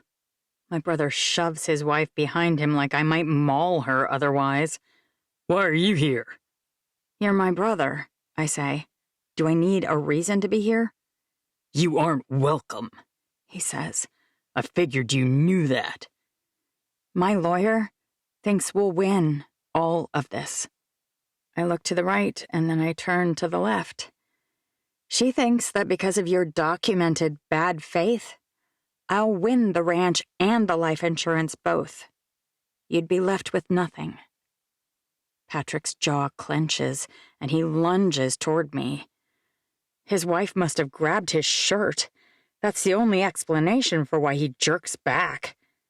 Undeterred, he shouts, "Get out!" You should probably leave, Amelia says softly from behind him. It's been a long day. It's been a long month, I say. A long year. Amelia looks like she agrees. Patrick still looks livid, a vein popping out in his forehead. I wanted to extend my own offer. We can end all this nastiness right now. Just keep the ranch and give me the life insurance. I'll even let you keep $100,000 of the life insurance. That way you can set up a college fund for Beth. Go to hell! Amelia must do more than tug on his shirt this time. Patrick practically topples backward. Think about it, I say. Because I've found Greg James. He's preparing an affidavit. I found Dad's doctor, who also supports his ability to execute a will. And you know Mrs. Earle's on my side. How many people did you have to sleep with? Patrick asks. To get that money? His lip curls. If it was just the doctor and that Greg person, you must be worth quite a lot. You're worse than Dad, I say. And I mean it. Oh, I forgot about that dopey Will Earle. That's why his mom's helping, isn't it? She thinks you might end up with her son. But we both know that won't happen. He'll sleep with you, but he'd never marry trash like you. You embarrass me, I say. I only came over tonight because I felt bad for you. But with the way you've been treating me, when you lose everything, I'll let you sleep on the street. You belong there. Patrick's fist connects with my cheek so fast that I don't even brace for the blow. I should have, but he has never hit me before. I said he was worse than Dad, but I didn't really mean it. Not until that moment. My own brother. And my first thought as I crumple is, poor Amelia. My vision isn't working quite right, but I hear a sound that strikes terror into my very soul. My darling little son is shrieking, and the sound is getting closer. He leaps over me and lands on Patrick like a koala bear attacking a gorilla. I blink and blink to clear my vision and force myself to stand. Years of dealing with Dad's bad temper has prepared me for this moment, but Patrick merely looks shocked. He makes no attempt to protect himself from the Tasmanian devil attacking him with milling arms and thrashing legs. Aiden's shouting and his face is bright red. As I manage to focus a little better, I realize that my darling baby is bawling. Tears are rolling down Aiden's face as he hits his uncle to try and protect me. Aiden, sweetie, I'm fine. Let's go. But my words aren't registering at all. In the end, I have to pry him off of Patrick, his fists still rhythmically whamming against Patrick's chest. Finally, when he sees my face, it snaps him out of it and he smiles. Mom, I'll keep you safe. You'll see. My heart breaks a little bit. I know, baby. I know. It takes me almost an hour to get him calmed down and tucked into bed. But once that's done, I finally have the peace of mind to call Steve. Donna? Clearly, I don't call him much. I have a favor to ask. I tell him what happened, and he stays calm. That's the benefit to having a friend who's an ER doc. He's seen it all, so nothing causes him to freak out. You really ought to go into the ER, he says. A record from there. I won't leave Aiden, I insist. It would be great if you could come here, take photos, and be ready to give Abby an affidavit. But Patrick knows I'm dating your lawyer, so that'll undercut. We'll have photos and my testimony, I say. It'll be enough if I decide to press charges. If? Steve clears his throat. Stop, I say. I know all about this. I grew up with it. I'm not some shrinking. It's precisely because you grew up with it that I'm a victim, I say, but I'm also a warrior. Right now, come and do what you can, and I will absolutely mitigate the impact of any trauma on my son. Okay? He sighs, but he listens. A few minutes later, he shows up. I half expected Abigail to arrive with you, I say. Bazooka in hand, waving it around, prepared to blow Patrick to bits. Steve snorts. Yeah, well, she probably would have come if we were talking right now. That surprises me more than Patrick's punch to my face. You aren't talking? As he examines me, he explains about Helen and her constant interference and his overreaction in Houston to Abby's confession. Her husband died, Steve, I say. Of course she wakes up in a panic, worried she's doing the wrong thing. I'm surprised she's not more broken than she is. I know. This is all your fault. His tone is sharp. I know. But his eyes are soft. But when she came over to talk about it, it was fine. We moved past it.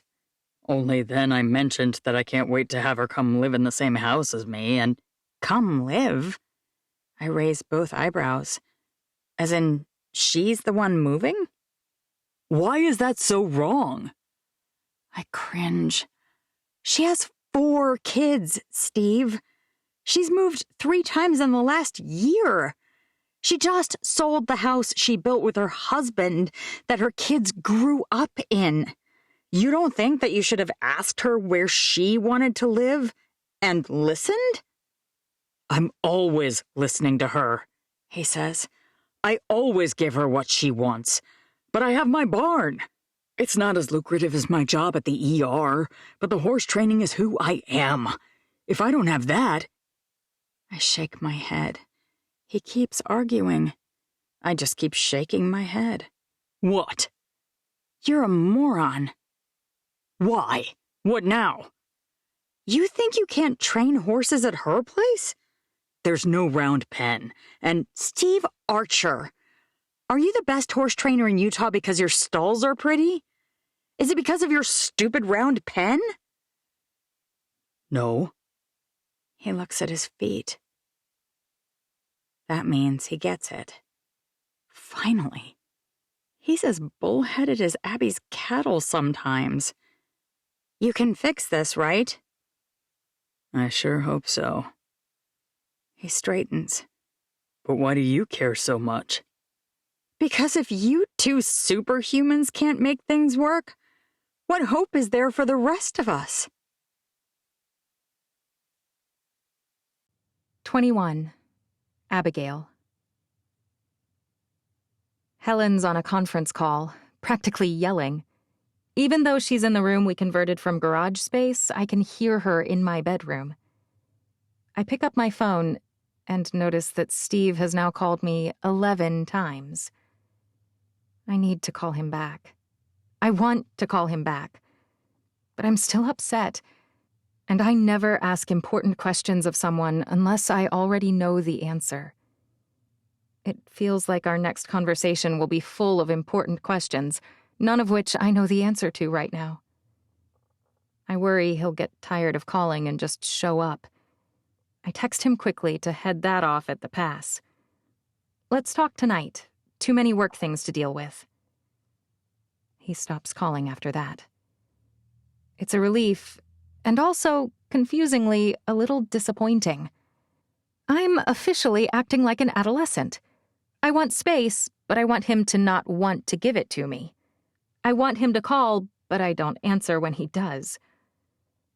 I always assumed teenagers and young adults acted erratically because their brains were still developing. But now I wonder whether it's something else entirely. Once something has been decided, we settle in. I'm having the spaghetti for dinner. Okay, that's all right. I like spaghetti. I would, at that point, start thinking of good side dishes to pair with it. But if, instead of choosing that as the main course, I'm offered a long list of all the things I love to eat, and I have to choose just one, then doubt rears its ugly head. Same thing if it was a list of things I hate. The discomfort comes in the uncertainty. Is the spaghetti better, or will I stain my blouse? Or even if it won't be too messy, will it be too acidic? Could it cause heartburn? Perhaps something gentler would be better. Or would that be boring? Except, instead of choosing between pasta and steak, my current gambit of decisions requires me to examine my inner motivations and desires and compare those to the things I ought to want and figure out how they can best coexist. No wonder I'm acting infantile. Lucky for me, I actually have a few work tasks to accomplish to give myself a reprieve. I whip my laptop open and shoot a copy of the deed for this property to the woman Donna told me about, the gold company's secretary. I draft a quick email to accompany it, asking her to call me with any information she may have about the existence, or lack thereof, of gold on our property. Then I decide I ought to, while I have some momentum, prepare the motion for summary judgment on Donna's case. The more quickly we can get things resolved, the better for her. Honestly, it's what's best for her brother, too. The more quickly we resolve the estate, the better all around. Eliminate uncertainty. That's my new motto. The motion goes together quickly, probably because I'm really good at drafting and even better at summary judgment arguments. The criteria are all so clean and clear, not like real life usually at all. I'm hunting through my email to gather the attachments for it, and I pull up the property title search on the ranch. Normal due diligence is boring, but when you don't do it, it always comes back to bite you. I click on the attachment, prepared to copy it into the right file, when I pull up short. I've been so distracted the past week that when this came back, I didn't even check it. Donna told me the ranch her family owns has been paid off for 2 generations. Of course the title was clear. I knew it would be. Except, it's not. Right there in plain black and white is a lien against the property, in Donna's father's name, for $1 million. The value of the property, based on the estimate I had a realtor prepare, is right around $2 million, including the 2 houses, barn, and storage building. The corresponding life insurance policy her parents have maintained was for $1.5 million. It's pretty common for parents to take out a life insurance policy in a substantial sum when they want to compensate 2 siblings but preserve the value of a ranch, and the existence of the life insurance policy was one of my points of evidence in the motion for summary judgment. Only, that doesn't track if the life insurance policy barely covers the loan amount. If they needed money, why not cash out the life insurance policy? It was whole life, which is like a glorified savings fund. Canceling the policy and taking the cash value would have been much easier than taking out a mortgage. Most importantly, where did the money go if the land was previously paid off? What did Mr. Ellingson do with it? The loan began just after Donna's mother passed, according to the registered lien. I call Donna immediately. "A loan?" she says. "Are you sure that's right?" "I've already emailed you the document. I wish I'd opened it 3 days ago, but there can't be a loan. I helped Patrick go over the estate when Mom passed, and they owned it free and clear. Dad couldn't have... Wait, when did you say Dad took out the loan?" I zoom in on the document. It was recorded 1.5 years ago, a few months after your mother passed. "Dad wasn't competent then," Donna says. "At least, not most of the time. That was more than a year after the will Patrick's questioning was executed. Correct me if I'm wrong, but your brother Patrick had a power of attorney. You think he took out the loan in Dad's name? Unfortunately, that's exactly what I think. But that means he might need the life insurance, Donna says, because there's no way anyone can pay off that size mortgage and live off the proceeds of running the ranch. At least, there's no way Amelia could. She likes nice things. What if he did that on purpose, I ask. Maybe he took out that note and set that money aside so that he could tell you he had to have the policy proceeds. He's not that sly, she says. He's been hiding the fact that there was a loan. And with Patrick, there's only one reason he'd do that. What? He doesn't want me to know why he took out that loan. She pauses. Which means he needed that money for something badly. We need to be able to prove to the court that he took out that loan on your dad's behalf and used the money on himself. Then this case becomes a slam dunk. A slam dunk on paper, Donna says. But how would I ever collect? That is the issue, yeah. If Patrick stole that money and spent it instead of stashing it somewhere, the odds of ever collecting it aren't great. You could still force the sale on the ranch, take the proceeds after the mortgage is repaid, and then take the life insurance. You're still looking at $2.5 million, and Patrick gets what he deserves, nothing. I'd feel pretty bad about that, Donna says. He'd be penniless. He got $1 million 18 months ago, I say. And he lied about everything, including the will, the loan, all of it. I don't feel bad for him in the slightest. Not 10 seconds after I hang up with Donna, my cell phone rings. Hello? Abigail Brooks? Speaking, I say. My name's Nikki. I'm calling from, the gold company, right? She clears her throat. This seems to be my week to break bad news to people, but I regret to say that your land also had no gold located on it, at least not in any substantial quantities. I'm glad I didn't mention the possibility to Ethan. Kids are extra prone to falling into the depths of despair about things like this. It's hardly disappointing to me. I only heard about the possibility for the first time yesterday.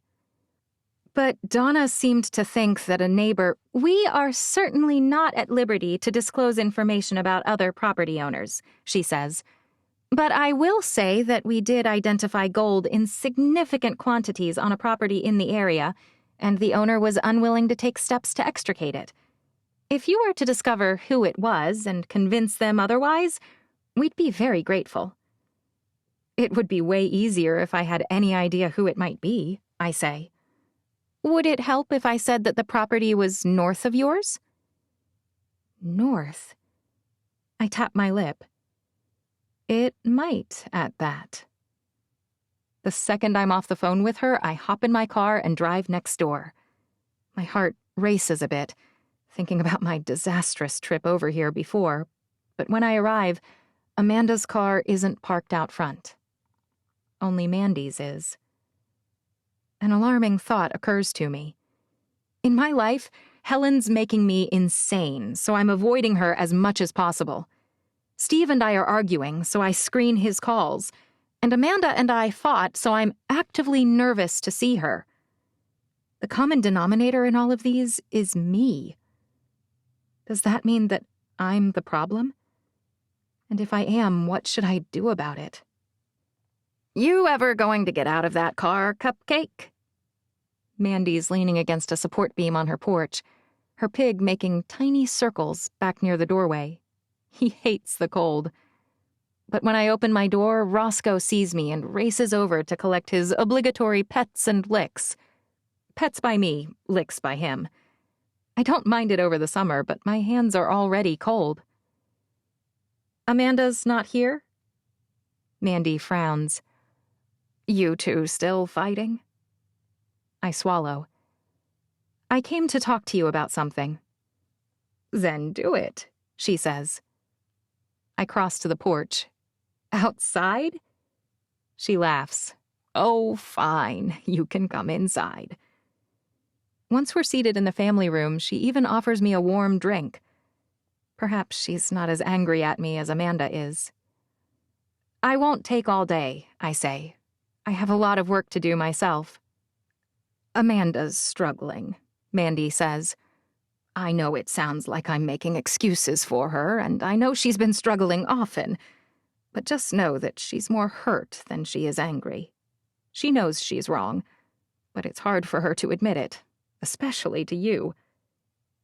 What does that mean, especially to me? You're Mary freaking Poppins, Mandy says. You're Gandalf the Grey. You can do no wrong. I have no idea what you're saying. I'm certainly not a British nanny with a flying umbrella or a wizard in Middle-earth.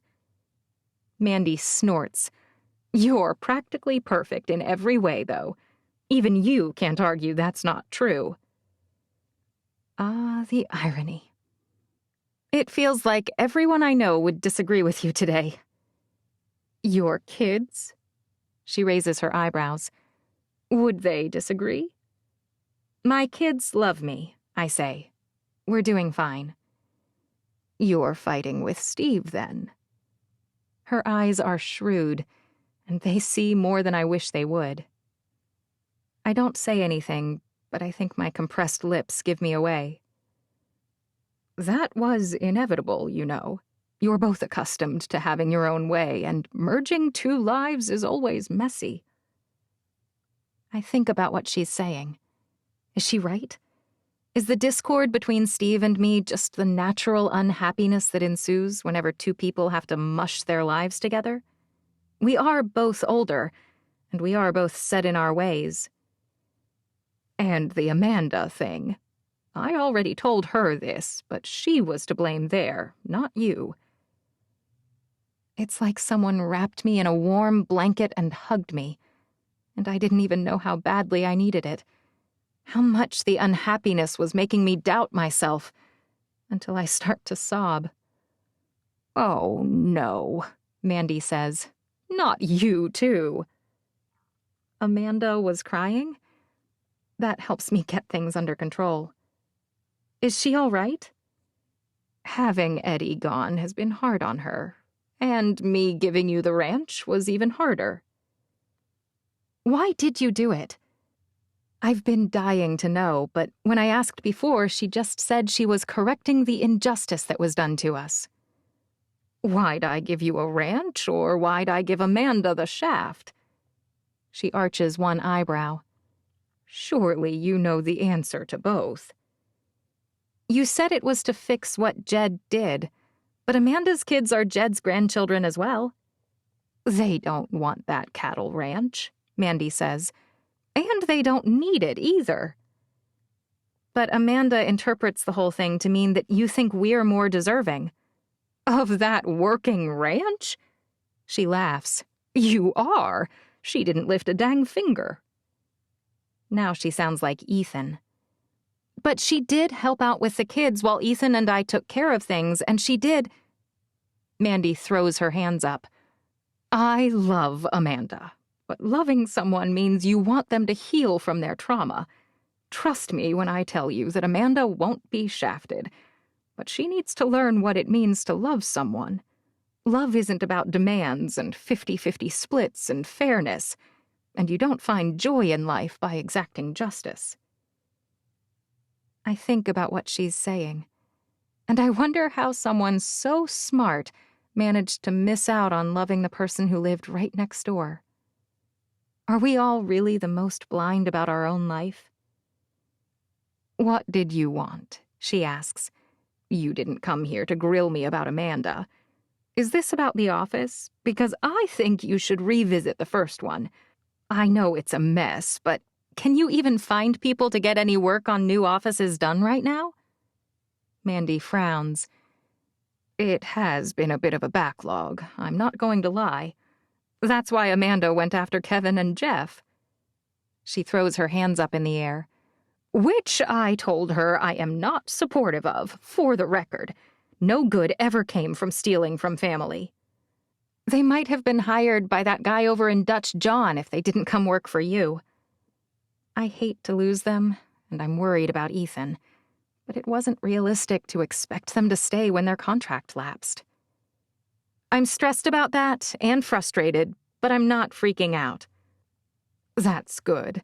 And I know it's not ideal, but it may be a few months before we have the manpower to renovate Double or Nothing or overhaul the post office turned second-hand store.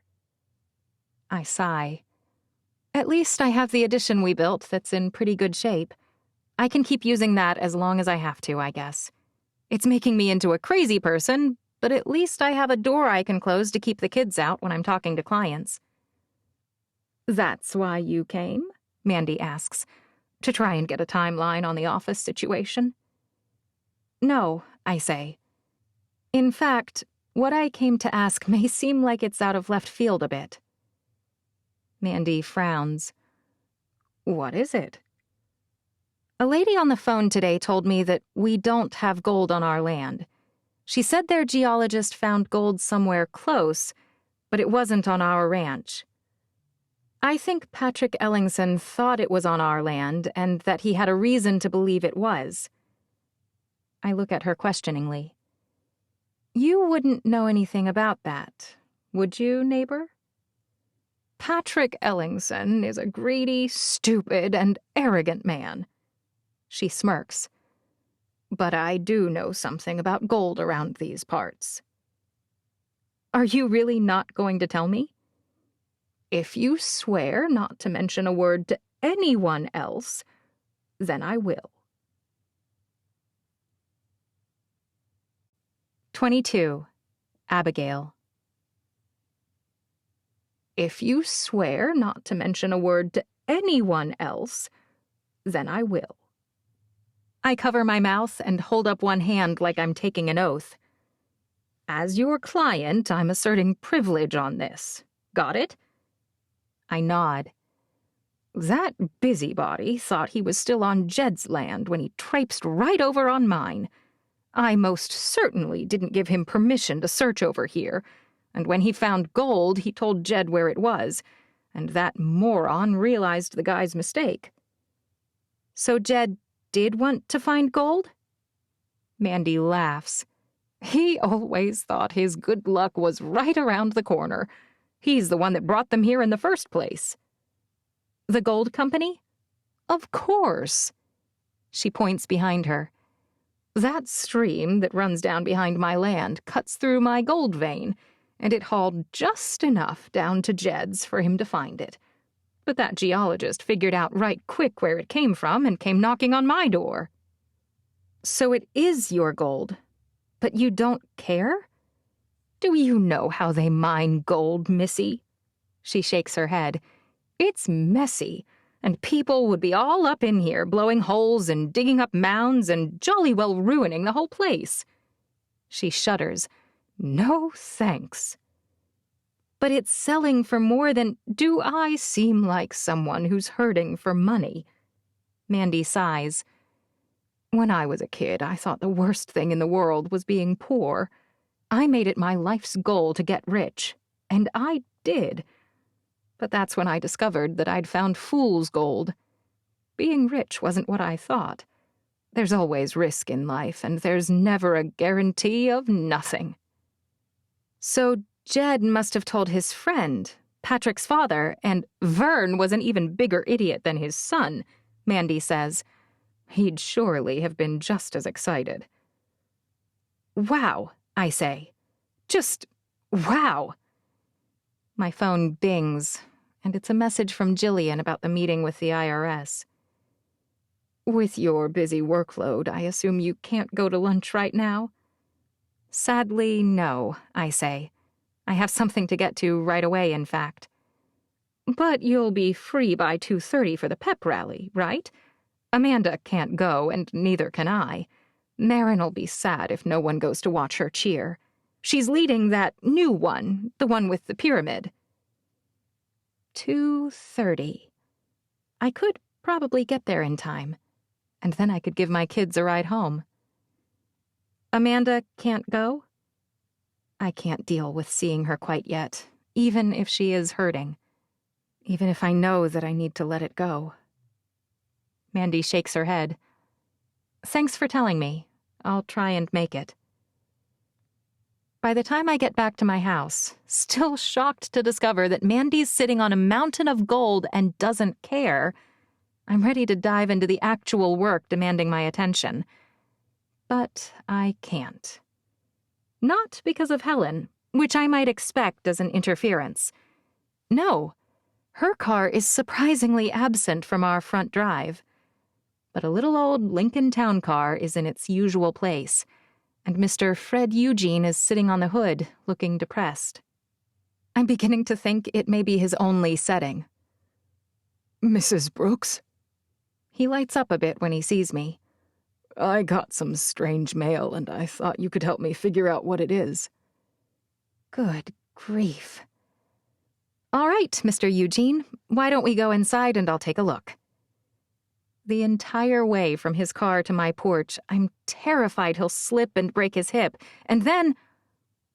But I guess I'm his lawyer. It's unlikely he'd be able to find someone else around here to sue me, right? Even so, I really need to get an office. I can't keep having people showing up at my house at all hours. But with the combination of explosive growth and a tiny town, there's not much I can do about it. Once we get inside and I take a look at the mail, it's immediately obvious what it is. This is a bill for a safety deposit box, I say. A safety deposit box? He scratches his head. Why would she have one of those? I shrug. Could be for anything. Did she have jewelry she didn't want to keep at the house? That's the number one reason the older people I've helped before have gotten one. I don't really understand it, but I think it's a generational thing. Or maybe she kept important documents there. He laughs. We didn't have anything important, other than our marriage certificate and our birth certificates, and I have those. Well, I'm not sure. But if you take this bill to the bank mentioned, along with the letters testamentary I'll grab in a week or so, they'll happily show you the contents. He droops like a flower in the hot sun. I'm not sure I can do it. But, Mr. Eugene, could you come with me? If someone had told me that Fred would be capable of making puppy eyes, I'd have called them a liar. But he does. He looks like the cutest old man Shar-Pei I've ever seen. It's not possible to resist that kind of pathetic need. All right, I say. I should be able to get the letters testamentary early next week. I can go with you after that. He beams at me for a moment, presumably until the news that his wife passed occurs to him again.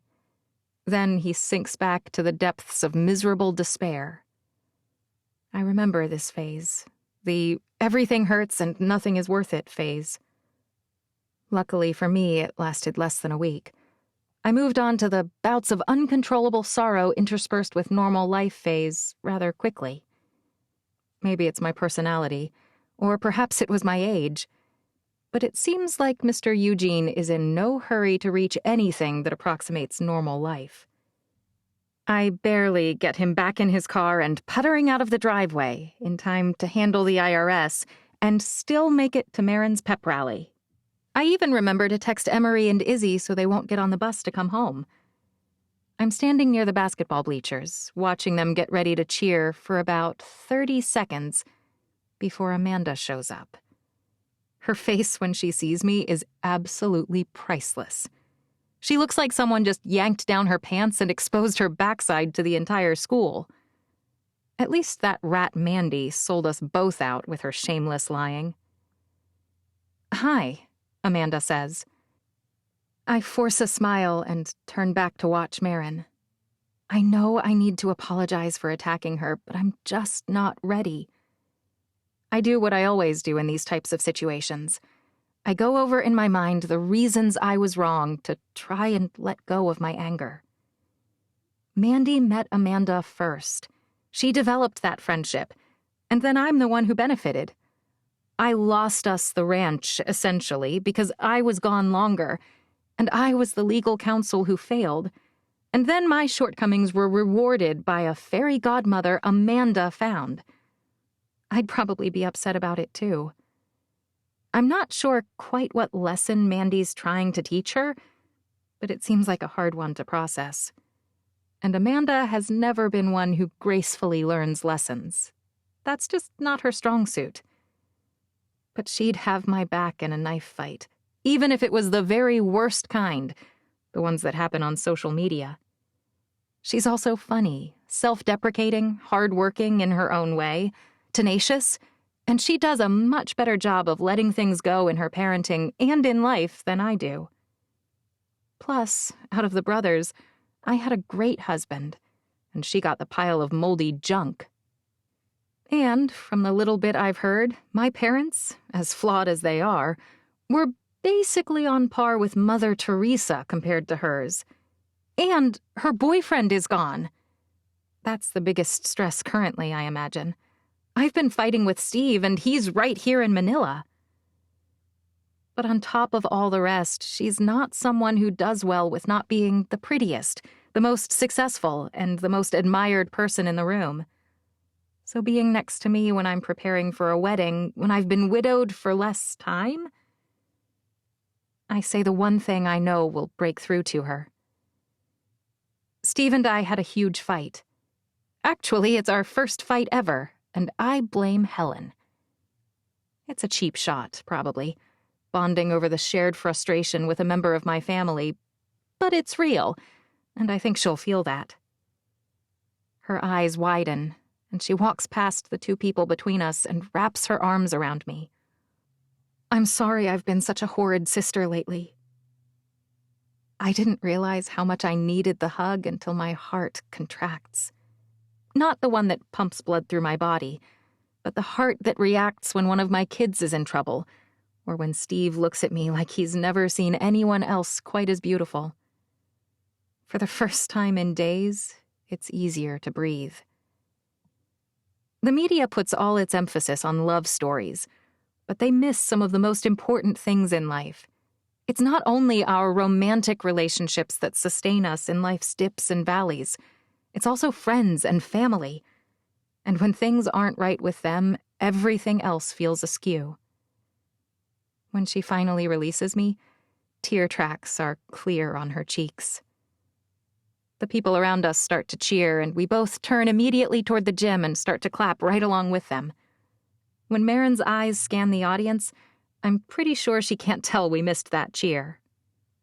Both of us make darn sure to pay close attention the rest of the time. But when it ends and everyone else is milling around, Amanda turns nervous eyes my direction. I'm so sorry, Abby. I was wrong, and then I was wrong again. And when you showed up, I just doubled down. It's a bad habit. Are you okay? She looks down at her hands. Not really. It feels like everything is unraveling right now, and I could really use a girls' night and a case of wine. Her laugh feels forced. What can I do? She shakes her head. Nothing. Just listen, and don't hate me for letting you down again. She swipes at her cheeks. You drew the short straw when it came to sisters, I guess. As much as I hate Helen, I feel like she might actually be better than me. At least she doesn't ditch your kids. Ethan's 18, I say, and Izzy acts like she's 40 years old. We both laugh at that one. But seriously, they were all fine. I wish you'd called and told me what was going on, though. I can't give you lousy advice if you don't even ask for it. Your advice is always good, she says. Too good, sometimes. When I want to wallow, hearing from Mary Poppins can be a little demoralizing. What's with people calling me that today? Mandy calls you that all the time. You didn't know? Amanda laughs. I swear, that woman is too much. She is unique. I think about her ignoring the discovery of gold on her ranch. There's no one quite like her, and she still surprises me. I pride myself on having insight into people, but I regularly wind up shocked when she opens her mouth. Mandy's furious with me for hiring Jeff and Kevin. She wanted to fire them. Did I mention how sage her advice is? My half smile's almost genuine. I'm sorry I stole them, she says. I will give them back if you're panicked. You might have to pay them a little bit more than you were, but I'm sure if I talk to them, we can get them to stay. If it wasn't you, it would have been someone else, I say. I realized that once I got a little further away from it. They're too talented and too ambitious to stay as ranch hands when the market is heating up in tiny Manila, and I consider it lucky we had them on our side so long. But now that the contract they signed with Jed is gone, nothing really held them to us except their own generosity. How about we split them? Amanda says. There's no reason you can't have them for things like trail rides and branding and calving. It might delay our work by a tiny bit, but not by much, and I want to make things right. All right. I think about it. Here's my counteroffer. We get 5 hours a week of consult time, and then access for special events, which we'll pay them for at your standard rate. Amanda smiles. As their boss, I accept. Only, since we stole them, we'll pay. That's a relief. Are you kidding? I think Mandy was going to kick me out and fire them. You way underplayed that. I snap my fingers. Dang it! There's nothing I hate more than losing a negotiation. Amanda laughs. You two are talking again? Marin's staring at her mom. Amanda slings an arm around my shoulder. Girl, please. Sisters fight, but they always get over it. Marin arches one eyebrow. You were bawling on the floor in your pajamas. Shut your face, Amanda says. In her patented move, Marin rolls her eyes and snorts at the same time. Whatever. But when she walks away, she doesn't quite hide her smile. Sometimes I forget how many people take their cues from our behavior. I really need to do a better job of acting like an adult, even when my feelings get hurt. What are you going to do about Steve? Amanda asks. Because if you don't patch that up quick, I might have some mysterious injuries that require me to go to the ER for... She shimmies with a goofy smile on her face. Treatment? I can't help laughing. Yeah, right. Oh, don't be so sure I'm kidding. Eddie's not around anymore. And about 10 seconds before you snatched him up, I saw Steve mowing his lawn and meow. She makes a clawing motion. I mean, holy cats, he is in good shape. I can't argue with her there. I am so going to put the kibosh on his bare-chested mowing after we get married. Do you have to? Amanda's shoulders slump. You ought to at least give us single girls something to look forward to. It's not like I drove by 10 times or anything. She's smiling when she glances at me sideways. Just 4. Amanda! Okay, fine, 5. Stop. I'm serious this time, though. What are you going to do? We'll get past it, I'm sure. Right? If you can forgive me for abandoning your kids and then insulting you when you called me on it, you can get over anything. She sounds so positive that I really wish I was that sure myself. I mean, I want to get past it, but Steve sounded serious when he said that with me, things are always my way or the highway. If he really thinks that, we have more problems than where we'll cohabitate after the ceremony. Go see him. Amanda bumps me with her hip. I'll take all the kids home. Really? I ask. What if Helen sends you another photo? I widen my eyes. Go. She nudges me again, but this time it's with her hand against my shoulder. You know you want to. She's right. I do. But when I get to his place, I can't find him anywhere. I check the barn, his house, and even walk around the property for a bit. After 15 minutes, I give up. I really do have too many things going on to just sit around here waiting for him to show up. And texting him feels a little, I don't know, pathetic. I'm ready to apologize, I think, but I'm not prepared to sit around all day waiting for him to do it. When I reach my house, there's an extra car in the drive, parked right alongside Helen's. At first, I wonder if maybe Steve inexplicably bought a high-end sedan. But then the front door opens, and I see them. It's like that split second before a car accident, when you realize something terrible is about to happen, but you know that there's not a single thing you can do to stop it. That's how I feel in this moment. Mom? What are you doing here? I really hope that didn't sound like I just said, I hate that you're here. You weren't invited. But I fear she can read the subtext in my tone as easily as she'd read a complicated academic paper. Darling, my mother says, what a quaint little place you have here. Because her subtext is like a billboard ad. She may as well shout, your house sucks and you're a huge failure. Thanks, Mom. Just like when I was 10, I can't bring myself to admit that I hear her insult loud and clear. Are you coming inside? My dad's wearing a full-length black wool coat inside the house, but he's still got his arms crossed and he's brushing at his arms as if he's freezing to death. Of course, I say. I can't help myself. I walk inside like I'm headed for my own funeral. Helen. I catch her gaze, my eyes flashing with suppressed fury. Is this where you went? They wanted to surprise you, she says. Wasn't that sweet? I scrunch my nose.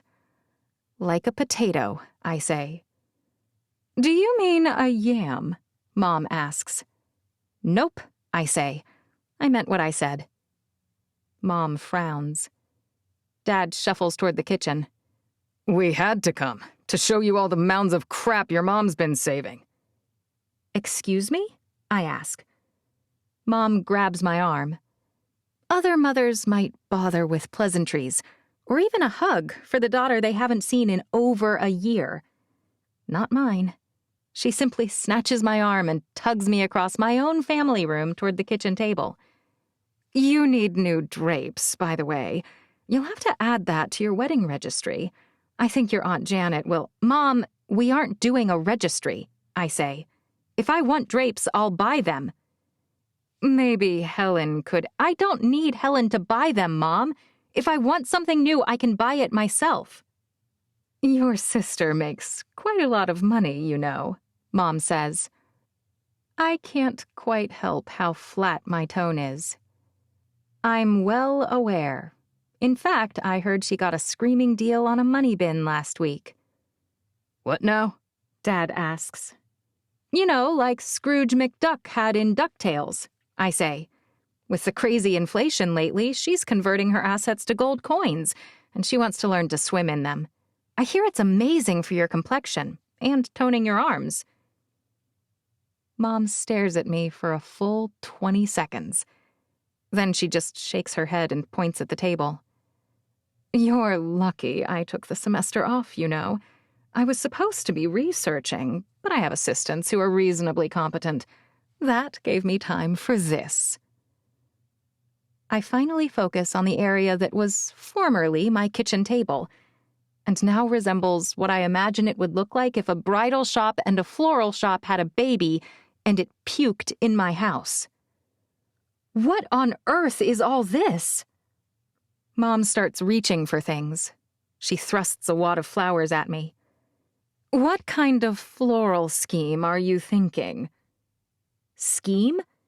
You know, what's your cohesive theme? What do you want to say with the flowers? Flowers don't talk, Mom. I think she may have been spending a little too much time on her research. If you haven't decided that yet, it's fine. We can take it back a step. What are your colors? Mom, I don't have to— I know what you're going to say, she says. I agree that you shouldn't spend a lavish amount of money on this wedding, but your sister has generously offered to pay for— Mom! Her mouth drops and her eyes widen, and she eyes me like I just suggested we purchase indentured servants to staff the wedding dinner. Why does this happen every single time she comes? I'm a 40-year-old woman almost, and she still ignores me. I don't need help with any of this, not in selecting it and not in paying for it. I'm more than capable of doing both myself. In fact, it won't be that long before I'm helping my child plan his or her wedding. Mom's hands move over the things on the table frenetically.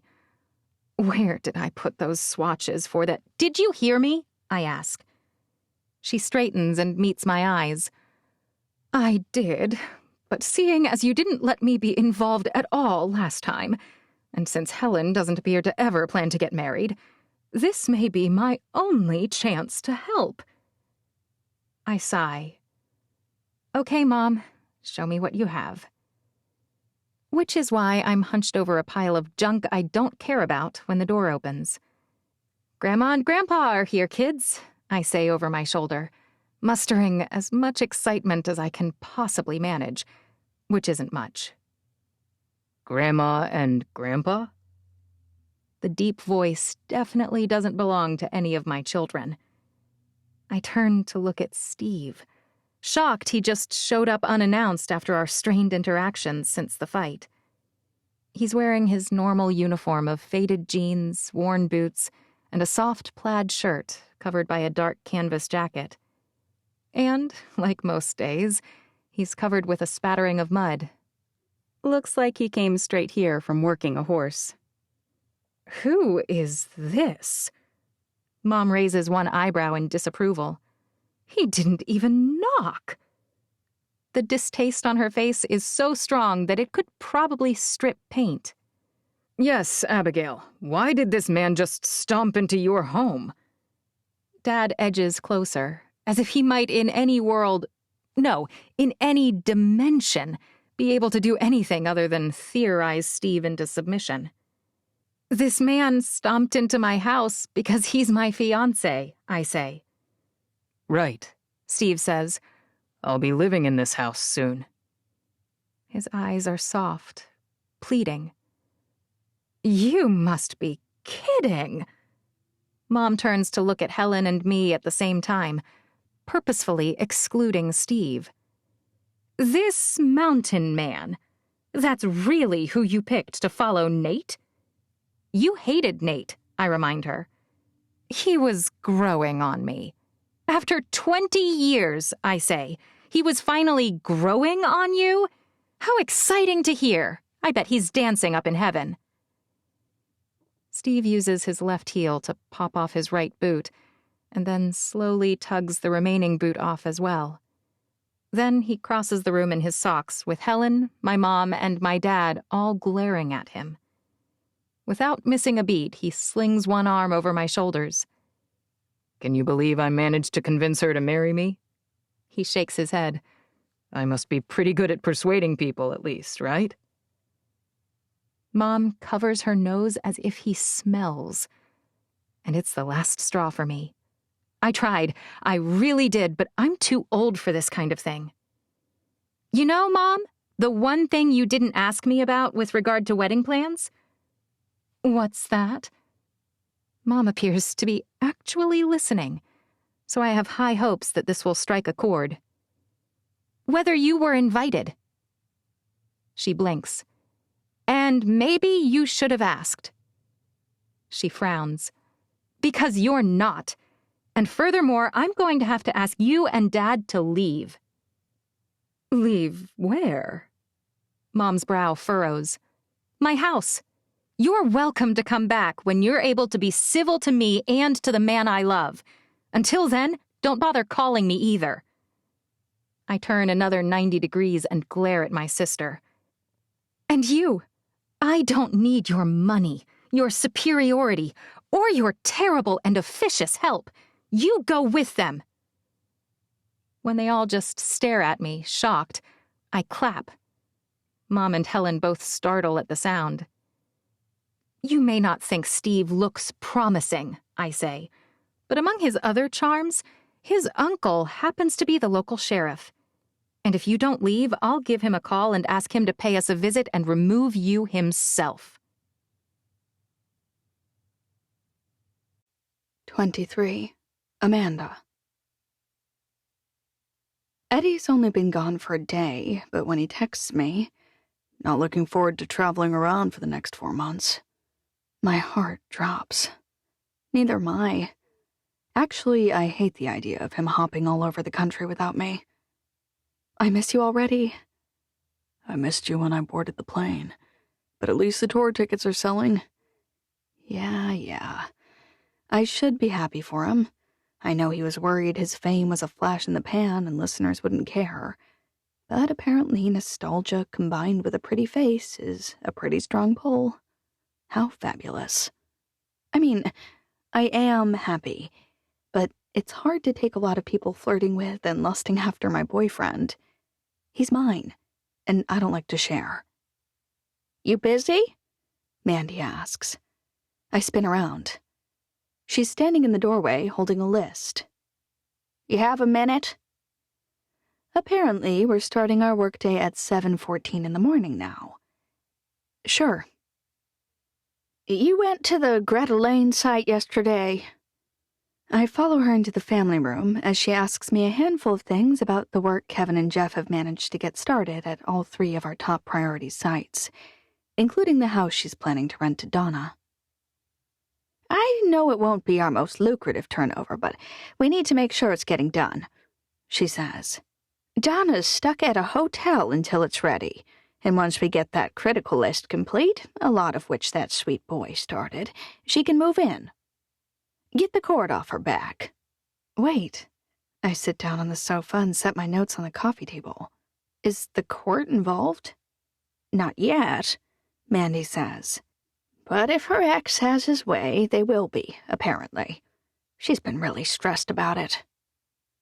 I haven't really felt lucky about my husband passing away over the past 4+ years, but sometimes I forget that it could have been worse in many ways.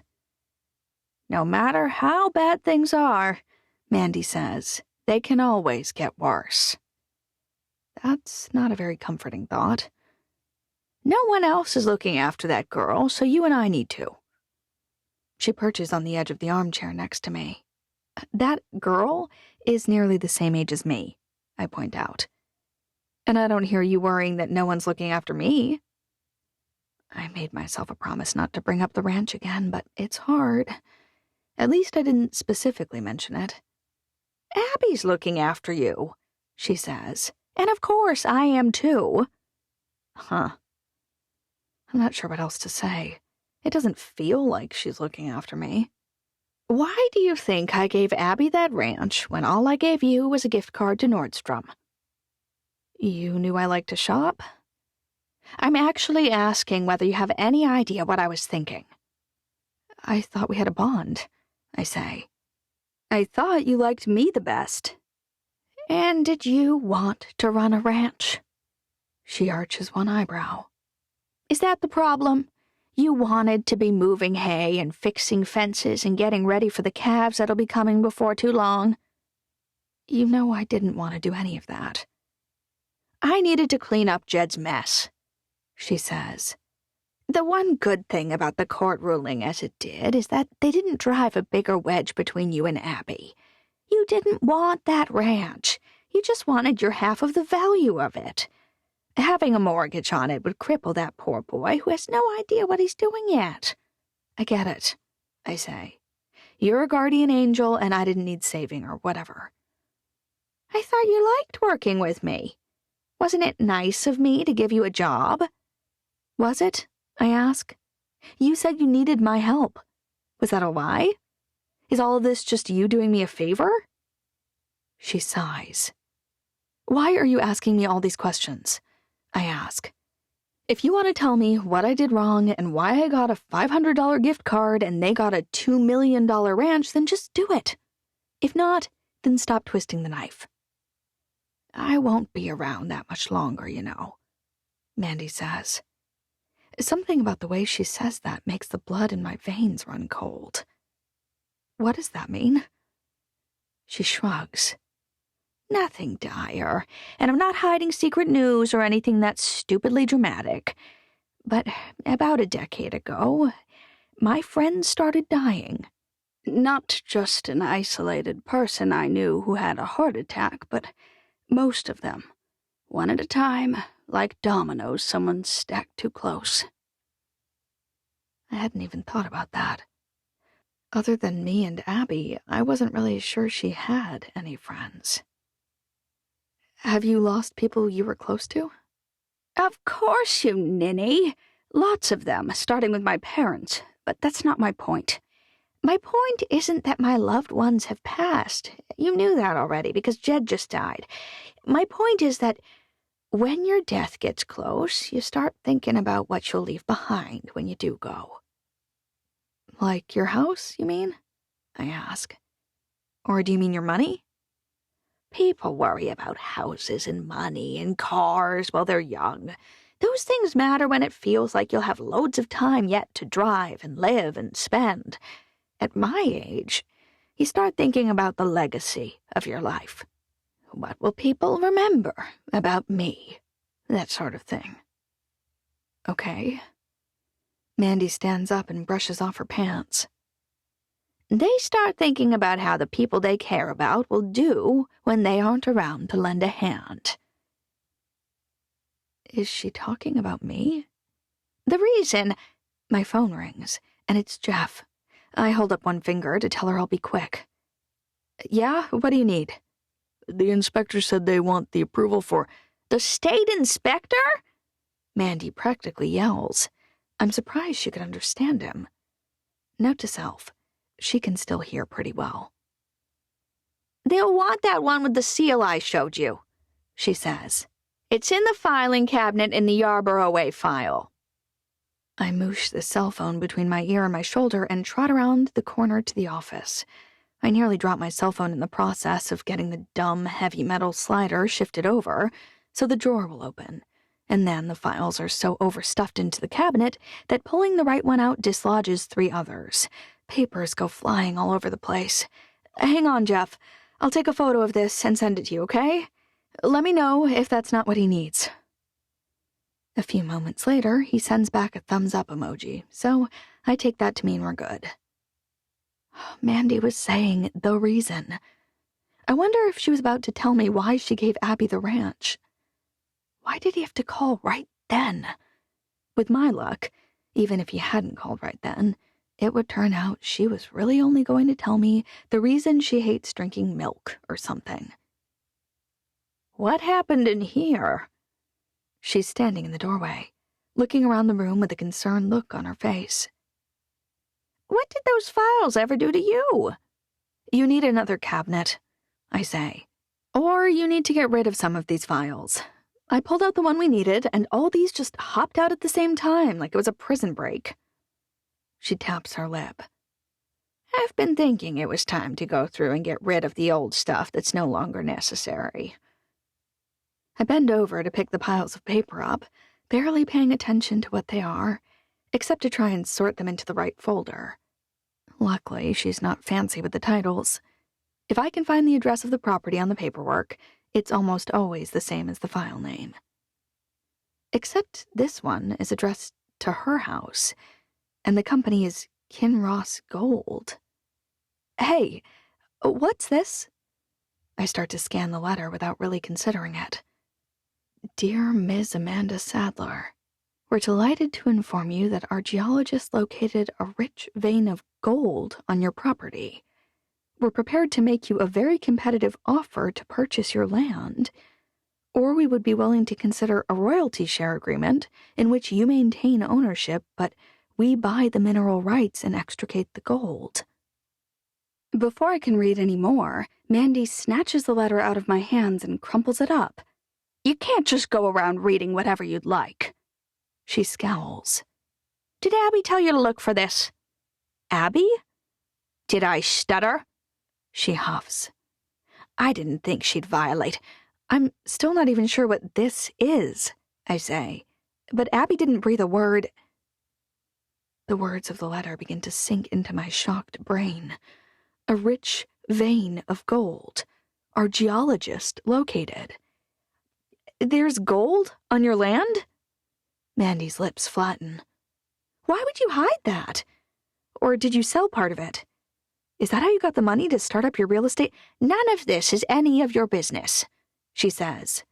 You need to worry less about gold and prying into other people's lives and think more about what you want with your life. What really matters in life is spending time with the people you love. It seems like a strange thing to say, coming from a woman who lives alone and had no children and never even told her neighbor that she liked him.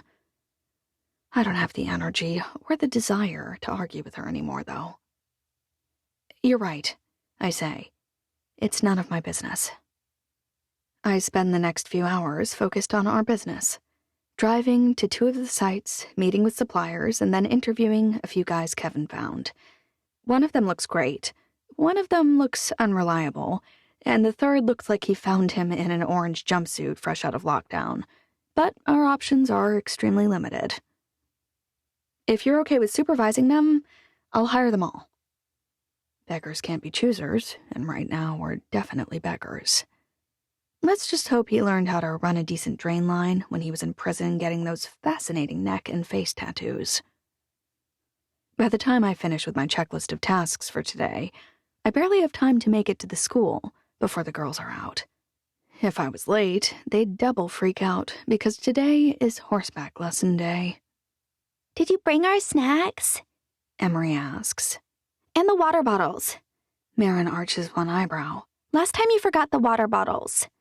Are you still fighting with Aunt Abby? Emery asks. Because I don't want to go if you are. You two know that I can't talk when you don't give me time to respond, right? Did you? Marin asks. I didn't forget the water bottles. I mean, did you make up with her? I saw you talking during my pep rally. We're fine, I say. Sometimes grown-ups fight, but they get over it. Did you really just say that? We're not 5, Marin says. You don't have to call yourself a grown-up. What was that Mandy was saying about spending time with loved ones? Mine are jerks. I brought apple slices and Z-bars, but I'm not sure you really deserve them. Sorry, Mom, Emery quickly says. And thank you. Yeah, thanks, Marin says. It's not lost on me that she didn't apologize, but I'm not surprised either. Emery's apologies feel reflex-like, as if her knee-jerk reaction is to apologize. Marin's on the opposite end of the spectrum, where pulling an apology out of her is like removing a wisdom tooth with no anesthesia. And it never really sounds quite right, even when you do. The next half hour, once we reach Steve's, is boring. Abby's not even there. Work stuff, maybe? Ethan drops his siblings off, and it's some kind of flurry of grooming and strapping saddles on all the many horses. 4 girls and 4 horses might not seem like a lot, but it's tiring. Ethan doesn't do these lessons anymore? I ask. Whitney rolls her eyes. He does them at different times now, while we're at school. He said there's too much chaos for us to take a lesson together. As I watch them take the lesson, I kind of get where he's coming from. Honestly, I know Marin's only taking lessons so she can connect with her sister and cousins, but she ought to be taking them at a different time, I think. And maybe Emery, too. Abby's girls are racing around at double the speed of mine, and they can do any pattern Steve assigns them. Mine, on the other hand, look like bumblebees who drank too much rotten apple juice and can't move in a straight line. I pity their horses. You can't yank like that, Steve says for the 3rd time. If you do it again, I'm going to revoke your driver's license. Marin can't quite suppress her smile. Abby's lucky. For a guy who didn't have any kids of his own, or not until very recently, anyway, he has a way with them. He's correcting them firmly, but also in a light way, so that they don't get overly upset. As I watch my kids learning, flailing, and regrouping, And by the end of the lesson, actually getting the walking in a circle correct, which I know is probably kind of pathetic, but honestly feels like a coup, I get it. The reason it sucks that Eddie's on tour is that he's not around. And you don't have your kids' trust and earn the love of your family members by being a good person. You don't earn it by making a lot of money, either, or Paul would have been very beloved before he died and his aggressive options ruined us all. No. You earn trust and affection and faith by being there, by cheering, by giving rides, by seeing the losses and the wins and loving them, no matter which one they're racking up at the time. You don't grow closer to someone unless you do the time to support them in their accomplishments and their failures. And even success doesn't mean much unless you've worked to achieve it. The reason I care about their being able to make a circle is that I saw how hard it was for them to finally do it. When they're eating dinner tonight, we'll tell Mandy how it went. Marin poking fun at Emery, and Emery reminding Marin that her circle looked more like a tampon than a toilet paper roll, and it won't be epic, or earth-shattering, or life-altering. But it will be one more small step away from Eddie. 1,000,000 of those small steps are going to happen in the next few months. And he knew that, and he chose to take them anyway. He picked his music, and not us. And that hurts with every baby step. 24. Donna. 47 minutes isn't that long. You can barely watch 2 episodes of Friends in that time frame. When I lived in California, if my commute to work had been 47 minutes, it would have been shorter than most of my friends. But here, where everything is accessible within a few moments, and the town doesn't even boast a stoplight, it feels like I'm light years away from my home when I'm working 47 minutes away in Dutch John. Their kids are bused here to our schools, it's true, but I don't think I realized quite how far they had to go every day until I was making the drive myself. It's making me wonder whether renting a house in Manila is the best plan. My biggest concern is how far Aiden is from me while I'm at work. After all, it's not like I have a spouse close who can just run over and check on him if something goes wrong. And I'm so far away that I can't use my lunch break to attend school functions either. Hey, Donna, did you see the bill from the electrician? David Park breezes in with some work-related question and no chit-chat at all, every single time. He's always doing something, and the second he's done, he races to the next task like he's a thoroughbred on a track. Even though he's all about the work, he still makes my heart pick up speed. It's here. I hand it to him, and I have a stack of messages. I lift a pile of sheets and wave them at him. He cringes. Do I even want to call those people back? How should I know? I ask. I'm not your secretary. His head whips sideways and our eyes meet. I laugh. He shakes his head. You still get me more often than I'd like to admit. I don't think he's used to people giving him a hard time. Your mom called, I say. Her English is pretty good. Liar, he says. There's a reason they sent me here. My parents both think they're great, but they've memorized entire sound sets for each phrase. It's pretty horrible trying to parse through what they're saying most of the time. I chuckle. They miss you, or so your mother says. Don't be fooled. He points at me as he backs away. They want grandchildren. That's not the same thing. My phone rings and I answer without thinking. Park Young Capital and Development, Donna speaking. Donna? Yes, that's me. It's Alice, she says. From the elementary? Formerly my counterpart before I was fired. Oh, hey, I say. Please tell me I didn't forget a half day. My forced laugh sounds stupid even to me. The thing is, there's been an accident. My heart stops, and I realize that 47 minutes isn't long. It's a lifetime. I'm 47 minutes away from my baby, and there's literally nothing I can do from here. Once I finally recover my ability to breathe, I gasp. What? I clear my throat. What happened?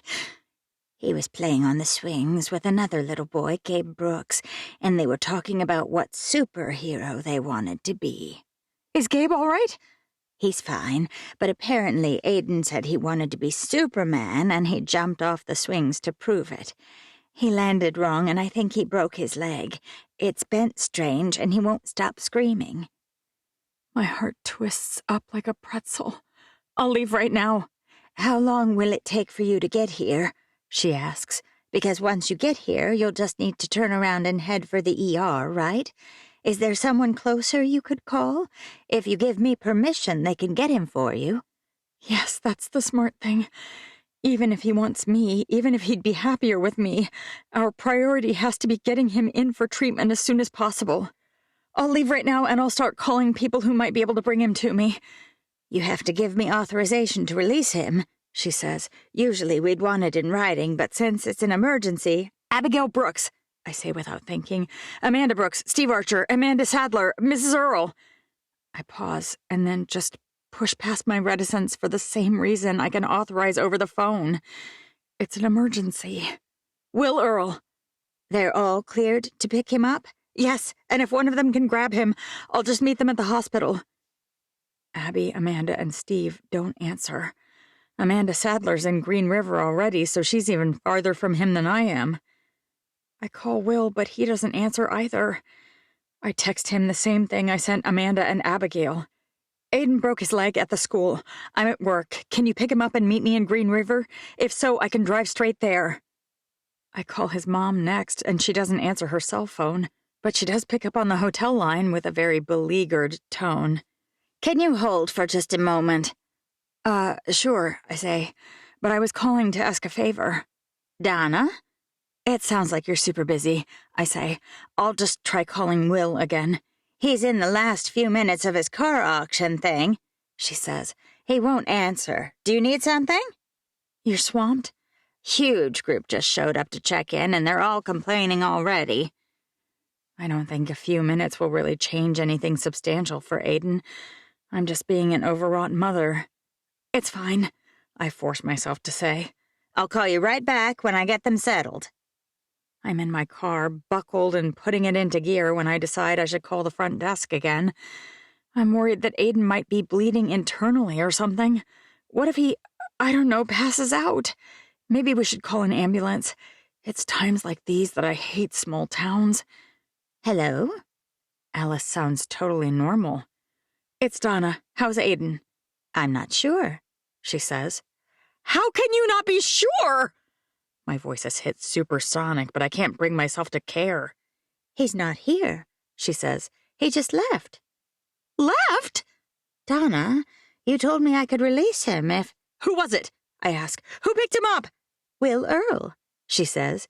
Carried him out like he weighed nothing, and he had Aiden making jokes and laughing on his way out. Making jokes? About what? Heck if I know. Something about Legos and Pokemon having babies. Thanks, I say. I'll call Will. But when I check my phone, I've already got a text. On my way to Green River. See you in the ER. An image pops up right beneath it of Will and Aiden's faces smooshed together, both of them throwing thumbs up in my direction. Little guy's going to be just fine. Don't panic. For the first time since Alice's call, I can breathe. I want to call, but he's driving. The last thing I need to do now is cause an accident because I'm still fretting. I make myself focus on getting to Green River as fast as humanly possible, even if Will is going to be at least 20 minutes ahead of me because of my stupid remote location. When I finally reach the ER, I rush inside. You must be Donna, the lady at the desk says. You look exactly like your boyfriend said you would. He's so cute with your son, by the way. I totally thought it was his dad until your son corrected me. I open my mouth to explain, but then it occurs to me, Will is really good looking. If I tell her he's not my boyfriend, who knows how much attention that might send our direction. Nurses, techs, all of them a distraction from Aiden's care. Better to leave it alone. Thanks. But what she said keeps bugging me. I'm following her down the hall and I can't quite help myself. What did he say I'd look like? Frightened and worried, with your eyes looking everywhere at the same time. Her smile is soft.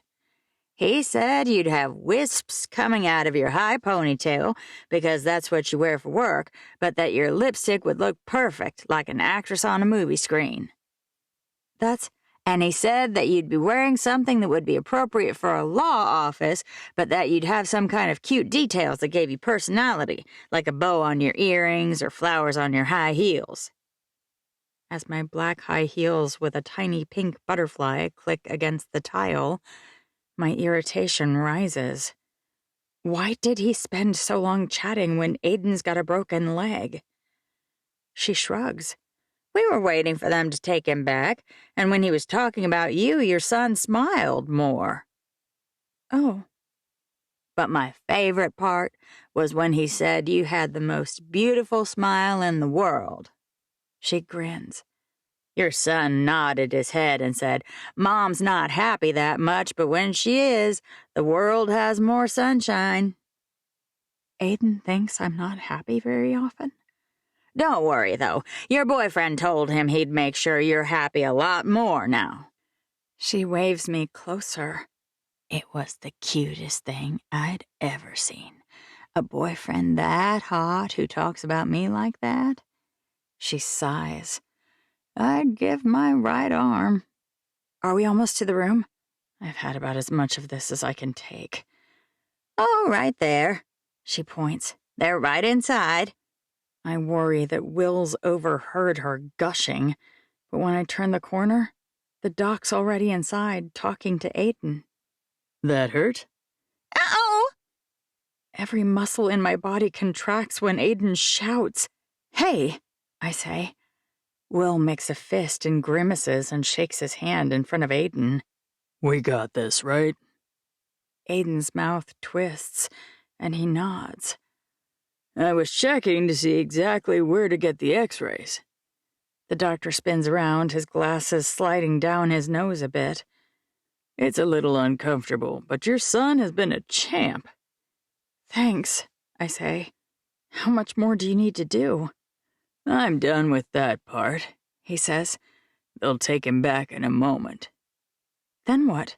Depends on what they show, he says. If it's misaligned or if there are fragments, he'll need surgery.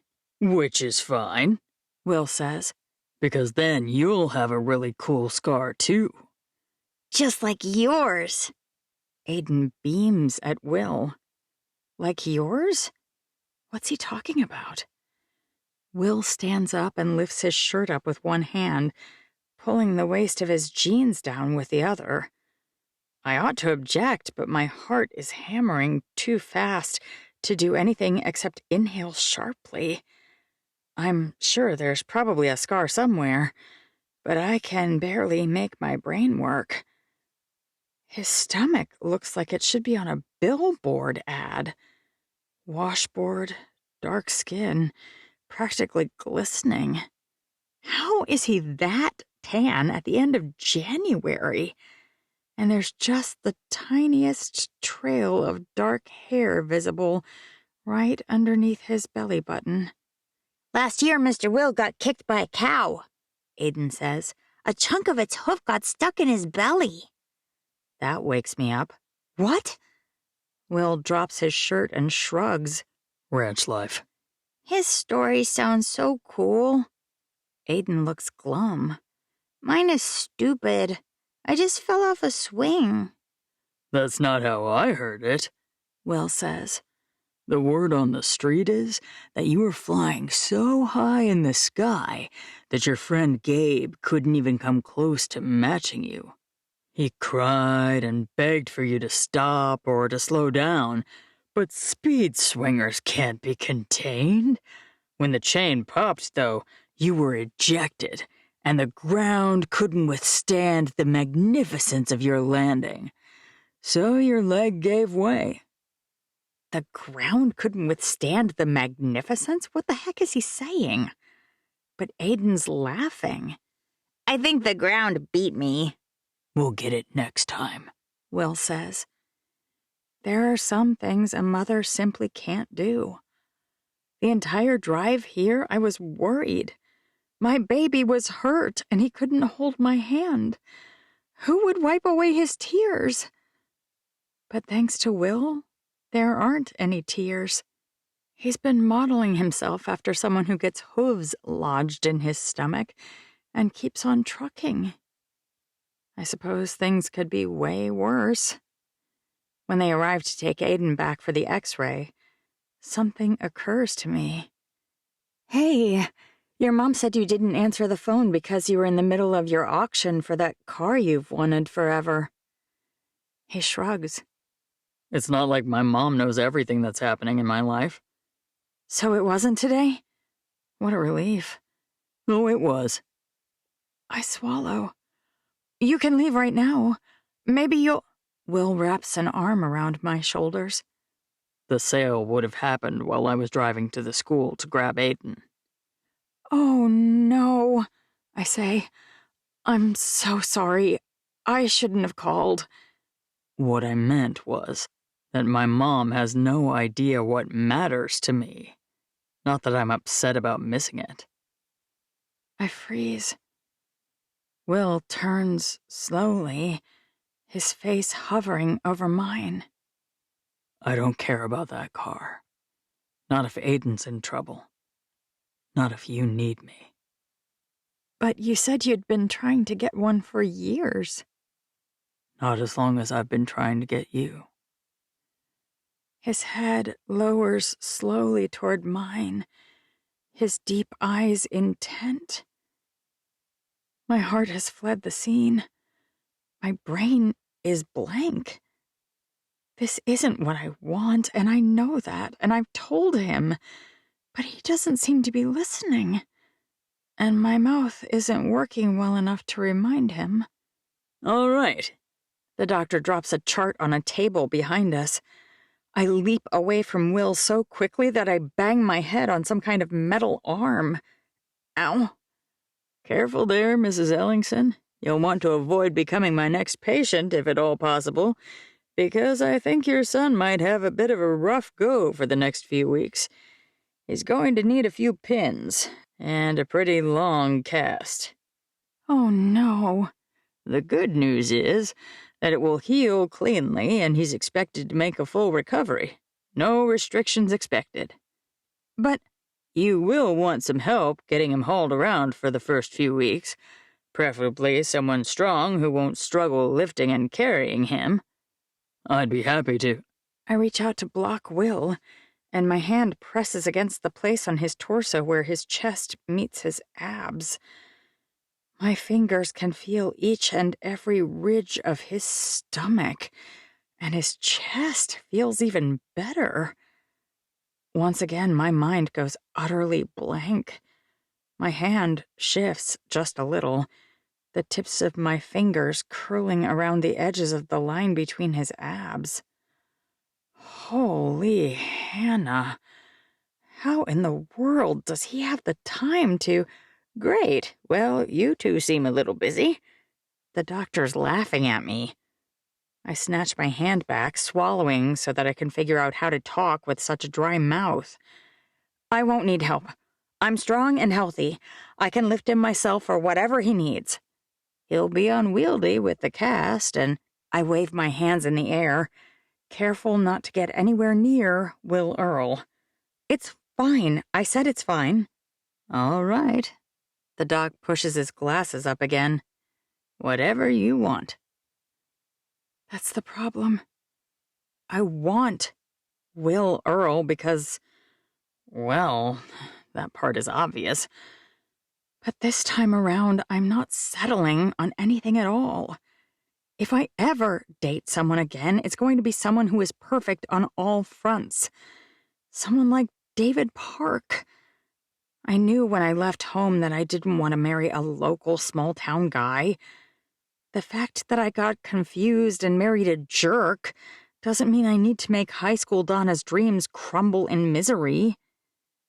No. Will Earl is definitely wrong for me. I'm just confused right now because it's a period of high stress. I'll be fine by tomorrow. 25. Donna. I haven't had my hair done in months, so when Abigail suggests that we spend our Saturday at a salon she's heard good things about in Vernal, I practically squeal with joy.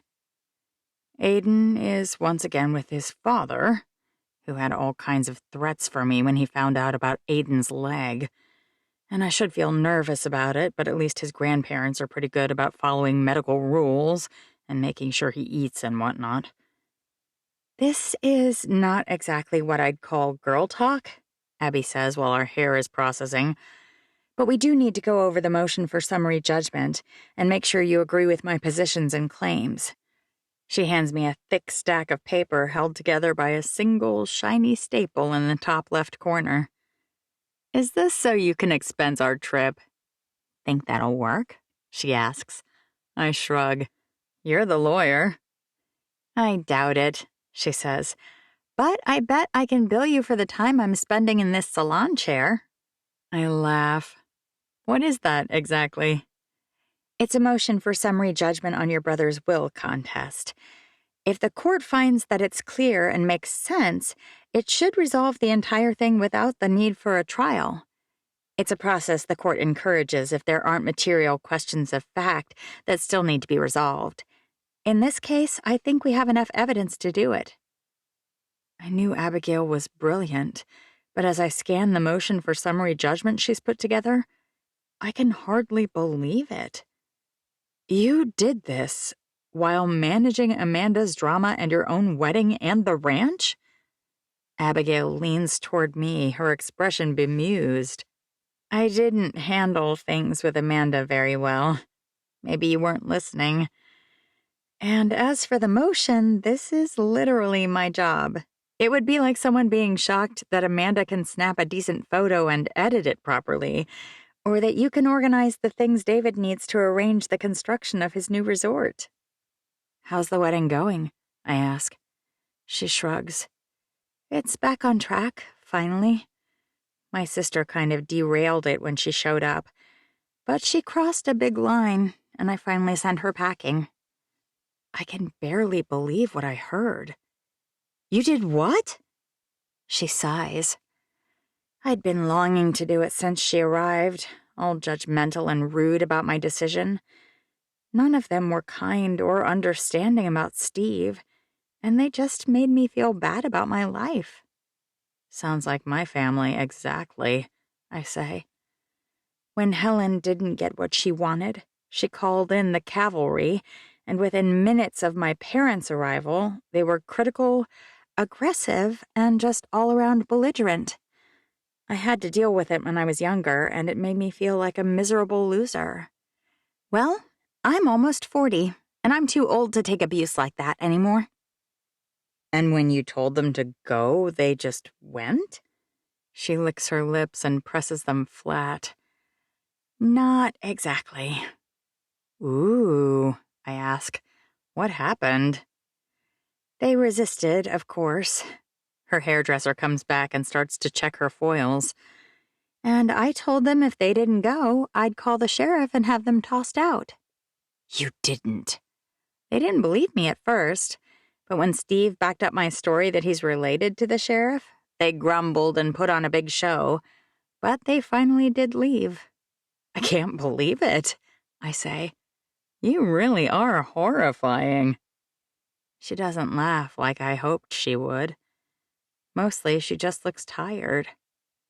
Are you prepared, Donna? She asks.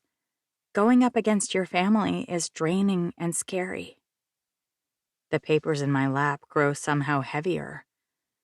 I had decided not to tell Abby about Patrick hitting me because I couldn't bring myself to testify against him. Not while I'm also suing him for the estate he thought was rightfully his.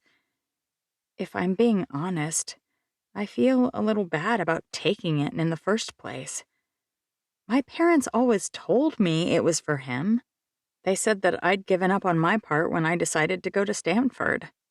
I never thought it was entirely fair, but it was a deal I agreed to go along with, and I accepted. Before I've figured out how to answer, my lady also arrives, checking the progress on my hair. You two ready to be shampooed? Both of us agree, and we're off to have our necks brutally abused by a stone sink that wants nothing but to torture us. Why don't they make neck pads for these or something? I ask. I've been wondering that for years, Abby says. We should patent one. We'd make a killing. The hairdressers don't look like they love us, but I suppose I can't blame them. We're first-time customers, and we've spent the entire time talking to one another, and not to them. Sorry, guys. They both assure us they don't mind, and we spend the rest of the time telling them about our kids and how we became friends, etc.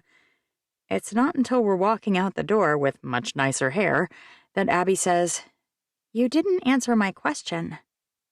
Huh? She pats her large purse that now contains the motion again. Are you ready for me to file this? Because it's going to bring things to a head, and if the court doesn't accept it, the trial will start soon after. I inhale and exhale. I think about Patrick and how he treated me for the past year, how he's treated me recently. It may not have been what our parents said they'd do for years and years, but I think that they came around near the end of their lives to the belief that they'd made the wrong decision. I understand how it might be hard for Patrick to accept, but he's gone beyond difficulty in accepting change and broken laws. He even hit me, and I still struggle to wrap my head around the transformation. He went from a little boy who hid under the table with me when Dad raged to an adult who punched me in the face. But that nastiness inside him only makes me more prepared to advocate for myself. If my family doesn't have any regard for me or any desire to keep me safe, why shouldn't I take the entire inheritance? Abby's not lying. Her motion tells the truth. Do it, I say. Do you think there's a good chance we'll win? Honestly, she says, I don't know how we'd lose the trial. He'd have to be sleeping with the judge for them not to rule in our favor after this mound of evidence. Was it really necessary to go into his unfair dealings with the ranch? I wince. I mean, I know it personally affected you, and I'm sorry to even ask it, but it feels like we're piling that on for no reason. Abby opens the car door and motions for me to get inside. She slings her bag in the back seat, buckles, and once I've buckled too, she meets my eyes. I said we'd almost certainly win the trial. A motion for summary judgment is a little different. They're hard to win. They were created to prevent the pendency of frivolous claims. As you know, we've also brought a claim against his lawyer, and although we haven't pursued criminal measures, it could result in him being disbarred. Our charges are significant, and in order to tell the entire story from a factual and evidence perspective, it was necessary. But I understand having second thoughts about wrecking your family relationship. So if you want to pull the plug or soften the whole thing, now's the time to do it. I shake my head. The time to have done that was last week, or better yet, last month. And it's not my fault that we're moving ahead like this, prepared to take everything from him. It's Patrick's. After I drop Abby at her place, instead of feeling a sense of peace and safety from having the moral high ground, I just feel lousy. Really lousy. My dad was the real problem. He beat us both. He crushed us both. Whenever we'd try to band together to buoy one another up, Dad would slam us both so hard that we would stop worrying about helping anyone and think only about ourselves. And the more I think about it, the more I worry that the whole trade your Stanford education for your inheritance thing was just another power play to drive us apart. Whenever I came home, he'd use it to both tear me down, since I didn't finish, and simultaneously make Patrick feel awful by repeating over and over that he never got into college. When my brother offered me that deal, maybe I should have negotiated. His actions were horrible, there's no doubt about that. But I haven't spent much time wondering why a man who hasn't ever hit anyone, as far as I know, would do it now. I wish I could talk to him, but I don't have the courage to call him, and I'm certainly not showing up on his doorstep again. I get in my car prepared to try and, I don't know, call Amelia and see if she might meet me. But when I start driving, that's not where I go. Somehow, without thinking, I wind up at the closest bar. It's not like alcohol will fix anything, as I discovered the last time I came here. But I'm not an alcoholic. I don't have to get drunk. And sometimes a few drinks just make me feel better. I could really use that right now. So before I have time to think about it, I go inside. I'm not sure how many drinks I've had when Will texts me. Certainly not very many. Nothing like last time when I barely remember him coming to pick me up. None of the letters and numbers on my cell phone are blurring together, for one. You busy? He asks. Not really, I text back. Just drinking. Where? Where do you think? Oh, Will. Here, surrounded by strangers, loosened up a bit by liquid truth, I admit it to myself. He's hot. He's much kinder than I expected, and I want to date him. But I know it's a terrible idea, and I'm proud of myself for holding the line. I made a mistake last time, distracted by the shininess of my family money boyfriend.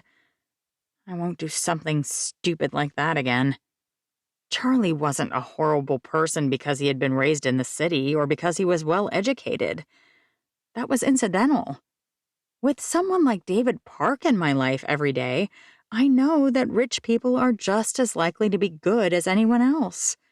He may not like me, but I'll meet someone like him who does, if I'm patient enough. I won't settle. I whip out my phone, an idea occurring to my rather buzzy mind. I should text David. Maybe he'll want to come get a drink, and it would be a good chance for him to see me outside of work and realize I'm not just a model employee. I'm also a woman. My fingers are hovering over the keys while I ponder what to say when someone says my name. Donna. It's a deep voice. It makes a shiver run down my spine and heat pool in my belly. I turn around slowly, excited that David came without me even texting. Only, it's not David. The voice that called to me, the voice that I'm craving, doesn't belong to my boss. It's Will Earle. His jacket's open, and he's wearing a dark blue t-shirt underneath. It clings to him like it's made of old-school saran wrap. You know, the kind that's stuck to things in all the wrong places? Except these don't look wrong. But I know they are. Even so, I can't seem to look anywhere other than his chest. He's walking toward me. I know because his chest keeps getting closer and closer. I hold out my hand, not sure exactly what I'm intending, but I know I need to stop him from taking over. Only he doesn't stop when his body reaches my hand. He keeps moving, and my elbow buckles. My fingers splay across his pecs, and they're even harder and less yielding than I remembered. I can't help my sigh or the caress I give as my hand moves down his midsection. Okay, He says. time for you to go home. His arms wrap around my waist, and suddenly I'm being lifted, spun around, and set on a course away from the bar. I'm not even done with my drink. I open my mouth to object and realize that somehow I did finish it. I haven't paid, I say. You can't just march me out of here. He chucks a pile of cash on the bar and waves at the bartender. I'm taking her. The tall, gangly guy in his 20s nods like that makes perfect sense. I hate him. He's got no loyalty. Well, Earl, I say as angrily as I can. Only instead of angry, it almost sounds breathy. Through some kind of miracle, he actually stops. His hands shift a little, both of them almost meeting around the front of my stomach. His face is above me, but near my ear. What? His breath washes over me, minty and warm. It sends another shiver down my spine. I swallow. You can't just come here and take me away. I don't belong to you. I can hear the smile in his voice. Say that again. I don't belong to you.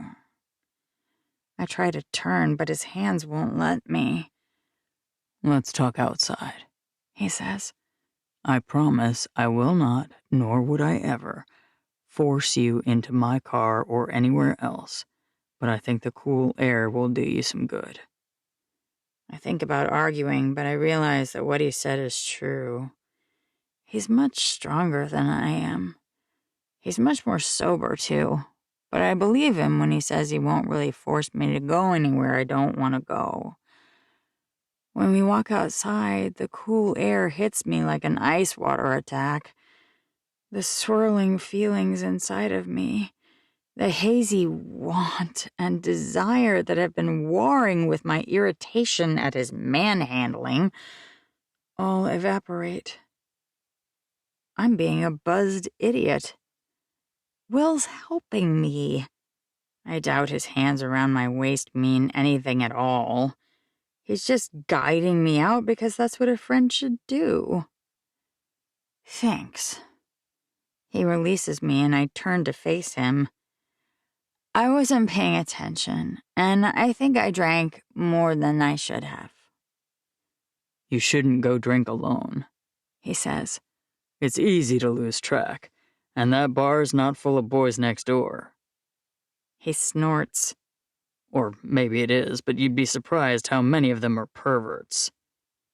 Are you a pervert, Will? I lift my eyes to his. I care about you, He says. I didn't think we'd have this conversation here or now, but I'm not sure how much longer I can wait. Any words I meant to say lodge in my throat. I like you, He says. I've liked you for a really long time. I asked you to homecoming when we were in high school, our senior year, and when you never replied to me, I shake my head. What are you talking about? You said that before and I forgot about it with all the mess with Charles, but... I delivered 24 roses, He says. and a gift card for $100 to TJ Maxx. The card had a horrible poem I wrote written inside, which I still regret, but I thought the idea of asking you to the dance and giving you a way to shop for a dress was a good one. No way. You didn't. Will frowns. I left it on your porch. Did you think it was from someone else? My brother did what you're describing. Exactly that when he asked Jamie.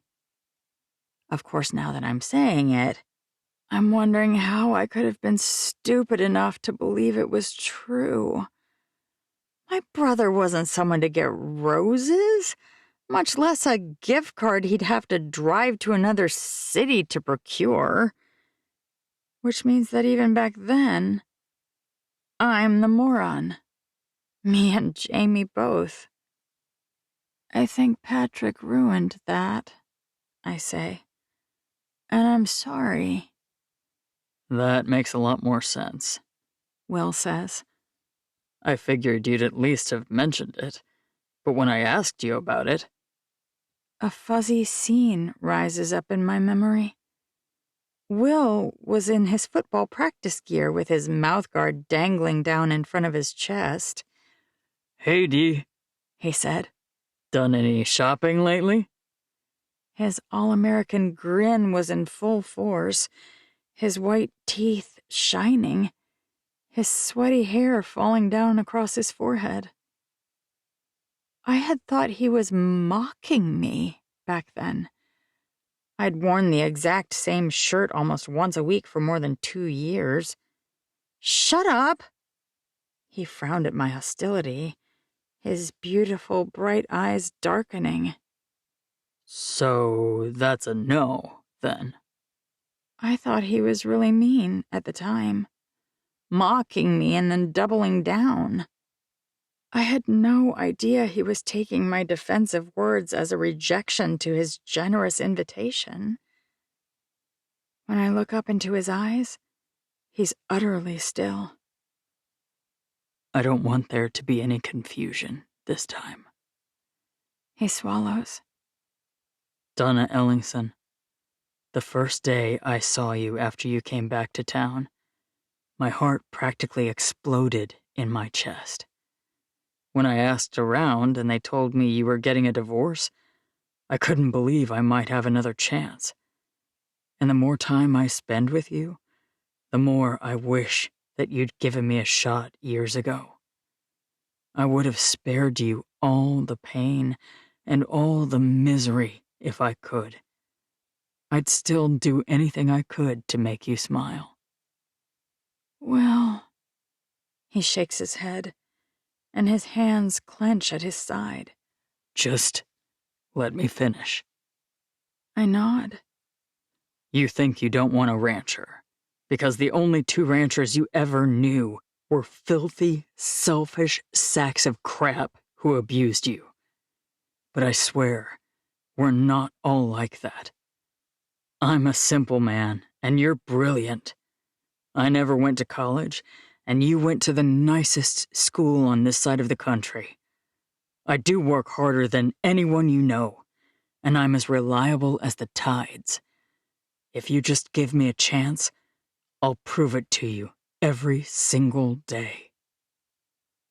My heart is the one that's close to exploding. I've seen that he's loyal. He's been there every single time I've needed him, and he's never even flung the inconvenience I've caused him back at me, like Charlie always did. He's not simple either. He's talented, and he's devoted, and he's kind. And he loves Aiden. I can see it. That can't be faked. Not in front of someone who has become a human lie detector by living with a charlatan for years. But he's right that I don't want a rancher. If I started dating him, it would feel like settling. It would feel like, because of Charlie, my chances were all shot, like he said. Instead of coming back here, recouping for a bit, and going back out into the world to kick butt and take names, it would feel like I came back and withered. I can't have that. Not for me, and not for Charlie. But Will, the thing is... But, Will. He sighs. I guess that's my answer, but... He looks around at the empty parking lot, and he looks back at me, clearly calculating something. I can't just walk away. Not yet. Before I can tell him that my answer's never going to change, his hands circle my waist again. He tugs me toward him slowly, giving me plenty of time to protest, giving me time to stop him. As much as I know I should, I don't. I think I kissed him here before, when I'd had way too much to drink. Just another one of the times this man saved me. But I don't remember it, and every part of me wants that memory. Even if I can't end up with him, even if I won't surrender my dreams of the future like that, I can at least have this moment in time. When his head begins to lower toward mine, when his intense, soul-searching eyes meet mine, I don't look away or pull away or shove backward. I welcome him. My hands slide upward, starting with his abs that I so love to touch, and moving up slowly 1 glorious inch at a time, until they wrap around his neck and cup his jaw, shifting against his slightly bristly skin. Kiss me, I say, my voice low, and I mean it. His mouth isn't slow then, and his hands aren't soft. His lips claim mine, the pressure insistent, the pace fast. The electricity I'd only felt before as a shiver up my spine is turned all the way up, the breaker completely thrown. The feeling when our lips meet is like a live wire sparking over a river of water. It's an explosion across the sky, a river of fire flooding my veins. I'm not sure how long we stand there, our arms entwined and our bodies pressed tightly together. But finally I remember who I am and what I want, and I force myself to stumble apart from him. I'm so sorry, Will. But this time I got the message, and my answer is the same. It hurt a lot less before, when I didn't know what I was turning down. 26. Abigail. After Nate died, as long as I was busy, I kept my head above water. It was the quiet moments that threatened to drown me. It's much harder to tread water than it is to swim. I thought that once I started to heal from the loss, once I stopped fearing the quiet moments, once I began to look back on our 2 decades together with more fondness than pain, I was in the clear. It didn't occur to me that the same pain, or something very similar, could happen because of discord with my family. When I left home to go to Princeton, my parents were upset. My sister had followed in their footsteps and waltzed right into the spot they made sure was available for her at Stanford. I knew I couldn't do that. I wouldn't have excelled in that situation, watched and poked and prodded by my parents. I'd have imploded. But no one even considered when I left that I might never return to their embrace. They assumed I'd go to Stanford for graduate school. And when I decided to go to Harvard for law school, they thought I'd take the bar and find a job in the Los Angeles area at least. Because it was an incremental set of steps, one after another, each made after consideration and great contemplation, they never freaked out on me. Nothing was ever brought to a head. When we were together, I would quietly cower and duck my head, and then once they left, I'd do as I felt I ought to do. The fallout always happened over the phone or, in a worst-case scenario, during a short trip they made to fuss at me. Nothing had ever gone the way their recent visit went. Because young Abby would never have dared to act the way I did this time. I thought it would feel empowering, like I was merely a fledgling and now I'm a full-blown dragon, capable of defending my own lair. Instead, in the quiet moments, I feel gutted.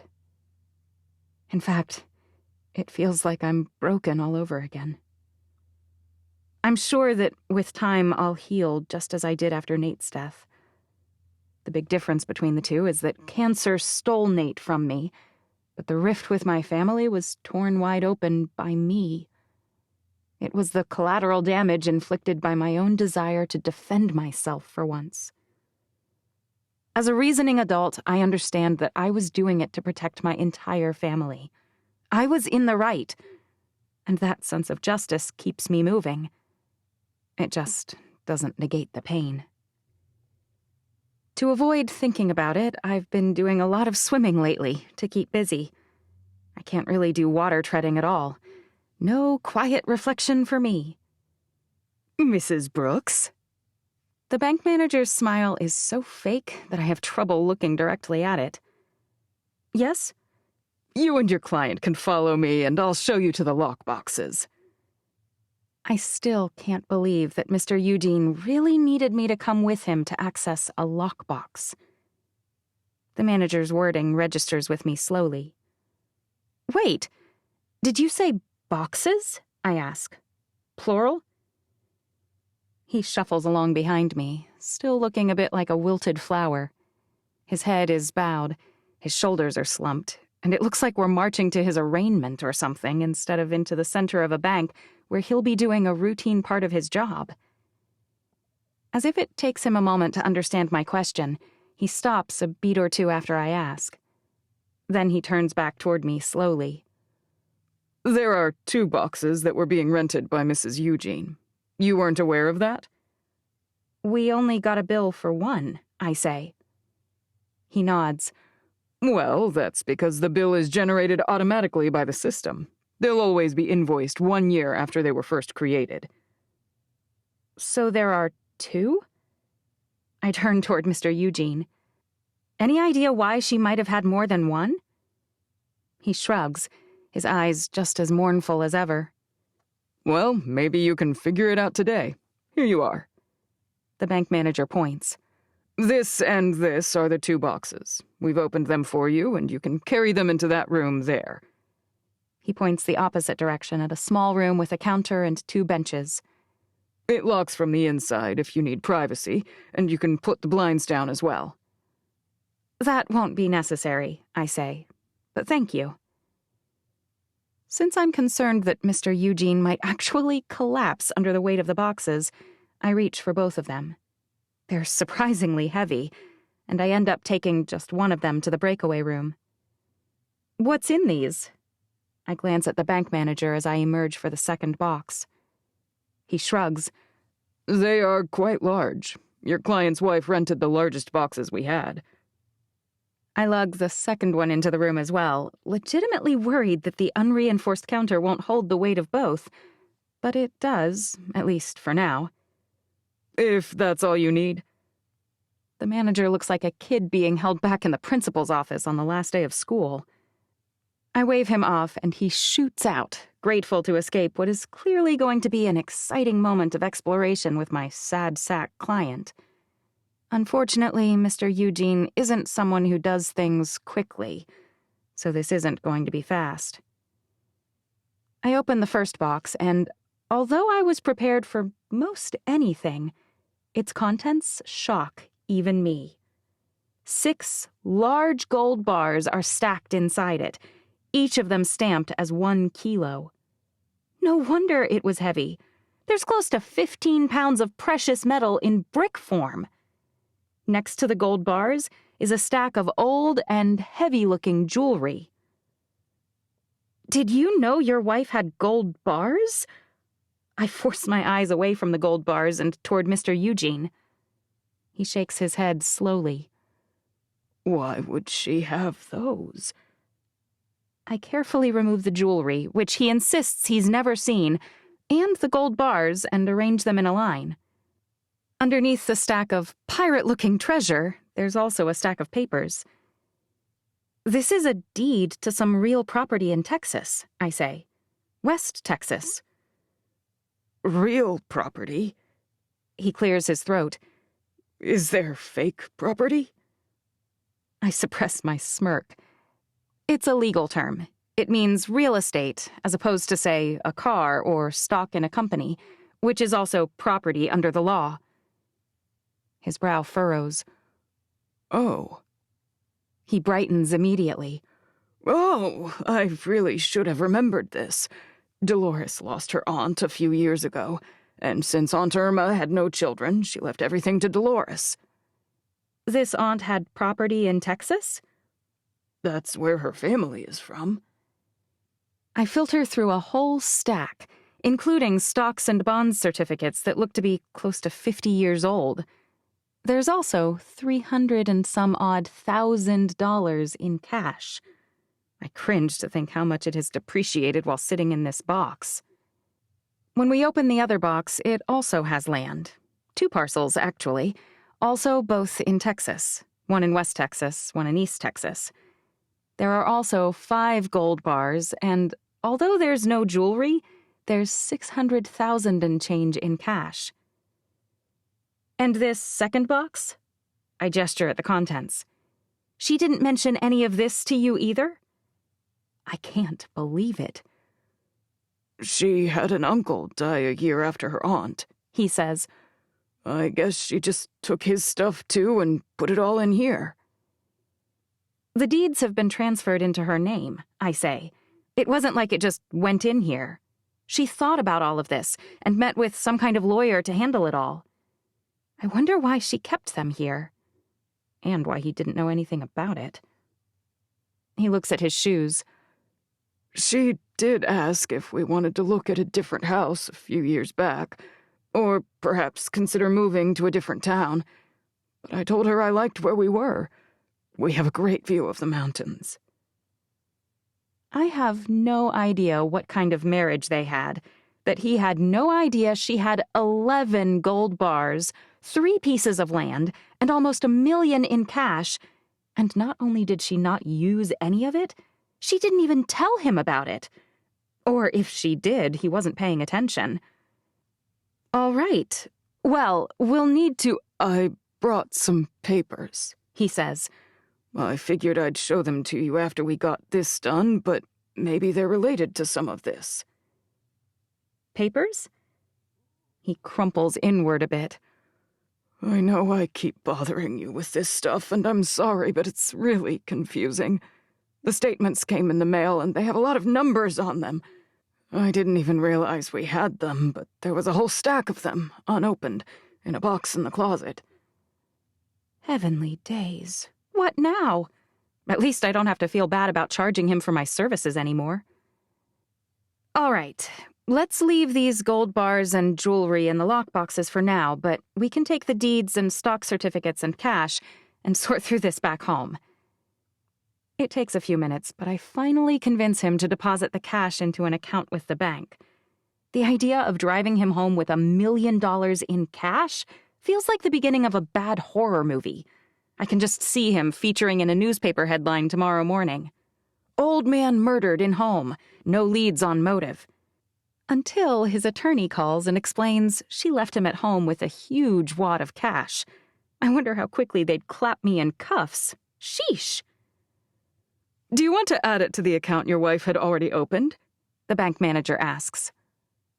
I can't help it. My hands pop up to my hips. You knew there was an account here in her name?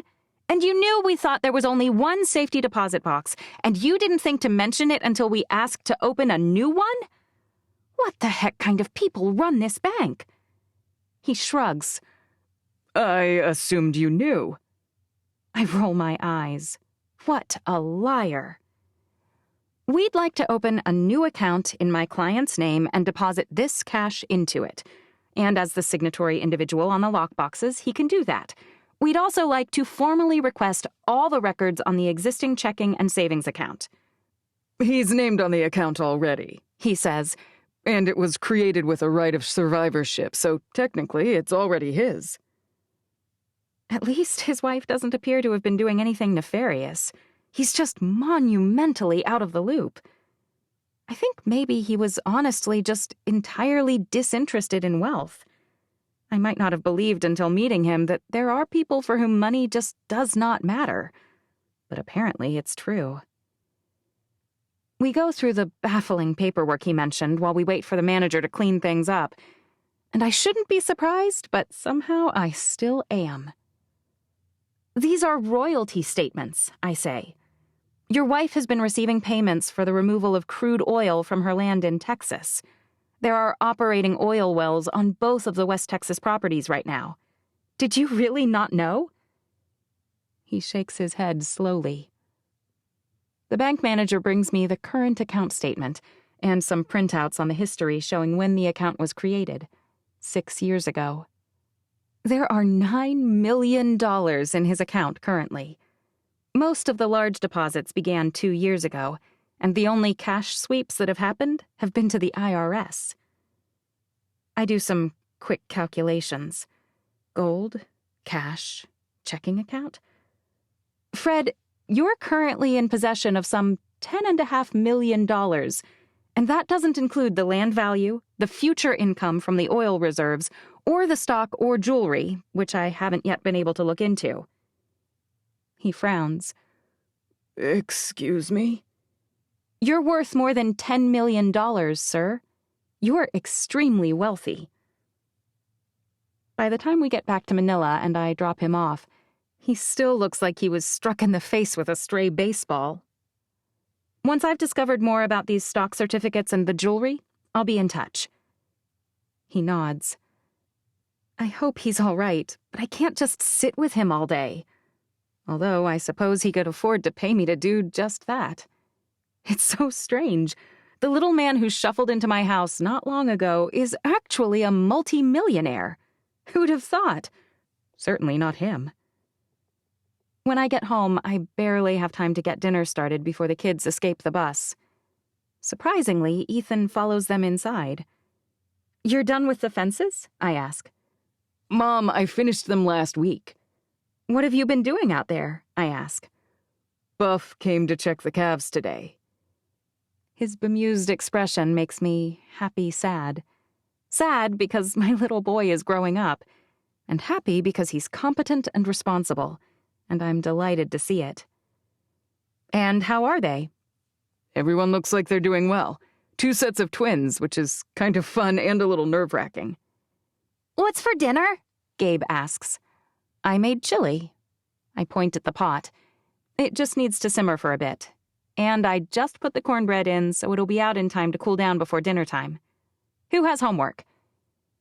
Gabe drops his backpack on the floor. Whitney flings hers into her room and takes off her coat. Her shoes, she just flips wherever they land in a classic Whitney move. And Izzy sets her things by the door and practically jogs into the kitchen. Mom, Izzy says, you've been working a lot, which is great since it's a new job. And when you aren't working, you're planning wedding details. We're glad things are moving along. But you aren't spending any time with Steve, Ethan says.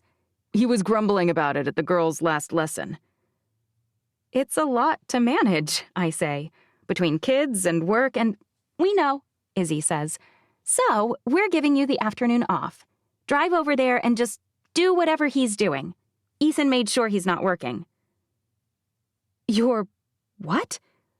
I'll take care of dinner, Izzy says.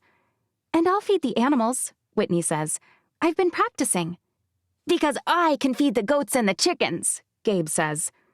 But no more chucking handfuls of mealworms all over, Izzy says. Those are expensive.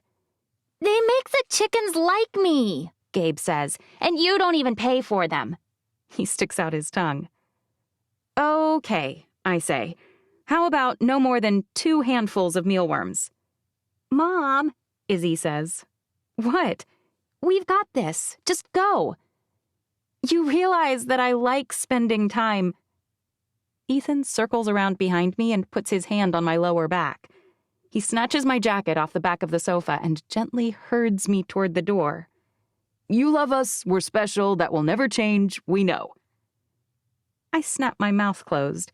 It almost sounds like he's mocking me. We're not making fun of you, Mom, Ethan says, as if he can read my mind. Perhaps it's more that I always share everything I'm thinking and they're now in tune with my thoughts. That's a horrifying thought. But if lightning strikes the hay and the barn catches fire, Ethan says, we'll call you, right after calling the fire department. And if Whitney falls and cracks her head open, Izzy says, we'll call you, right after calling Steve. Her eyes are sparkling. And if Gabe bites me again, Whitney says, I won't call you. I'll just punch him. What? I look around at the other kids' reactions to see if she's kidding. You said you weren't going to tell her that, Gabe says. I want my Pokemon cards back. What on earth is he talking later? Ethan's shoving me faster. You can get to the bottom of the great Pokemon trade and bite cover-up later. I promise it will keep. I suppress my laugh. Fine, but don't think I'll forget about it. Gabe scowls at Whitney. If you hadn't knocked over my... But Ethan's handing my purse through the doorway and closing the door, leaving me to stand on my front porch alone. I blink once or twice and decide they're probably right. With all the client mess and the family drama and the wedding details, I've been neglecting my own fiancé. He hasn't complained, but probably only because he didn't want to add to my stress.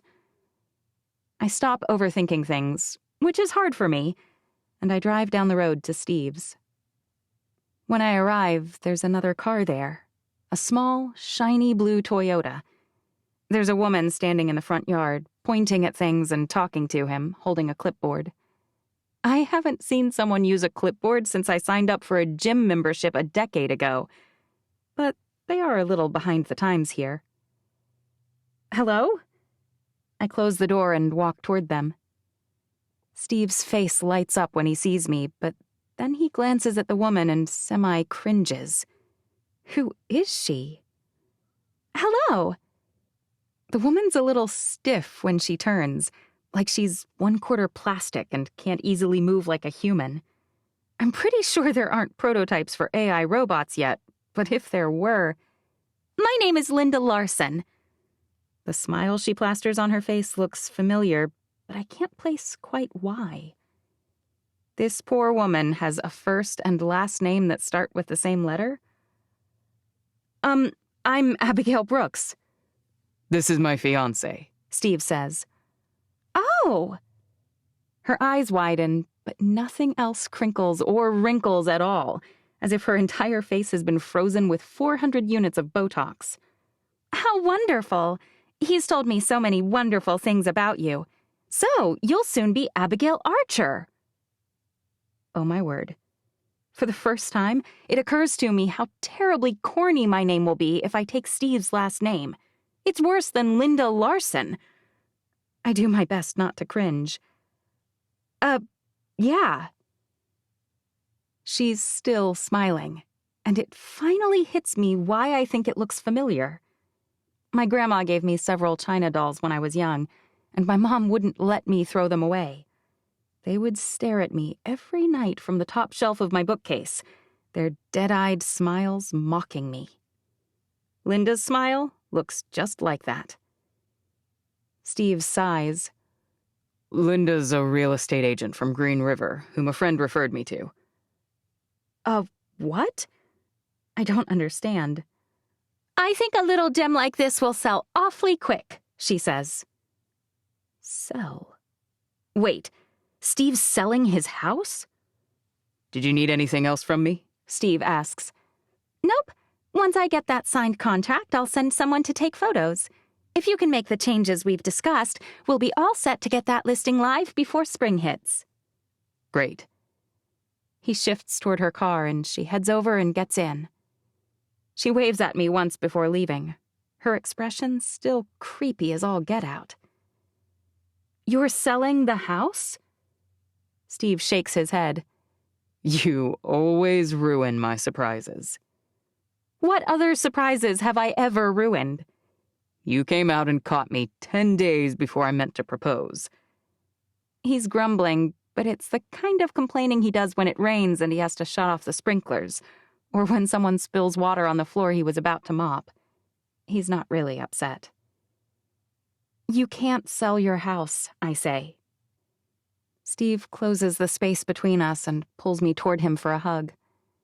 The words he whispers near my ear are calm, soft, and utterly sure.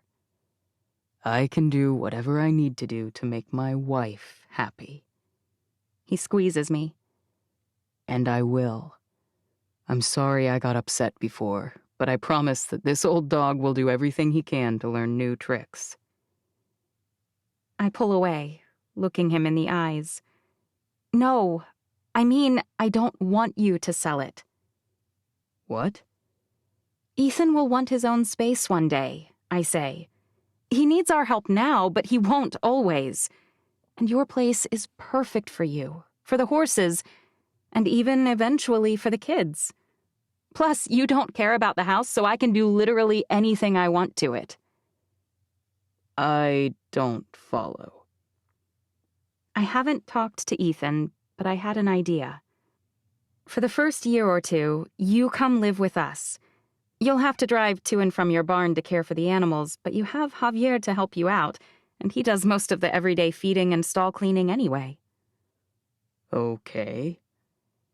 During that year or two, you let me spend anything I want making the house exactly how I want it to be. He smiles at me, his one dimple showing up clearly.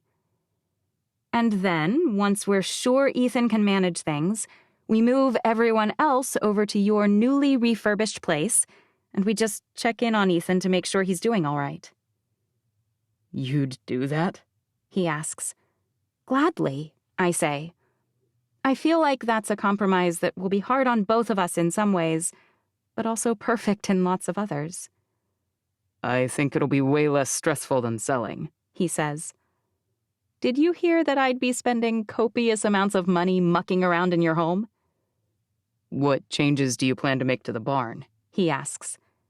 I shrug. None. Then we're good. I actually have a decent amount of money. I've been single for a long time, and other than horses, I don't spend it on anything. Mostly I make money off of them, so we're good. Are we really good? I ask. Steve takes my hand and tugs me toward his front porch. The sun's starting to drop lower in the sky, and the air's getting chillier, too. Even with my coat on, I shiver. He sits on the porch swing and pulls me down next to him, wrapping an arm around my shoulders. You did a huge thing when Helen brought your parents here, kicking them out, telling them off. He presses a kiss to my forehead. I can't tell you how much I appreciated that you defended me. Truly. It's fine, I say. They've run me over and criticized me and made me feel small my entire life. I can't condone that kind of thing from them, of course, he says. But family is complicated. And I just wanted to say that if you're happy with how it went down, then so am I. But if you're not, I'm a big boy. I don't actually need you to throw people out because they might hurt my feelings. They were... He presses a finger to my lips. I know who you are, and I know that the most controlling, most powerful force in your heart is your loyalty. It fills me with joy to know that outside of your kids, I'm right up there at the top. But they can mock me, and they can disparage me, and they can make me grovel, too, and I don't actually care. I open my mouth, and he moves his finger out of the way and kisses me. He only pulls back far enough to speak, so his words cascade over my face like caresses. If you want them at the wedding, if you want them to come visit regularly, or if you want them to move out here, I will grit my teeth and smile, and you won't hear a single word of complaint from me. Because you defended me first, and I know where I stand. Thank you, I say. You've been struggling with it, he says. I can see it. I've never fit in with them, I say. They've never been proud of anything I've done or any of the choices I've made. But they're still your family, and only you can decide whether having them at the wedding will make you happier or more upset. But once you make up your mind, I'm right there with you, writing a check or forcing a smile, or whatever else you may need. And that, in a nutshell, is why Steve and me work. He cares enough about me to do things he doesn't want to do, and I care enough about him to do the same. It's not my way or the highway, I whisper. He gently presses his outside arm against the side of my head until it rests against his shoulder. I didn't claim that I never say idiotic things. He sighs. But I promise I'll apologize for them, and I am sorry for that one. I promise I'll accept your apologies, but I don't promise not to bring the stupid things you say up over and over, forever. He laughs, and we spend the rest of our date hammering out the remaining details of the wedding we want, without regard to anyone else at all. 27. Amanda. I should not be here. I feel like a complete and total idiot. I worked late every single night last week so that I could, what? Rush off to California again and surprise Eddie by going to his second concert? I mean, after the fiasco of my last trip, he's going to think I'm here to check up on him again. Am I? If I'm being honest with myself, maybe. I mean, I don't want to be here for that. I want to celebrate his success and be proud of his accomplishments. I want to be his adoring fan and his biggest supporter. But I'm worried that that's all a front for my strongest feelings. Jealousy and fear. I hate it. But I'm learning that being honest with myself is the only way for me to avoid doing something entirely insane. I didn't know how much of my damage from the past would wind up front and center when I started dating someone I really cared about. I just hope Eddie will continue to be patient with me. It would help if I could stop letting my crazy dangle out in the open like an unsightly skin tag. I don't tell anyone who I am. I simply present my ticket and go into the venue when it opens. It's not a huge stadium, like the time I saw U2, but it's not a rundown club either. I'd guess it's got between 1,500 and 2,000 seats, and it looks nice.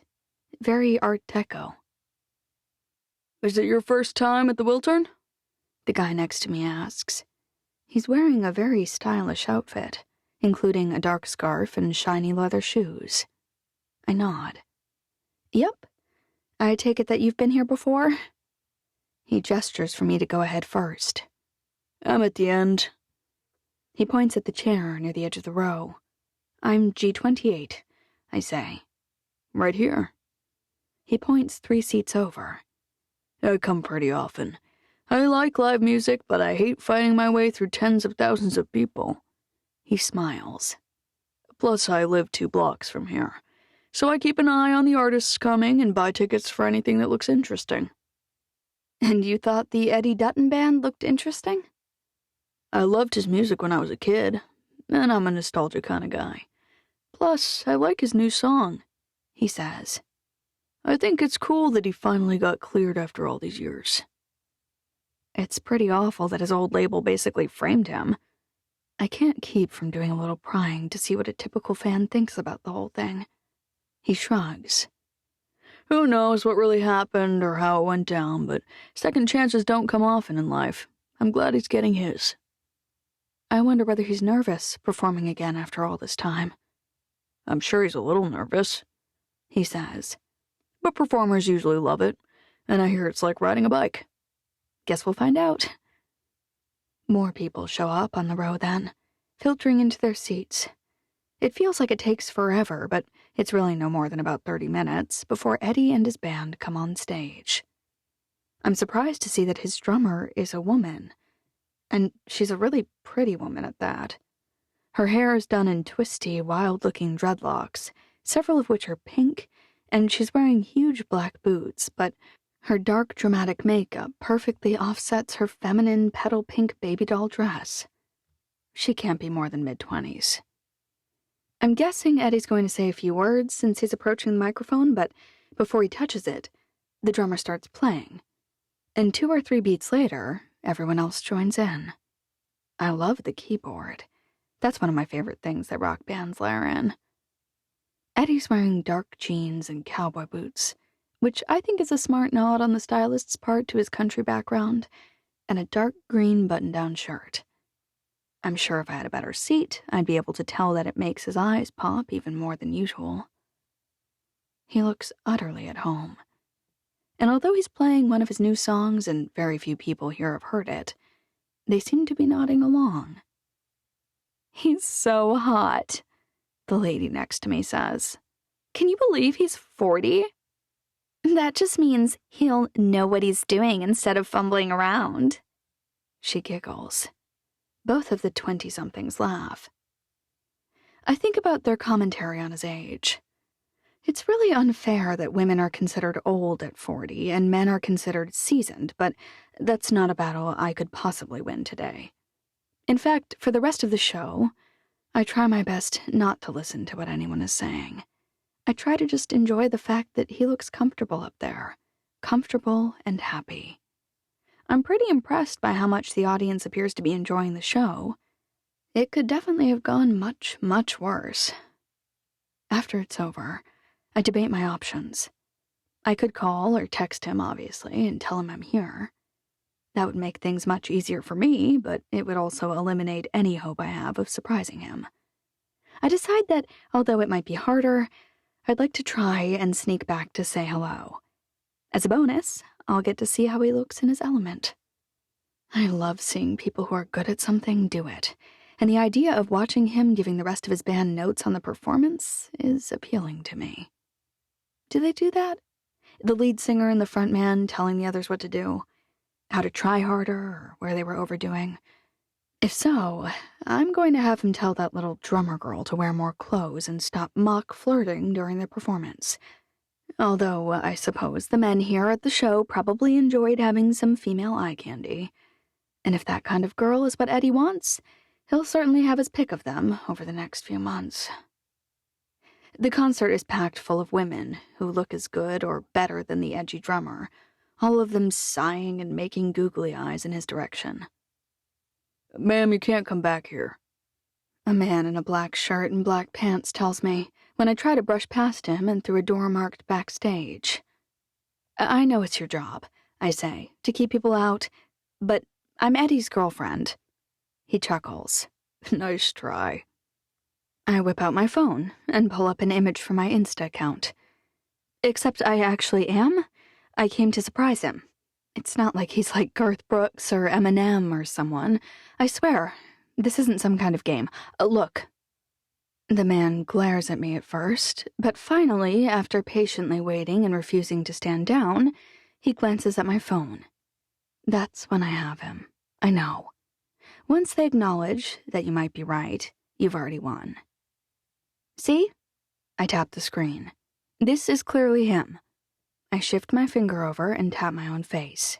And this is me. I spin the phone back a bit and push my face in front of his. I'm her. I point again.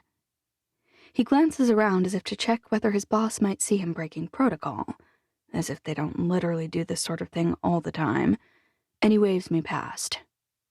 "I never saw you." "Right," I say. "You never did."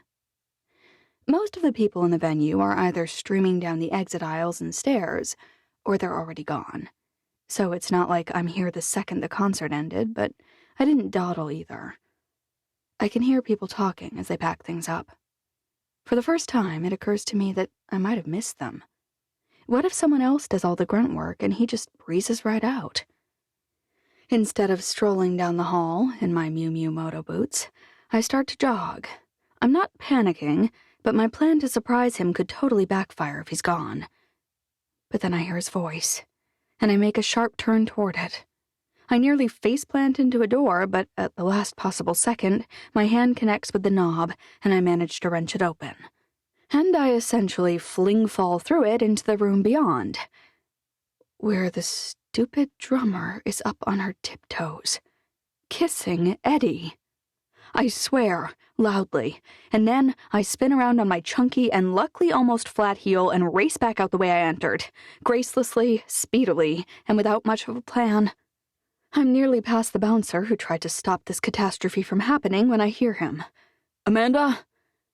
My heart races, thinking of any possible explanation for why that woman in a little pink baby doll dress would be pressed against him like that, or how he could love me and be here doing that with her.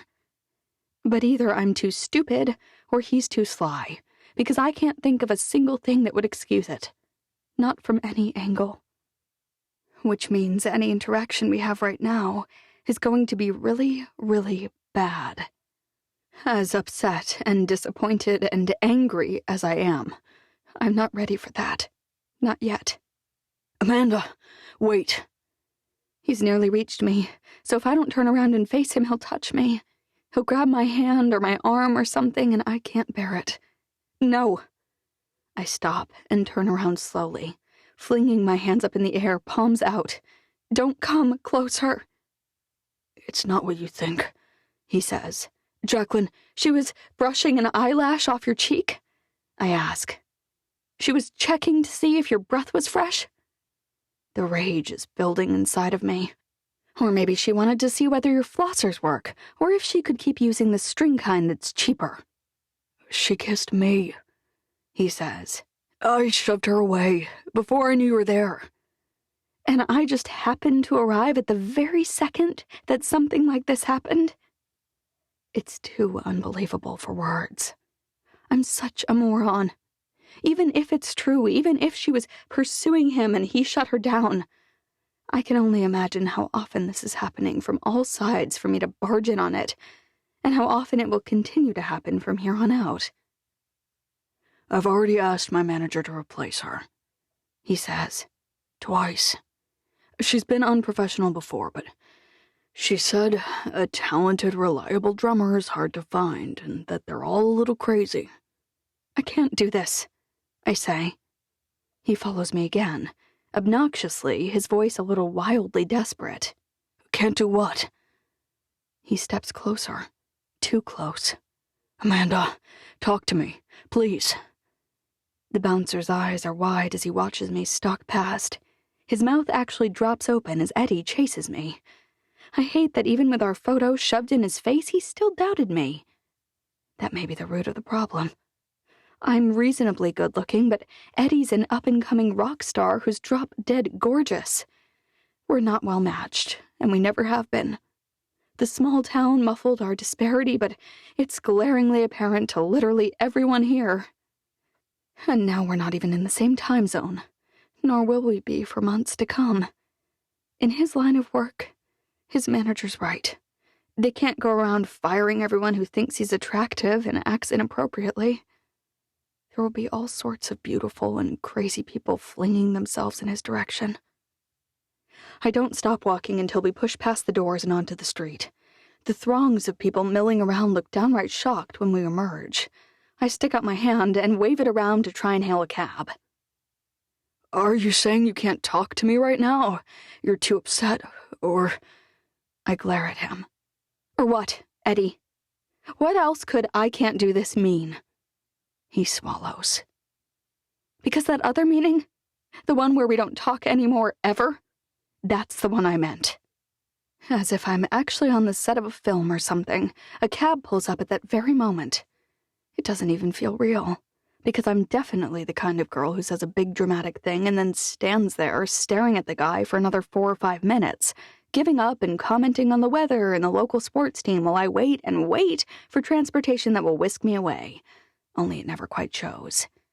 But this time, the time my heart is shattered, and I wish there was more time for him to convince me not to go, the enchanted pumpkin miraculously appears. "Airport," I say as I'm climbing into the back of the cab.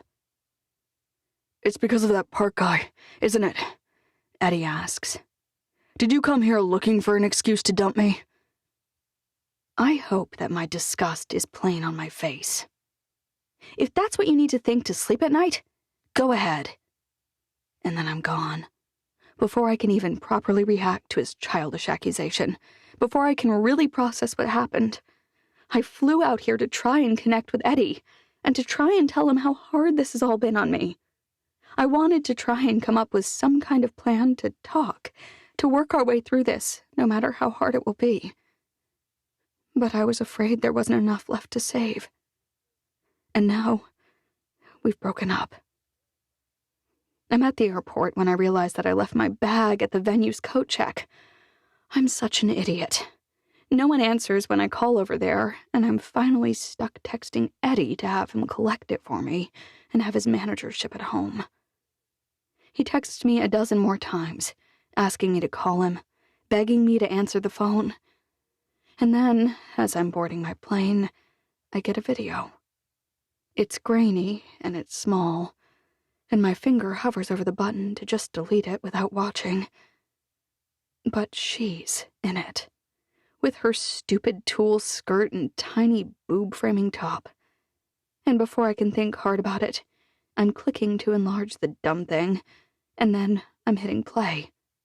It's clearly security footage Eddie made some poor security man hand over to him. The fact that he's sending it at all means he was clearly telling the truth. Nothing happened. Or at least, not on his side. It went so well, she's saying in an irritatingly juvenile tone. I can't believe you still won't go celebrate. I mean, come on. I don't drink, Jacqueline, he says. I've told you that a dozen times at least. It's a stupid rule, she says. I'm an AA, he says. It's not a rule, it's the only way I survive life. It's who I am. No, it's a rule you had shoved at you when you were a kid. I read the articles. You're not a kid anymore. You're a man, and I swear you can control yourself. I have faith in you. Just stop. He's brusque and he's firm. But she isn't convinced. Wait. He pauses, his back to her, his shoulders stiff. What? Your girlfriend, she says. The old lady? Eddie whips around like a snake ready to strike. Don't ever call her that again. In fact, never mention her. Are you embarrassed? I can't see her face from this angle, but I can hear the catty smile in her tone. The only reason Amanda's not here, ripping your throat out for being a brat, is that she's at home, watching her beautiful children. What you call old, I call experienced. What you call lady, I call Madonna. You have no idea what you're talking about, so just shut up already. You really miss her. She sighs, all the flirt and fight going out of her. I didn't really want to believe it, but do you really love her? Eddie sighs. I've said that 1,000,000 times. She steps toward him. It must be so hard to be apart like this. I have to give her credit. She does not give up easily, but Eddie's a moron for letting his guard down, thinking she's finally gotten it. It is. Has she been as lonely as you are? She's got friends there, he says. And some guys chasing her, so before you call her old, you should know that very few women are as amazing or as desirable as my girlfriend. I'm sure. She's practically purring, and now Eddie has stopped all his hostility entirely, thinking she's switched off. He's right about one thing. If I'd been there earlier, I'd have strangled her. I hope she knows what she has. She reaches up and strokes Eddie's hair. Stop. He knocks her hand away. Oh. She freezes. There's something there. She reaches for his hair again, but her arms snake around and grab his face, and then she's up on her tiptoes, locking lips with my boyfriend, which is just when... And there's the crash, when I fall into the room, and at the same time, Eddie's shoving her away. The video cuts, which is fine. He was chasing me immediately after, so it's not like there was something else he could be hiding. I'm not surprised at what I saw. I knew he wouldn't lie to me right there, right in the middle of it all going down. If he liked her, he wouldn't have needed to chase me. But it does confirm the other thing I already knew. Months of this stretches before us, at least. Maybe much longer. The people who envy women with gorgeous boyfriends are missing something big. It's exhausting to have a super hot boyfriend. Everyone wants him, and no one thinks you deserve him. If I could get just a mostly hot boyfriend, that would actually be way better. Someone like Abby's fiancé. Broad shoulders and a ruggedly handsome face are more than enough for me. Eddie's traffic-stopping face is more trouble than it's worth. Although, I suppose now that's not true. It's not anything to me anymore. I think about it all the way home, and I can't tell if I'm just numb or if I've been preparing myself for this. But I'm not nearly as devastated as I expected to be. I'm fine to walk and talk and answer questions. I navigate the airport, and since I didn't leave my purse with my keys behind, I even managed to find my car in the wee hours of the morning and drive home. I arrive right around dawn. Mandy is, of course, already up, sipping her morning coffee and watching the sunrise, so she knows the second I pull into the drive. Her brows furrowed, her eyes troubled. What happened? Nothing good, I say. I don't know, maybe it's better this happened quickly instead of a year from now. Or even more. I mean, I'm not on death's door, but I'm not exactly young either. I shouldn't be wasting time. Come now, Mandy says. Let's not talk about death's door. I prefer to call it the long walk back home.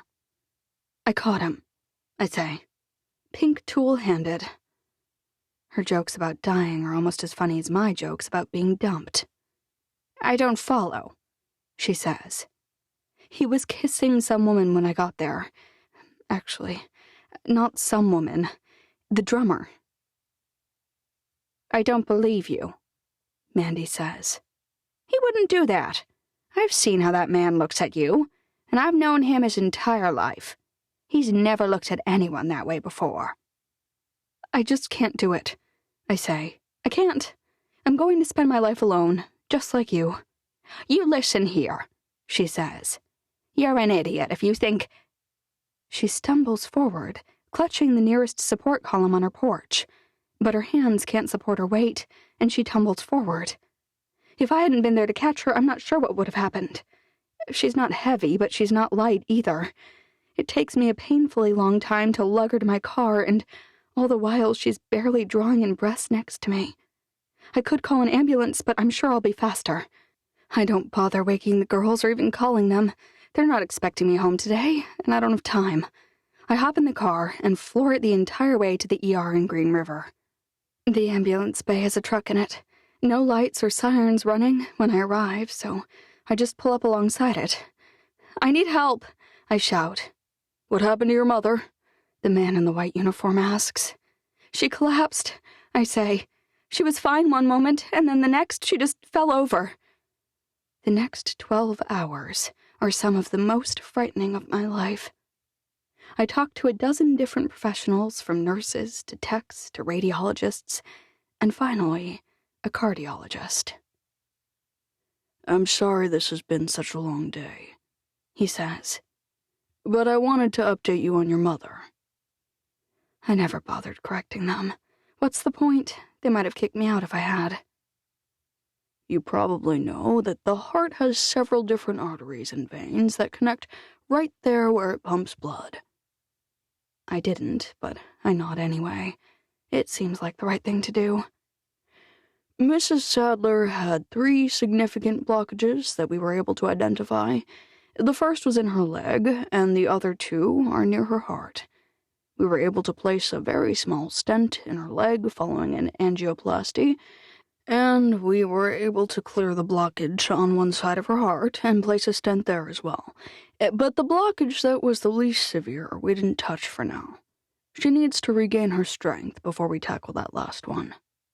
Regain her strength? I asked. What does that even mean? For a while now, her body has been getting far less blood than it needed. Any small thing could have pushed her over. As a result of that, and the trauma of this recent procedure, she needs a break. She'll be doing much better than before. now that 2 of the 3 problem areas have improved. But she'll need to pace herself, and someone needs to keep an eye on her. I've never known Mandy to pace herself, not even once. When can I see her? I'll have someone take you back now. I sit with her until she wakes up. She's pretty groggy, but in true Amanda Sadler fashion, within a few hours, she's ordering everyone around and arguing with me about the treatment plan. "This place is very poorly run," she says. "And there's no way that I'm getting the other stent placed in 8 weeks." "Keep arguing, and I'll call Abby," I say. "No." She claws at my hand, but it's so weak it makes me want to cry. "You can't." "Why not?" I ask. "She'll be furious if I don't. And you'd better believe she's not going to just stand here while you tell the doctors what you will and won't do." I can't help my smile. "She might even get you declared legally incompetent so that we can make all your medical decisions. That would be fun." "You can't tell anyone about this," Mandy says, "especially Abby. It's because of her that I want to wait longer than 8 weeks. I'm a bridesmaid at her wedding, and I'm not doing a risky procedure right before and missing it." "It's not risky," I say. "Anything involving the heart is risky, and those doctors can just wait to cut into me until it's more convenient." What's this nonsense? The same tall, thin cardiologist who spoke to me earlier breezes into the room. "I'm happy to see you sitting up and talking," he says. "But I don't like patients dictating medicine. It's like inpatients running an asylum." "Your job," Mandy says, "is to get me patched up so I can live my life, right?" "It is," he agrees. "But if I can't get you patched up, you won't have a life left to live." He's clever, this guy. "Huh," Mandy says. "I know what you're trying to do there, but you can't scare me. I know that you have no idea, every time you go in for one of these things, what's going to happen. How many of my friends do you think have died? I'm sure you know the leading cause of death in America." "Heart disease," he says. But nothing. My friends have systematically put all your children through school and probably paid for a beach house and a yacht.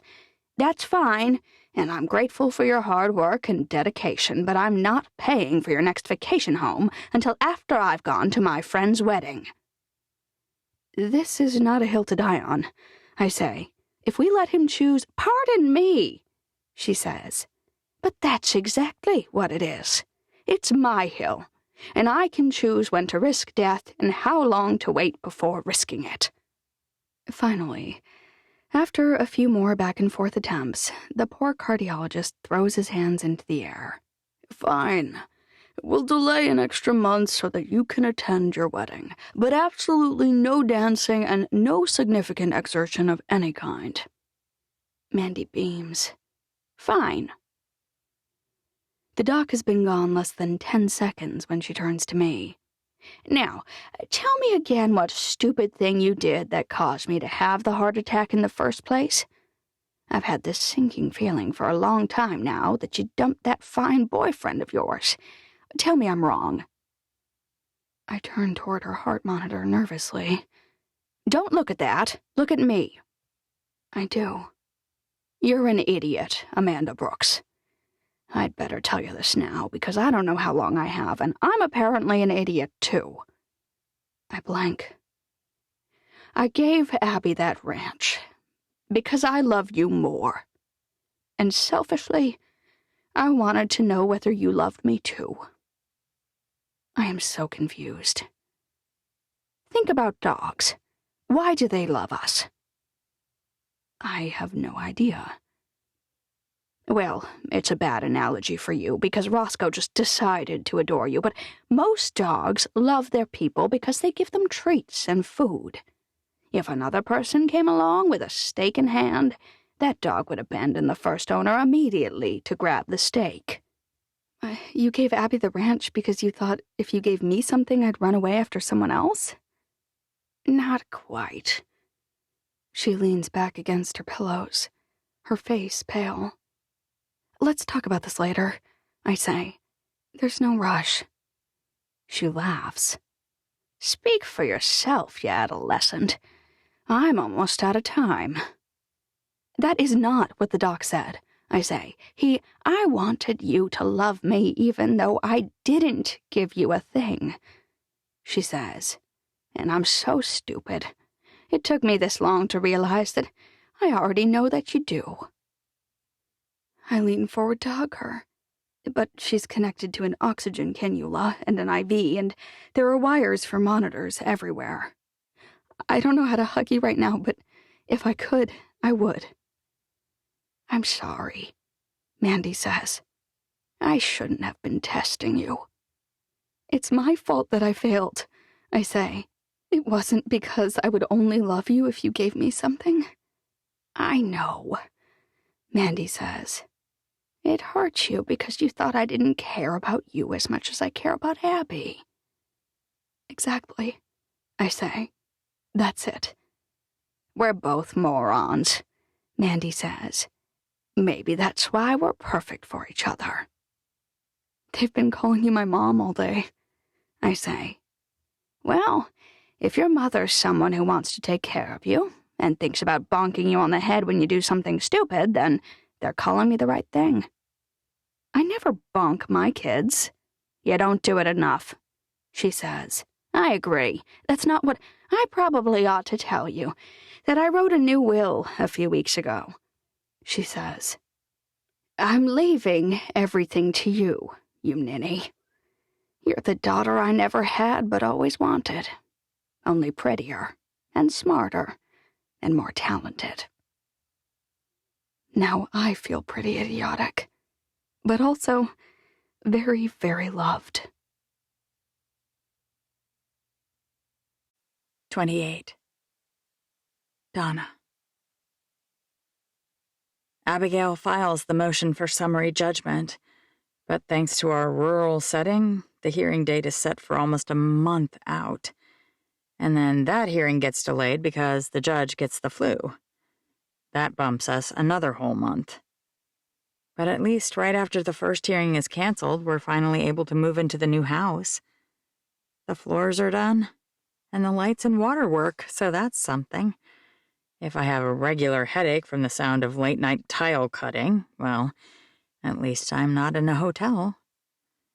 I've been slowly but surely buying little pieces of furniture as I find them online or in Facebook Marketplace in reasonably close areas. My job marches along, too, moving closer to completion on the main retreat building, and Aiden's doing well in school. His cast off and life mostly back to normal, thankfully. My life is exactly what I wanted. Even the persistent Will has finally given up. No more texts, no more calls, just like I wanted. I didn't expect to miss hearing from him quite so much. But I'm still pretty sure I was right. Aiden disagrees, regularly asking when Mr. Will can come and play. That always stings a little. I can't bring myself to tell him that Mr. Will isn't coming over anymore because I told him not to. Abby's wedding's around the corner, and even though she's insisting that she doesn't want a bridal shower or a bachelorette party, I feel like we ought to do something. I pick up my phone and call Amanda. Hey, you've been busy over there, Amanda says. I drove past the resort site the other day and it's all framed up. Roof was going on. That part happens really fast, I say. It's all the details that eat you alive. Tell me about it, she says. I'm the one in charge of all those details around here. Speaking of details, I say, I wanted to see what we're doing about Abby. Doing? Amanda sounds strange, like her voice is just a little too high. What do you mean? Her wedding is almost here.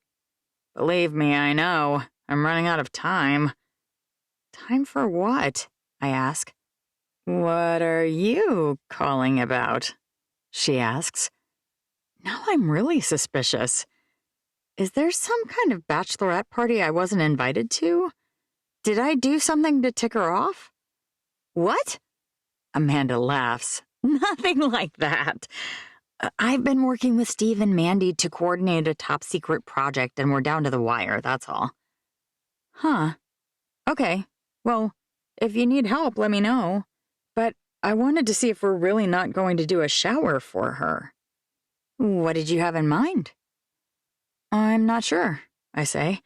Maybe a joint bachelorette party and bridal shower thing? Amanda makes a sound. That's not a terrible idea. Can you imagine how horrified she'd be if we gave her lingerie? I can almost see her eyes bulging out of her head right now. Oh my word, yes, I say. That would be hilarious, as long as we don't invite Mandy. Are you kidding? She'd be the one giving her the most inappropriate stuff.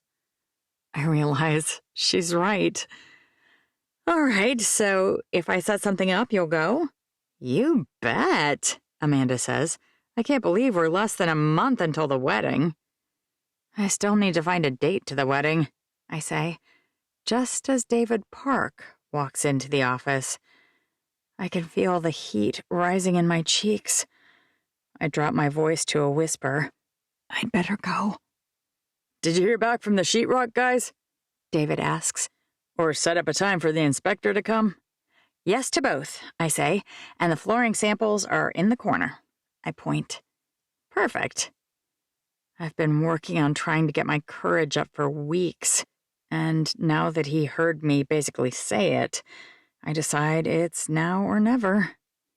Hey, so my friend's wedding is in a few weeks, I say, the weekend after our press conference. David's face turns toward me, his dark eyes meeting mine. Your lawyer friend who's marrying the doctor. Right, I say, Abigail. And I don't have a date yet, so I thought maybe... The pained look on his face is answer enough.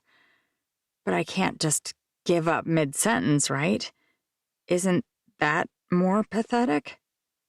I need to, find a dress.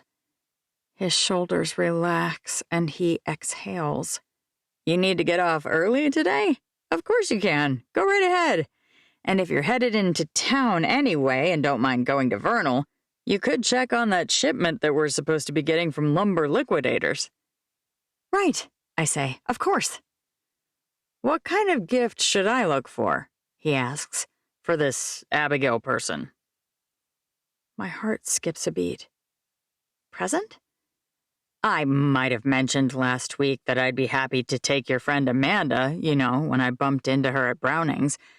She didn't say I could be her date, but she didn't say I couldn't, and I figure that's a decent start. Oh. Why did I think he'd given up on her? Now that she and Eddie are broken up, of course he's probably doubled down. I think I just hoped he had quit trying, since it's been almost 2 months and there's been no progress. I haven't been too aggressive, he says, as if he can sense what I'm thinking. I didn't want her to reject me just because she was upset about her breakup. But I think 2 months is plenty of time to let her breathe, don't you? I mean, if I wait much longer, someone else will scoop her up. Right. I can barely speak. I need to get out of here. Once I've been driving down the road for a few moments, I expect to be bawling. I figured that, without the need to preserve appearances, I'd collapse. Only I don't. I'm fine. Why am I not devastated to hear that David Park may be going on a date with Amanda? I should want to scratch her face off. But actually, I kind of hope he makes her happy. She's been unbearably depressed since she broke up with Eddie. Every time I see someone sharing his songs on social, or someone around here mentions him, I cringe a little. I'm glad his tour is going so well, and I'm happy that he's got a second chance, but I think the price for it was way too high. I was never part of his fan club, but now I think Eddie Dutton is an epic moron. And if David Park can make Amanda happy, then I wish him well with it. But why do I wish him well? I've had a crush on him for months now. Haven't I? Or was he just a conveniently safe person to like? Someone who doesn't like me back and won't be here for much longer, assuming all goes well. What's wrong with me? Nothing a little shopping won't improve, or at least, I hope so. I call Mandy. Do you have a dress for the wedding yet? I'll be in a bridesmaid dress, she says. Just like you, idiot. For the ceremony, I say. But what about for the party afterward? We wear the same thing then, she says. Are you sure? I haven't been to a wedding in a while. Well, then do you want to go shopping with me down in Vernal for a gift for Steve and Abby? I've got that handled, she says. You're behind, Dewdrop. I barely avoid swearing under my breath. Fine. You want a shopping buddy, though? She asks. If you swing by and pick me up, we can head down to Vernal together. Am I that obvious? Even a blind, deaf idiot would know you don't want to go alone. Guilty, I agree. A few minutes later, we're en route. So what did you get her? I ask. A set of silverware? A tea service? Mandy eyes me with scorn. Do I look like I'd buy her forks? Really? I shrug. What do you get the woman who has everything? Something she doesn't have, obviously. But you already gave her a ranch. What could possibly top that? You'll have to wait and be surprised along with everyone else at the wedding, she says. It's my very first time to be asked to be a bridesmaid, and I'm excited. Fine, keep your secret. I was just trying to figure out an appropriate price point. You can't judge based on me. I've got a limited amount of time to be here and plenty of money to burn. Did I mention that my birthday's coming up? I ask. She cackles. I love her cackle. Are you taking a date? Me? This time when she laughs, it's more like a series of hoots than a cackle. No way! What about you? I bet that Will Earl looks delicious in a tux. I haven't heard from him lately, I admit. I might have told him pretty clearly that we're not going to happen. Her mouth dangles open. Are we talking about the same person? Broad-shouldered, smoldering eyes, football legend rancher Will? Mom owns the hotel on Main? I grit my teeth. Yes. But why would you do that? I keep my hands on the steering wheel and force myself to look straight ahead. I don't need her to judge me. I'm already judging me plenty. I thought I liked someone else. And you've just now realized that you don't? Are you serious? I shrug. How are three women who are so smart all so gosh darn stupid? 3 women? Abby's fairly self-aware. Compared to you and Amanda, she is. I laugh. What did Amanda do? She dumped Eddie. You know as well as I do how stupid that was. I'm not sure. He cheated on her, I say. The sound Mandy makes is like a wood chipper. Did not. What? I blink. She heavily implied. That girl is a mess. He most certainly did not cheat on her, but his dumb banjo player or piano player or drummer or something kissed him. And it happened to be right when Amanda walked backstage, and she thinks that kind of thing will just happen over and over. I think about Eddie's face and his musical talent. I'm sure it would have. Or, is happening right now. You think she did the right thing, then? Mandy's eye roll might flip my car. You're both morons. But the decision is made, I say, mostly talking about Amanda. It's not like she can just go back in time and say something different. You can't make life decisions based on fear, Mandy says. She broke up with him so she wouldn't have to suffer while he was on tour. So you know what she's been doing the last 2 months? Working hard so she won't think about it? I mean, that's what I've been doing. She has been focusing on work, Mandy says, but she's also been obsessively scanning anything and everything about Edward Dutton online. That seems healthy. I'm sure some of that will die down when he comes back home and she bumps into him at the True Value. Or maybe when he records his next album or starts dating someone new. I wince. There aren't any easy answers with this stuff. Mandy beans me on the head with her purse. "Hey!" I shout. "I'm driving! I could have swerved off the road." "You didn't," Mandy says, "and maybe that knocked some sense into you. There are very easy answers that you two are too stupid to see. She needs to call or fly or ride her bike or bum rides to wherever Eddie is and beg him to take her back. Then she needs to start trusting in herself and in him so that she won't be miserable all the time." You're making it sound like this was all her fault. "It is all her fault, you idiot," Mandy says. "You think it's up to Eddie? She can't believe he will love her until she learns to love herself." That sounds like something you'd find on a fortune cookie. The fact that that kind of thing is written inside of delicious cookies doesn't make it any less true, Mandy says. "And you," she exhales heavily, "don't even get me started on you. You need to crawl to Will Earl and tell him what? That I want to date? I was going to say ride a tricycle over there, but sure, crawling is fine too, and there's a certain poetic justice to it." I can't do it, I say. Telling him I was wrong? Asking for a do-over? It's too embarrassing. I told him I knew my mind. Which clearly you didn't. No, I didn't, I say. Does that make you happy? I blew it. Again. Admitting it is the first step, Mandy says. I never made it past that, you know. I think about what Amanda and Abby told me about how she was in love with Jed.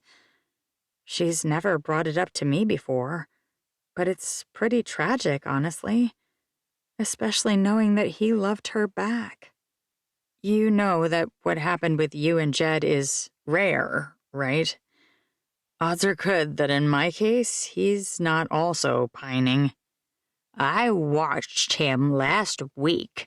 He was cleaning windows on his mother's hotel. Okay. He cleaned the same one 3 times without even moving over. That's hardly conclusive evidence of anything, I say. That boy is distracted, she says, and I think it's because he's still upset about you turning him down. Sheer conjecture, or possibly wishful thinking. When did he tell you how he felt? She asks. I tell her the date. Her grin couldn't be more self-satisfied. Do you know how much work he did on that house you're in? He spent night after night over there, and he didn't stop until 2 weeks after you turned him down. I can't get that thought out of my head. Not during the rest of the drive. Not while we're shopping. Not when I finally settle for buying Steve and Abby horsehead bookends. Yes, I know it's a dumb gift, I say, but she likes books, and they like horses. I didn't say anything, Mandy says, although it's true, my gift is way, way better. She's such a brat. But even though my heart is lighter on the way home, I still can't stop thinking about what she said. He worked for 2 weeks after I turned him down? Why would he do that? Maybe he felt he had to keep going until the part he started was done. He is someone who finishes what he starts. On the other hand, what if she's right? What if he does still like me? After I put Aiden to bed, my phone mocks me. His number is right there, saved like magic. All it would take is the touch of a button. I resist. Then I resist some more. But just before 9 o'clock, which is my own personal line which must never be crossed for late-night calling, I pick it up. My fingers tremble as I press each button to bring up his name. And then I press talk. The green phone icon shows up blinking, indicating that the call is trying to connect. It's real. I'm calling Will. He picks up on the third ring. Hello? Hey, Will, I say. It's me, Donna. Of course he knows it's me. It's his cell phone, so unless he deleted my number, he knew when he hit talk who he'd be talking to. I know, he says, so neutrally that I can't interpret a single thing from his inflection. Well, this is kind of a strange call. I want to tell him I was wrong. I want to ask him if he's moved on, and whether he still wants to date me, and whether he's still thinking about that kiss. I want to beg him not to be mad at me. I want to tell him that I'm broken, and it's nothing personal. I just wasn't ready. It's strange. Why? He sounds confused. I don't blame him. No, I mean, I'm sorry. You're sorry? I'm calling because no words come out. Come on, brain, engage. Because? I need a date to Abby's wedding. Those particular words tumble out in a rush. I thought you might be willing to... I'm sorry, he says. But I've already got a date to the wedding. Then he hangs up. 29. Amanda. Abigail is not at her house when she said she would be. I call her for the third time. Hello?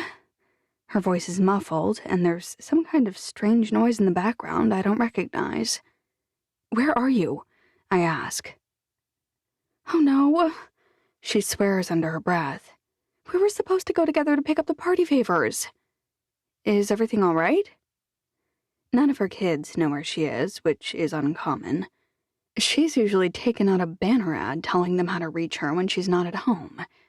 It feels like they usually know every single thing that's going on. They're the most coordinated family I've ever met. I mean, it will be, she says. Can you go without me? That's a bad idea. Not because I can't pick up the box of cowboy boot Christmas tree ornaments that say Abby and Steve and the wedding date alone, but because that's not really what we were supposed to be doing at all.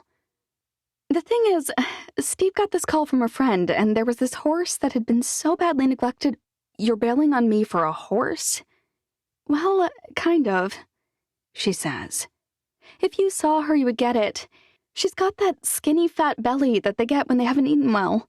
You can see her ribs, but are you saying Steve can't handle this horse himself? I'll be fine, I hear Steve say. Just go. But I'm a mess, she says. I'm so dirty and sweaty right now. You'd have to wait for me to shower and change. My voice is flat, but I force the words out without being tense. I'll wait. I'm sorry, she says. I should have told Steve. The only way, with those two, to be sure something like this won't happen is to let the non-participating partner know what's going on. That's my fault, I guess.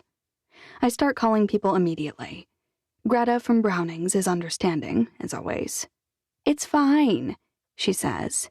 That'll give us a little more time to finish with the lights and flowers. Donna actually sounds relieved. I had a work thing run late, so it's better, really. Mandy's the only one who's annoyed. Because of a horse? They're not even married yet, and she's already as bad as Steve. I'm starving. Eat a banana, I say. Better for your heart than anything they'll have at Browning's. I hate bananas. I can't help my smile. You said you were hungry. She makes a sound like a leaking gasket and then hangs up. Since I have a little time, I decide to stop by the True Value and grab an actual gift bag for my present. The pink and black Victoria's Secret bag kind of gives the contents away, and I'd rather surprise her. I'm on my knees, rummaging around in the pile that happens to be on the very bottom shelf for a bag that doesn't have a teddy bear or a baby carriage on it. The selection in Manila always leaves a little something to be desired, when I hear a familiar voice. You're a hard woman to find lately. I freeze and turn around slowly, my head twisted but the rest of my body still on all fours. Certainly not my finest pose. David? I've been casually trying to bump into you everywhere for almost 2 weeks now. Trying to bump into me? What's he talking about? I straighten up and turn around. Why? What are you doing, anyway? I lower my voice to a whisper. If I've learned anything in the past year, it's that with small towns, you never know who might be listening. I'm hosting a surprise bridal shower tonight, and I need a gift bag. Oh. He bumps the pile with his toe. Didn't want to imply anything with this one? A bag with a baby bottle and a pink rattle on it slides off onto the floor. Exactly, I say. But why have you been looking for me? You have my number. He clears his throat. It would have seemed a lot more casual if I'd been able to just happen to be seated at the next table. But I've been eating lunch in Manila every day, and... He spreads his hands out in front of him. No luck. I'm not eating out much lately. I don't mention that I no longer have many people to eat with. Donna works with him, Mandy's on a very special diet, and Abby's too busy with the wedding. Without a boyfriend, I mostly eat at home or order takeout. The thing is, I hear you have a wedding coming up. He leans over, plucks a black and white bag out of the pile and hands it to me. That's usually something you'd take a date to, no? I swallow. I know you and Eddie broke up. He doesn't sound like he's gloating. He's not even smiling. He looks almost sympathetic. If it's not too early, I wanted to offer to be your date.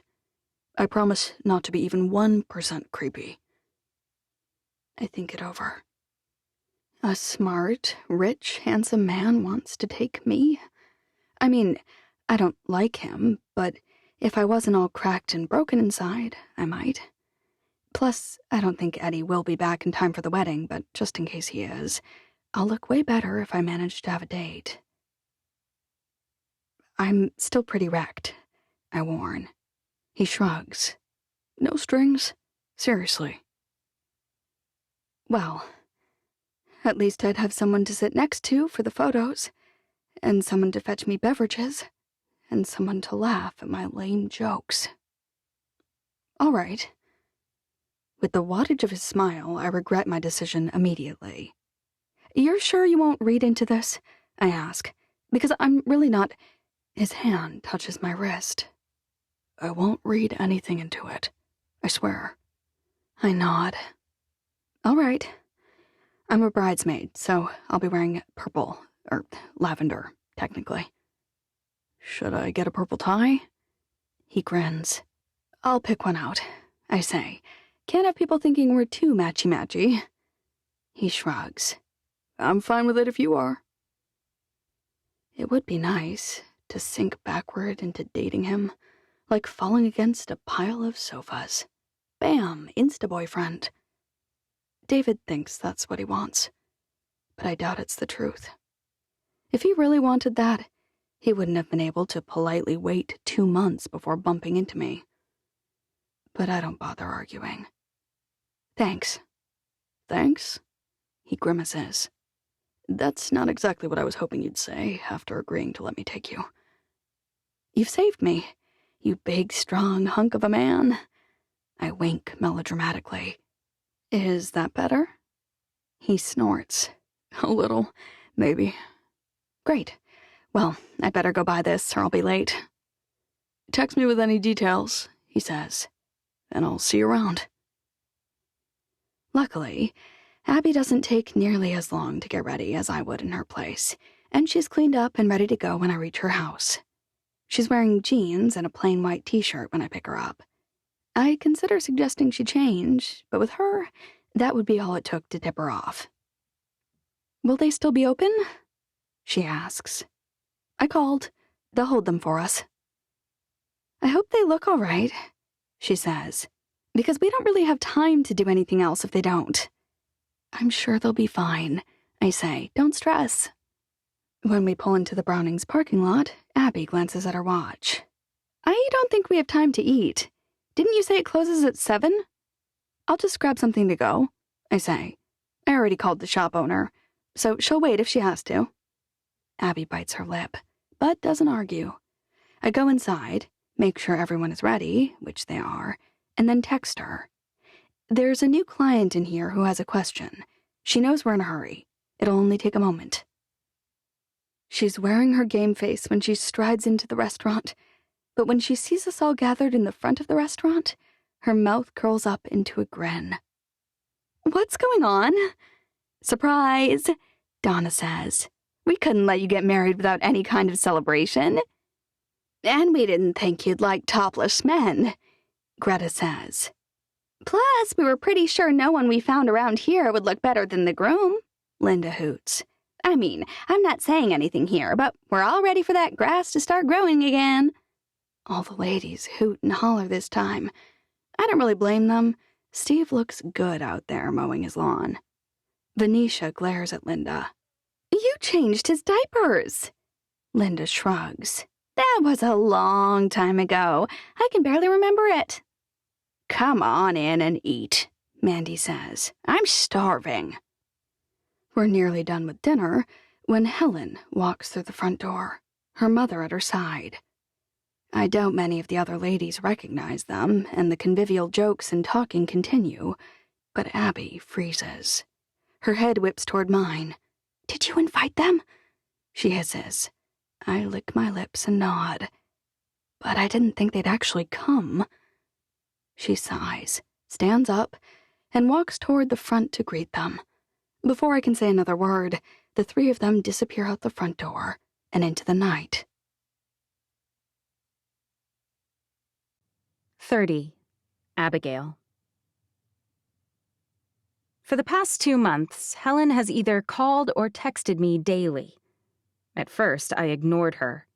After all, she brought Mom and Dad, and she had to know they wouldn't be kind. Yes, they were supposed to come visit eventually, but she expedited the whole thing. And instead of preparing them to like Steve, to accept my move, and to support me in my new job, she brought them here like a big old can of gasoline to try and burn this move and this life and this impending wedding down to a pile of smoking slag. She did hire movers to make my departure from Houston smoother. She also bought me an absolutely breathtaking gown, in spite of my insistence that I didn't want her to do it. But ever since she sold her first company, money has been Helen's way of getting whatever she wanted. After I ignored a solid week of phone calls and texts, she texted that she was coming to visit. She would arrive the very next day to ensure that I was alive unless I replied. I texted her back. Alive. She didn't press. But the next day, she called and texted again. I ignored both attempts to reach out, growing more and more irritated by her persistence. Judging by her incomparable success in the business world, Helen has been tenacious about business matters for a long time. But, of course, I've never before witnessed her expend quite this much energy toward any sort of relationship. In spite of myself, I was impressed and a little touched. "Are you ever going to answer her?" Ethan asked, peering over my shoulder. "Eavesdropping is rude," I said. "What is an eave, anyway?" He shrugged. "It's the part of the building—" "Oh," Ethan said. "I don't actually care. That was just my way of redirecting you to avoid a lecture, which, incidentally, is the same thing you just did, only in your case it was to avoid answering my question about Aunt Helen." It's none of your business what I do with my sister, I said. Only, it's a little inconsistent, he said. You're always telling us how we have to forgive our siblings, even when they've dumped a box of Legos in our room, or when they've accidentally deleted the document we spent 4 hours typing that's due the next morning for a college assignment, for instance. Those are very specific examples, I said. Holding a grudge? I'm just doing what I learned from my mom. He smiled and walked away.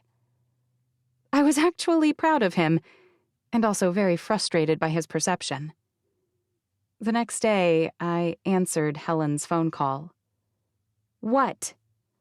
No, I think the word you're looking for is hello, she said. Right, I said. Hello. Now what do you want? To be invited to my sister's wedding, she said. And to be forgiven. People are usually forgiven after they apologize, I said, and you have not, notably, done that.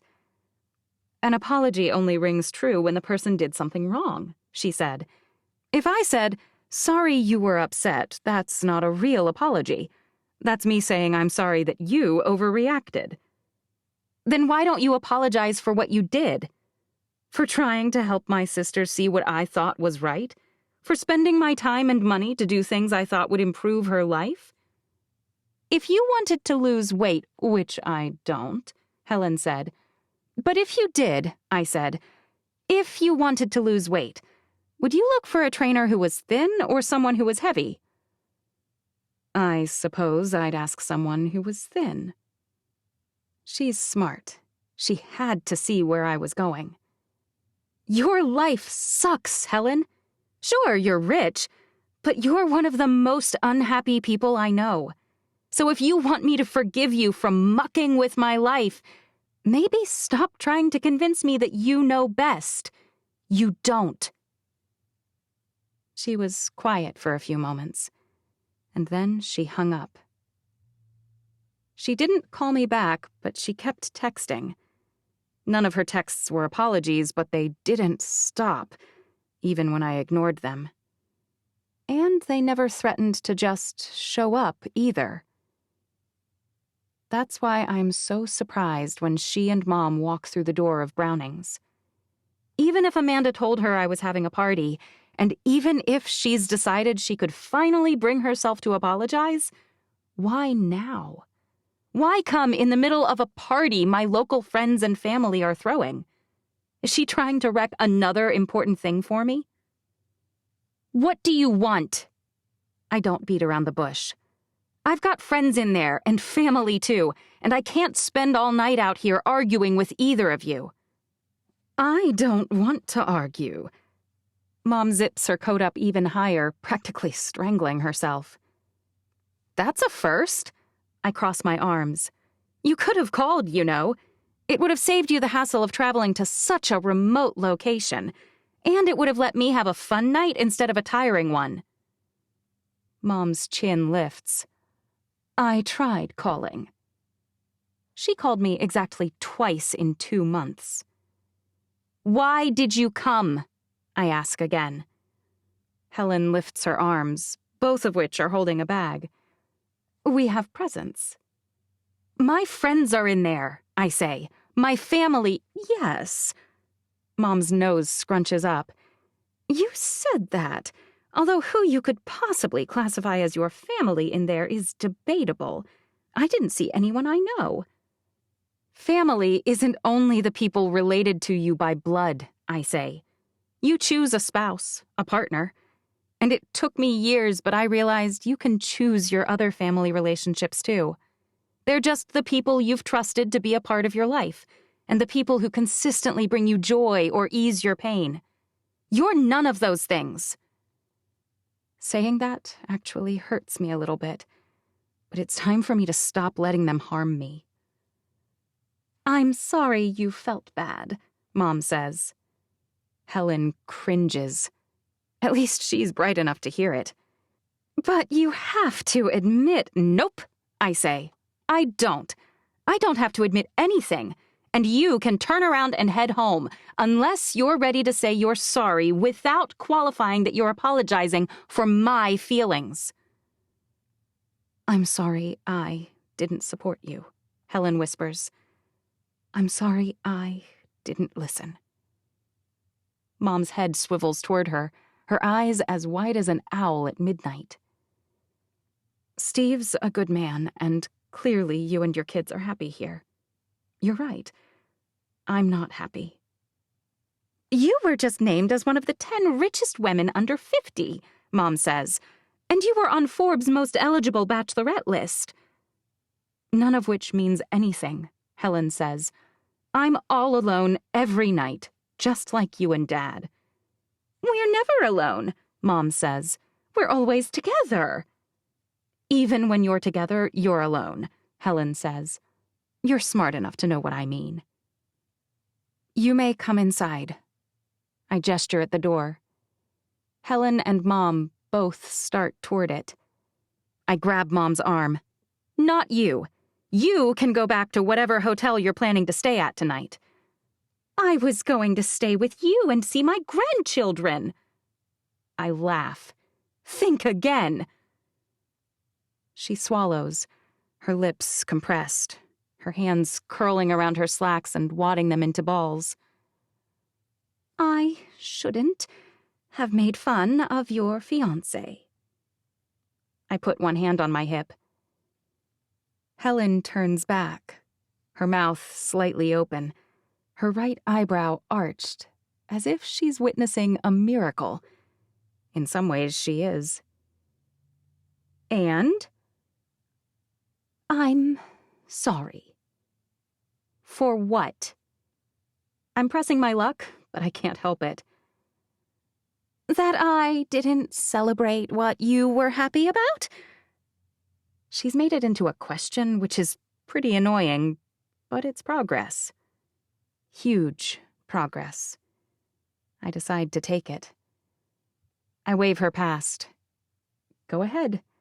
But if you so much as... She beams. Best behavior. That's what I'm worried about. Nothing offensive. Nothing at all. Of course, when we go inside, that's when Amanda and Donna stand up and announce that it's time to open presents. Gift opening is traditionally not my mother's finest moment. She always has some kind of comment on everything, and it's never considerate. It usually makes the giver feel like a complete and total moron. And that's when it's her birthday, so presumably it's her friends and family giving the presents. At my parties, she's literally been known to send people home in tears. I glance at Helen, who's not doing a great job at suppressing a smile. I point at her and purse my lips, trying to signal that it's her job to keep Mom muzzled. She sighs, rolls her eyes, and nods. Here, open mine first, Donna says. A bright green bag with plenty of white tissue paper is passed over. I tug the tissue out and pull out a tall, black book. It's thin and, to be honest, it looks like a menu for a restaurant. I look a little closer and realize the print at the bottom says, Menu in bed. Oh, no. What is it? Mandy asks. It's a book. I slam it shut and practically drop it next to my chair. Amanda scoops it back up. It's a challenge book, she says. It has lots of different things you can do. All right, I say. Who else brought something? Donna's frowning, and she and Amanda share a look. Amanda has something. Greta points. Right there. I reach for it. Amanda snatches her black and white bag away so fast it nearly breaks one of my fingernails. Later, she hisses. You can open mine later. Mandy practically chucks hers at me. Open mine, then.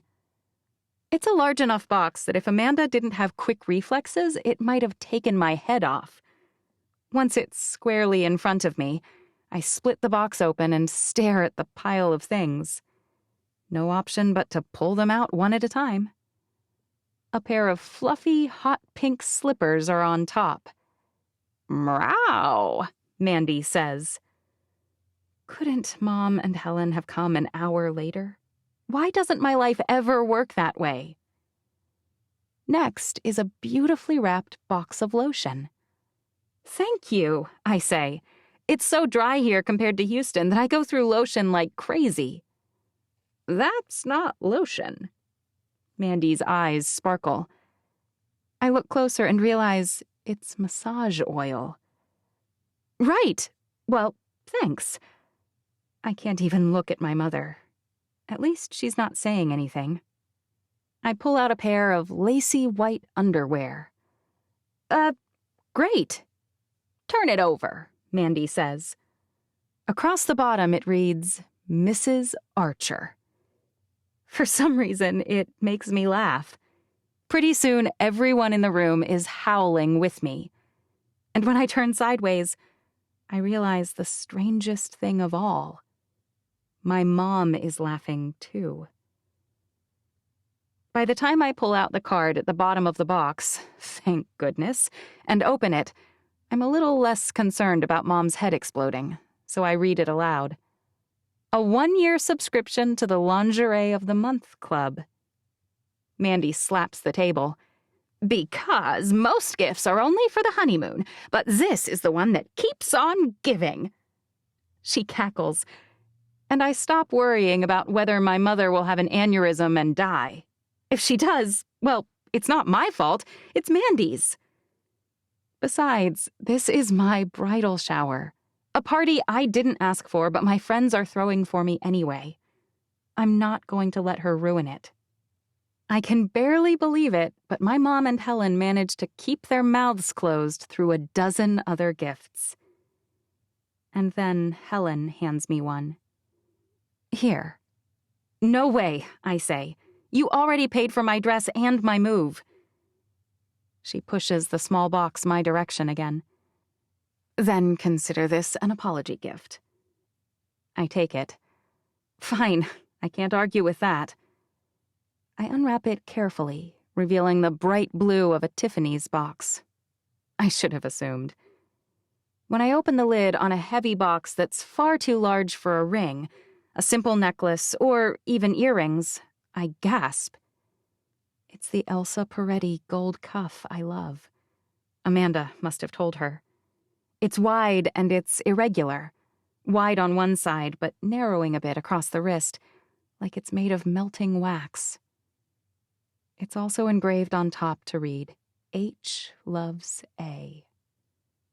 Helen's big on spending her way out of trouble, but she had to talk to Amanda about what I might like, and then she had to ask them to engrave something meaningful. It's the message more than the gift that makes me cry. Helen loves Abigail. For the first time in a while, I think that maybe she does. Well, now I can't give you mine, Mom says. Not after this. I knew I should have gone first. It's fine, Mom, I say. You don't need to give me anything. Just take it. She thrusts a box my direction. I unwrap it rotely, preparing myself for something strange that I won't understand. In all the years I've been alive, I have never gotten a gift from my mother that I actually wanted. Lately, she's just sent me a fruit subscription box. At least that's something she knows the kids will eat. I doubt I do much better with her, to be honest. We just don't get one another very well. So, when I open the box and it's a t-shirt that says Princeton, I'm not exactly surprised that I have no idea what she's thinking. Thanks. Were you in New Jersey recently? She shakes her head, and then she slowly unzips her coat. Underneath, she's wearing a shirt that reads, Proud of my Princeton grad. It even has a cheesy graduation cap graphic hanging askew on the capital letter P. My eyes well with tears. My throat closes off, and suddenly I'm bawling like a baby. I'm 39 years old the first time my mother ever tells me she's proud of me. But it happened. even more than the validation I feel, my mother finally took the time to try and give me a gift that will make me happy instead of giving me one she thinks I should like. Arms wrap around me then.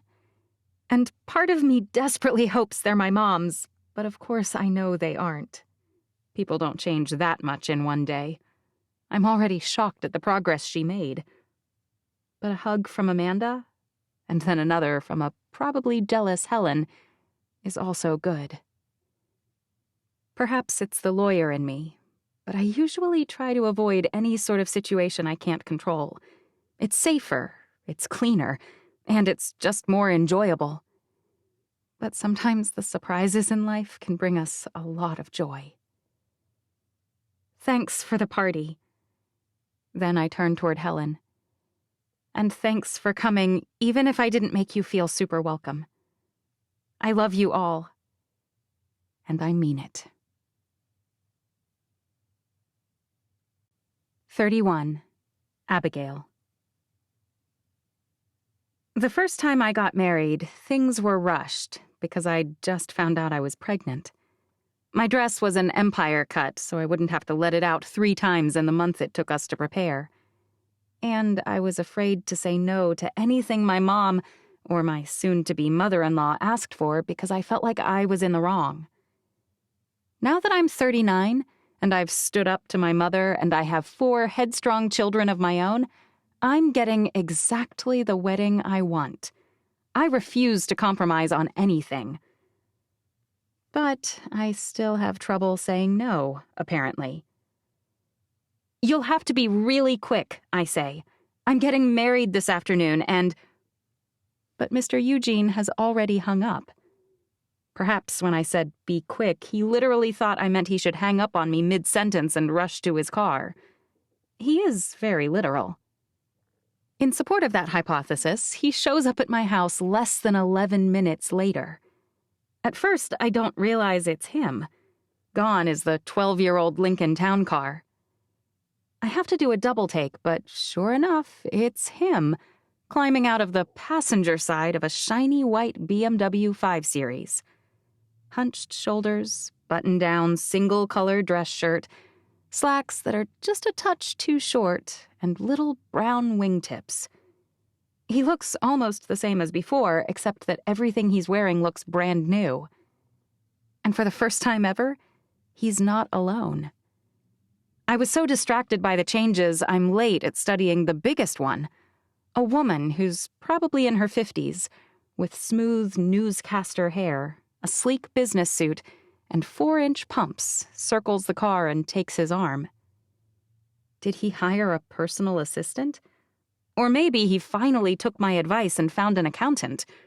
Either way, hopefully I won't have to hold his hand quite so much anymore. It's not until he waves that I notice another few things. Mr. Fred Eugene, serially depressed widower, is beaming. There's a spring in his step. And he meets my gaze openly. I'm so glad you could meet with us. I mouth the word us silently. I really had no idea he might show up less than a week after I last saw him, using words like us and glad. You don't use us for an accountant, do you? And who is this? I ask. The woman holds out her free hand to shake, but I notice that she does not relinquish Mr. Eugene's hand to do it. I'm Brooke, Freddie's fiancée. I nearly swallow my own tongue. Freddie? Like he's 5? Wow, that's very exciting, she says. I know. I was going to say fast, but I nod along as if I was merely excited. And are you here to talk about the terms of a prenuptial agreement? If looks could maim, I'd be missing an eye and possibly an arm. Of course not. We have no doubts, do we, Freddie? I throw up a little bit in my mouth. What's the rush, then? Brooke points at the porch. Could we go inside? Of course. I walk with them to the front door and then allow Fred to shuffle ahead, since he's well acquainted with the location of the game room, which has been my de facto office for months now, thanks to all the construction roadblocks the growth in the area has caused. Once Brooke and Fred are seated, she smiles. Fred's understanding was that this whole probate process was supposed to take around 2 months, but it's been more than 3 now and things still aren't resolved. She leans forward, her brows drawing together. We're concerned that you're dragging it out to increase your fee. I do not come off the sofa and deliver a roundhouse to her face. I'm proud of that. To increase my fee. I do, however, stand up. I'm getting married today, I say. My wedding is in a few hours. Your soulmate here has had me accompany him to the bank on several occasions, and to numerous other places, doing things a lawyer should not have to do. Now that he has you, I'm sure that will no longer be necessary. I turn to Mr. Eugene. But surely he can attest that I have at no point suggested that I do even 1 minute of work he did not specifically request for me to do. You did say it would take 2 months, Mr. Eugene says, staring at his shoes the entire time. That was an estimate I gave in our very first client meeting that even then I told you was contingent on the court's schedule. You had also told me at that time that you had 2 cars, a home, and a pension. Now your estate is worth more than $24 million, and the inventory is much more complicated. We're still waiting on the final appraisal of the second producing oil interest. But once we have that, we should be able to file it with the court and finalize things. It's just that, until it's done, Mr. Eugene doesn't have full access to his funds. I frown. Several $1 million is in a joint account that had a right of survivorship, and he can use it now. Are you saying he needs more than $3.5 million? For what? My hand is now itching to call Steve's uncle. Brooke stands too. Your bills, for one. My last invoice was for just under $4,000, I say. Does not compute. We're doing just fine, Mr. Eugene says. I don't need more money. We just wanted to check in on the progress for the inventory. We'll let you get ready for your wedding now. Brooke snatches at Mr. Eugene's arm. We have a busy day as well. We're going to see our granddaughter's school play. Our granddaughter? They've known one another for a week, and she's calling her granddaughter our granddaughter? This woman is a piece of work. Have fun, I say. But as I watch them shuffle out, I keep a careful eye on Mr. Eugene. Brooke may be domineering and grasping, but she seems to be polite to him. He is beaming at her. He looks genuinely happy. And that's the first time I've seen him happy ever. Maybe it's not up to me to judge how he chooses to spend the fortune life has blessed him with. I hope it brings him lasting joy for whatever time he has left, and that Brooke is a better person than she seemed from our brief interaction. Mom? Ethan's already in his tux. Whoa, you're still wearing jeans. I certainly am, I say. We won't be leaving here for at least 45 more minutes, and I don't plan to put my dress on until we reach Steve's place. I guess if I had a white tux, I'd be more nervous about putting it on early. He smiles. Did you ever even imagine all this dirt and dust back in Houston? Sometimes it feels like all it takes is to walk outside and we're covered in grime. Living out here is definitely different, I say. But you're the one who insisted on it. True, Ethan says. I felt pretty bad about it for a while, but it seems like you're a lot happier here. I hug my son, who's now as big as his father was. I am. Looking back at our time in Houston after Nate's passing feels like staring down a long, dark hallway. We needed to get out of there, but we just didn't know it. I glance at my watch. My makeup is done, but I still have a few things left. I better run and curl my hair. Mom, Izzy sounds panicked, but all I can see is her nose and one eye. At least she's put on her mascara already. She learned to do it herself last week, and it takes her more than 15 minutes. Yeah? I need help. Ethan's shaking his head, and there's a glint in his eye. You can't catch a break, can you? Not even on your wedding day. I shrug. I'm a mom today, and I'll still be a mom tomorrow. It would be nice if, just for today, you could just be a bride, though, wouldn't it? Sometimes I wish I could get a timeout from it, but that's not how it works. I never regret having you guys. Never. Mom! Izzy's not calming down, so that's my cue to scoot over. I tap once on her door and then slide inside. She's sitting on the floor, the wood floor, in her underwear, bawling. Her silver dress is in a puddle next to her. She looks up at me, and I realize it would have been better if she hadn't already put on mascara. But she's such a cute little raccoon. My heart contracts in a way that only a mother's can. What's going on? I got... She hiccups loudly. Then she starts crying again. She's trying to tamp down on the sobs, but it appears to have really taken hold. I wrap my arm around her shoulders.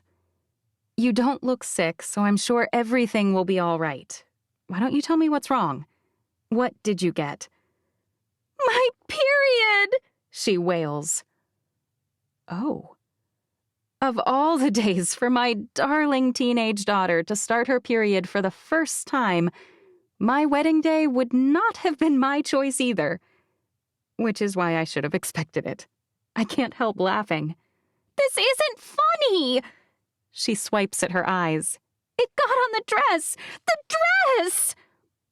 Her anxiety's fighting her complete and total misery, and they're both getting all tangled up in tears and general histrionics. I squeeze her shoulders. Izzy, calm down. Women have dealt with this for what am I saying? Thousands of years. It's really fine. Exciting, even.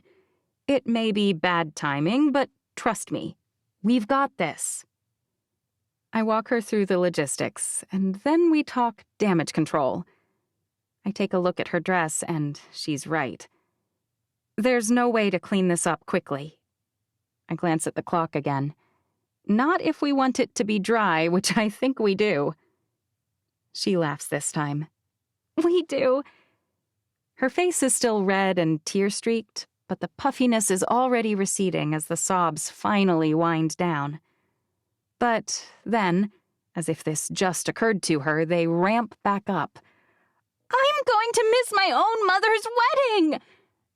I grab her hand to make sure she's listening. I'm going to make a suggestion. Let's see if we can find a dress in my closet that will work as a substitute. She frowns. None of your dresses will fit me, and even if they did, you don't have a silver one. Well, aren't you Miss Negativity? How do you know what dresses I have? I have eyes, Mom. I have dresses in my closet from high school. I stand up. Let's just go take a look.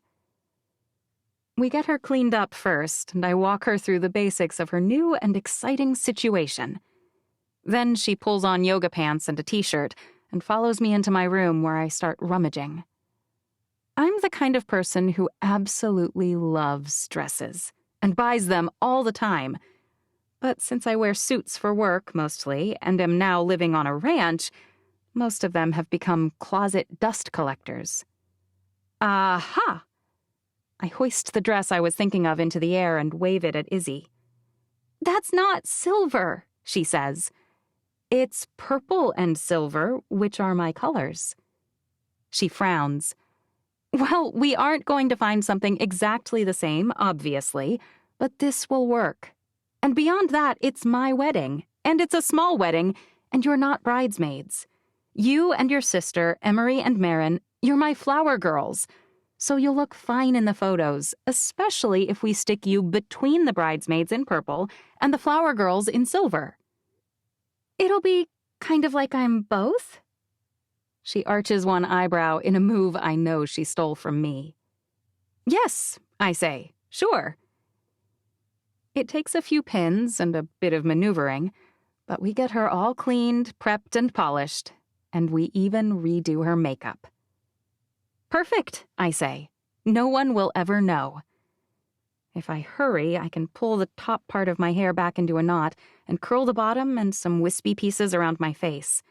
That might even look better than what I had planned. Mom? As Izzy leaves, Gabe enters, his entire face turned downward, like he's being pulled more aggressively by gravity than the rest of us. What's up, little man? I hope he can't hear the brusque note in my tone. I'm trying to be a good mom, but my emotional fuel for that is quickly draining. What's wrong? His sad little eyes look up toward mine, and his lips tremble. I'm really happy about getting a new dad, but I'm worried I'll forget my real dad. My heart sinks. Why is this all coming to a head today? Because today is the day it happens. I sigh and sit on the edge of my bed. I pat the spot next to me. It makes me a little sad how easily he's able to trot over and hop up onto it. You will forget your real dad, I say softly. It really stinks, but I bet you've already forgotten a lot. It's kind of the nature of being so young. I'm not young, he says. I'm almost 8. I don't explain that 7 is kind of the definition of young. It won't make any more sense to him now than it would have a year ago. After all, he can reach cabinets now. He can brush his own teeth. There are so many things he can do right now that he couldn't do 6 months back. It's impossible for him not to feel like he's big. What I mean is, you're going to forget things about Dad, and that's okay. It just happens. Did you know I'm already forgetting things about him, too? This was clearly the wrong thing to say because his sad face crinkles up into absolute distress and tears start flying out of his face almost horizontally, defying my knowledge of physics, like he's an actual cartoon character. He's still small enough that I can drag him up onto my lap, but only just. I rock him for a moment. The good news is that I do remember a lot more than you, and so does Ethan. So does Izzy. Not Whitney? Whitney is so close to his age that I bet she's feeling the same way. I'm not sure, but I do know that I and Ethan and Izzy, we like talking about Dad. We'll do it with you as much as you want. An idea occurs to me. You know I've made all those photo albums over the years. He nods, his crying winding down into something more like regular sobs. How about if I go through those and I use them to think of any stories that have to do with you and Dad? Then I can write those down. Would that help? He blinks and wipes at his face. Maybe. You know, in some ways, forgetting is how our body lets us heal from the trauma of loss. Gabe has no idea what I'm saying. When we lose someone, at first it feels like we've lost an arm or a leg. We feel like we can barely move. We wonder if we should even keep on living. His eyes widen. But as time passes, we remember the good things. The hard things and the bad things kind of fade. And when even the good things get fuzzy, our heart doesn't hurt as much about the fact that they can't be with us. That makes me more sad. His lips trembling again. But you know what? Having Steve here won't make it any worse, I promise. He won't ever tell you not to talk about your dad, and he will always be happy to read you stories or listen to the ones you recall. Do you think Dad's happy, up in heaven, or is he mad that you're getting married? That question knocks me back a bit. Happy? I try to imagine big-hearted Nate up in heaven, sitting on a cloud, looking down at the day I'm having today. I think he'd be laughing, honestly. But in the end, I think he'd be happy. I do. Would he like Mr. Steve? This time, the tears are popping out of my eyes. I think he would. Yeah. So do I. Gabe smiles. You can't cry. You're getting married, Mom. So I am. I inhale deeply and run my fingers under my eyes to wipe away the moisture. I think your dad's biggest wish would be that we'd be happy, even though he can't be here to make sure we are. I think he wants us healthy, which Steve will help with, too. Yeah, 'cause he's a doctor. Right. I tap his nose.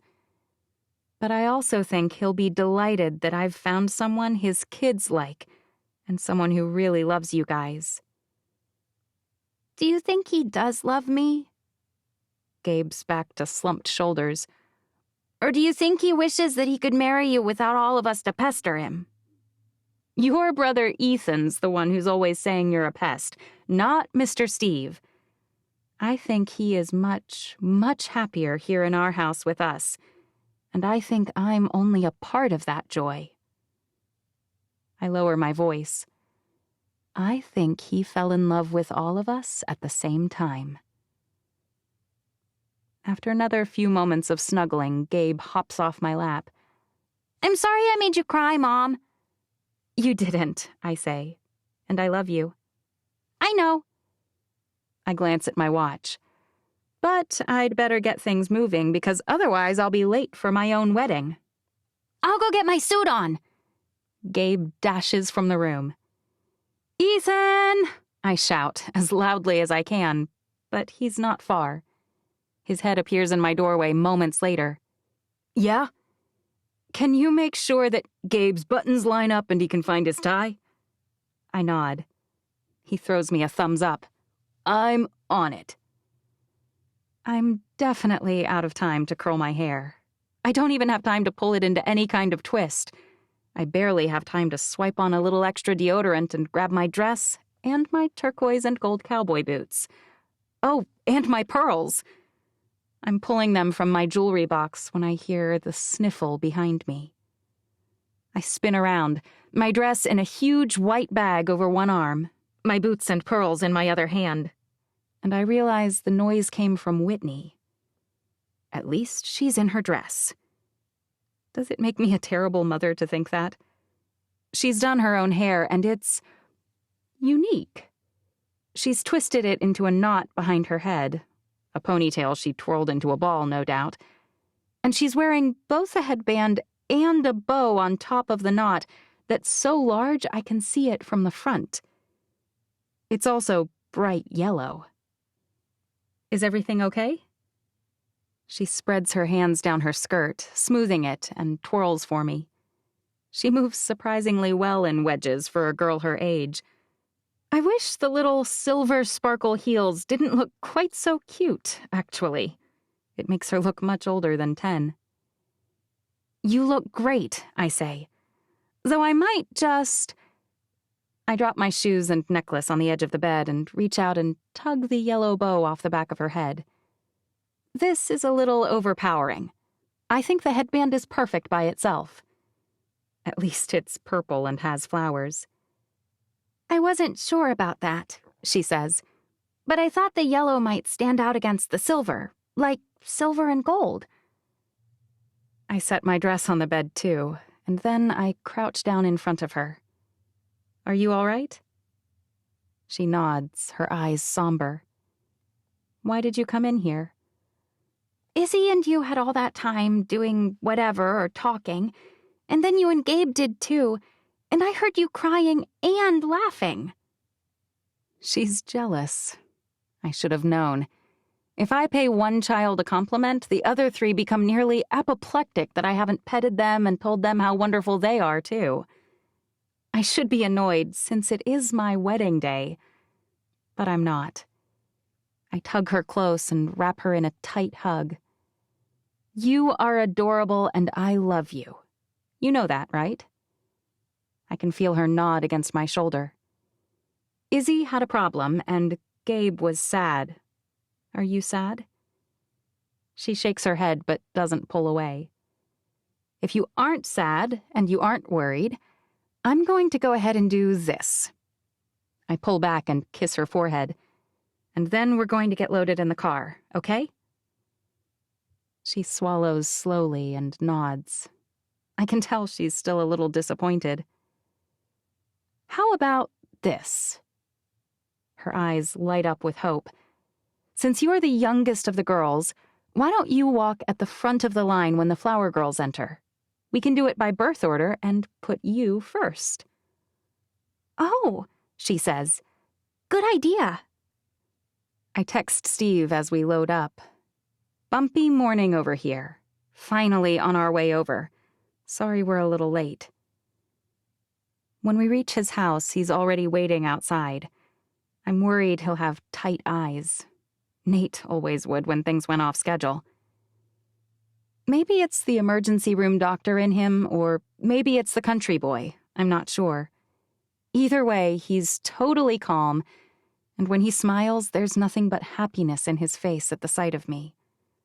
He looks amazing in his dark but perfectly faded jeans, his nicest pair of recently buffed cowboy boots, a silver vest, and a dark suit coat with a purple tie. The little white wildflowers in his pocket look perfect, but the thing that ties it all together is his tan felt cowboy hat. You can change inside. He points. I think the guests are all around back and they're ready to go. Before I can even reply, he turns toward my army of children. Hey guys, are you ready for a lifetime of sleepovers? Izzy starts laughing. Gabe just nods. And Ethan's whoop makes Whitney jump. The party's just starting. Steve looks like he really means it. Can I bring my Legos? Gabe lifts a honeydew melon-sized bag into the air. In case it gets boring? Steve laughs. Of course you can. But you might lose some, I say. If you're okay with that, then... Gabe's eyes widen and he stuffs the bag back into the corner of the car. Never mind. Steve shepherds the kids toward the back of his house, and I go inside and change as quickly as I can. By the time I'm wearing my dress, my boots, and my pearls, I'm worried the horses will be antsy and the people annoyed. But when I walk around the corner, Steve has the wagons all lined up. A few of his friends own draft horses, and they volunteered to drive their teams so our entire ceremony will be vehicle-free. Since I'm marrying a horse trainer and Steve apparently broke 3 of the drafts, it felt right. And my fiancé's holding the reins for both Leo and Farah. Someone, probably not Steve since his braiding is embarrassingly bad, braided Leo's mane, weaving tiny bunches of white yarrow into it. It looks like something out of a storybook. No one plays the wedding march as I walk toward my future husband, and that's okay. There are only 100 or so guests here, mostly our close friends and family. Steve helps me swing up onto Leo, which is normally easy, but when I'm wearing a dress this puffy and Leo's bareback, it feels like quite a feat. Once I'm up, Steve swings up onto Farah's back with ease, and he circles us around to face the guests. Thanks for coming, he says, his voice loud and strong. We can't say how excited we are that you could make it. He tips his hat to the bright blue wagon at the front, and the man shakes his reins, cueing the huge draft horses to start moving. Steve and I take the lead, walking toward the meadow where we had our picnic on that first real no kids, no community events date. As we push into the clearing, I'm struck by just how perfect it is. The bright orangey-red Indian paintbrush and white yarrow cover the field, with the exception of the area we cleared. Steve set up a nice white tent and had chairs lined up in rows underneath. There's a gorgeous white dais at the front, with big vases of Indian paintbrush and daisies running up either side. We walk our horses to the front. Neither of them spooks. Neither of them even fidgets. There's a nice, refreshing breeze, but it's a sunny, beautiful day. For this area and this time frame, we're darned lucky. They even wait patiently for all the guests to climb out of the wagons and find seats. Of course, before the pastor begins the ceremony, it starts to rain. 32. Abigail. All the guests are already ensconced under the tent, which is fortuitous. My photographer starts snapping photos as quickly as possible, presumably desperate to take at least a few where I don't look like a drowned rat. As if my thoughts about the safety of the wedding guests inspired it, a lively breeze turns into gusting wind, and even the guests are getting soaked. Do you want me to proceed? The pastor asks. Or what do you want to do? Steve's voice is calm and his eyes are attentive. Let's have the wedding, I say. I don't care about the rain. Steve ties the horses under a nearby tree, letting them eat a little bit while we have the ceremony, and everyone shifts a bit to let us stand under the edge of the tent. It doesn't help much, but at least it feels like we're less wet. The pastor's address is a little rushed, perhaps, and he doesn't pontificate about the beauty of marriage for very long. But once he's done, he does give us a chance to share our vows. I glance back at the guests. Should we skip this part? Ethan's sitting on the far end, and his hair is plastered flat with rain. But he shakes his head. We want to hear it. We're already wet, so who cares about a little more? Exactly, Mandy says. Say all that mushy stuff as loudly as you can. Then I'll go first, Steve says. I'm not much for words, you know. I say as few as I can at the hospital, and my coworkers at my other job don't talk much. He means the horses, of course. The guests, wet and miserable as they are, still chuckle as they get it. From the moment I saw you, Abigail, I knew I wanted you in my life. You were bright and shiny and sharp, but you also managed to be kind and considerate and a terrifying weapon to bring justice into the world. Terrifying? I ask. Hey, he says, it's my turn. You'll get yours in a minute, counselor. That earns him another round of laughter. But in the entire time I was pursuing you and trying to convince you to make the biggest mistake of your life, I never really thought you'd pick me. I was damaged goods, divorced, single at almost 40, and I lived in a tiny town you didn't plan to live in for very long. I reach for his hand, and he takes mine in his large one. What I didn't realize at first is that you were feeling some of the same things. You told me, if you remember, that you were broken, and that you weren't ready to date, and that you had lots of children, and you were too much to handle. I don't specifically recall saying any of that, but it sounds true. That's when I realized that marriage isn't about two perfect people finding each other. It's not even about two puzzle pieces fitting together flawlessly. It's more like two people who both heal one another's broken parts. What do I do all day at work? I patch people up and medicate their imbalances. Medicate their imbalances? I'm trying not to cringe, but... Steve laughs. I said I'm not much for the talking, but that's what we do, isn't it? And sure, there are bumps. He looks up at the rain with a beleaguered expression on his face. And there are setbacks. He shakes his head, spraying water outward. But my life is so much sunnier with you in it, so I don't mind when it rains. I promise you today that no matter the bumps, no matter the setbacks, no matter the downpours, we'll plow ahead together like we are today. I'll be by your side, and we'll ruin our brand new leather saddles at the same time. Speak for yourself, I say. I'm riding bareback.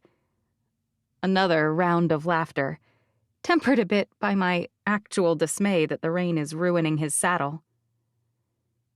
Is it my turn now? I ask. He nods, beaming. I had a very nice set of vows written, I say, and not a one of them had anything to do with obeying you, so get ready for that. He laughs. I wouldn't have dreamed of you saying that. But as we stand here, a surprise rainstorm drenching us, I think about the morning that preceded this wedding. I look out at the guests. My kids were nervous this morning. Both Steve and I are getting married for the second time, and neither of us is traveling light in terms of baggage. I managed to create a few chuckles of my own. Most of you know that Steve's the best horse trainer around here. When he gets a new animal, he doesn't expect them to have no injuries, no constraints, or no vices. He rides them where they are, dealing with the issues as they arise. He's always done the same for me. In fact, I think the day I realized I loved him was the day we spent cleaning up puke together in the middle of a huge blizzard. Some laughter, but a lot more shocked faces. Life isn't always easy. And for my kiddos, I make sure they're all paying attention by looking from one to the next. You need to find someone to marry who will be just as steady and strong in the mishaps of life. And you need to find someone who will laugh about them with you and not spend all their energy lamenting what went wrong. I turn back to Steve. I spent so much time with my kids this morning that I ran out of time to curl my hair. And guess what? It would have been totally wasted even if I had. I could be really upset right now, but here's my vow. Instead of freaking out when things go wrong, I'll try to look at the good things instead. And I'll always try to spend my energy and time with you on the things that matter most. You, the kids, and our future. And just like that, the rain stops and the sun comes out. I think this is a great sign, the pastor says. I've rarely seen a couple better prepared to endure the storms of life. Endure, Steve laughs. I'd say that we'll triumph over the storms. So would I. 33. Amanda. If today had been my wedding, I'd be in tears right now. That ceremony was a dumpster fire. Or I guess it was the opposite of that, since it was a total downpour. I'm hoping the reception goes much more smoothly. Luckily, they scheduled an hour between the ceremony and the reception, during which time the bride and groom were meant to be taking photos. Practically, it's become a window for the rest of us to change into non-water-soaked clothes. Lucky for David, even though he's staying in Dutch John, we're headed that direction for the reception anyway. So we both get the chance to change. In fact, he's staying at the resort where Abby's reception is located, which makes his change the easiest one. And so far, he has been entirely true to his word. He didn't bat an eye when I told him he'd be escorting me and both my daughters. He's not clingy. He's not pressuring me about anything. And it is nice to have someone on whose arm I can hang. I hope that tux isn't a rental, I say after he emerges from his room in a suit. I doubt they'll give you your deposit back. Yeah, it looked pretty bad, Marin says. Sorry. Maybe you could dry it, Emery says. You guys thought it might be a rental? He laughs. It's not. I should have known. No one could look quite that good in a tux that wasn't made for them. He's not as beautiful as Eddie, but he's awfully sharp-looking all the same. You might still be a touch overdressed, though. I haven't been here long enough to have bought cowboy formal clothing yet, he says. Sorry. I think we'll survive, I say. Once we walk into the reception hall, I take one look around and realize that he's almost the only person here who didn't get the jeans and sport coat memo. Even Steve's dad, who moved to a much bigger city, reverted to the exact right attire when he came back. David gestures at the barn decor and the other guests who are mostly wearing cowboy boots. Maybe if my performance tonight is good enough, you'll pay me back by taking me shopping so I can blend in better. Marin and Emery disappear immediately, running off to sit by their cousins. I snag a place at a table near the edge of the room. Well, at least there's that guy. I bob my head at the other youngish guy in a suit who's sitting one table over. It looks like he's Helen's date. David grits his teeth. Don't compare me to him. Do you dislike him? I ask. How can you? You haven't even met. Oh, I know Kyle Saunders. I turn around in my chair to get a better look. Helen's date isn't especially tall, but he's taller than she is. He's not amazing looking either, but he's not unattractive. Mostly, when I look at him, I sense sharpness.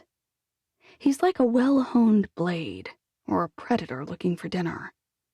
He's looking at Helen now, listening to something she's saying, and he's amused at least. Maybe that means we're all safe. For now. How do you know him? All kinds of questions vie for space in my brain. Is he a bad guy? How do you think Helen knows him? I know him from school, David says. And I have no idea how Helen knows him. Is that her? He's eyeing Helen all right. I hadn't given Abby's sister enough credit before. She was always wearing something very fastidious, very professional. But seeing her in an evening gown is different. I had no idea she was quite as thin as she was, or that she was quite so well endowed in spite of it. After assessing her appearance, I expected David to be gaping at her. But instead, he's glaring.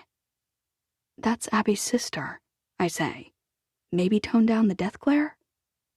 Abby's sister? David blinks. Well, that's unfortunate. Someone should warn her. Maybe she was set up and doesn't know what he's like. Because anyone who would knowingly date someone like Kyle Saunders isn't entirely human. I can't help myself. I poke the bear. He's not that bad looking. And I'm richly rewarded. David actually splutters. Not bad. He's the devil himself. What exactly has he done to deserve that name? Let's review. David holds out one hand, only his index finger extended. In school, he blackmailed the board members to have the valedictorian kicked out so he could graduate first in our class. I frown. He holds out his middle finger as well. And then, in graduate school, he slept with not one but 2 female professors when his grades weren't what he wanted. Wait, that works for guys? Apparently. He holds up a third finger. And then, after we graduated, he forced the founding family out of a large company and took it over, subsequently eliminating a pension fund to get a bonus for himself. He throws his hands up in the air. He has destroyed countless failing companies, leaving hundreds of thousands unemployed, all so he could sell off their parts for a profit. I blank. Kyle cares only about Kyle, and trust me, you want nothing to do with him. His most universal policy is scorched earth. Wow. Tell me what you really think, I say. David's gaze snaps back to mine. Sorry, we're here for a wedding. But if you get a chance to warn Abby's sister, I would. Actually, they kind of sound perfect for each other, I say. From what Abby's told me, Helen's something of a business piranha.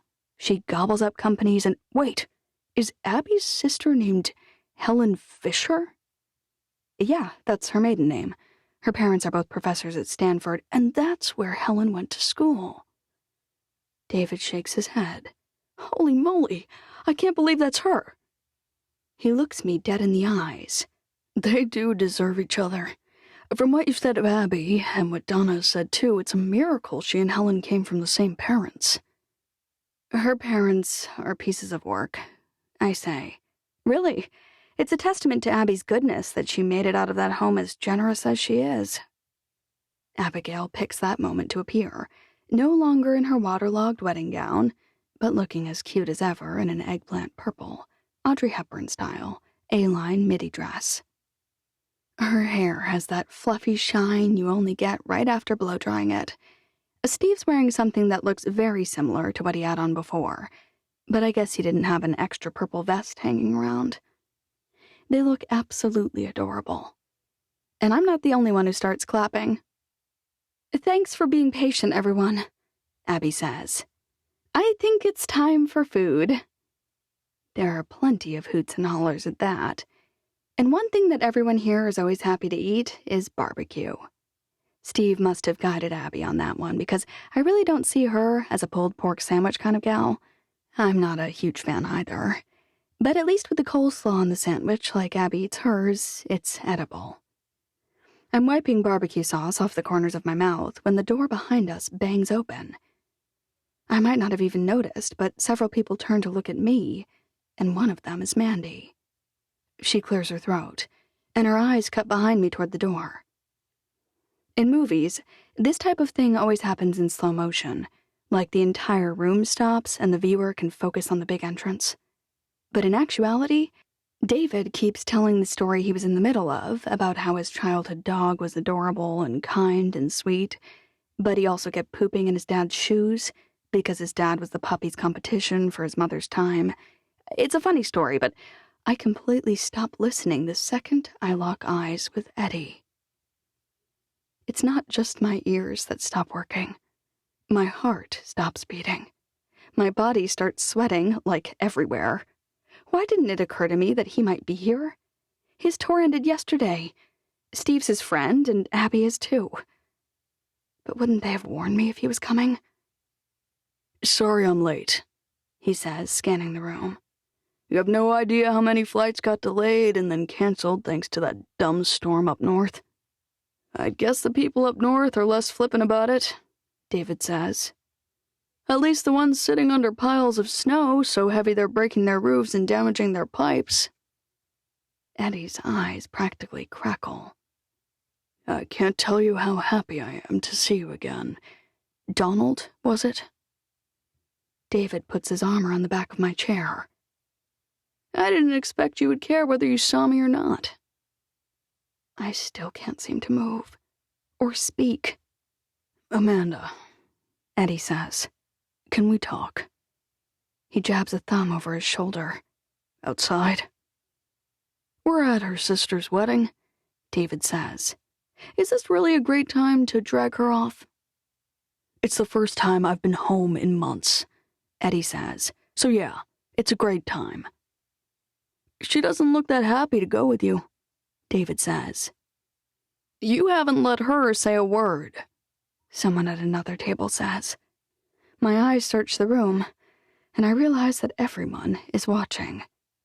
That's the joy of a small town, I suppose. They all know Eddie and I were dating, and they all know we broke up when he left on tour. But it wasn't a local who interjected himself into the conversation. It was that Kyle guy Helen brought. "This isn't any of your business," David says. "Actually, I think someone should be saying that to you," Kyle says. "I hear you're the third wheel on this racetrack." David stands up. "You don't know anything about the people here or my date tonight." I don't blame David for trying to stick up for me. In fact, he hasn't been super possessive, and he knows the Eddie thing wrecked me. It makes sense that he'd try to defend me.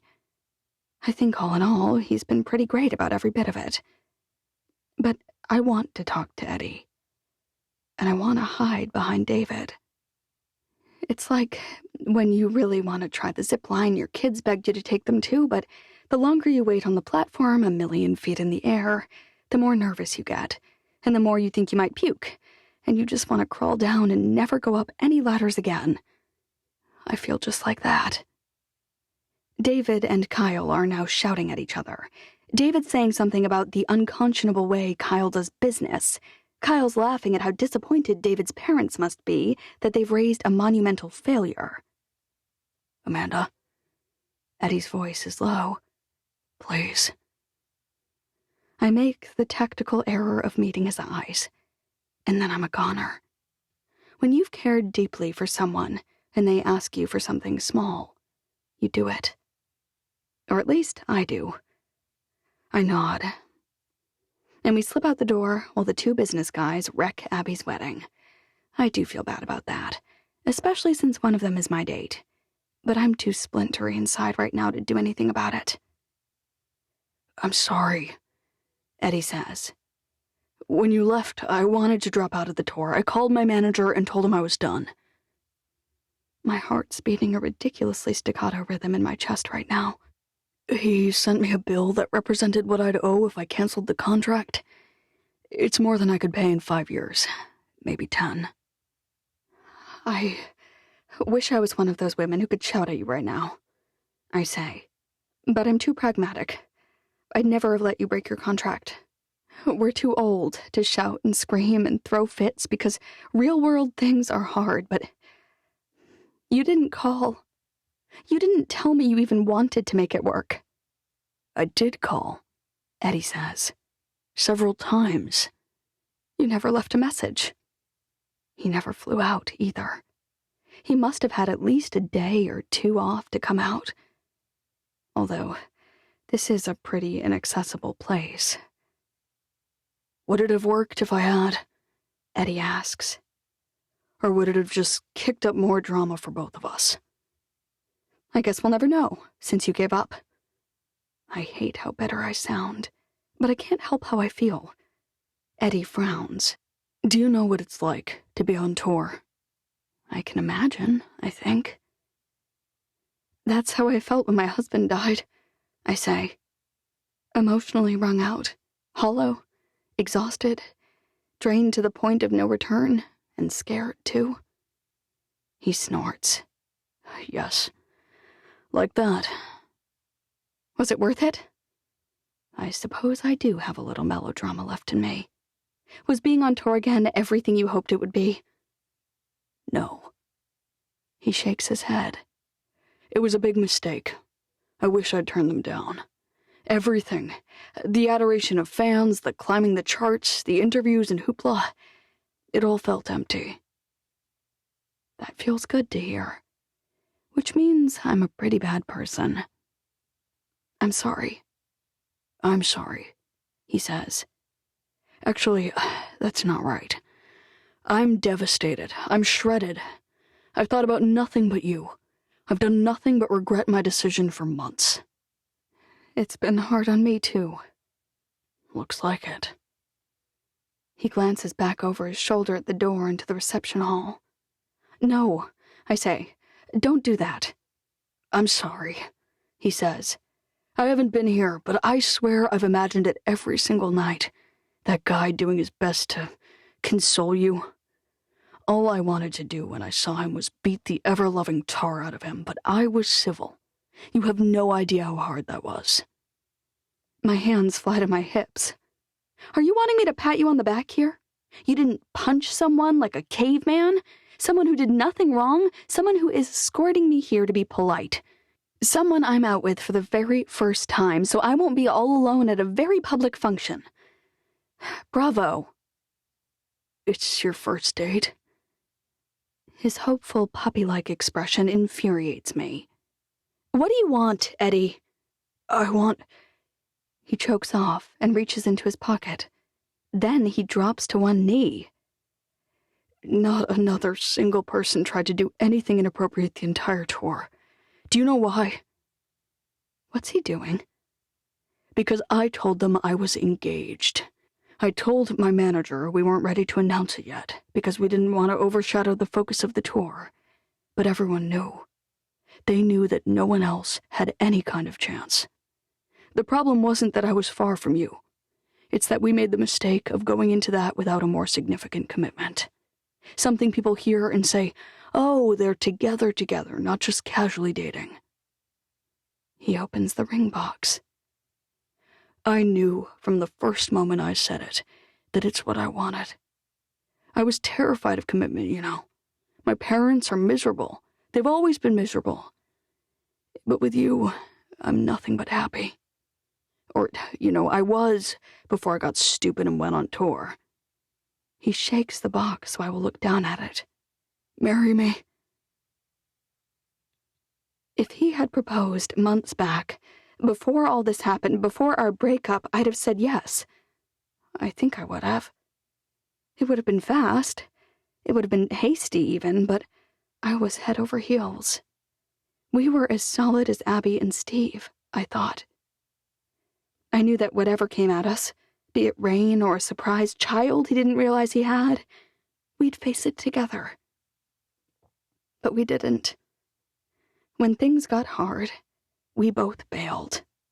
I ran away, and Eddie let me. I shake my head. I can't. And then I walk inside, back to my date. It's easier than it should be. And it's harder.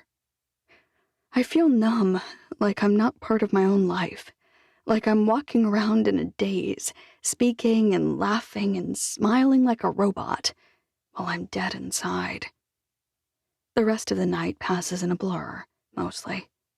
Someone obviously intervened with David and Kyle, because they're still glaring at one another, but no one's shouting. Actually, most of the people in the room are dancing. Everything all right? Mandy hisses. What did Mr. Animal Doctor have to say for himself? I shake my head. Later. Will he rip my head off if we dance? David reaches for my hand. I let him take it. There's peace and quiet to be had with David at my side. He doesn't tangle me up and cause my insides to feel like a poorly blended smoothie. I'll risk it if you will. David's smile is reassuring. He's not scared of Eddie. It won't matter anyway. Eddie's going to disappear any minute. That's what we do. Except he doesn't. When the dance ends, I notice that Eddie's sitting on the other end of the room, staring at me. Donna reaches our table seconds later. Can I borrow him? She points at David. Go ahead, I say. He's an excellent dancer. I'm sure he is, she says, and that's just what I need. I notice that Will is out on the dance floor right now, leading some thin brunette around. And then things click. That's the single mom Eddie brought to the 4th of July barbecue. Or at least I thought they were together then. She managed his shows when he was just a local singer and guitarist. I wonder if Donna's trying to make him jealous. Seeing as she didn't come with a date, I bet that's going to be hard to do. What did he say? Mandy hops 2 chairs over until she's right beside me. Don't hold out on me. How's your heart? I can't help my sly half smile. Ticker's fine. She thumps her chest. Now stop delaying. He proposed. Mandy whistles and shakes her head. That boy swings for the fences. Grand gestures are dumb, I say. He wasn't here when I needed him. He's responsible and wouldn't duck out on what he'd pledged, she says. Whose side are you on? I'm always on yours, she says. But you want that boy, and you're just being bullheaded. David has been boring, she says. That's what Mr. I'm so handsome and generous in business has been. She yawns, and I honestly can't tell whether it's real or not. But it makes me yawn, too. I notice Eddie yawns across the room as well. I shouldn't be paying attention to him. I really shouldn't. Other than the fight he instigated with that other suit, he's a yawn fest. I'm glad that calmed down. Trust me, you don't want to date a guy who shows more fire and temper about some other man than he does over you. To be fair, I think David's trying to be calm around me because he does care, but it's pointless arguing with Mandy. I had an idea, Mandy says. Being here at this resort, that's what gave it to me. What's that? My old house. You like it? Or no? That's quite a change of subject. Well, I think, when I die, would you want to keep living there? I turn until my chair is facing her fully. Amanda Sadler, do not talk to me about dying or... She waves me off. Stop. I'm fine right now, but one day it's going to happen. And I'm asking if you'll want to stay there or if you'll want to move out. I don't know. But I think about it, and I realize that even in the 6 months we've been there, we've made as many happy memories as we've ever made anywhere. It took some time, but it finally feels like home. I think I'd remodel a few things, but I'd keep it. What if we cleared out the area just past it, out beyond my garden?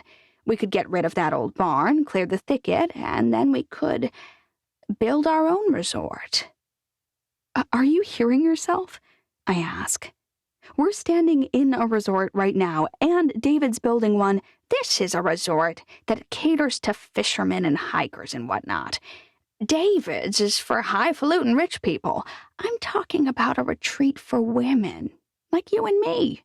Women who are tired, no, exhausted. Women who want a break. Maybe they want to bring their kids. It would be women and children only, though, no men allowed. I think about it. We'd have crafts and games for the kids, she says. We'd have relaxation and therapy and group games and activities for the mothers. They'd have some time together, but plenty of time apart to decompress, to work through things, and to recover from whatever brings them here. What would we call it? I feel like the name is the first thing that colors your impression of a place. It would have to be something good. Saddler Ranch? She asks. We could even have some horses for people who like to burn huge piles of money and get dumped in the dirt. I laugh. That's about right. Horses never appealed to me much either. But Saddler Ranch is what she's always called her place. I think we need something that has meaning to people in all walks of life. What about Strike Gold? I ask. We could have gold panning for one thing, and we know they'd find some. I can't help my smile. Actually, that could be a fun selling point. Women could have the chance to pan or mine or find enough money to pay for their stay. But what does... We've been taught that you strike gold when you meet a man who will take care of you, who will love you, right? But what if we teach them that the real overlooked gold in our lives is our family and our friends? Meaningful friendships are being overlooked because the world tells us that romance is all that matters. I lean closer to her, too excited to be more calm. We teach women to love themselves and one another, and only then will they be ready to find love anyway. Mandy's face breaks into a smile. That is what killed you and Eddie. You can't love someone else until you really love yourself. Like a strike to the brain, what she said hits me with 1,000 volts. She's right. Eddie and I didn't work because I didn't have enough faith in myself to trust that he really cared about me. And I didn't trust myself to survive him being gone. David's back before I can try to articulate my epiphany, and we dance again. But before Abby and Steve even cut the cake, the music cuts off and the newlywed couple rushes toward the door. Hey, I shout. What's going on? Emergency at home. Abby turns and gestures for me to come closer. All you single ladies, get over here. She turns back toward the door, and without really waiting at all, she chucks the wedding bouquet right at me. And I watch as it lands at my feet on the ground. Donna snatches it up and tosses it in the air. Wahoo! Did you see that? Her eyes sparkle. It just flew right to me. I laugh along with everyone else. Clearly it's fate. Did you really hate the idea that much? Eddie's voice is soft at my ear. I close my eyes, but I also shake my head just a bit.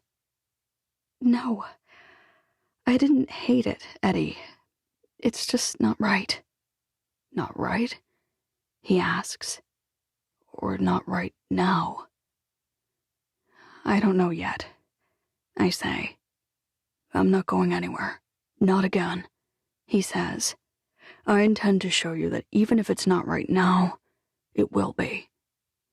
I really hope that it will be. So do I.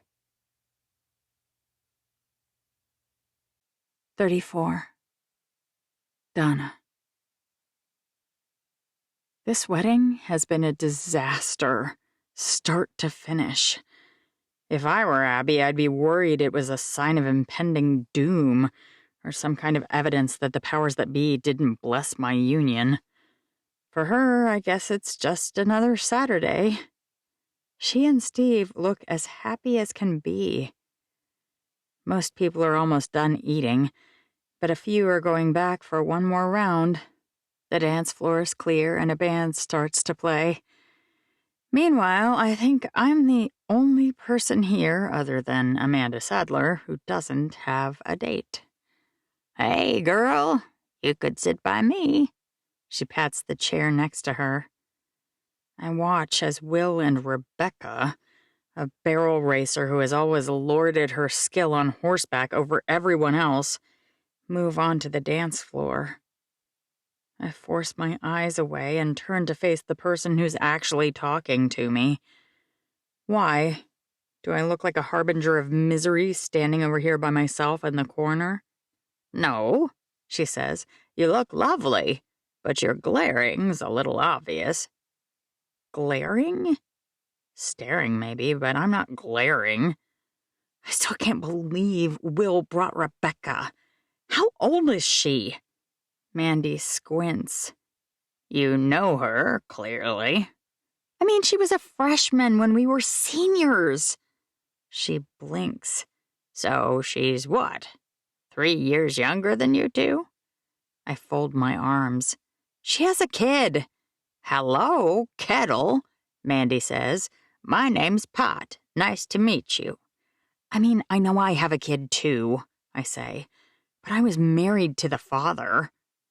Amanda Sadler's voice carries its signature rasp and an extra helping of dry sarcasm when she says, and that went really well, so I definitely brag about it. I drop into the chair next to her and put my chin down on my arms. Fine. Rebecca's nice and funny and kind, and her boobs are 3 years perkier than mine. I'm just being a brat because I can't believe I was so stupid that I missed my shot. Did you ever even call him? Mandy arches one eyebrow. I did, I say, and I asked him to be my date to this, and he turned me down. Ouch. She sighs. Well, I guess maybe you did miss your chance. That stinks. I'm not sure how much longer I can just sit here and watch them canoodling on the dance floor, I say. Canoodling? Mandy snorts. How old are you? Maybe she is 30 years younger than you are because you sound like my mother. I ignore her. I need to manufacture an emergency or something. As if I've conjured it, Eddie breezes through the front door, and almost the entire room falls quiet while he tries to talk to Amanda and David argues with him. Then some guy sitting by Helen starts arguing with David. This is why people come to weddings. Not to get rained on during the ceremony or to get free barbecue sandwiches. No, we come for the drama. Amanda Sadler and I both lean forward in our chairs. This isn't any of your business, David Park says, clearly furious with Helen's date. Actually, I think someone should be saying that to you, the flinty-eyed man says. I hear you're the third wheel on this racetrack. Helen's date is remarkably well informed for someone who doesn't live around here. David stands up.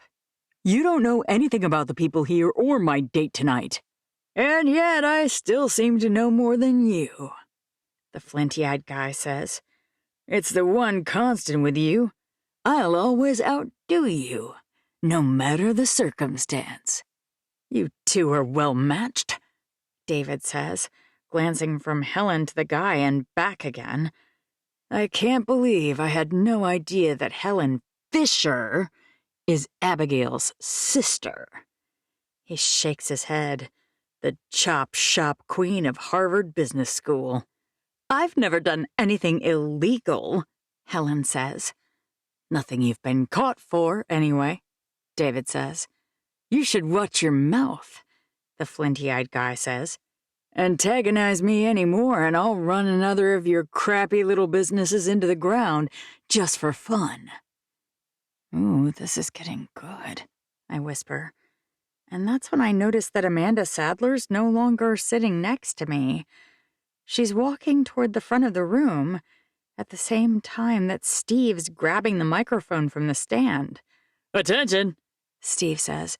Miss Amanda Sadler, whom most of you know and love, collaborated with me to prepare a special gift for my lovely wife. What's going on? Mandy snatches the microphone from him. I'm sure none of you have forgotten that the reason we're here today is to celebrate the wedding of Steve Archer and Abigail Brooks. She scowls at David and Kyle, both of whom immediately sit down. She forces an unconvincing smile. Did you bring the photos? Steve whispers, but he's close enough to the microphone that we can all hear. Of course I did, Mandy hisses. What kind of idiot would forget the most important part? Where are they? Steve asks. Mandy points at the back wall, which is empty of anything at all, and where there are most certainly no pictures. Steve's nose scrunches, and he cocks his head a little to the side. Holden! Mandy shouts. The lights in the front of the room dim, and an image is projected on the bright white wall. It's a photo of Amanda Brooks' failed cookie shop. It says Double or Nothing Bakery right on the front in plain letters. Most of you know that Abby's best friend Amanda started a cookie shop here last year. Abby's standing just at the foot of the stage, watching the image with curiosity. Come on up here. Mandy waves. Abby marches up the steps, a quizzical look on her face. You may as well have a front row seat. Mandy cackles.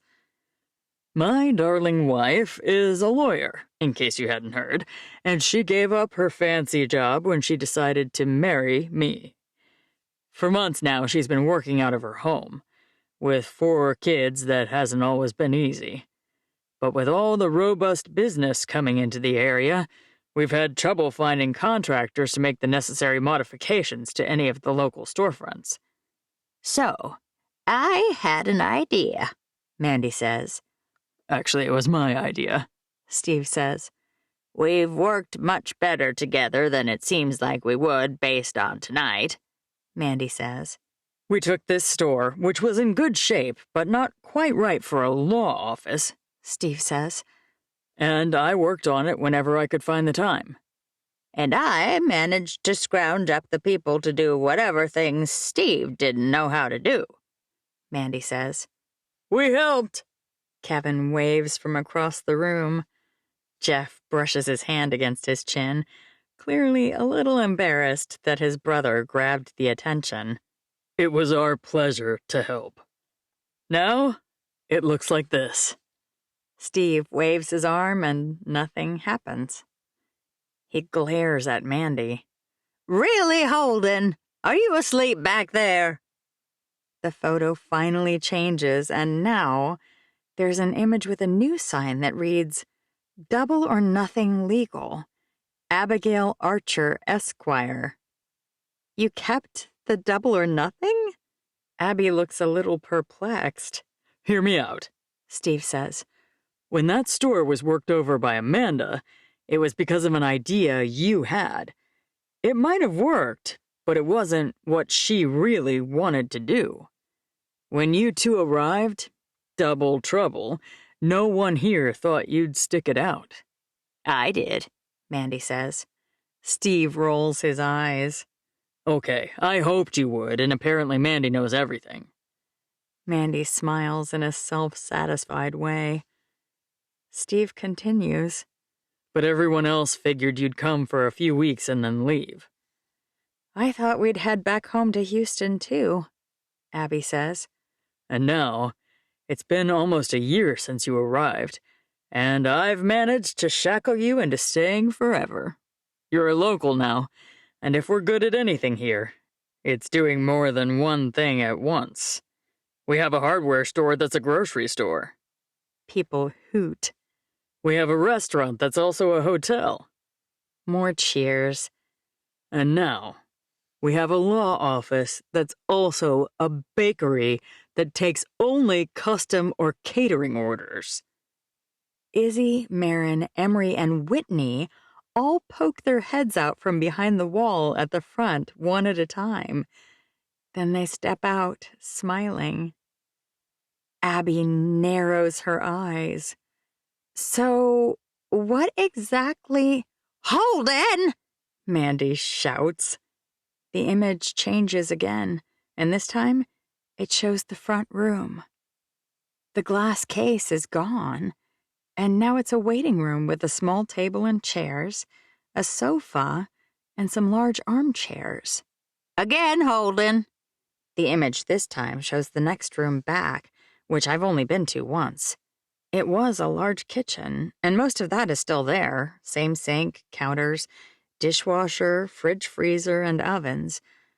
But the empty wall now has lines of filing cabinets. One more time, Holden, Mandy shouts. And now, the back room that was 2 storage rooms, Steve says, is your office. The desk and side table and chairs look new. There's even a shiny computer resting on it. and the deed is ready and waiting to be put in your name once you get it changed over to Archer, Mandy says. Steve said you meant to. Abby's hand is covering her face, but judging by the way she throws her arms around Steve, she's pleased. Thank you so much. Why does he get the hug? Mandy grumbles. I'm the one who paid for everything and donated the building. Abby turns to Mandy next, hugging her so tightly I swear I hear things creak and pop. Almost everyone is oohing and ahhing when I feel someone tug on my sleeve. I turn around and realize it's Beth. I've been an absolutely horrible aunt to her lately, thanks to the bad blood between me and her dad. What are you doing here? Her face is as pale as I've ever seen it. Can we talk? Of course, I say. Maybe we should go outside. I notice Eddie and Amanda slipping back inside through the side door as I suggest it. Neither of them looks especially pleased. Hopefully whatever Beth has to say is more pleasant than whatever conversation they just had. Once we successfully escape, I immediately ask, "What's going on? Are you all right?" She shakes her head. What's wrong? In spite of my attempt to remain calm, my heart rate spikes. I know Dad hit you, she says. I'm sorry I didn't say anything before, but Mom made me swear to keep it quiet. My heart sinks at that. Mom was always begging us not to say anything about Dad. More worried he'd go to prison than she was about us, apparently. Beth, the thing is, I know what you're thinking, she says. That he's an awful guy and that he should go to jail. I mean, you might even be right. Hearing this from my niece breaks my heart. The damage my dad did just keeps spiraling down. Beth, I am right. People who hit— Mom left him, Beth says. That gets my attention. But you're here. Her mother's from Seattle, and I'm absolutely positive that if she left him, that's where she'd go. Her family has a lot of money and a really nice place in Redmond. I'm trying to help Dad. If this year on the ranch goes badly, he could lose it. I don't mention that if our hearing in less than 2 weeks goes badly, he'll lose it too. It hardly seems helpful. Sometimes something feels like it will destroy your world, but really, Mom's been addicted to narcotics for years, Beth says. She's been in rehab for it at least 5 times. And she has a shopping addiction. She's maxed out her credit cards so many times I lost count, and I didn't even find out about it until a few years ago. She's not an angel either. How am I just hearing about this? Could Beth be making it up? She pulls papers out of her purse. I thought you might not believe me. I stare at her face for a moment before finally looking down. The lighting's not the best out here, but I can make out enough to see that they're statements from seemingly posh rehab facilities, judging by the names. Rise in Malibu, Seaside Rehab, The Spirit of the Mountain, Scenic Changes, Oceanside Harbor Rehab. They sound more like resorts than rehab facilities. The patient name listed on the statements is Abigail Ellingson, and the invoice amounts are staggering. Your parents took out the mortgage on the ranch, not my dad. She swallows. And now you're here to what? Beg me to just give your dad my money? I know he shouldn't have hit you. I swear he really has never done anything like that before. Mom left that night, and she begged me to come with her. Apparently, she told him that if he ever did that to anyone anytime, she'd leave him. Figures that would be the one thing she ever kept her word on. Are you telling me that your mom is the villain here? Beth purses her lips. I know it seems like Dad's the bad guy. I mean, I'm not going to sit here and tell you he's great. You know him. But you also know that with all his flaws, the one thing he's always done well is love my mom. Actually, I think he's kind of enabled her. You know, ranch proceeds come in all at once when the cows are sold. I didn't live here this long and miss how auction works. Mom and Dad never had much in the few months right before, and we'd always get really strapped for cash. So putting stuff on credit cards was normal to them. Kind of. But then when Mom would get mad, or when she'd be stressed, or when she and Dad would fight, she started buying things, expensive things, stuff she couldn't even sell later for anywhere near what she'd paid. I knew Amelia was spoiled, but Dad and Mom kind of did what anyone would do. They moved the debt from one card to the next. They consolidated cards. They took out short-term loans. To be clear, not everyone just shifts debt from card to card. Some people come up with a plan to pay off their credit card debt. That's what I did when bills piled up after Charles went to jail. I know, but when Mom had to be hospitalized the first time, it got worse. Dad had to take out a loan from the bank, and he took the most they'd give. So when she had to go back and their cards were already maxed, Beth shrugs. He wasn't sure what to do. And he had the power of attorney for Grandpa. So he committed fraud, taking money from an estate he didn't yet own. Beth's shoulders slump. I didn't press charges, I say. Your dad lied to me about our parents' will, and if he had his way, I'd never have known they left me anything.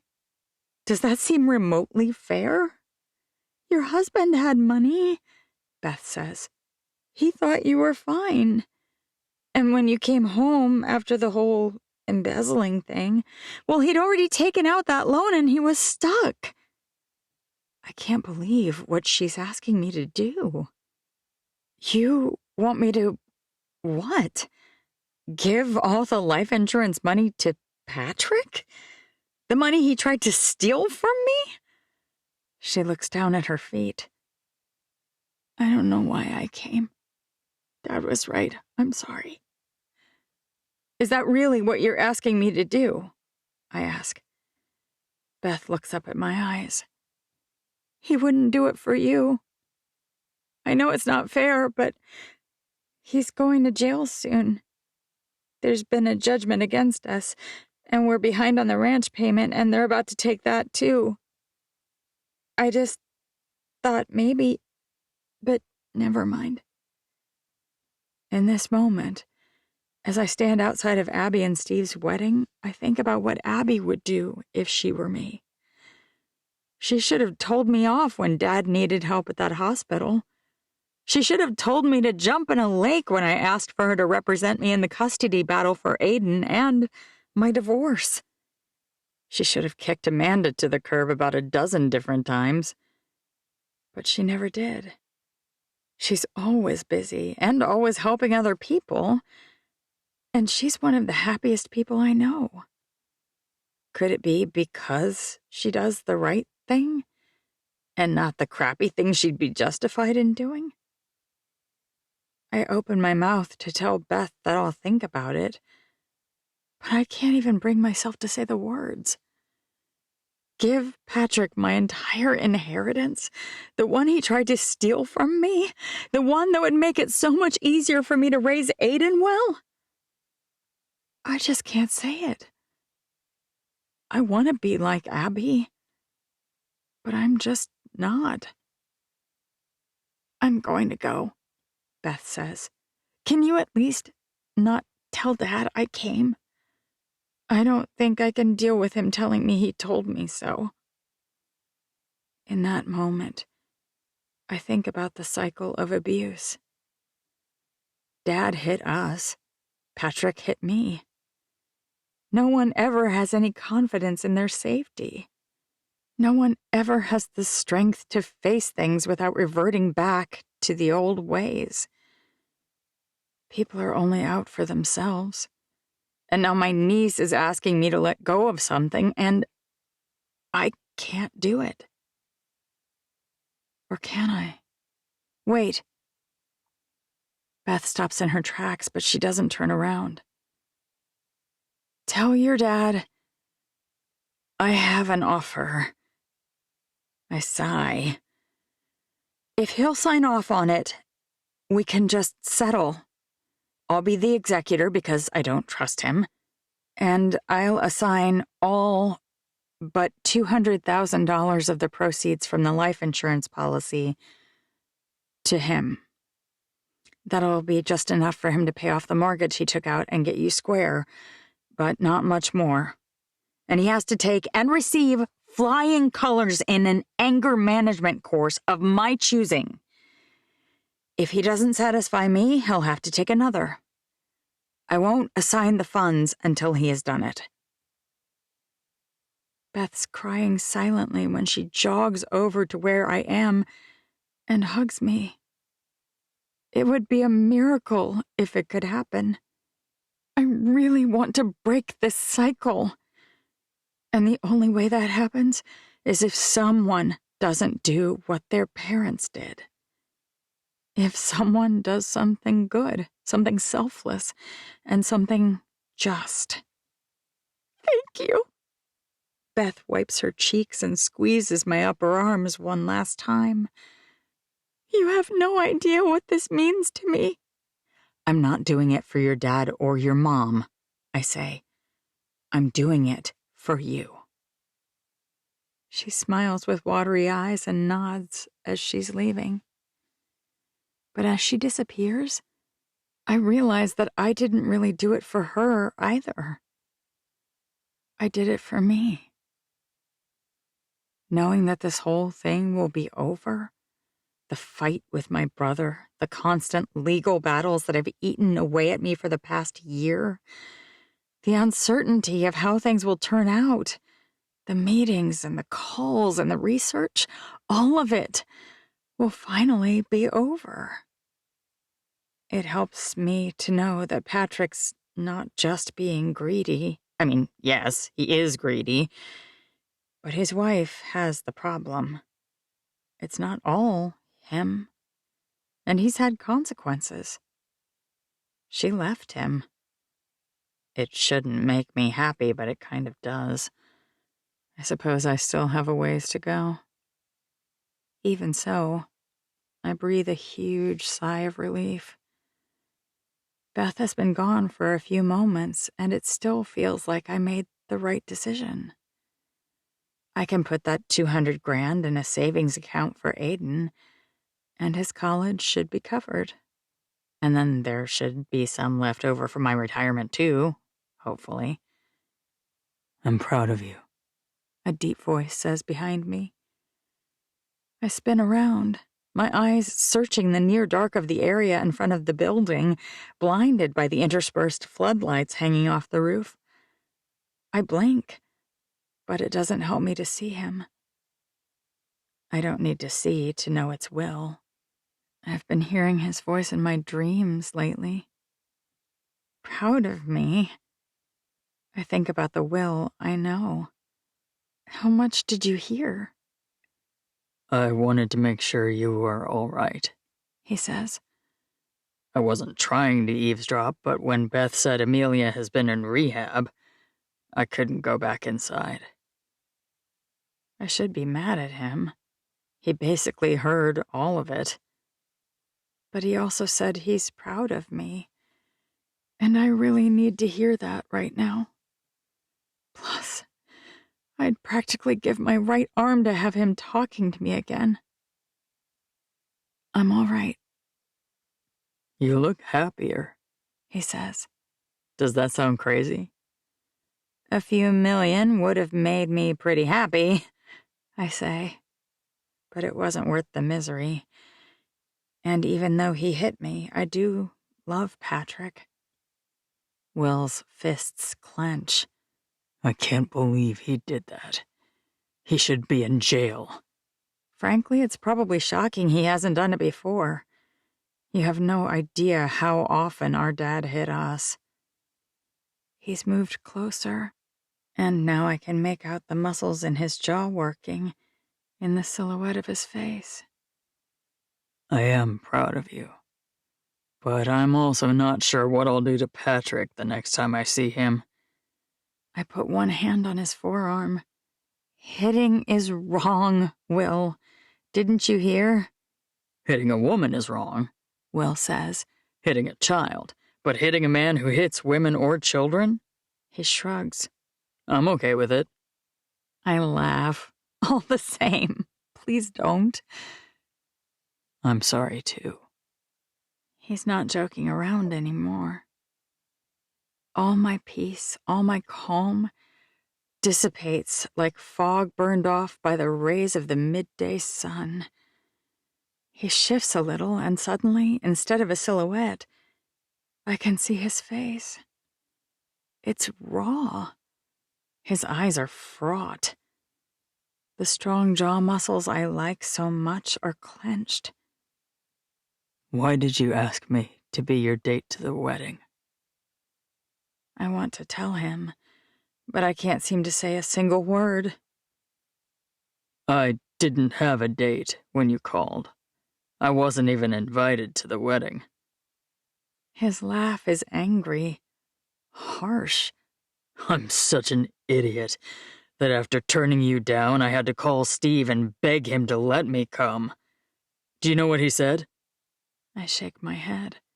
He asked why I needed the invite, and I said I had to prove I was over you. He shakes his head and exhales.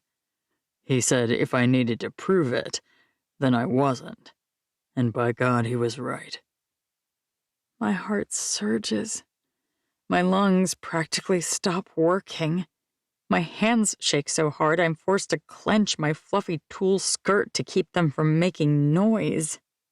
Donna, you always have something to say.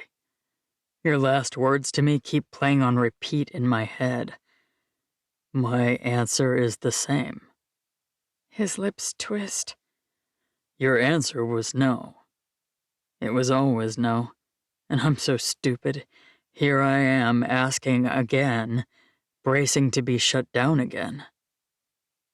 I open my mouth, words tumbling through my brain, but he cuts me off before I can say them. Rebecca says it's just what you do. You keep men on the hook to amuse yourself. She said that's why you called me, to string me along. She said what? That you missed the attention, so you threw me a line. I hate her! I say. She's cute and she's talented and she's probably an excellent mother, and I wanted to claw her eyes out when you walked in with her. The hope that steals across Will's rugged face is like the sunrise over Morro Bay. It's like the bounding clumsiness of a puppy running toward its mother. It's the last piece being placed in a puzzle to form a beautiful mountain image. She's a perfectly lovely woman, Will says. and she said she's been waiting for me to ask her out for years. He crosses his arms. Why would you want to claw her lovely golden eyes out? I made a mistake, Will Earl. Is that what you want to hear? Oh, I think I deserve to hear a little more than that. I'm an idiot, I say. His hand covers my mouth, probably smearing my lipstick. Don't ever insult yourself. But say more about me. He lowers his head so our eyes are on level. Got it? I nod. He releases me. Old Donna would have licked your hand, I say. No, she'd have bitten me, He says. but I'm okay with that, too. I laugh. I haven't been this happy since that night. The night you kissed me and I ran away scared, You felt it, too. he says. Felt what? The earthquake when we kissed. He breathes my name. The seismic shift. His arms reach for my waist, tugging me closer as he straightens. Aren't you curious? About almost everything. About what? Whether it will happen every time? His mouth is just above mine now, his eyes studying my face. I might be. I bite my lip. But aren't you upset with me at all? He searches my face for answers, but to what questions? You're not? He presses a kiss against my forehead. Would you be upset if a priceless work of art took longer to acquire? If it got stuck in customs, for instance? I blink. Or would you run out of patience if the wood for the handmade, one-of-a-kind piece of furniture you ordered took longer to cure? It took me months to get a part on a Shelby Cobra once. It took me hours and hours of searching before I found exactly the original Hillebrand wheels that I wanted, and they got delayed over and over. But it's not about the time I spent waiting. It's about the joy it brings you when you finally get things right. His hands tighten and pull, and his lips drop down to cover mine. And the earth moves beneath us again. The walls of my heart shake. The feel of him all around me is perfection. It's nirvana.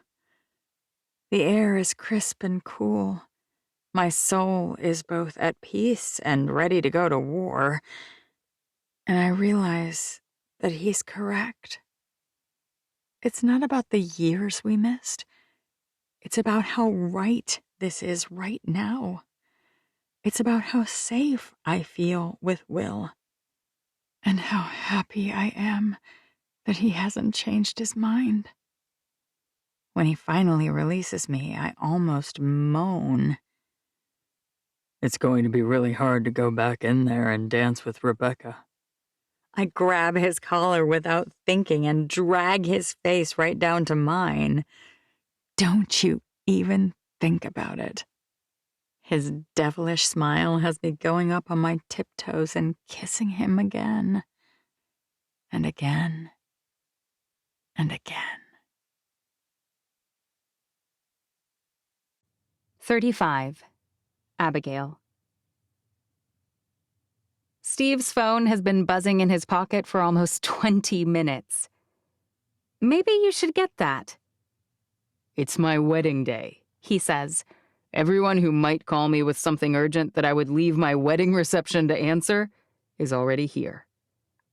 He glances sideways at where his daughter is dancing with her feet on his dad's boots, both of them smiling happily, albeit a bit awkwardly. Gabe's dancing with Steve's stepmom, which might be an even funnier sight. He appears to be pointing things out to her here and there, and I kind of wish I could hear their certain-to-be uncomfortable conversation. But what if it's the hospital?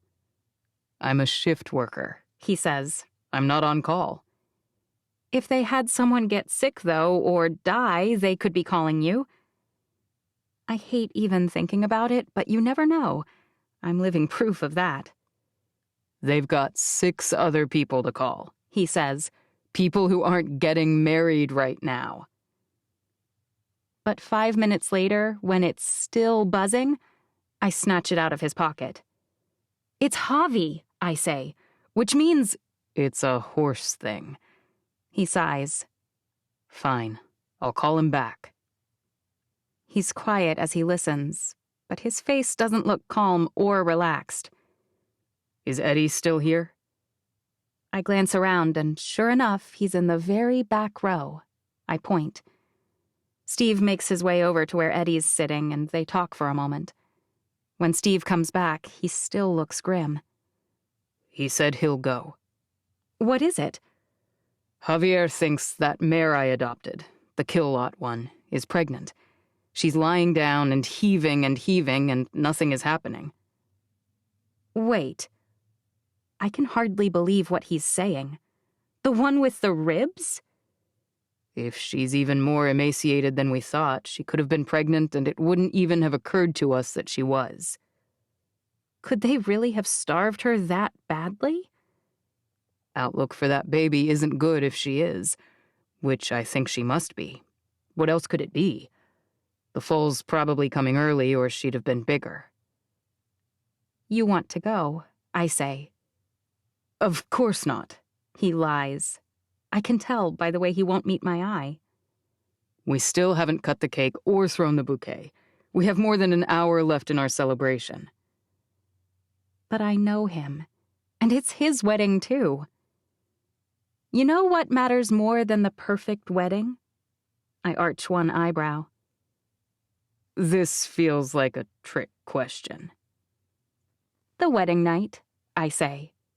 His jaw drops. I slug his arm. I'm kidding, idiot. The marriage. He shakes his head. Right. I mean, I knew you were kidding. I'm smiling as I shove him toward the door. When they notice us leaving, the dumb band stops playing.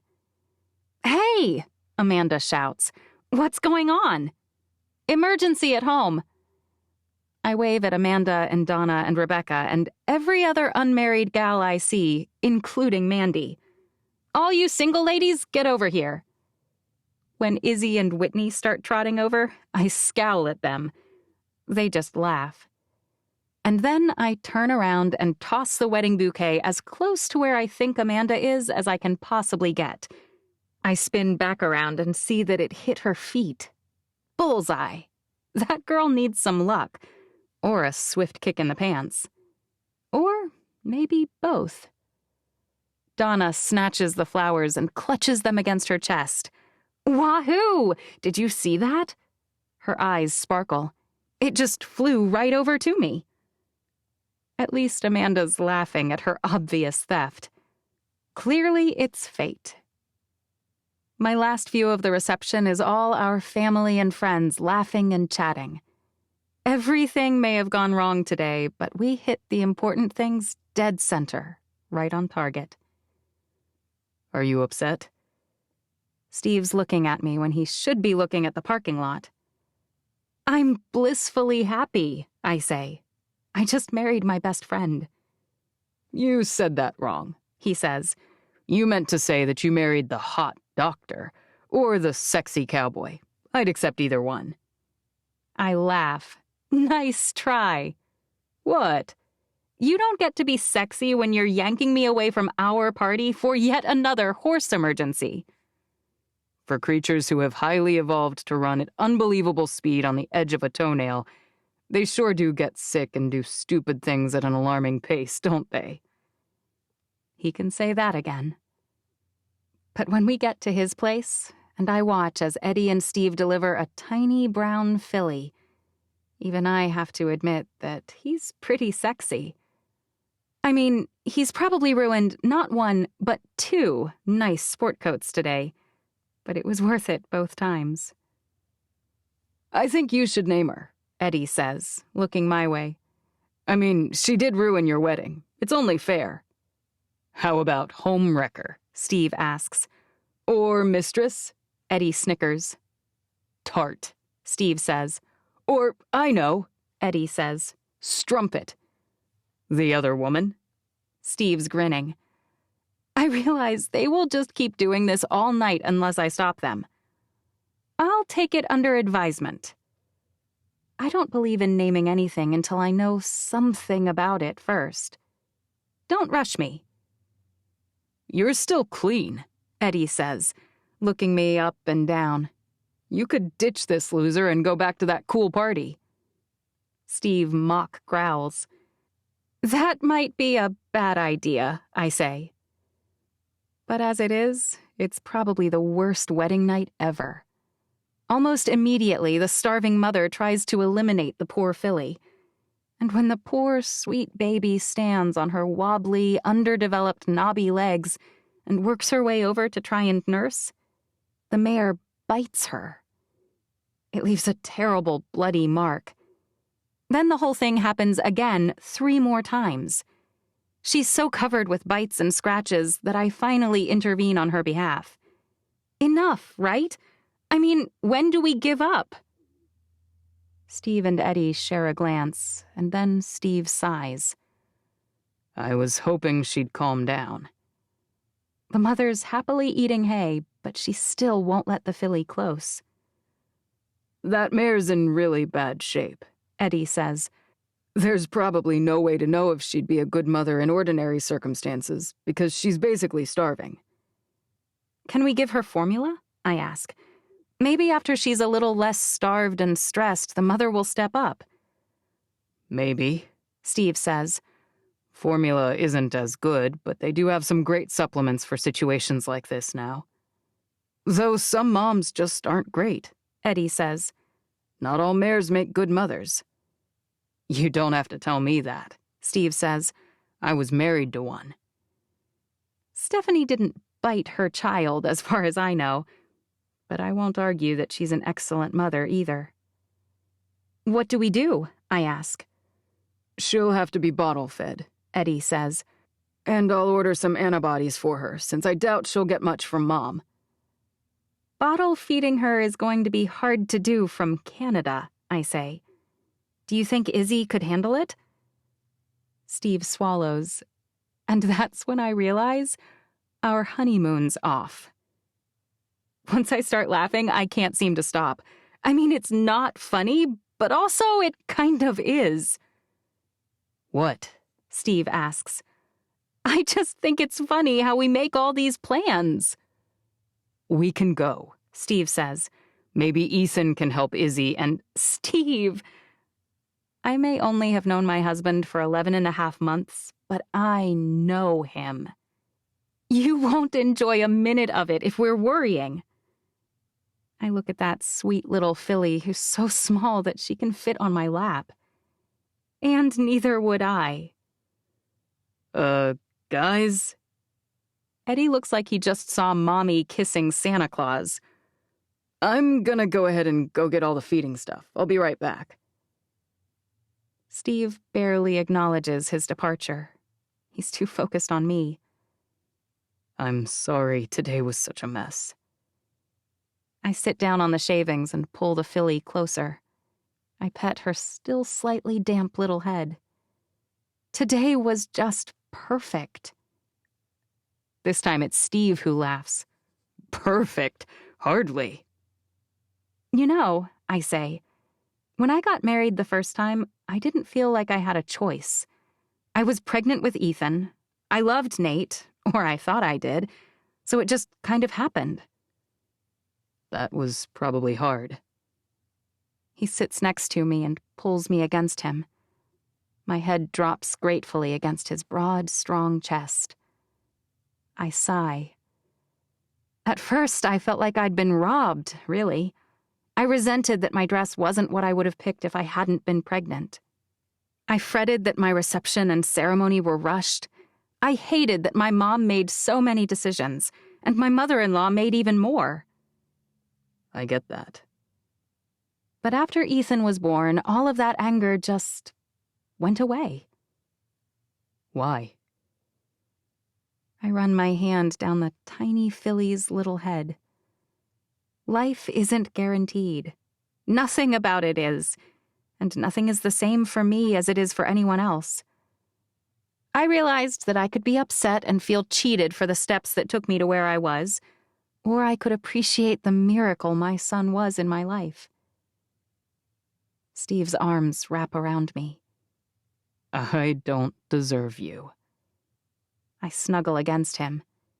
You do, though.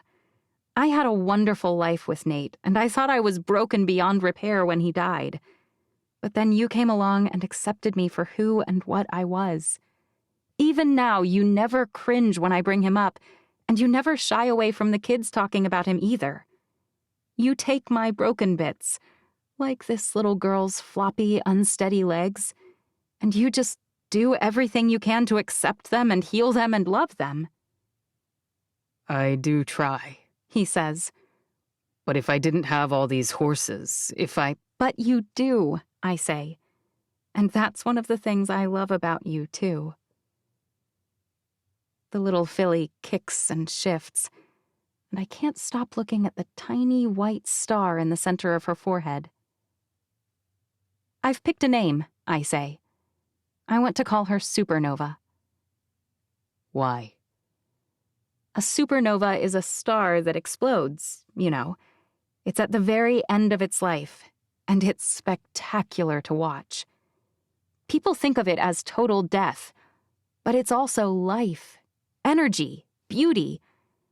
As it clears out, other stars that are still burning go on. Life is a sequence of spectacular explosions and death and darkness, and it's also birth and renewal and healing. My heart feels like it might burst.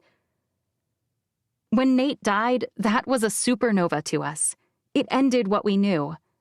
My family, mostly Helen, but my parents too, and Robert, none of them understood what we were doing, retreating from our lives to live out here in the middle of nowhere. I got it, of course, Steve says. I run my fingers up his bristly jaw. You did, yes. And I think a large part of the reason we love it here is that I met you. But also, we needed a fresh start.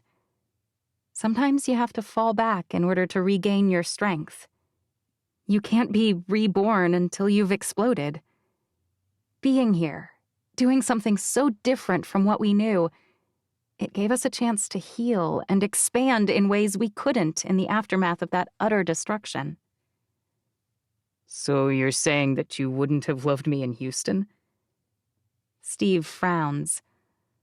I turn around and press a kiss against his warm, kind, wise mouth. I'm saying that when things go wrong, like the rain, like the fight between Eddie and David and Helen's boy toy, we can run away and hide, or we can do our best to deal with it and focus on the good. Today was so much more good than bad.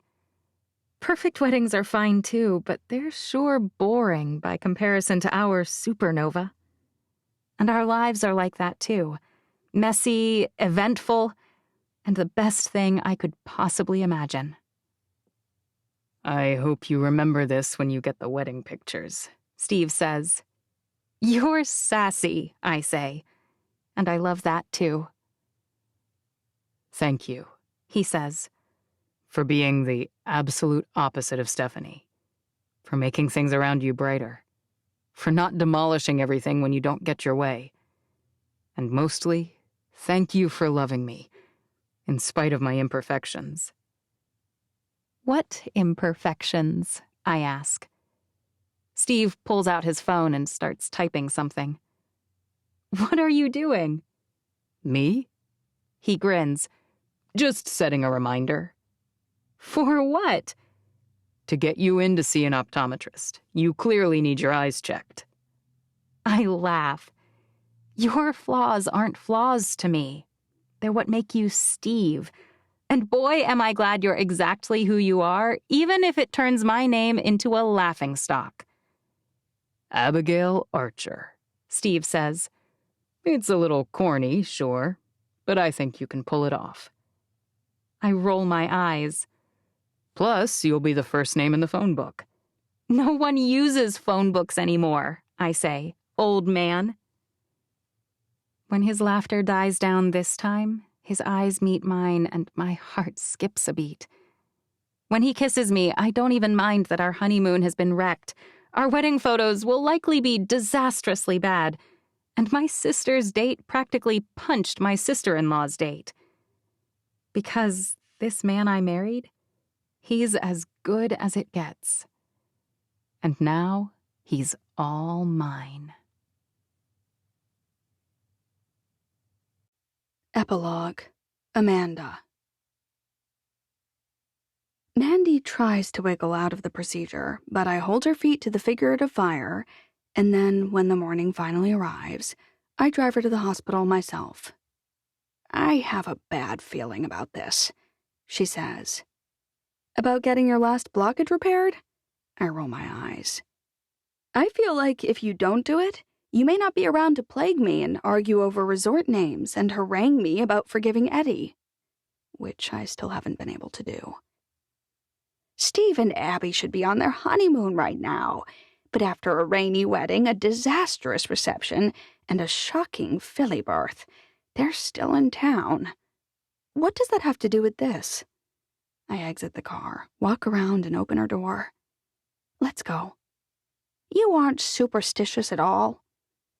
Yesterday you told me you couldn't go today because you had a toothache. This morning you said we should reschedule because your horoscope said bad things lie await this month. I sigh.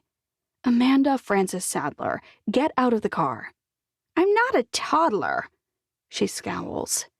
Saying my middle name isn't effective with me. If you don't get out, I'll go get Dr. Hoover and... She practically leaps out. I knew that would work. Dr. Hoover gives me nightmares, if I'm being honest. She's like a drill sergeant who was trained by a dragon. Not the cute kind that submit to saddles and eat a lot of fish. One of the angry, burn-the-world-down dragons, whom people are always trying and failing to slay. Why does that woman... She's a talented cardiothoracic surgeon, I say. And last time you had to just have anyone do the procedure, but this time we had choices. I chose the best. Even if she's ungodly horrifying. Fine, she says. Fine. And while we're waiting, we may as well be productive. Mandy's scowl could peel the paint off a car. I polled dozens of people when I went into town yesterday, and they all agree. Strike Gold is better than Gold Strike. Oh, fabulous. I'm delighted that your committee of flunkies who grew up in this podunk town sided with you, the fashionable New York influencer. I wonder if you might have, I don't know, influenced their opinions? What does Gold Strike even mean? I ask. Our retreat is about giving women hope that they can find happier futures. They can strike gold, fix themselves, and then find new purpose. Gold Strike refers to the mentality that we can live life in the moment. We can go for what we want. We can not waste our entire life because of a misunderstanding. She huffs.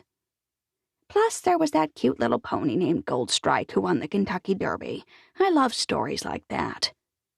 Strike Gold also gives people the hope they can grab what they want, I say. She throws her hands up in the air. I'm the one putting the money up, and I'm the one who owns the house, so how about we do this? She rounds on me. If I die on that table today, you name it Gold Strike in my honor. And if I survive, you name it Gold Strike so we can stop fighting. So heads you win, tails I lose?